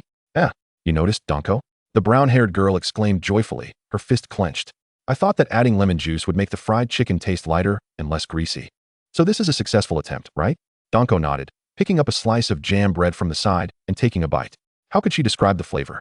If she had just discerned the lemon taste through her sense of smell, the jam and bread melted in her mouth, fluffy, soft, and imbued with a sweetness she had never tasted before. Danko quietly flipped over the packaging. "Ah, so this is what strawberries taste like. Wait a minute. Isn't it incredible that as a ghoul, I can actually taste human food? How is this even possible?" Yui, grinning widely, picked up a rice ball from her bento and insistently held it to her friend's mouth. "Hey, Danko, why don't you try this? It's just an ordinary nori rice ball. Next time, I'll think of a creative twist to make it for you. You're in your growth phase. You can't just eat jam bread all the time. I can bring an extra bento from tomorrow." Seeing the sparkle in Yui's eyes, Danko instinctively opened her mouth. The rice was exceptionally chewy, perfectly complemented by the salty seaweed. The food slid down her throat into her stomach. It felt completely normal, without an ounce of discomfort. Danko blinked in confusion. Yui was beaming with delight, surrounded by a joyful aura. "My cooking isn't bad, right? Is this a victory of culinary skills over you, Danko? Usually, you refuse to share. Well, how should I put it?" Danko found herself at a loss for words, following her friend's lead. Yui is very talented. Really. Encouraged by her friend's praise, the brown-haired girl beamed even more, attempting to snuggle closer to her. "So after class, how about you try my potato stew? Don't come so close all of a sudden." Danko pushed her face away, while the brown-haired girl puffed out her cheeks in defiance. "Promise me, just this once, Danko." Seeing the hopeful expression on Yui's face, Danko resolutely turned her head away, wrestling with her thoughts before slowly uttering two words. "All right." "Yay." The purple-haired girl lowered her eyes and stood up. "Yui, you eat first. I need to step out for a moment." Yui, with chopsticks in her mouth, mumbled curiously, "Is there something urgent?" "Yeah." Danko stood up, holding the bread. "I suddenly remembered I left something at home, so I need to make a phone call." Hurry up and ask," Yui urged quickly. Before the flustered Kaneki could respond to the white-haired teacher's question, Kanekyo's phone suddenly rang. Looking at the unfamiliar caller ID, Kanekyo handed the phone to Kaneki. "It should be your manager calling you." Sorry. I'll answer it." The black-haired youth hastily took the phone, inadvertently pressing the speakerphone button. Moshi, is this the manager?" The store manager's deep and kind voice emanated from the receiver. "Kaneki-kun, Danko is looking for you. I've informed her that you do not have your phone. My apologies for troubling you, manager." "It's no trouble at all, Kaneki-kun. Danko shared some astonishing matters with me over the phone." He chuckled softly. "Kaneki-kun, may I speak with the owner of the phone for a moment? I have a few questions for him." Chapter 73, Sister School Exchange Meeting. Shinano Toru took the phone first and inquired, "Hello?" Yoshimura Kozen replied with a smile. "Thank you for taking care of Kaneki-kun. May I ask how to address you?" "You may call me Shinano." "Very well, Shinano-kun. Might you have time to visit the safe zone this weekend? There are matters I wish to discuss with you privately." Shinano Toru glanced at Kaneki-ken, who was nervously fidgeting with his fingers, calculated the time, and slowly replied, "I might not be free this weekend, manager. The school has a sports event scheduled." "No problem." Yoshimura Kozen's voice was gentle and courteous. "Shinano-kun can come at any time. As the cafe manager, I spend most of my time there." "Then it's settled. If I decide to go, I will inform Kaneki-senpai in advance. Is that acceptable, manager?" After establishing their agreement, the two exchanged a few more words before ending the call. Hey, Kaneki-kun." Gojo Satoru raised his hand to ask, "Can I now pose my question to Teacher Gojo?" Kaneki-ken, caught off guard by the sudden mention of his name, looked up in confusion. "The Japanese literature teacher?" Yes, but I need to return to the safe zone for work. How about I pay you 300,000 yen for a single class? 300,000. That's quite generous. It's no trouble, Kaneki-senpai. Shinano Toru stepped forward and patted Kaneki-ken's shoulder. Don't worry, Teacher Gojo is quite affluent. Aren't you curious why your speech has suddenly returned to normal? Perhaps staying could yield answers.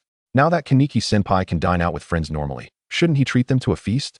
Having an extra part-time job isn't such a bad idea, right? Do you agree with me, senpai? Caught up in the smooth flow of friends and earning more money. Kaneki-ken dazedly nodded. In that moment of agreement, Shinano Toru turned to Gojo Satoru to claim credit. Teacher Gojo, Kaneki-senpai has agreed. When shall we schedule a class for Kaneki-senpai? Gojo Satoru pretended to ponder, perhaps after the exchange meeting. All right. Kaneki-ken, clearly designated for this, stammered. The dark-haired youth attempted to voice a weak protest, but the two teachers were already joyfully high-fiving, completely oblivious to his hesitation. Well then, Kaneki-ken consoled himself inwardly. I shall consider this as saving up to treat Irie to a grand meal. Time swiftly passed, bringing us to the Tokyo-Kyoto Sister School exchange meeting. Shinano Toru, recognized as a supportive caretaker, found that some in the supervisory committee doubted his efficacy, yet his name was conspicuously absent from the participant list. If you ask me, this is blatant discrimination, Panda exclaimed, shaking his fist in indignation. What's wrong with being supportive? We need support. Shinano Toru, however, remained unfazed. As the supervisory committee had a history of this behavior, they were quite risk-averse, even if his healing abilities didn't match up to Komo Noritoshi's. The fact that an additional caretaker provided an extra layer of life assurance was something the supervisory committee tacitly understood. Leaning against Inumaki Toge, Shinano Toru lazily stretched. The silver-haired youth patted Shinano Toru on the back, gently pressing at the base of his spine. Are you all right? Shinano Toru shook his head. It's nothing, Inumaki-senpai. It's no longer painful. Salmon roe? Of course. Why would I deceive you, Inumaki-senpai? Panda's ears perked up, keenly catching the word deceive, and immediately turned his head. Deceive? Who's deceiving whom? What's the matter, Panda-senpai? Shinano Toru asked. Inumaki Toge responded with a simple, seaweed. You're saying you're fine? I don't believe it, Panda insisted. Shinano Toru tilted his head. It's a simple matter to explain. After agreeing to a 3-month promise with Shinano Toru, Inumaki Toge finally realized that his junior had long since been able to comprehend his Onigiri language. Directly inquiring, Inumaki Toge received a confirming response. I didn't intend to deceive you, but, masquerading as Suguru Geto, chuckled quietly, his purple eyes devoid of any light. We are merely allies, after all. The earnest gaze, how could I possibly know what you, dog-eyed boy, as my companion, reflected sincerity. Inumaki-senpai. The way you speak to me with that mechanical voice is simply adorable. Inumaki Toge sighed, mugwort. Shinano Toru was the first to disagree. It's undeniably cute. Please don't reject me, Inumaki-senpai. He attempted to pinch the sorcerer's cheek, but the quick-witted sorcerer caught his wrist deftly. Both lost their balance. Shinano Toru's back first collided with the protruding corner of a cabinet, subsequently succumbing to the force, leading to him being toppled to the ground by the silver-haired youth. A second injury, Shinano Toru concluded, but I'm fine now, so please don't worry, Inumaki-senpai. Panda, leaning back, let out a long oh. Toge, you truly need not worry. After all, Shinano doesn't have to compete. Our school seats are quite soft. If worst comes to worst, we can just get Shinano a cushion. He won't be hurt. Nearby, the eavesdropping Itadori Yuji mused. Why do I get the feeling Panda's words carry deeper implications? The auburn-haired girl, observing the closely huddled Shinano Toru and Inumaki Toge, remained silent. She poked the somewhat distracted Itadori Yuji. Hey, Itadori, how's the preparation for the exchange match going? Itadori Yuji scratched the back of his head, his tone uncertain. I'll do my best. Nanami is giving me special training, and Fushiguro is handling practical exercises. I should have improved during this time. I feel it's a bit of a pity, Itadori Yuji said. I thought we would be going to Kyoto, Tsukisaki Maki pouted. I didn't mention that to you, Tsukisaki. Itadori Yuji replied. But then again, I also thought we were going to Kyoto. Fushiguro Megumi turned his head at this. We won last year, so we can't go. Oh, that's why I said it's a pity. But Shinano, Tsukisaki Maki called out to Shinano Toru. If you happen to go to Kyoto, remember to bring me back something. Leaning against Inumaki Toge, Shinano Toru cheerfully replied, sure. Itadori Yuji finally reacted. Wait, aren't you coming with us, Toru? Shinano Toru shook his head. No, I'll be here for a bit before I leave. Fushiguro Megumi explained. Shinano wasn't included on the list. Panda-senpai has been complaining for quite some time. Wait a minute. The pink-haired youth was a bit bewildered. Isn't Toru a caretaker? Why can't he participate? This decision came from the supervisory committee, Fushiguro Megumi replied. Noticing Itadori Yuji's confusion and adding, consider it a form of protection. Itadori Yuji, The dog-eyed boy allowed their discussion to continue, staying close to Inumaki-senpai for a while before leisurely departing. Zenin Maki, listening to her juniors' and peers' complaints, twitched her ears. She clapped her hands, interrupting the chattering juniors. All right, enough of that. The Kyoto school is here. Chapter 74, Mahito. Though Jinoto was not present at the scene, he could easily surmise that friction would arise between the Tokyo and Kyoto schools. Well, it was no significant concern, as he was not participating in the competition anyway. As he navigated to find a suitable place to stay, Jinoto reminisced about his conversation with Satoru Gojo. Before the list was released, Gojo had inquired whether Jino wished to compete. The boy with dog-like eyes had little interest in the eligibility for participation. He had not forgotten the events of the inter-school exchange. It was during this competition that Yuji Itadori and Alway Tadu forged a strong brotherhood.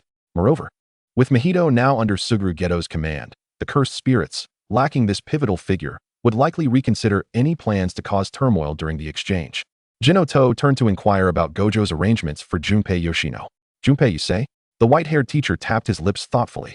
He is neither adept at utilizing his techniques nor possesses practical experience, so I have allowed Geto to guide him in honing his skills. After all, having just transferred, he naturally cannot participate in the exchange. Feigning ignorance, Jino pointed to himself, asking, "What about me?"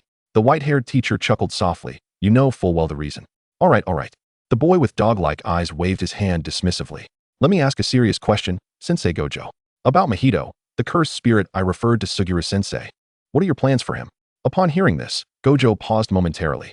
Mahito was something he had witnessed Geto absorb. Curiosity piqued.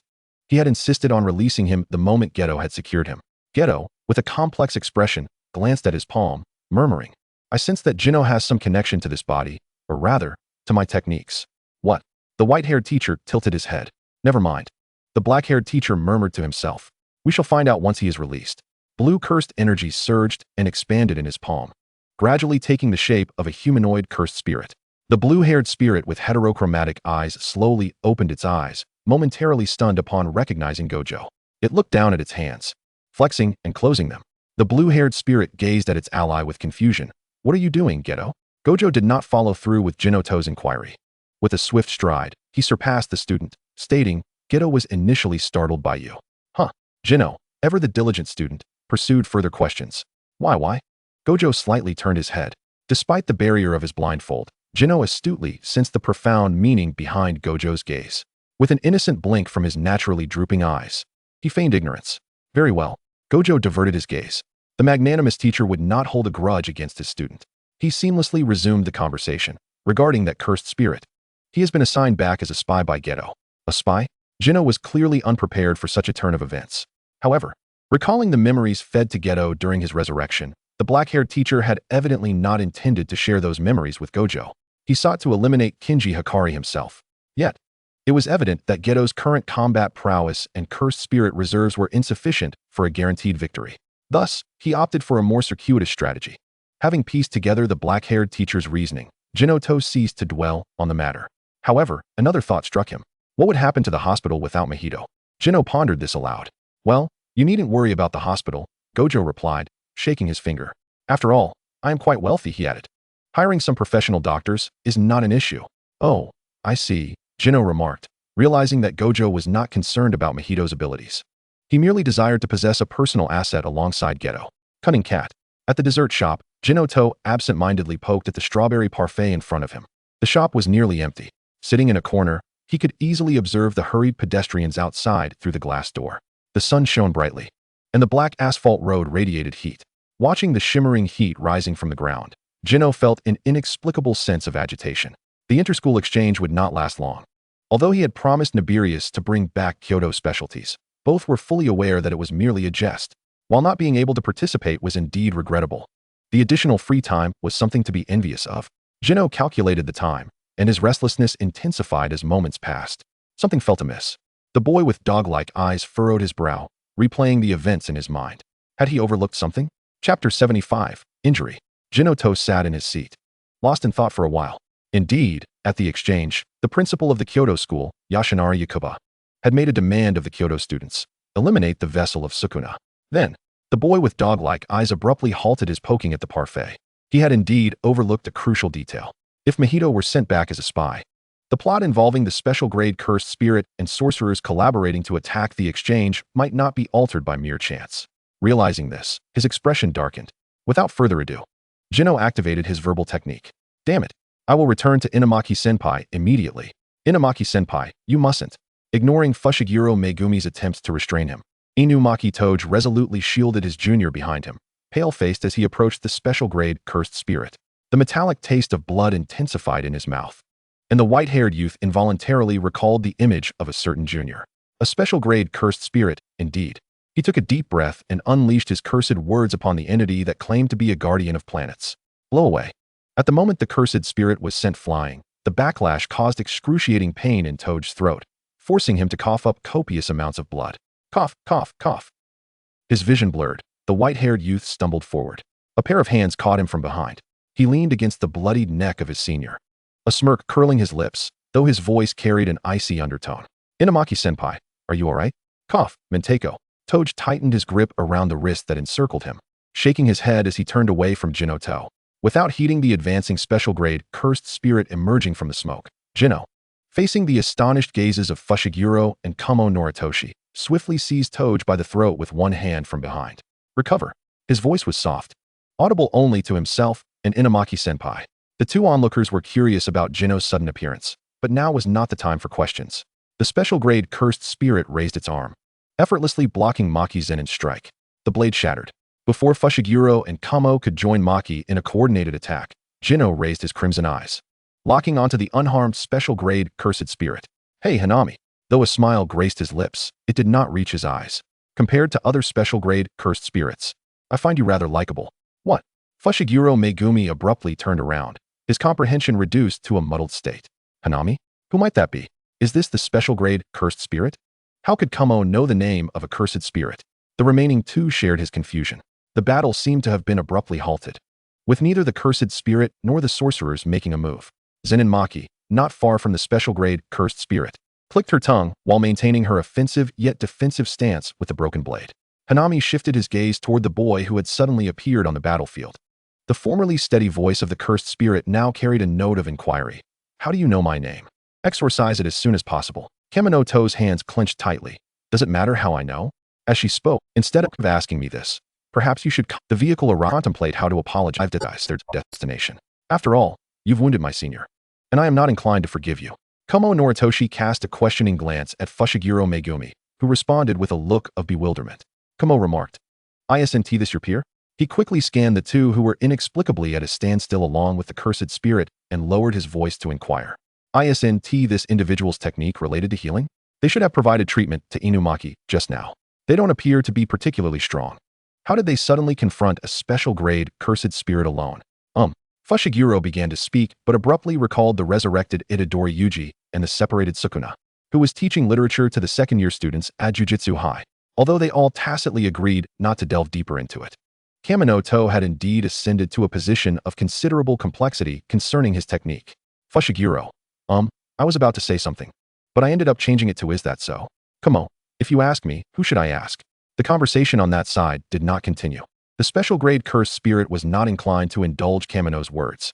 For a cursed spirit to apologize to a human, Hanami's body shifted slightly, rapidly adjusting to an offensive stance. Zenin Maki and Fushiguro exchanged glances in midair. The black-haired boy, not lingering on the thoughts, retrieved the cursed tool from the projection and was about to coordinate with Zenin Maki when Kamino's voice rang out once more. "Hanami, why the silence?" "Very well then. May the forest retaliate against you, Hanami." Chapter 76, Hanami. What happens when a cursed spirit is rejected by its source? Does it simply vanish? Or does it persist in a state of lingering survival? Kamino To was indifferent to these questions. The boy with dog-like eyes lowered his gaze, closing his lips after uttering the incantation, while his hand, resting on his senior's waist, tightened subtly. The white-haired senior let out a soft gasp from the sudden pressure and, after struggling in vain, chose to remain quietly in the embrace of his junior, diligently ignoring the gaze of Zenin Maki that swept over. His palm pressed against the waist, warmth coursing through the fabric and gliding between skin and flesh. Inumaki Toge soothingly patted his junior's back. His ears flushed a deep crimson as he fixed his gaze on Hanami, who remained motionless after Kamino's words. He knew Kamino's technique was formidable. However, this was still a special-grade cursed spirit, and the battle was likely not over yet. It was difficult for Hanami to articulate the sensation of being rebuffed by its origin. The connection with the vegetation had been forcefully severed. It was an emptiness akin to abandonment, with darkness enveloping her from behind and within her body. A vortex seemed to emerge, swiftly consuming all her senses. The itch traversed her limbs and bones. To suppress this layer of irritation, one would need to peel back the flesh and scrape against the bones. Yet, she was rendered immobile. Soon, the itch transformed into pain. If she had once been born out of the forest's discontent with humanity's destruction of the ecological environment, then now, she too was regarded as an aberration by the forest. Did you not vow to protect us? Did you not claim that our disappearance was the fault of humanity? It is their greed, their insatiable demands. Then why did you take our lives? Liar, liar. The fissures spread along the black patterns on the cursed spirit's body. Flesh tore, bones twisted and reformed. Silently, she rooted herself into the earth, becoming a blood-red rose in bloom. Besides the sound of flesh continuously tearing, the atmosphere was eerily silent. Kumo Noritoshi felt dryness in his throat, his Adam's apple moving involuntarily. As sorcerers, they had encountered numerous cursed spirits, most of which could be deemed monstrous. They believed they had grown accustomed to it all. Yet this special-grade spirit, setting aside its head, bore a striking resemblance to a human form. The scene they had just witnessed felt almost surreal. Kamino To chuckled softly at the sight of the rose. He nudged the frozen Inumaki Toge with a smile. Hanami looks rather beautiful like this, don't you think, Inumaki-senpai? The white-haired youth's eyelashes fluttered. He averted his gaze from the still-living rose, took a deep breath, and forcefully pulled away the hand that had clasped his arm. Without waiting for Kamino to display any signs of injury, the white-haired youth turned, abruptly grasping his junior's wrist. He tilted his head, their foreheads touching. His violet eyes stared unblinkingly into the dark crimson lake. So close. Suppressing the inner turmoil, Inumaki Toge compelled himself to calm down, attempting to soothe his evidently distressed junior. Kombu, do not worry, I am fine. Kanishi, Mentai Wasabi, I am delighted to see Kamino, but this is still too dangerous. Leave the rest to me. The two exchanged quiet glances, and the air around the halted battle grew gentle. Kamino To found it impossible to refuse such an earnest Inumaki-senpai. The grip on his wrist was not forceful. Kamino easily broke free, only to embrace the person before him once more. He buried his face in the crook of the other's neck, his voice somewhat muffled, but Inumaki-senpai is injured. Inumaki Toge first ruffled Kamino's hair, then let his hand glide gently to his back, patting softly. Kombu. Kamino To dismissed his concern. How could I not care? Inumaki Toge ceased speaking. Yet the comforting gestures did not waver.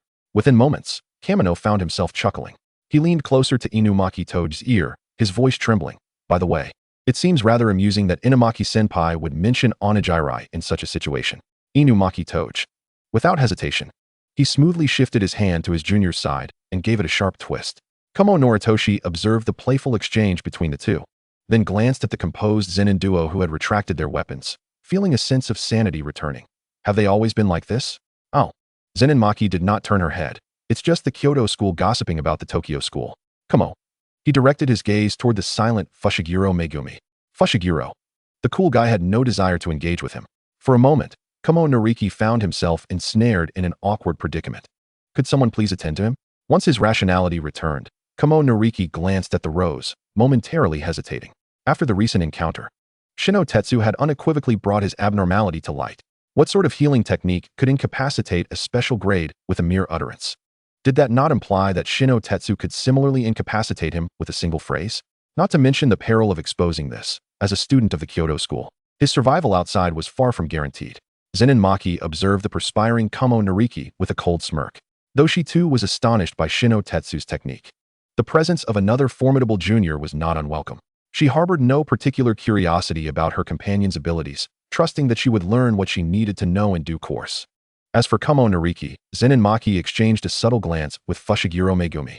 If one were to delineate the differences between the Kyoto and Tokyo schools, it would inevitably lead to a discussion about the former's principle.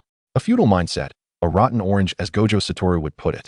Once outside, Kumo Noriki would undoubtedly relay the events concerning Shino Tetsu to that odious old man, who had nothing of value to say. However, to eliminate Kumo Noriki here would pose a challenge for them. Fushiguro Megumi furrowed his brow and spoke first. If you wish to survive, establish a binding. Shino Tetsu turned to see Kumo Noriki with an exceptionally grim expression. He was well aware of what had transpired, even without paying direct attention. The words of binding pressed upon Kumo Noriki were unmistakable. Nevertheless, the Kumo family. Shino Tetsu inadvertently recalled Yukio Masaru. Speaking of which, he had yet to deliver the recently subdued purple curse spirit gem to Suguru Geto. He wondered what transformations would befall the exceptional Miss Riko after Yukio Masaru's sacrifice. He did not inquire about Kamo Nariki's plans regarding Kamo Masaru, nor did he feel inclined to caution him about the former subordinates of Kamo Nariki's lineage. Toru and Toji Inumaki exchanged glances, showing no hesitation as they exited the vehicle. The affairs of others were of no concern to him. The vitality of the blood rose was on the verge of extinguishing. Shino Tetsu successfully incorporated it before the cursed spirit completely dissipated. Ignoring the hesitant looks from his peers and seniors, the boy with dog-like eyes raised his hand, gazing up at the green cursed spirit gem. Quite beautiful indeed. Shino Tetsu maintained a stoic expression, tossing it up a few times before casually pocketing the gem. If Hanami's attack methods weren't so double-standard, she could very well possess more humanity than certain individuals. Humanity. Shino Tetsu paused, as if struck by a thought, his expression inscrutable. Under the bewildered gaze of Inumaki Toji, he pondered and softly asked, Inumaki-senpai, what is your impression of Teacher Gojo? Chapter 77, A Probe. Inumaki Toji was taken aback by the sudden inquiry. Salmon Row? What about Teacher Gojo's impression? Why the sudden question? Shino Tetsu offered no explanation, merely stating that he had thought of it and asked casually. Inumaki Toji collected himself and suspected that the recent encounter with the special grade cursed spirit had stirred some unease in his junior, thus necessitating an explanation. As he organized his thoughts, he realized that expressing such matters in Onigiri language might not be effective. The chat box came into play once more. You need not worry. No one anticipated the sudden emergence of a special grade cursed spirit. Teacher Gojo is quite dependable in such critical matters. He flipped his phone to show Shino Tetsu the message and continued tapping on the screen. Although Teacher Gojo may occasionally appear unreliable, he treats us very well. Yuta was saved by him, and so was Panda. Maki's ratings were elevated solely due to Teacher Gojo's efforts, and he often treats us to meals. He is approachable and can mingle with us, sometimes even participating in our pranks. All in all, to be fair, Teacher Gojo is an excellent teacher. As the unease brought on by the special grade cursed spirit gradually subsided, Inumaki Toji's mind still felt somewhat muddled. Attempting to write more, he found his thoughts blank and could only summarize. He is quite suitable for the jujitsu school. Shino Tetsu blinked at the words, a slight, inexplicable smile gracing his lips. Do you truly feel that way, Inumaki-senpai? His dark red eyes scanned the still vigilant Zenin Maki. By the way, did Maki-senpai not once declare that Teacher Gojo is a scoundrel? Inumaki Toji's fingers hesitated. He glanced at Shino Tetsu, then at Zenin Maki in the distance. Beginning to grasp the implications behind his junior's words, and hesitantly replied, Maki was joking. The white-haired youth pondered for a few seconds before appending a word to his statement. Right? Shino Tetsu chuckled softly. Let us consider it a jest. He then inquired, and what about Panda? Panda? Inumaki Toji hadn't anticipated the conversation shifting to his fellow cursed corpse. His violet eyes gleamed with confusion. What about Panda? The clear, bright purple of his eyes met the deep crimson of Shino Tetsu's, leaving Inumaki Toji unsure of his junior's thoughts. Let me think. Shino Tetsu averted his gaze, slightly lifting his head, tapping his finger on his chin. For instance, complaining to you that Teacher Gojo is a public nuisance, perhaps? Inumaki Toji. The white-haired youth's eyes widened instinctively, raising both hands in front of him to form a large X. No way. Absolutely not. While Panda can sometimes be as unreliable as Teacher Gojo, he would never utter such ungrateful words. Zenin Maki watched them from afar, perplexed by how the two had suddenly begun whispering in the midst of battle. After all, the appearance of a special grade curse spirit was highly irregular. It was likely the work of a curse user, and she wondered whether the other students were safe. Before she could voice her concerns to Fushiguro Megumi, Shino Tetsu's question came first. Maki-senpai, may I ask for your impression of Teacher Gojo? Huh, you're asking me this now? Zenin Maki could not suppress a look of incredulity, twirling the yuyun in her hand, ultimately refraining from undermining her juniors standing in front of outsiders. That guy. He lacks a sense of boundaries, but he does strive to be a good teacher. The bespectacled girl frowned, despite having little good to say about this unscrupulous teacher. She did not wish to betray her conscience. That guy can sometimes be hard to respect, but that might be due to the Gojo family's influence. The likes of Shoko. TSK. Zenin Maki was decidedly unimpressed with that title, well aware of the feudal nature of the three families, compared to others from the Gojo family. And indeed the Zenin and Kamo families as well. It was somewhat surprising that Gojo could possess such a character. Well, he can still be considered a good teacher. Kamo Nariki, feeling as though he had been signaled, remained silent. Shino Tetsu blinked after hearing her words, revealing no particular stance on Zenin Maki's remarks, merely softly asking, perhaps. Maki-senpai, you could call him Teacher Gojo? Zenin Maki. She appeared somewhat pained, her voice involuntarily rising. Hey, you rascal, don't push your luck. Calling him teacher. TSK, that's just not something I can bring myself to say. Upon witnessing the scene, Kamino tugged at the corner of his mouth, neither affirming nor denying, before shifting his gaze to Fushiguro Megumi. What about you, Megumi? What is your impression of Teacher Gojo? A flicker of interest crossed the eyes of the boy with dog-like features. Or perhaps, what do you think of your foster father? Fushiguro Megumi felt an urge to plead with his peers not to refer to him by that title, and he wanted to retort that given Gojo Satoru's age, he could hardly be called a father figure. However, considering the speed at which his classmates assigned nicknames, he ultimately resigned himself to silence. The raven-haired boy found himself momentarily lost in thought. Everyone present, except for Inumaki Toge, understood the implications of the term foster father, so they were not taken aback by Kaminoto's inquiry. The white-haired boy glanced at Fushiguro Megumi, intending to inquire further about the matter once everything settled down. Megumi did not remain silent for long. He carefully chose his words and slowly articulated, "My views align closely with those of Senpai Maki." While Teacher Gojo can indeed be unreliable at times, as he recalled the incident where the white-haired teacher had sent him to retrieve the cursed finger, only for it to be consumed by Itadori Yuji, his voice dulled slightly. He does respond quickly in times of crisis. His teaching emphasizes practical experience, and he genuinely cares for the safety of his students. Moreover, he possesses an exceptional ability to comfort others' emotions. As Senpai Maki said, despite some of his behaviors being less than admirable, he can still be considered a good teacher. Fushiguro Megumi, who often presented a cool demeanor, found himself for the first time dissecting his thoughts about others in front of his peers and seniors. Even though he tried to maintain a composed and expressionless facade, the flush on his face betrayed him. Kamino, with no intention of further embarrassing his classmate, allowed his gaze to turn meaningful. He had caught wind of a familiar term. Considered him? The boy with dog-like eyes curled his lips into a smile. His non-threatening expression paired with his dark red irises exuding an inexplicable mix of intrigue and amusement. The tsundere has emerged, Megumi. A good teacher is a good teacher, regardless of the term considered. Sometimes, being contradictory does not yield positive results. For instance, I doubt you would ever refer to Teacher Gojo as a benefactor, would you? Kamino tilted his head, his eyes narrowing playfully as he reiterated, "Really?" Before Fushiguro Megumi could respond, Kamino raised his hand in a gesture of pause, the smile on his face unwavering. "Oh, I shouldn't have asked that question first. Before answering, why not respond to another inquiry of mine?" Although phrased as a question, the atmosphere suggested that he was not granting Megumi the option to decline, primarily because it seems unlikely that you could overpower me anyway. Fushiguro Megumi pressed his lips together, sensing an inexplicable premonition about the ensuing dialogue. He softly acquiesced, "You may ask." Kamino diverted his gaze. Feeling a strong need to connect with Inumaki Toge, he took hold of Toge's fingers and began to play with them absent-mindedly. The white-haired boy buried the lower half of his face into his collar. Kumo Noritoshi interjected, "What on earth is this atmosphere filled with pink bubbles? Can some individuals from Tokyo Jujutsu High not consider the occasion?" He attempted to make eye contact with Zenin Maki, but she completely disregarded his intentions.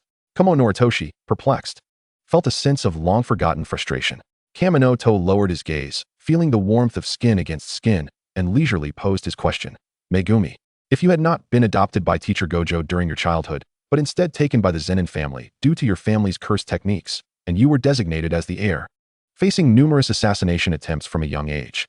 Then, upon growing up, you encountered a formidable assassin who severely injured you, believing you to be dead and subsequently relaxed his guard, only for you to turn the tables and kill him in the end. Before dying, he entrusted you with a message. My child possesses considerable cursed techniques. If possible, please take care of him. What choice would you make?" Fushiguro Megumi displayed a somewhat dazed expression. He did not deny the madness inherent in sorcerers. Unlike the foolish Itadori Yuji, he clearly understood that while sorcerers must protect ordinary people, some individuals are not worth saving. Scum does not deserve salvation. If it were him. Fushiguro Megumi tilted his head back, releasing a long sigh. How is it that Teacher Gojo is also a battle maniac? Kamino shrugged. Well, sorcerers are, by nature, a bit eccentric. Fushiguro Megumi remained silent for a few seconds, lowering his dark lashes, seemingly attempting to smile, but ultimately failing. His voice barely above a whisper, he asked, "Is he dead?" "Yes. Serves him right." How utterly fitting for that scoundrel. Fushiguro Megumi had once harbored expectations towards his father. In his hazy memories, he vaguely recalled that the man had treated him well before his mother left. Afterward, his memories took a dark turn as he was constantly entrusted to different women, sometimes for just a day or two, while other times for over a month. The commonality was that he hardly ever saw his father. It was only when the man married Tsujimiki's mother that his brief periods of living elsewhere came to an end. However, the The man evidently failed to realize that this lady was not a reliable person either. She abandoned her 2 young children, leaving them to fend for themselves. Fushiguro Megumi directly addressed Kaminoto's question. If it were me, I could not do it. Teacher Gojo is incredibly skilled. Raising a child incurs considerable expenses, especially since there is one more than anticipated. The raven-haired boy questioned himself. Disregarding financial concerns, he absolutely could not help an enemy raise a child. Of course, he also recognized that the reason Teacher Gojo had agreed might have been influenced by his Zenin family background. Even if he accepted the man's words, he would only ensure the child did not starve, providing a significant amount of money, appropriate training in cursed techniques and physical conditioning, and perhaps some occasional therapeutic guidance. Yet, none of that would likely come to fruition. In comparison to those despicable individuals, Gojo Satoru's kindness shines brilliantly. Kaminoto observed Fushiguro Megumi in silence. He finally understood why the progression of the world line was advancing so rapidly. It was not solely about resurrecting individuals. The true drivers of the world line's progress were likely the personalities of these key figures. They were gradually breaking free from the creator's control, beginning to think for themselves.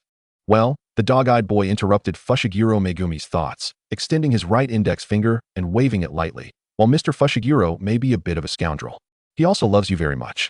Lost in contemplation, Fushiguro Megumi was jolted by this statement, glancing helplessly at his astonishingly candid classmate. Kamino, please refrain from making such alarming remarks. Zenin Maki, due to her shared experiences with the heavenly and cursed bindings, had some understanding of Fushiguro Megumi. She attempted to steer him towards thinking of Fushiguro Shinjiro as a good father. The bespectacled maiden could not suppress a fleeting expression of indescribable complexity. It was impossible. She simply could not do it. How absurd it seemed, no matter how one contemplated it. Toru Kamino leaned half-heartedly against Inumaki Toge, disregarding Fushiguro Megumi's retort, and continued. The name Megumi was bestowed by him. He added, with a drawl that elongated his words. The clarity of his voice resonating in Fushiguro's ears. The Megumi in Fushiguro Megumi signifies blessing. You are a blessing bestowed upon him. Your mother is, and so are you. Thus, if given the chance, would you wish to see him again? High above, Satoru Gojo discerned an unexpected presence that should not have been there. Without his customary blindfold, the silver-haired teacher revealed a visage that could be described as exquisite. His cerulean eyes, reminiscent of an expansive sky, subtly shifted, locking onto the 2 sorcerers present. Oh dear. This simply won't do. If that troublesome orange above were to learn that he has yet another student capable of exorcising special-grade curses, it could lead to unforeseen complications. Until he resolved matters with the higher-ups, Satoru Gojo had no desire to stir the pot further. Thus, he decided to lend his student a hand. With a gentle smile, the white-haired teacher calculated his trajectory and swiftly repositioned himself near Yoshino Gashu, effortlessly inflicting grave injuries upon Jogo amidst the old man's panicked cries of "Don't kill him." After ensuring his allies were unharmed, Gojo paid no mind to the old man's clamor and extended his hand forward. Void technique. Purple. The violet technique erupted with cataclysmic energy, extending along the meticulously calculated path. The singer of the temple sensed impending doom, hastily retreating with her 2 students, helplessly witnessing the golden-haired aberration, who had been boasting just moments prior, obliterated by the terrifying purple energy. The singer lamented, I simply cannot endure this anymore. That rascal Gojo. The raven-haired sorceress gritted her teeth, a surge of past grievances flooding her mind. Could he not have at least given her a warning before unleashing his technique? Even if he knew she could evade it, it was unacceptable. This was a matter of life and death. That cad who disrespected his seniors. Chapter 79, Ryo and Maki. The first day of the inter-school exchange meeting concluded in a hurried manner. The void technique that Satoru Gojo unleashed successfully diverted the attention of the higher-ups. And with Toru Kamino possessing no remnants of cursed energy, the incident was allowed to pass. Both were tacitly aware of the enigma surrounding how did Toru Kamino appear in the competition venue. Toru Kamino handed over 2 cursed spirit jewels he had preserved to Satoru Gojo while casually inquiring about the performance of the spy in the real world. After all, he recalled that this exchange meeting had claimed some lives. Gojo paused, his blindfold effectively concealing his emotions. Well, about that. The silver-haired teacher's lips curled slightly. Yet his tone grew unexpectedly grave. By the way, I am quite curious about something. He tilted his head towards his student. Toru, what have you done to Jie's technique? The sentient nature of the real entity was something neither Suguru Geto nor he himself had anticipated. The blue-haired cursed spirit's memories were frozen at the moment of being diminished in size. Though unaware of the events that transpired, he could not fail to recognize Suguru Geto, the strongest in the sorcery realm, standing beside him. The atmosphere appeared remarkably congenial between his allies and adversaries. The blue-haired cursed spirit maintained his smile, yet his body tensed instantaneously. Something was amiss.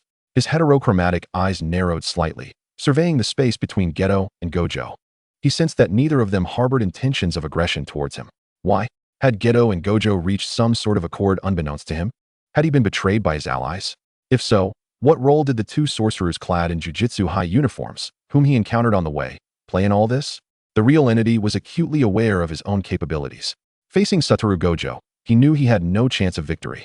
In contrast to the ever-watchful cursed spirit, the two Jujutsu High teachers wore peculiar expressions. Gojo cradled his chin, observing the humanoid cursed spirit with a contemplative gaze.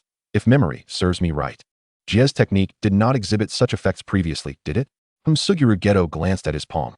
While he could vaguely sense the alteration in the technique, he had not anticipated such an outcome.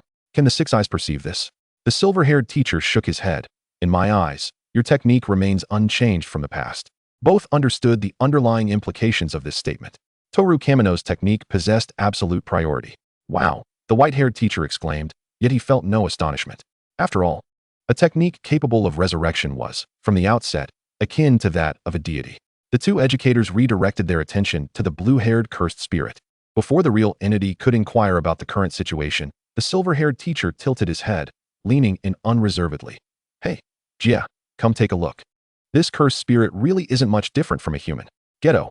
The raven-haired teacher extended his hand, silently grasping the nape of a large cat. Pulling it back, Gojo, do not get so close. Struggling to ignore the cacophony emitted by the feline, Suguru Geto assessed his own technique, confirming that his assumptions were indeed correct, before sighing towards the real entity. I am not the Suguru Geto you are familiar with. However, if one must say, that Suguru Geto's body also belongs to me, the real entity. In the span of merely 2 sentences, he had managed to dismantle the CPU of a special-grade cursed spirit. The blue-haired cursed spirit's visage exhibited a complex array of human-like emotions. Geto. TSK. The explanation of the situation was not overly complicated. Suguru Geto had inadvertently discerned the direction of his technique's evolution. All special-grade cursed spirits he absorbed retained their own consciousness, but could only act according to his directives. He could alter the will of the absorbed cursed spirits. In simpler terms, he possessed the capability to transform their malevolence towards humanity into benevolence. The cursed spirits remained oblivious to such changes, regardless of their previous stances. As long as Suguru Geto willed it, he could manipulate their thoughts, remaining impervious to external influences. Suguru Geto. He could not help but suspect that such alterations were intentionally orchestrated by Toru Kamino. Are you so determined to establish that wretched cosmetic clinic of yours? Gojo, just look at the student you have raised. Bearing the memories of the aftermath, Suguru Geto chose to turn a blind eye, issuing directives before dispatching the real entity as a spy within the cursed spirit ranks. Satoru Gojo encircled his cherished friend from behind, humming inquisitively about the changes in his friend's technique. The raven-haired teacher gritted his teeth, a sardonic smile gracing his lips. Gojo, why not inquire with your esteemed student? What? Absolutely not. Toru Kamino blinked. He had not concealed his thoughts from Satoru Gojo, briefly elucidating the principles before reiterating his earlier question. Upon receiving an answer, the silver-haired teacher pressed his lips together and succinctly divulged the real entity's information. What Gojo conveyed was not significantly different from the plot Toru had in his memory. Aside from the fact that no further harm had been inflicted, the cursed womb, Shikusa, had still been taken away. On the second day of the exchange meeting, Toru Kamino did not participate. The dog-eyed boy donned his regular attire, his camera capturing the figure of the silver-haired youth in pursuit. The sight of Senior Doggerel clad in a white baseball uniform is truly captivating. Though Shinoto had never grasped the rules of baseball prior to his journey, he remained utterly fixated on his Senior Doggerel Taki, his gaze unwavering despite the intense atmosphere on the field. As Doggerel awaited his turn on the bench, he felt the heat of To's fervent stare and turned to meet the lens of his Junior-S camera. Without hesitation, Shino pressed the shutter button with fervor. The silver-haired youth tugged at the brim of his cap, desperately attempting to conceal his reddening cheeks for a fleeting moment. In order to spare his junior from disappointment, he quietly exhaled, then lifted his head, striving to ignore the rising warmth on his face, and playfully struck a variety of poses. Both seated on the bench, the duo exhibited remarkably nuanced expressions. Taki, Senior Doggerel, your feelings are rather transparent. The panda, instinctively reaching for his phone, was momentarily distracted by his teammates' baseball attire, only to remember they were still in the midst of a game. Lamenting, He realized his precious information was temporarily entrusted to Satoru Gojo for safekeeping. Ugh, how infuriating. That was a golden opportunity. The silver-haired teacher, donning sunglasses, approached Shino after responding to Suguru Geto's message. Once his student had captured enough footage, he spoke softly. Geto asked me to convey a message. Closing the album, Shino tilted his head in curiosity. Teacher Geto, what message? Indeed. Satoru Gojo cheered on the students preparing to take the field, articulating Geto's words clearly. Geto mentioned that a young lady named Ryo wishes to convey her thoughts. Rest assured, he will not remember. And, thank you. She and Maki are exceedingly happy now. Oh, it's them, Shino mused, momentarily lost in thought. The sun poured down unabashedly upon the youth, casting an invisible golden halo around him. The sky was a vivid blue, and the air was warm and inviting. The boy with dog-like eyes chuckled softly. That truly is splendid. Chapter 80. The package. The moment the panda retrieved his phone, he swiftly opened the group chat, his small eyes sparkling with the kind of excitement unique to shippers. The group name was altered to, looks like everyone is paired up. Panda doesn't eat bamboo. The pink-haired tiger is escaping with the princess. Panda doesn't eat bamboo. What do you think of my new group name? Sensing his phone vibrate, Itadori Yuji tossed aside his discarded clothing and quickly tapped on the screen. Have you never seen a beauty? Have you never seen a beauty? What's happening? Have you never seen a beauty? Panda doesn't eat bamboo. Why didn't you tag me?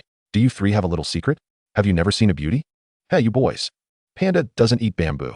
That's unfair. You were in the game. Pink-haired tiger. Well, the group name that Panda Senpai changed is indeed quite fitting. Escaping princess. Have you never seen a beauty? So, tell me what happened. Panda doesn't eat bamboo. Let's skip the unimportant details at the beginning and the end. Panda doesn't eat bamboo. To put it simply, Taki blushed because of you all, and he is still going along with it. Panda doesn't eat bamboo. Once again, Taki and To are 99. Itadori Yuji lay in his dormitory, the screen still in hand, when he heard a loud bang from a nearby room.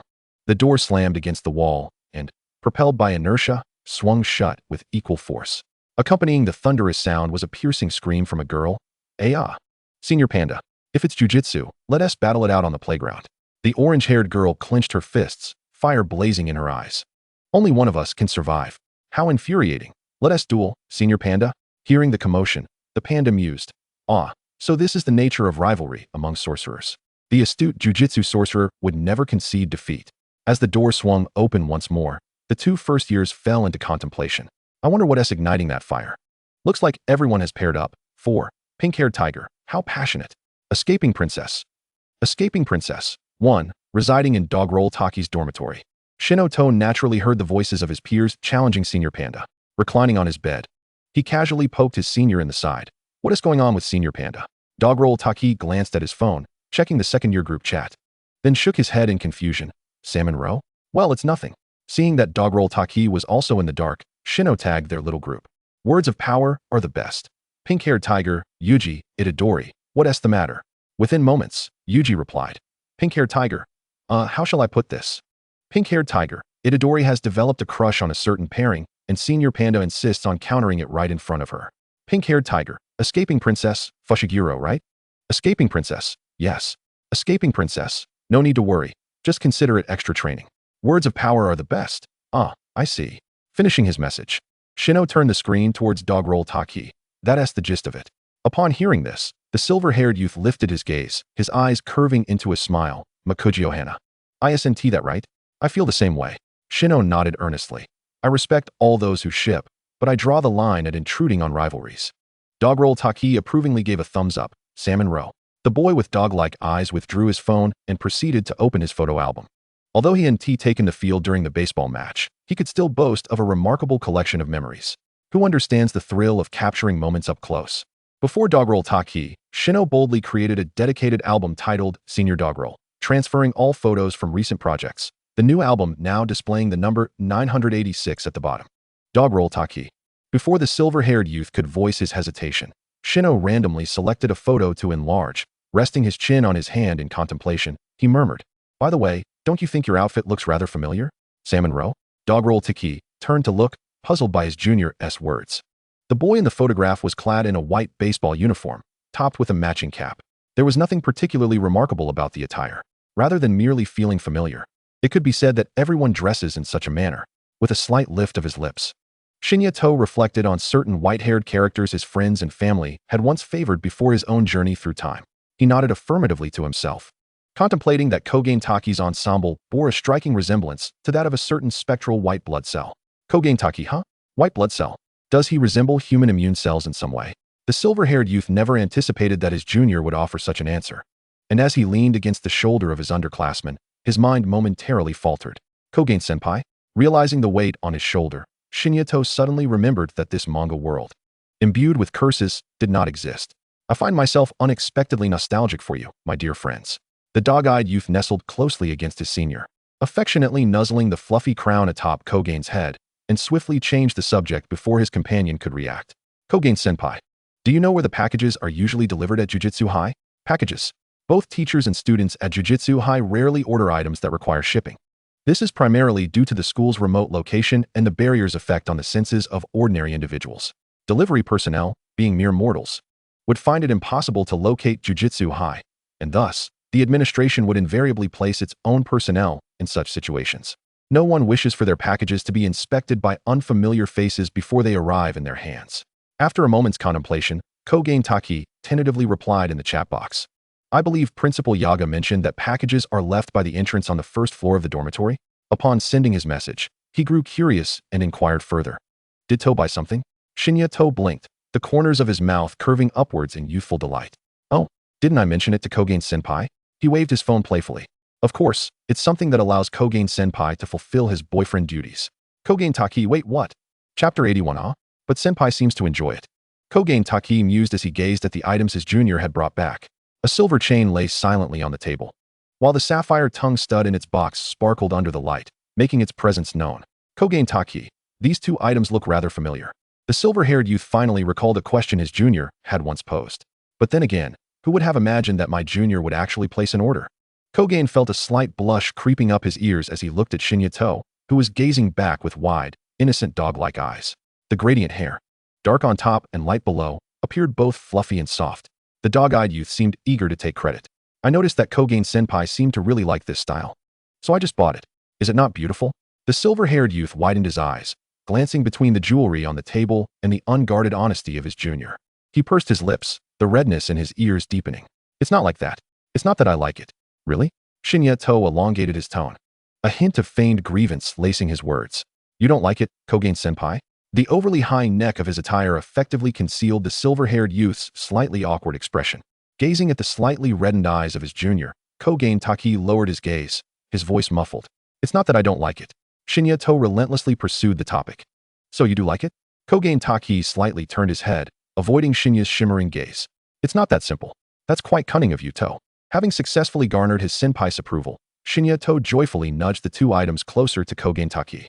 Kogen-senpai knows I just got my piercing done, so I'm not quite adept at changing the studs. A sense of dread washed over Kogen Taki as he finally understood the implication of Shinya's previous words concerning his boyfriend duties. Before he could utter a refusal, Shinyato looked up with a helpless expression, his eyes solely reflecting Kogen Taki's presence, tinged with an unspoken plea. Kogen-senpai, could you please help me? Unable to refuse, Kogen Taki felt the words of denial slip from his lips, swallowed back in the face of his junior's vulnerable demeanor. Shinyato possessed a face that could be described as conventionally handsome, when the owner of such a face displayed a slightly fragile expression. With the corners of his eyes tinged with pink, it unwittingly struck a chord within Kogen Taki, revealing a hidden inclination. Unable to decline, Kogen Taki inhaled deeply. His face flushed as he placed his hand over Shinyato's face, subtly pushing him away. Salmon Row, I will assist you, but do not come too close. Shinyato's eyes sparkled as he grasped the hand covering his face, leaning in with a soft hum. Thank you, Kogen-senpai. The tongue stud proved to be rather challenging to wear.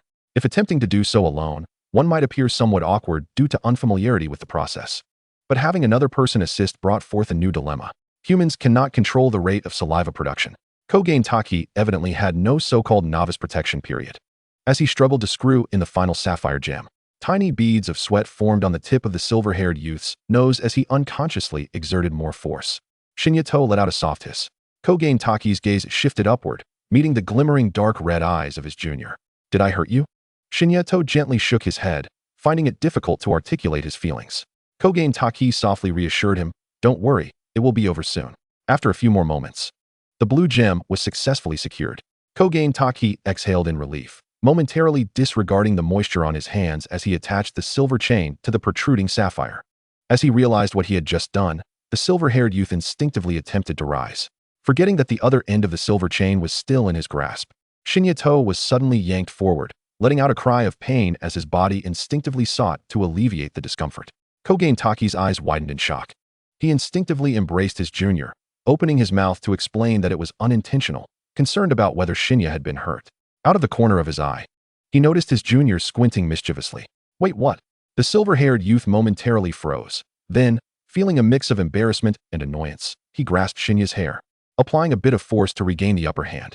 After all, he was the senior here. Jujutsu sorcerers were not to be underestimated in terms of physical strength.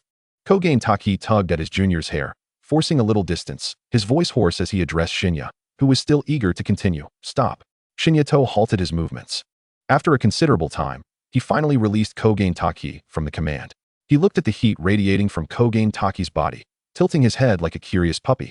His gaze filled with an ambiguous meaning. Is something wrong, Kogen-senpai? Kogen Taki opened his mouth, but soon realized that the instigator of the situation was indeed himself. He had yanked the silver chain, and it was not his intention for his junior to stumble forward.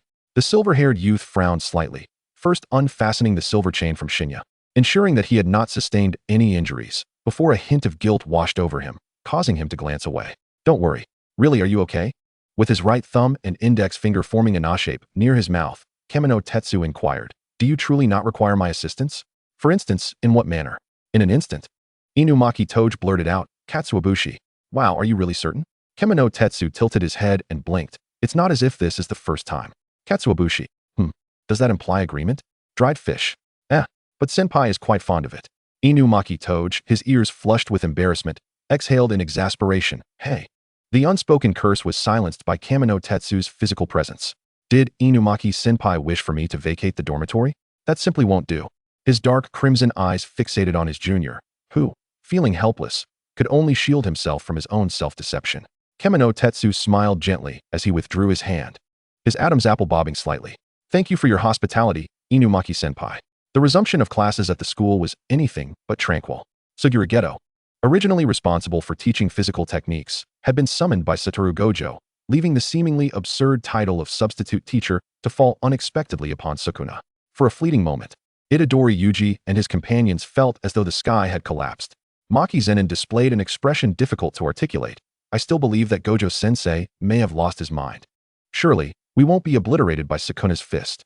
Fushiguro Megumi remained silent, his demeanor one of stoic contemplation. Itadori Yuji attempted to reassure his peers. If Gojo-sensei has consented, there shouldn't be any issues, right? Humph, Maki Zenin replied. Megumi, Yuji exclaimed in desperation, at least say something. He cast a pleading glance at his companions, who were not inclined to disappoint him. Kamino Tetsu waved at Itadori Yuji and leaned closer, softly whispering, Yuji, do you not recall what I once told you?